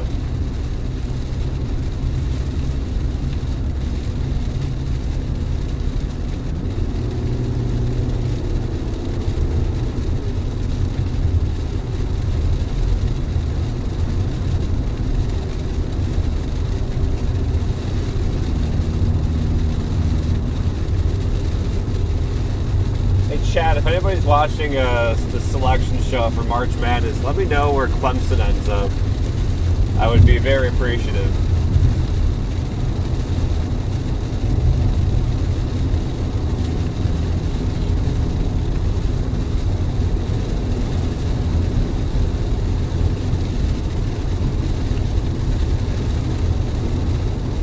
guessing they gotta be a pretty high seed, probably like a 2, right?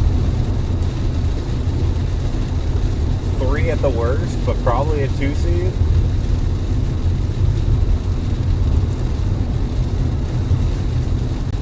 Oh, they're down that region. The suspense is killing me. South is down. They're not in the south, huh? That's interesting. Okay, alright.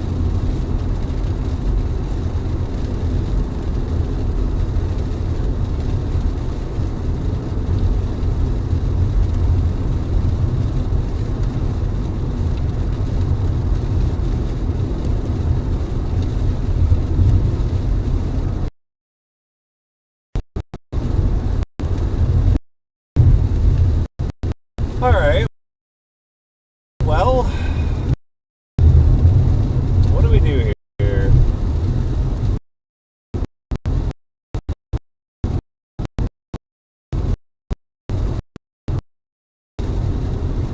Guess we just keep taking 75 south.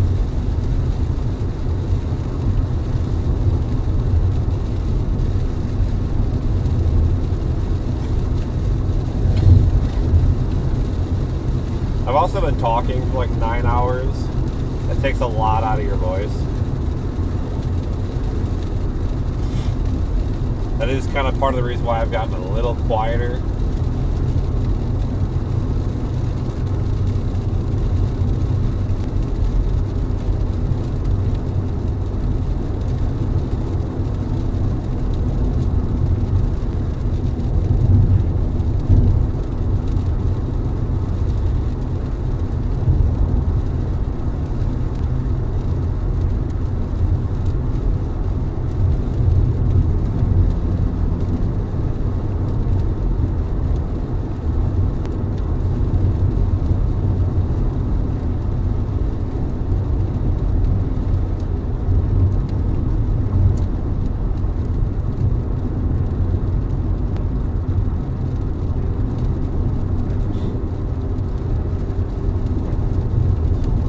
Thank you. I hope these allergies are over with too. We gotta be getting pretty close to the end of the allergy season. We're getting there.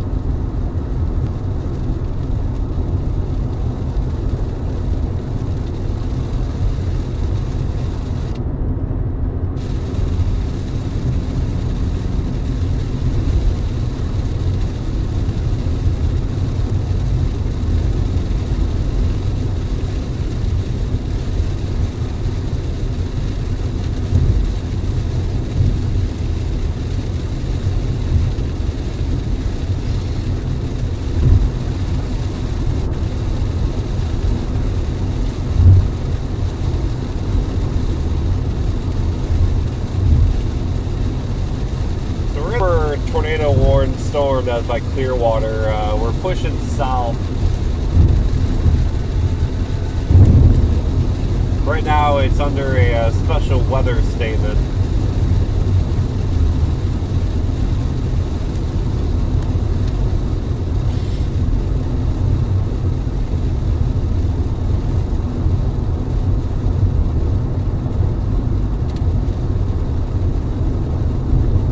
Pretty good amount of lightning kind of popping off in the core of it.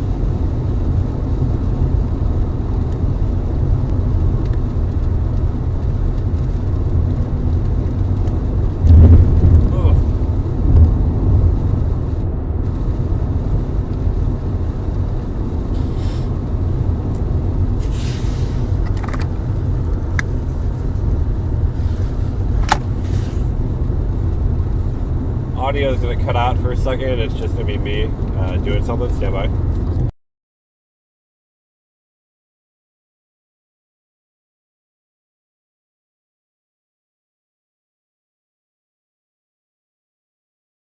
Alright, we're back.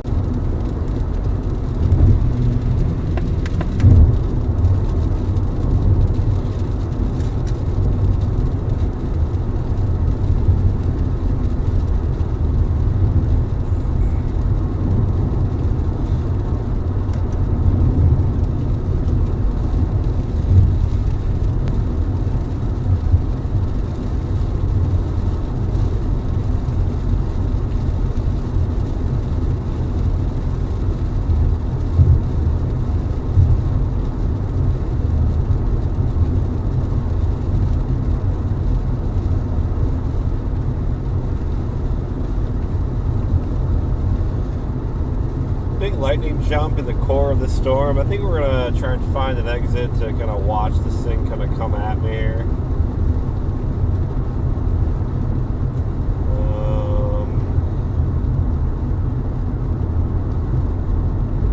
Probably here. I mean, honestly, it's probably coming right this way.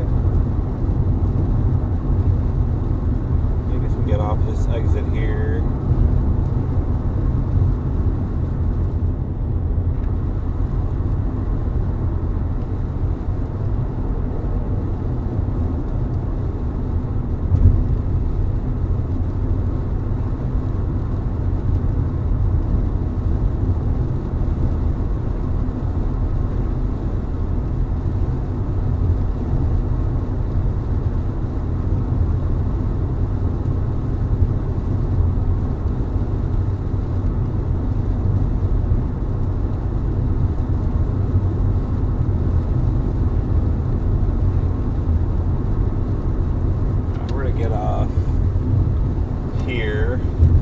Wait for the storm to come at us, see what it does.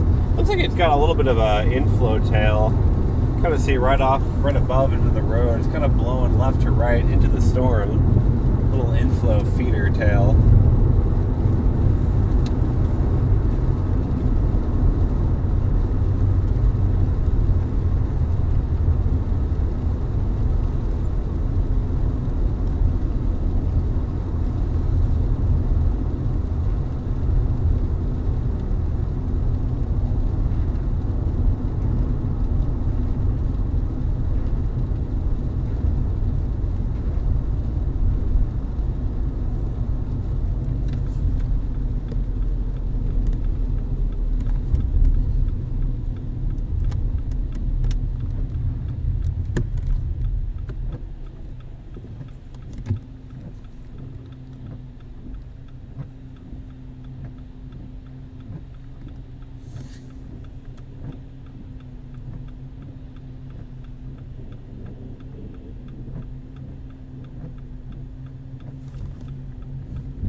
So we're closing in. We're kind of on the outskirts of the Tampa-St. Pete metro area. We're on the far northeast side.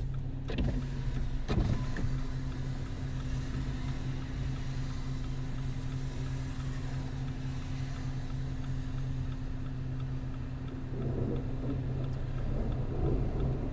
think what I'm going to do is let's just get like hit by the storm, see what it's got. And then we'll go back south and we'll take I-4 and we'll start heading east. But I think let's just get wrecked by this thing, shall we?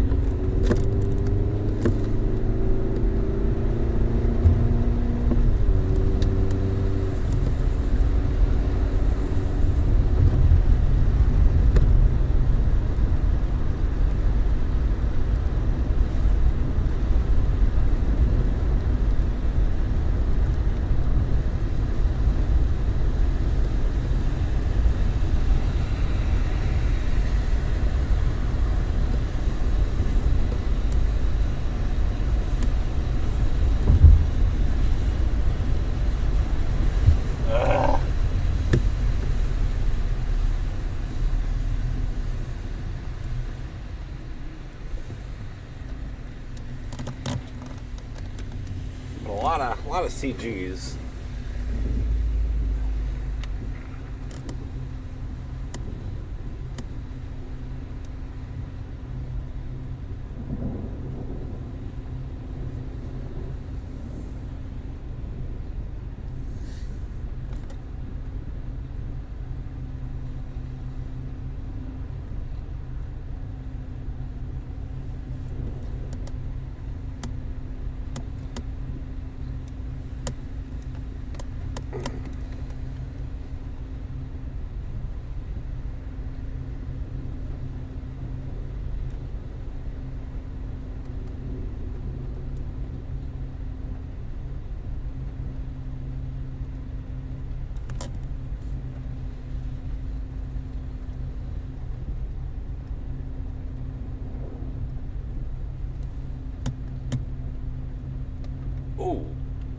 I don't know where that struck. Close.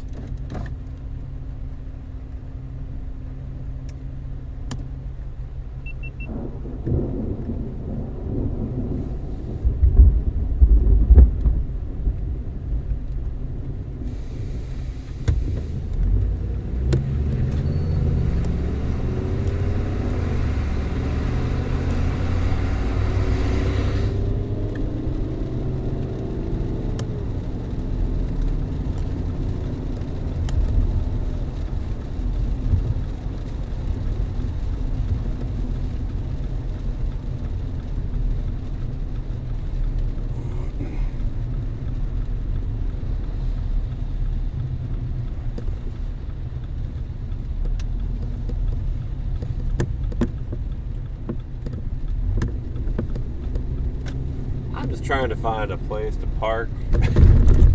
This is crazy.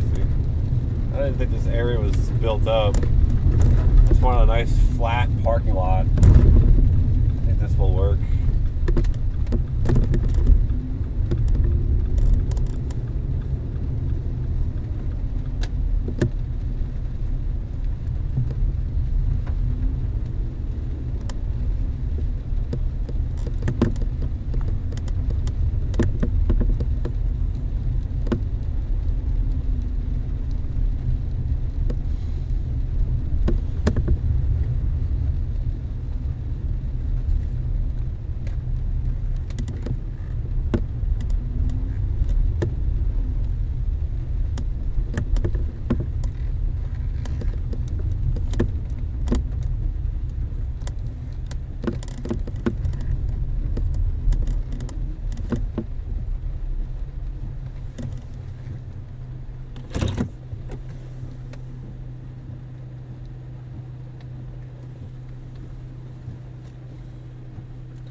Well,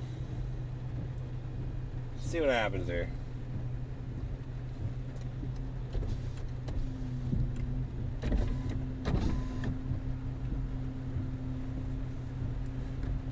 I think I'm the only storm chaser out here. These are all just other people.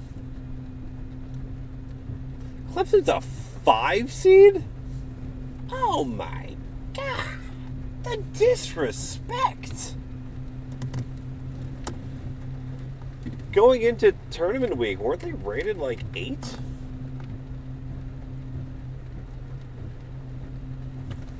Wow. I'm a little shocked by that.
How did Kentucky get rated higher than Clemson? Oh my god!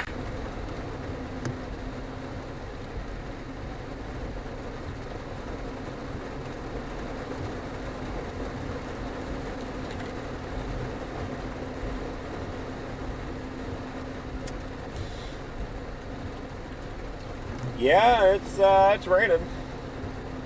I can confirm. This is a storm that produces rain.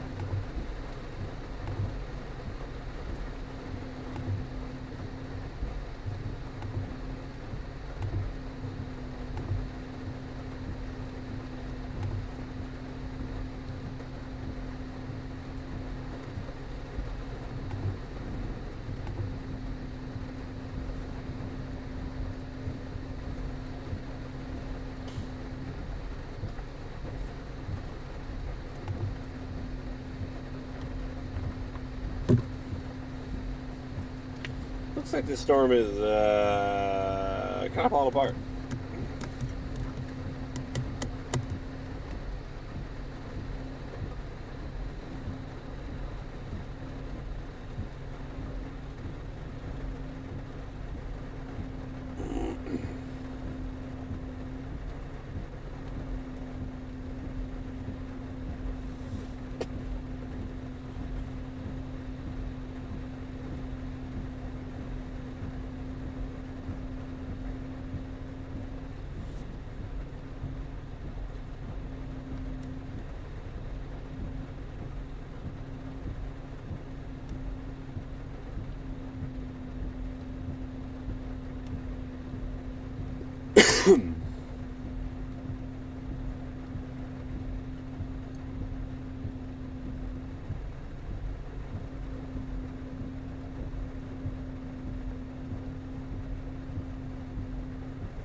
Well, I think that might be it with this storm here.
Alright, let's go east on I-4.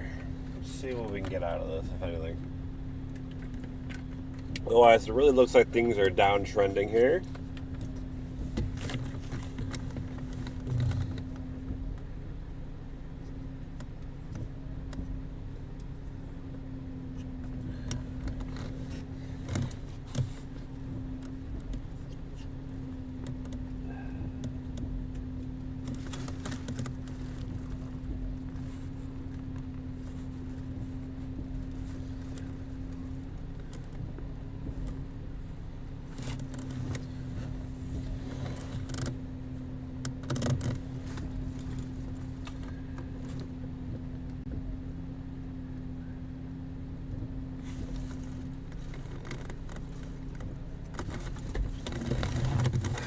Work.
What the hell was that?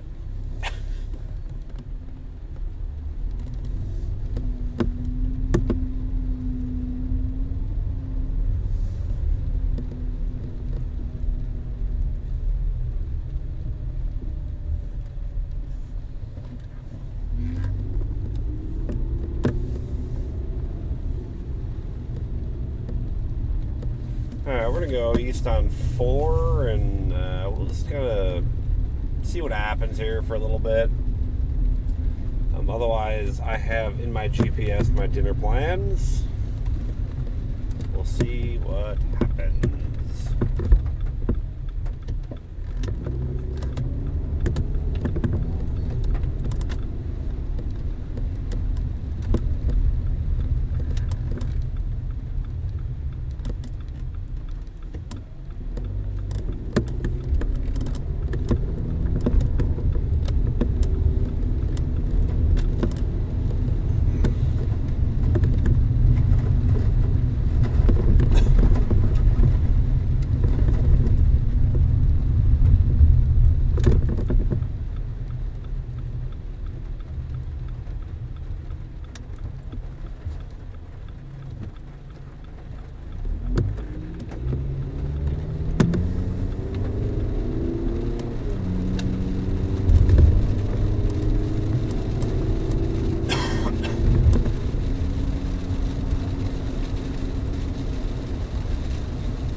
Gotta be like the tallest point in Florida here.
Hurricane season is indeed coming. We're getting there.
Sorry about that. My laptop crashed there.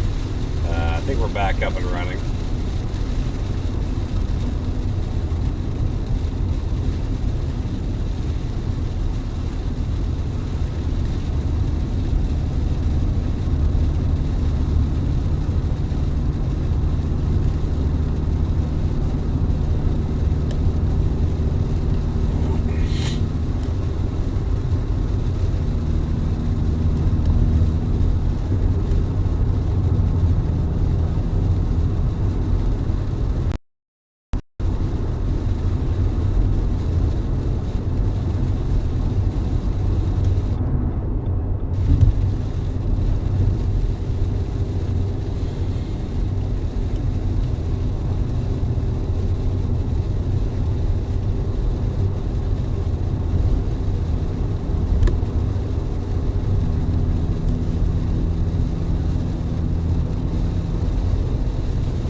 Interesting cell to my north here.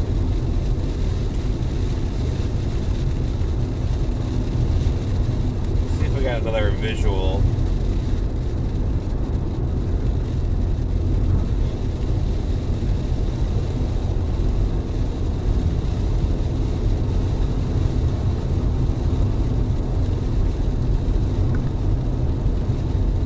Somewhere out here.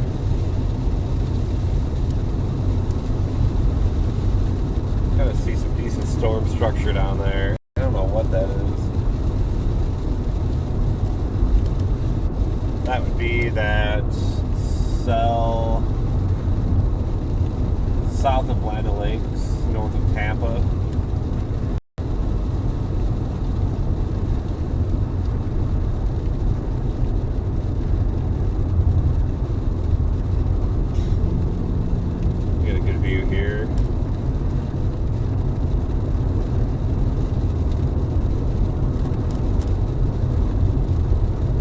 some funny business down there.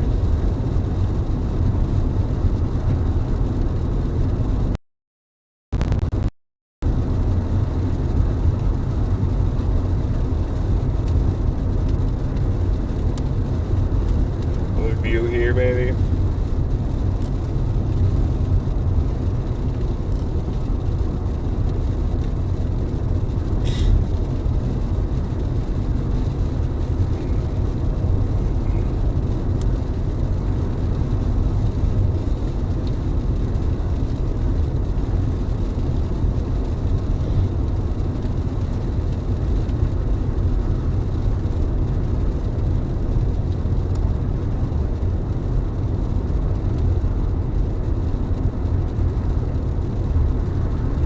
Another pretty good view right here.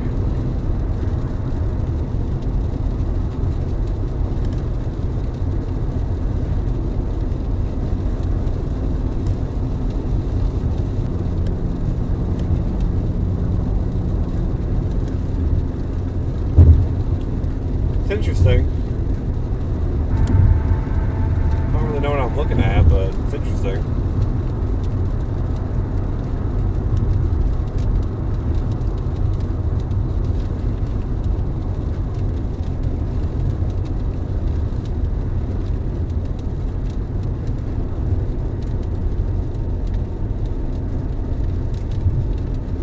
North of I-4.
Watch that storm north of I-4. Yeah, I did see that report of the water spout down there. That's way down there.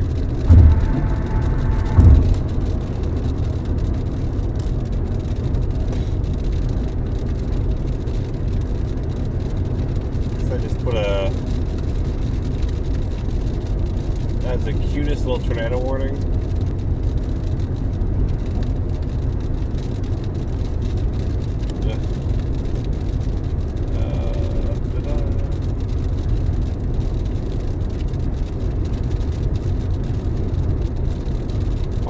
cell very closely north of I-4. It's near Pebble Creek, approaching Crystal Springs. That's kind of what we're looking back at right now.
Buddy. Almost just watched somebody wreck. Holy cow.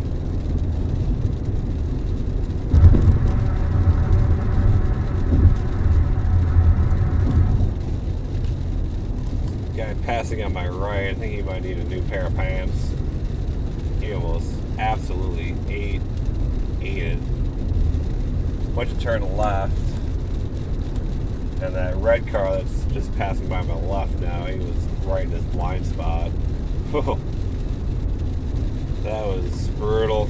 That could have been real bad.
Man, this traffic is not fun.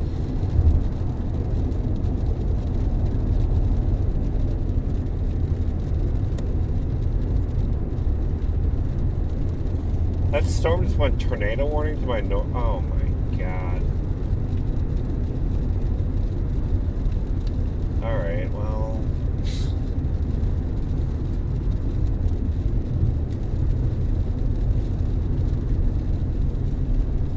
Day just doesn't want to end.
tornado warned storm northwest of Lakeland. Some interesting structure back there.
Heading east on I-4 here.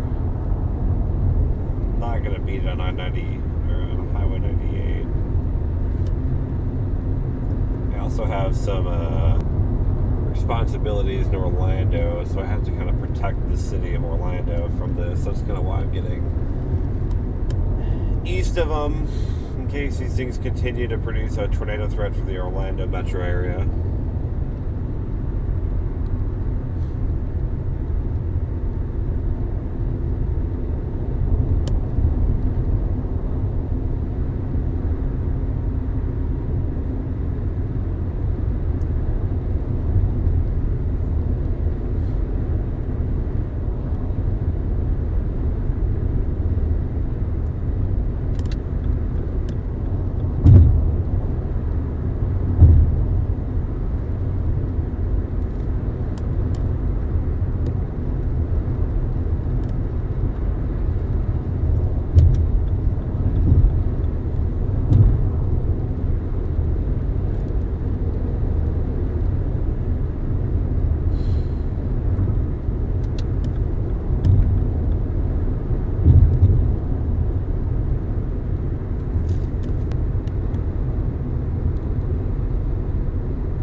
The storm for now. I'm really losing my voice from talking like this whole stream.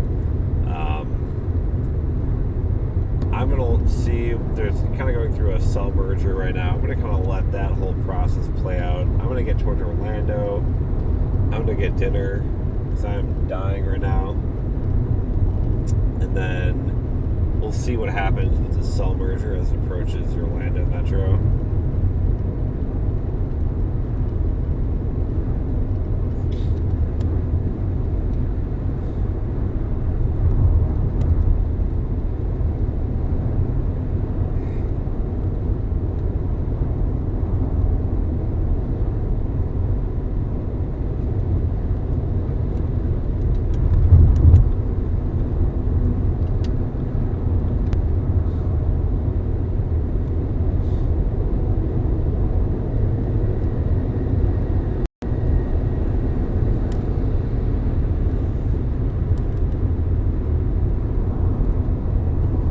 We should start seeing the lightning and everything with this storm. I think it's a little bit darker.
guess that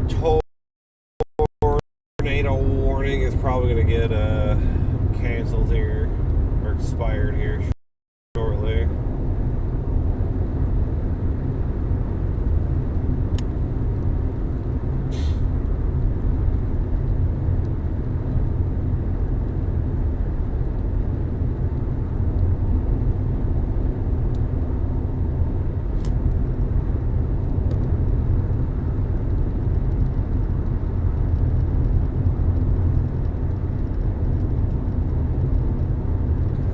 Beef and cabbage, that is correct. Good dinner for tomorrow.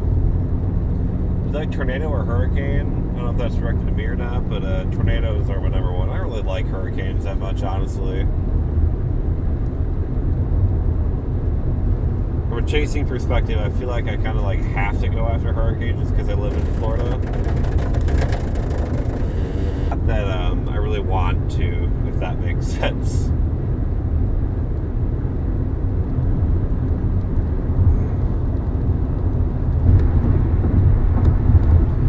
The tornado side of hurricanes, that interests me a lot more.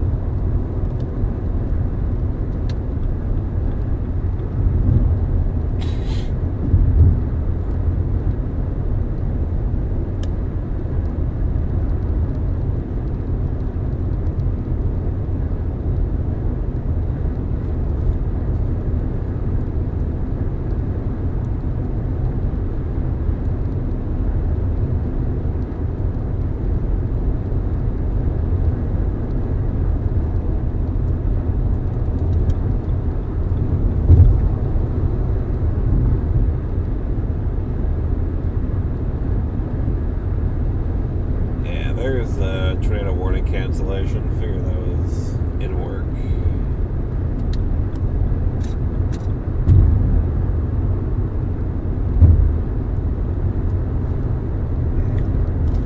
Derecho or haboob? Well, how about both? The derecho is what I called it back in, was it 22?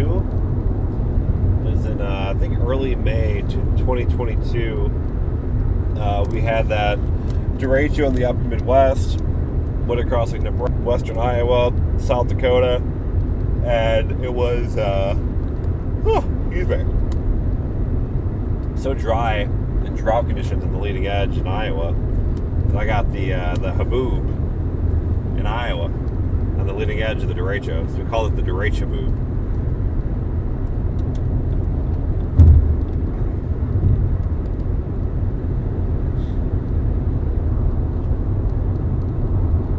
Lynn classified.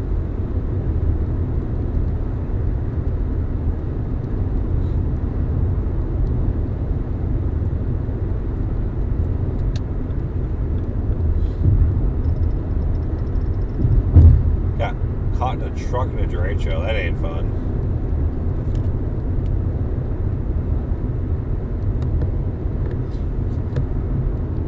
I got caught in the derecho intentionally as a storm chaser in 2020, August 10th, 2020.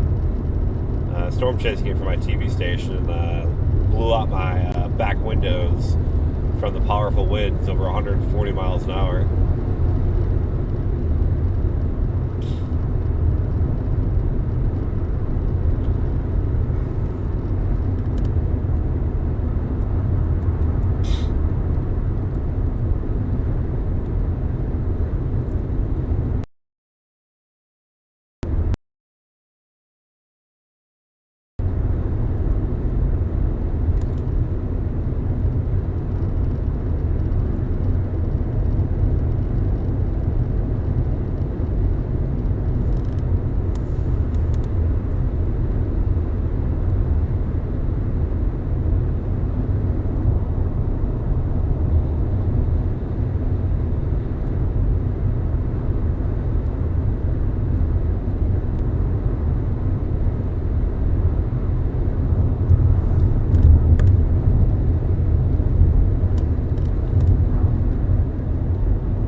guys watch Twister 2? Twisters?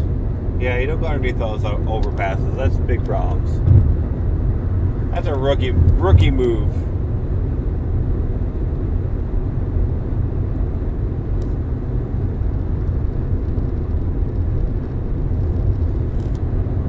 Yeah, my location again is always in the bottom of the screen. You can always see my location at any time. It'll be my city that I'm at.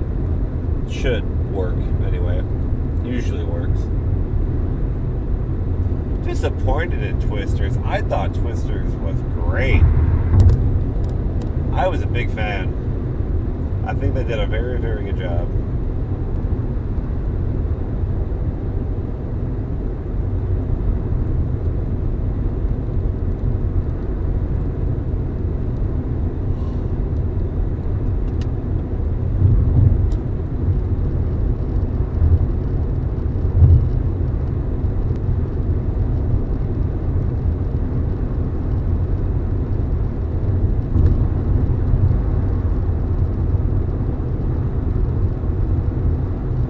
No active tornado warnings at the moment. They're looking at a supercell that not too long ago was tornado warned, but no longer tornado warned at the moment.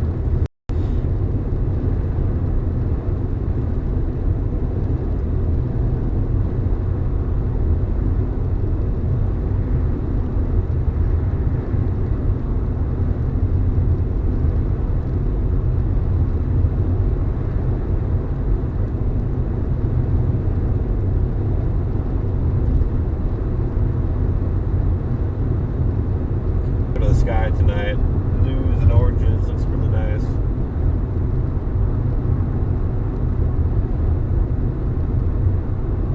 Hopefully this cold front kind of continues moving east across Florida. Hopefully get some thunderstorms tonight at my house, late tonight. That would be ideal.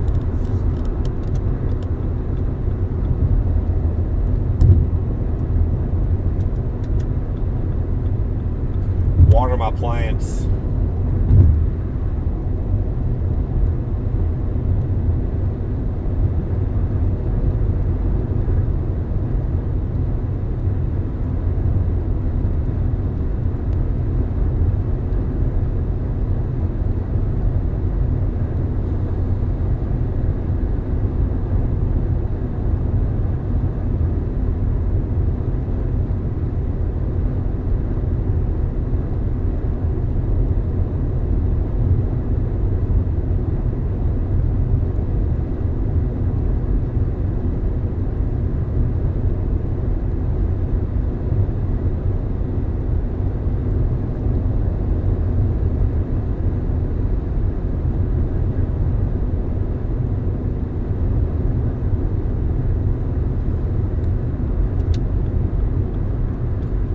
Popping in. Welcome everybody. My name is Nick Stewart. I'm a meteorologist on the Florida Space Coast. I've been talking now for close to like almost 8 o'clock, so almost 11 hours. So that's why my voice is starting to get a little raspy here. We've been chasing all day. We got some tornado warnings up in northern Florida. Jumped on down to the Tampa area, got another tornado warning. I'm very, very close to seeing a tornado. Now we are heading east on I-4 to Orlando. So thanks for tuning in, everybody. Really appreciate you guys. If you haven't already, feel free to give the video a like. It really does help me out. Costs you nothing. Helps other people find the post, find the video, and find my channel. If you're not subscribed, feel free to subscribe for more storm chasing, both live and in documentary fashion. If you're just here for this one live stream, that's totally cool too. Appreciate you. Thanks for tuning in. We're probably going to stream here for a little bit longer to get to the Orlando area. And then once we get in that area, we'll probably wrap it up, probably close to 8 o'clock Eastern time.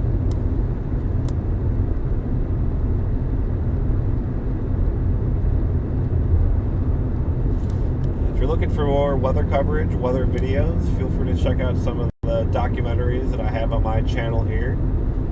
Most recently, we got Live, Life, and Chase 2024, and it covers some of my favorite chases from the past year, last year. Also have a special doc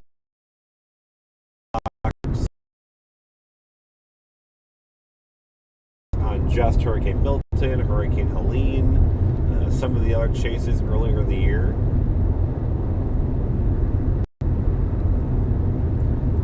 Those are all up on my channel, so again, feel free to check those out if you're looking for some more weather coverage. Those are the more produced, put together documentaries, so you don't have to sit through a live stream, hope that you get a tornado. You know you're going to get something at the end of the day with those.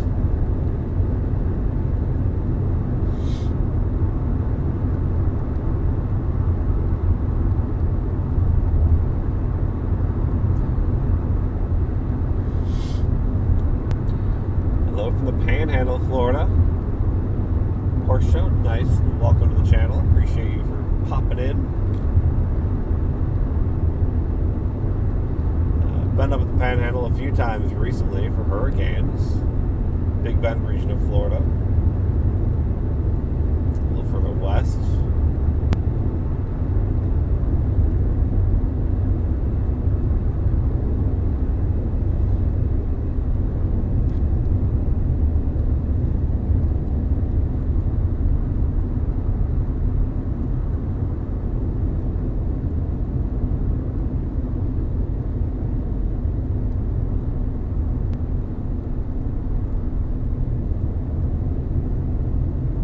How we all like signed on our brakes because there's like a cop on the side of the road, a trooper, but like now we're all going 10 under the speed limit. Like, what are we doing?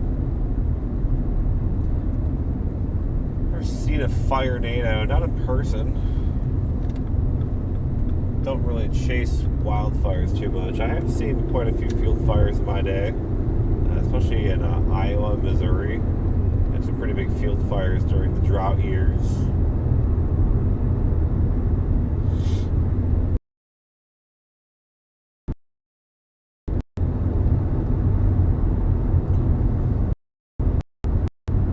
Did a live shot in front of a field fire once.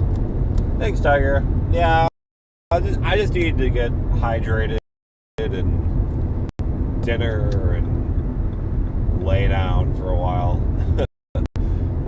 We'll be back up and running here soon. Much better tomorrow.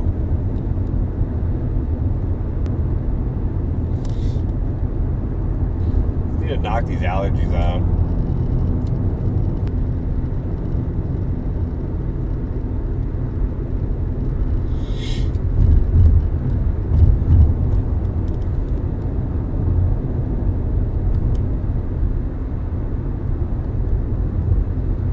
I'm on the Florida Space Coast, so the Cape Canaveral area. Very early this morning, I had a brisket taco from Buc-ee's. Since then, I had a few crackers.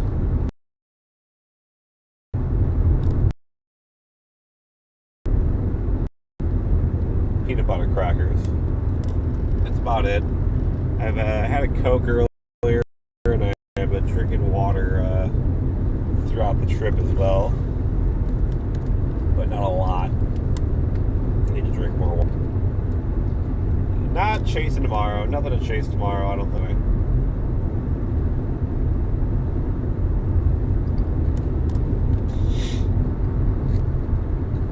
I'm pretty sure this front has cleared the U.S. by tomorrow. Right? I'm trying to think. I don't think it's going to affect anyone here.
congestion ahead. That's just what I like to see.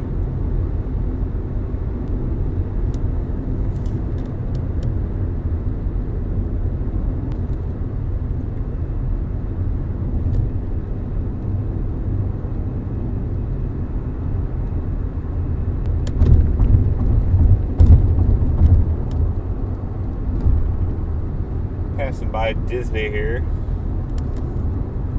You always know when you're on I-4 because you can see the high tension power line that looks like the Mickey Mouse ears.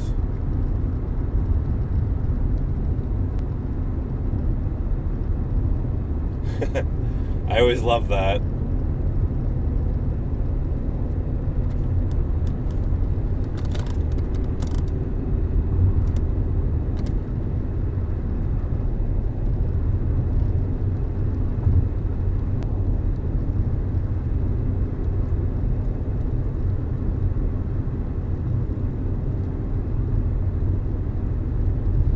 Yeah, usually I am a little better prepared with snacks and stuff. I didn't honestly think I'd be out here this long today. I thought I would go up to Northeast Florida and be home at my house by like 3 in the afternoon, but that didn't happen.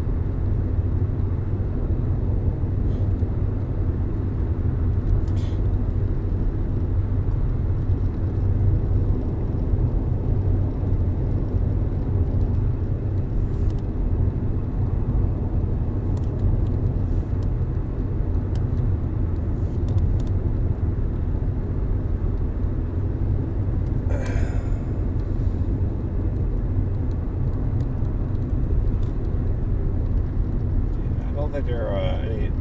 Oh, did they really reissue that warning? Oh man, they did reissue that warning back there. Fascinating.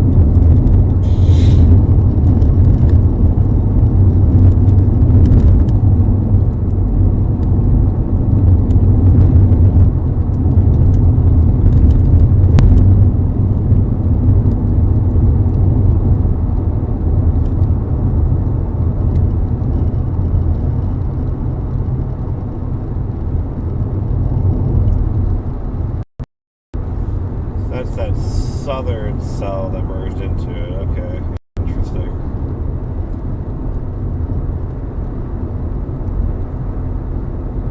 Yeah, I mean, it looks pretty good on radar.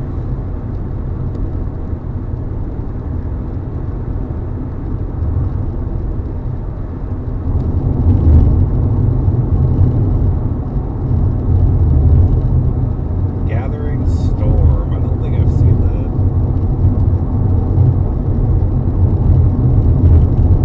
Doesn't ring a bell.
more traffic up ahead.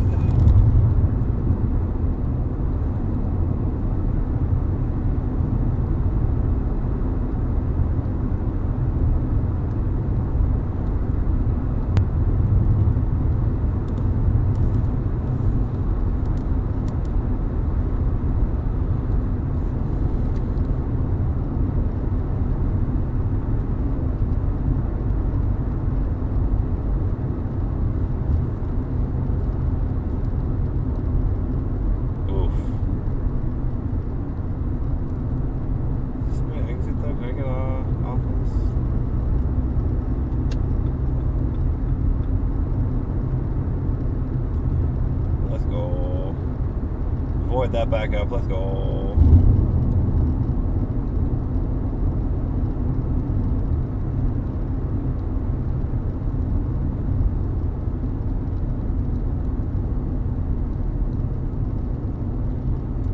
Get me off this interstate. Oof.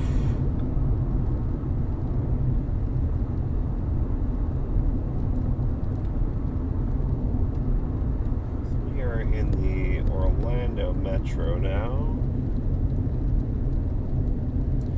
Probably been seeing signage for all your favorite attractions, Epcot, etc.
The infrastructure in Orlando just cannot handle it.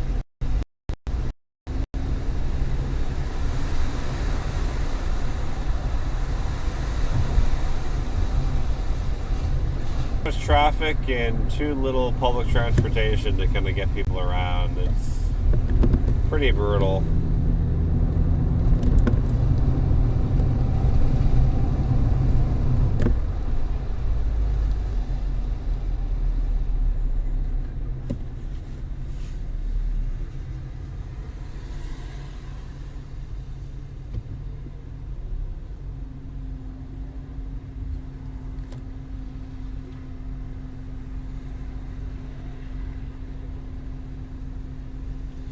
I am in Orlando right now. I am about to grab food here and then reconsider what I want to do. I really don't feel like the tornado threat is particularly strong. I was kind of giving it a little bit of time, and like I'm not really just seeing it. Just seeing all these cells off to the west have really kind of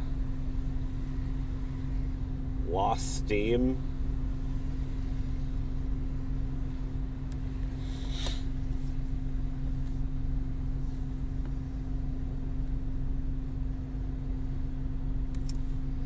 think I'm at a point where I might start wrapping this up here.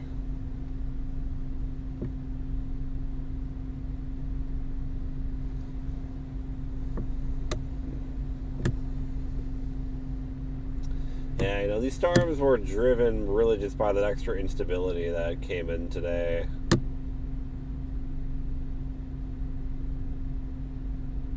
You know, as we lose the daylight, we lose the instability.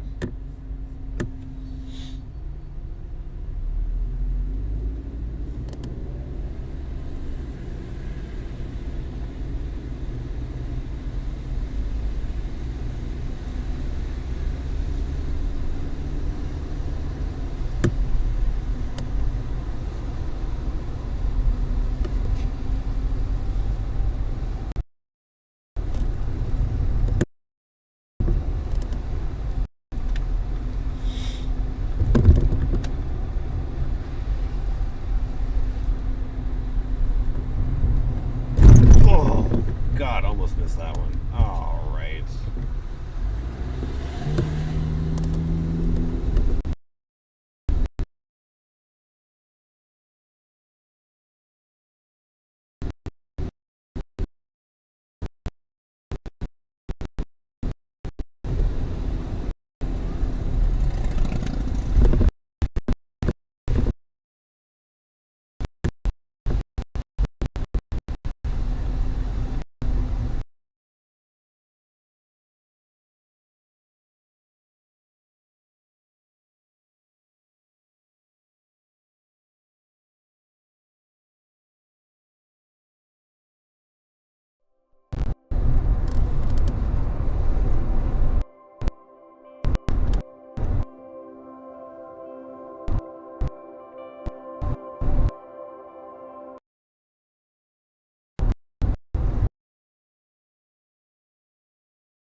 Closest tornado I've gotten on stream, Milton last year, probably October 9th. I mean, we had a satellite like 50 yards away. The main tornado, the EF3 tornado, was probably, man, I don't know. We were probably within quarter mile, probably less. Very, very close.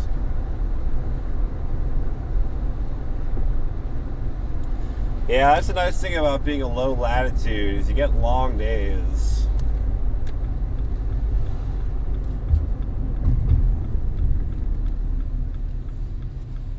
And it's only getting longer as we go deeper into summertime. Summertime madness.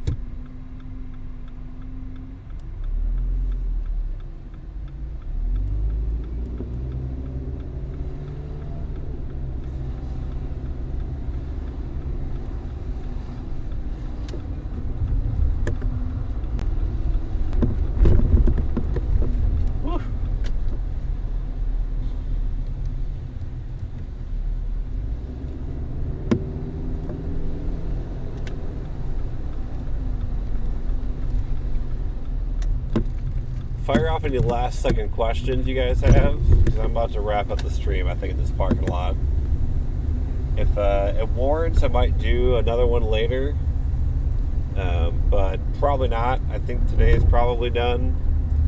But if you have dying questions to wrap up with, let me know, and I'll try and do a lightning.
Alright, sorry about that. I think we're back up. I guess it's good time that we're wrapping this up too, because my Starlink died on me here. Alright, so let us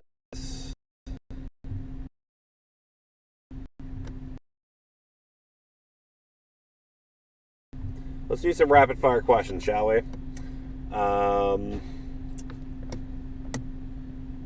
Where are we at?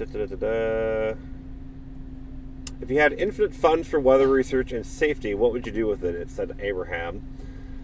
I would love... Alright, this is kind of weird, but what I really would love to do is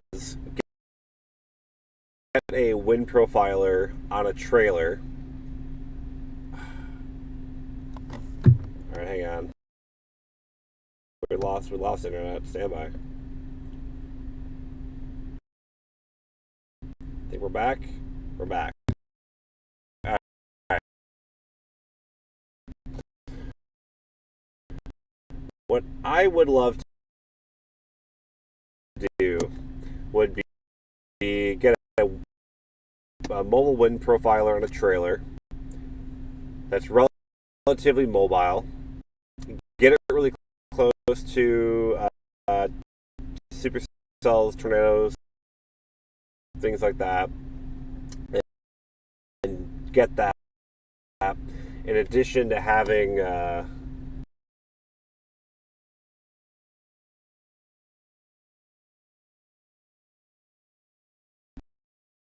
how does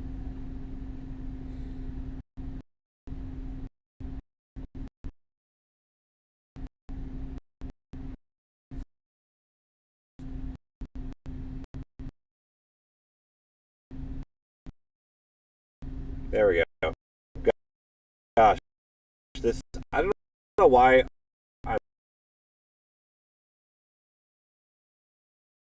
my internet service is killing me right now.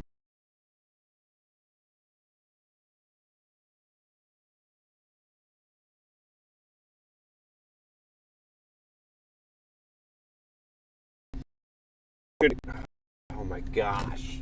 The stream keeps going in and out. Come on. I'm sorry, I have no idea why Verizon is so bad. This is particularly terrible. Anyway, thanks for tuning in, everybody. You guys are rock stars. Have a great night. If you're in Florida, keep an eye on the weather, but I think things are fun. And feel free to subscribe if you haven't done so already. Feel free to give the video a like if you've enjoyed the live stream. Go check out some of my other videos and stuff on the channel. Whoops, that camera's dead. Other channel stuff, documentaries, if you're weather chasing, all that. And yeah, feel free to check things out, guys. Have a great night, everybody. Have a fantastic night, morning, evening, whatever it is where you guys are.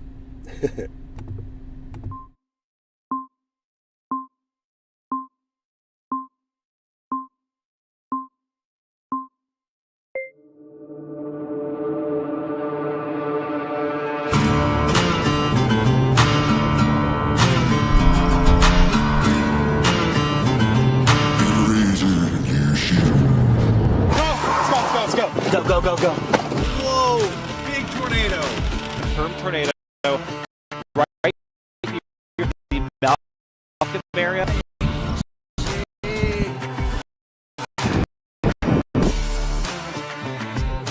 Tornado in progress.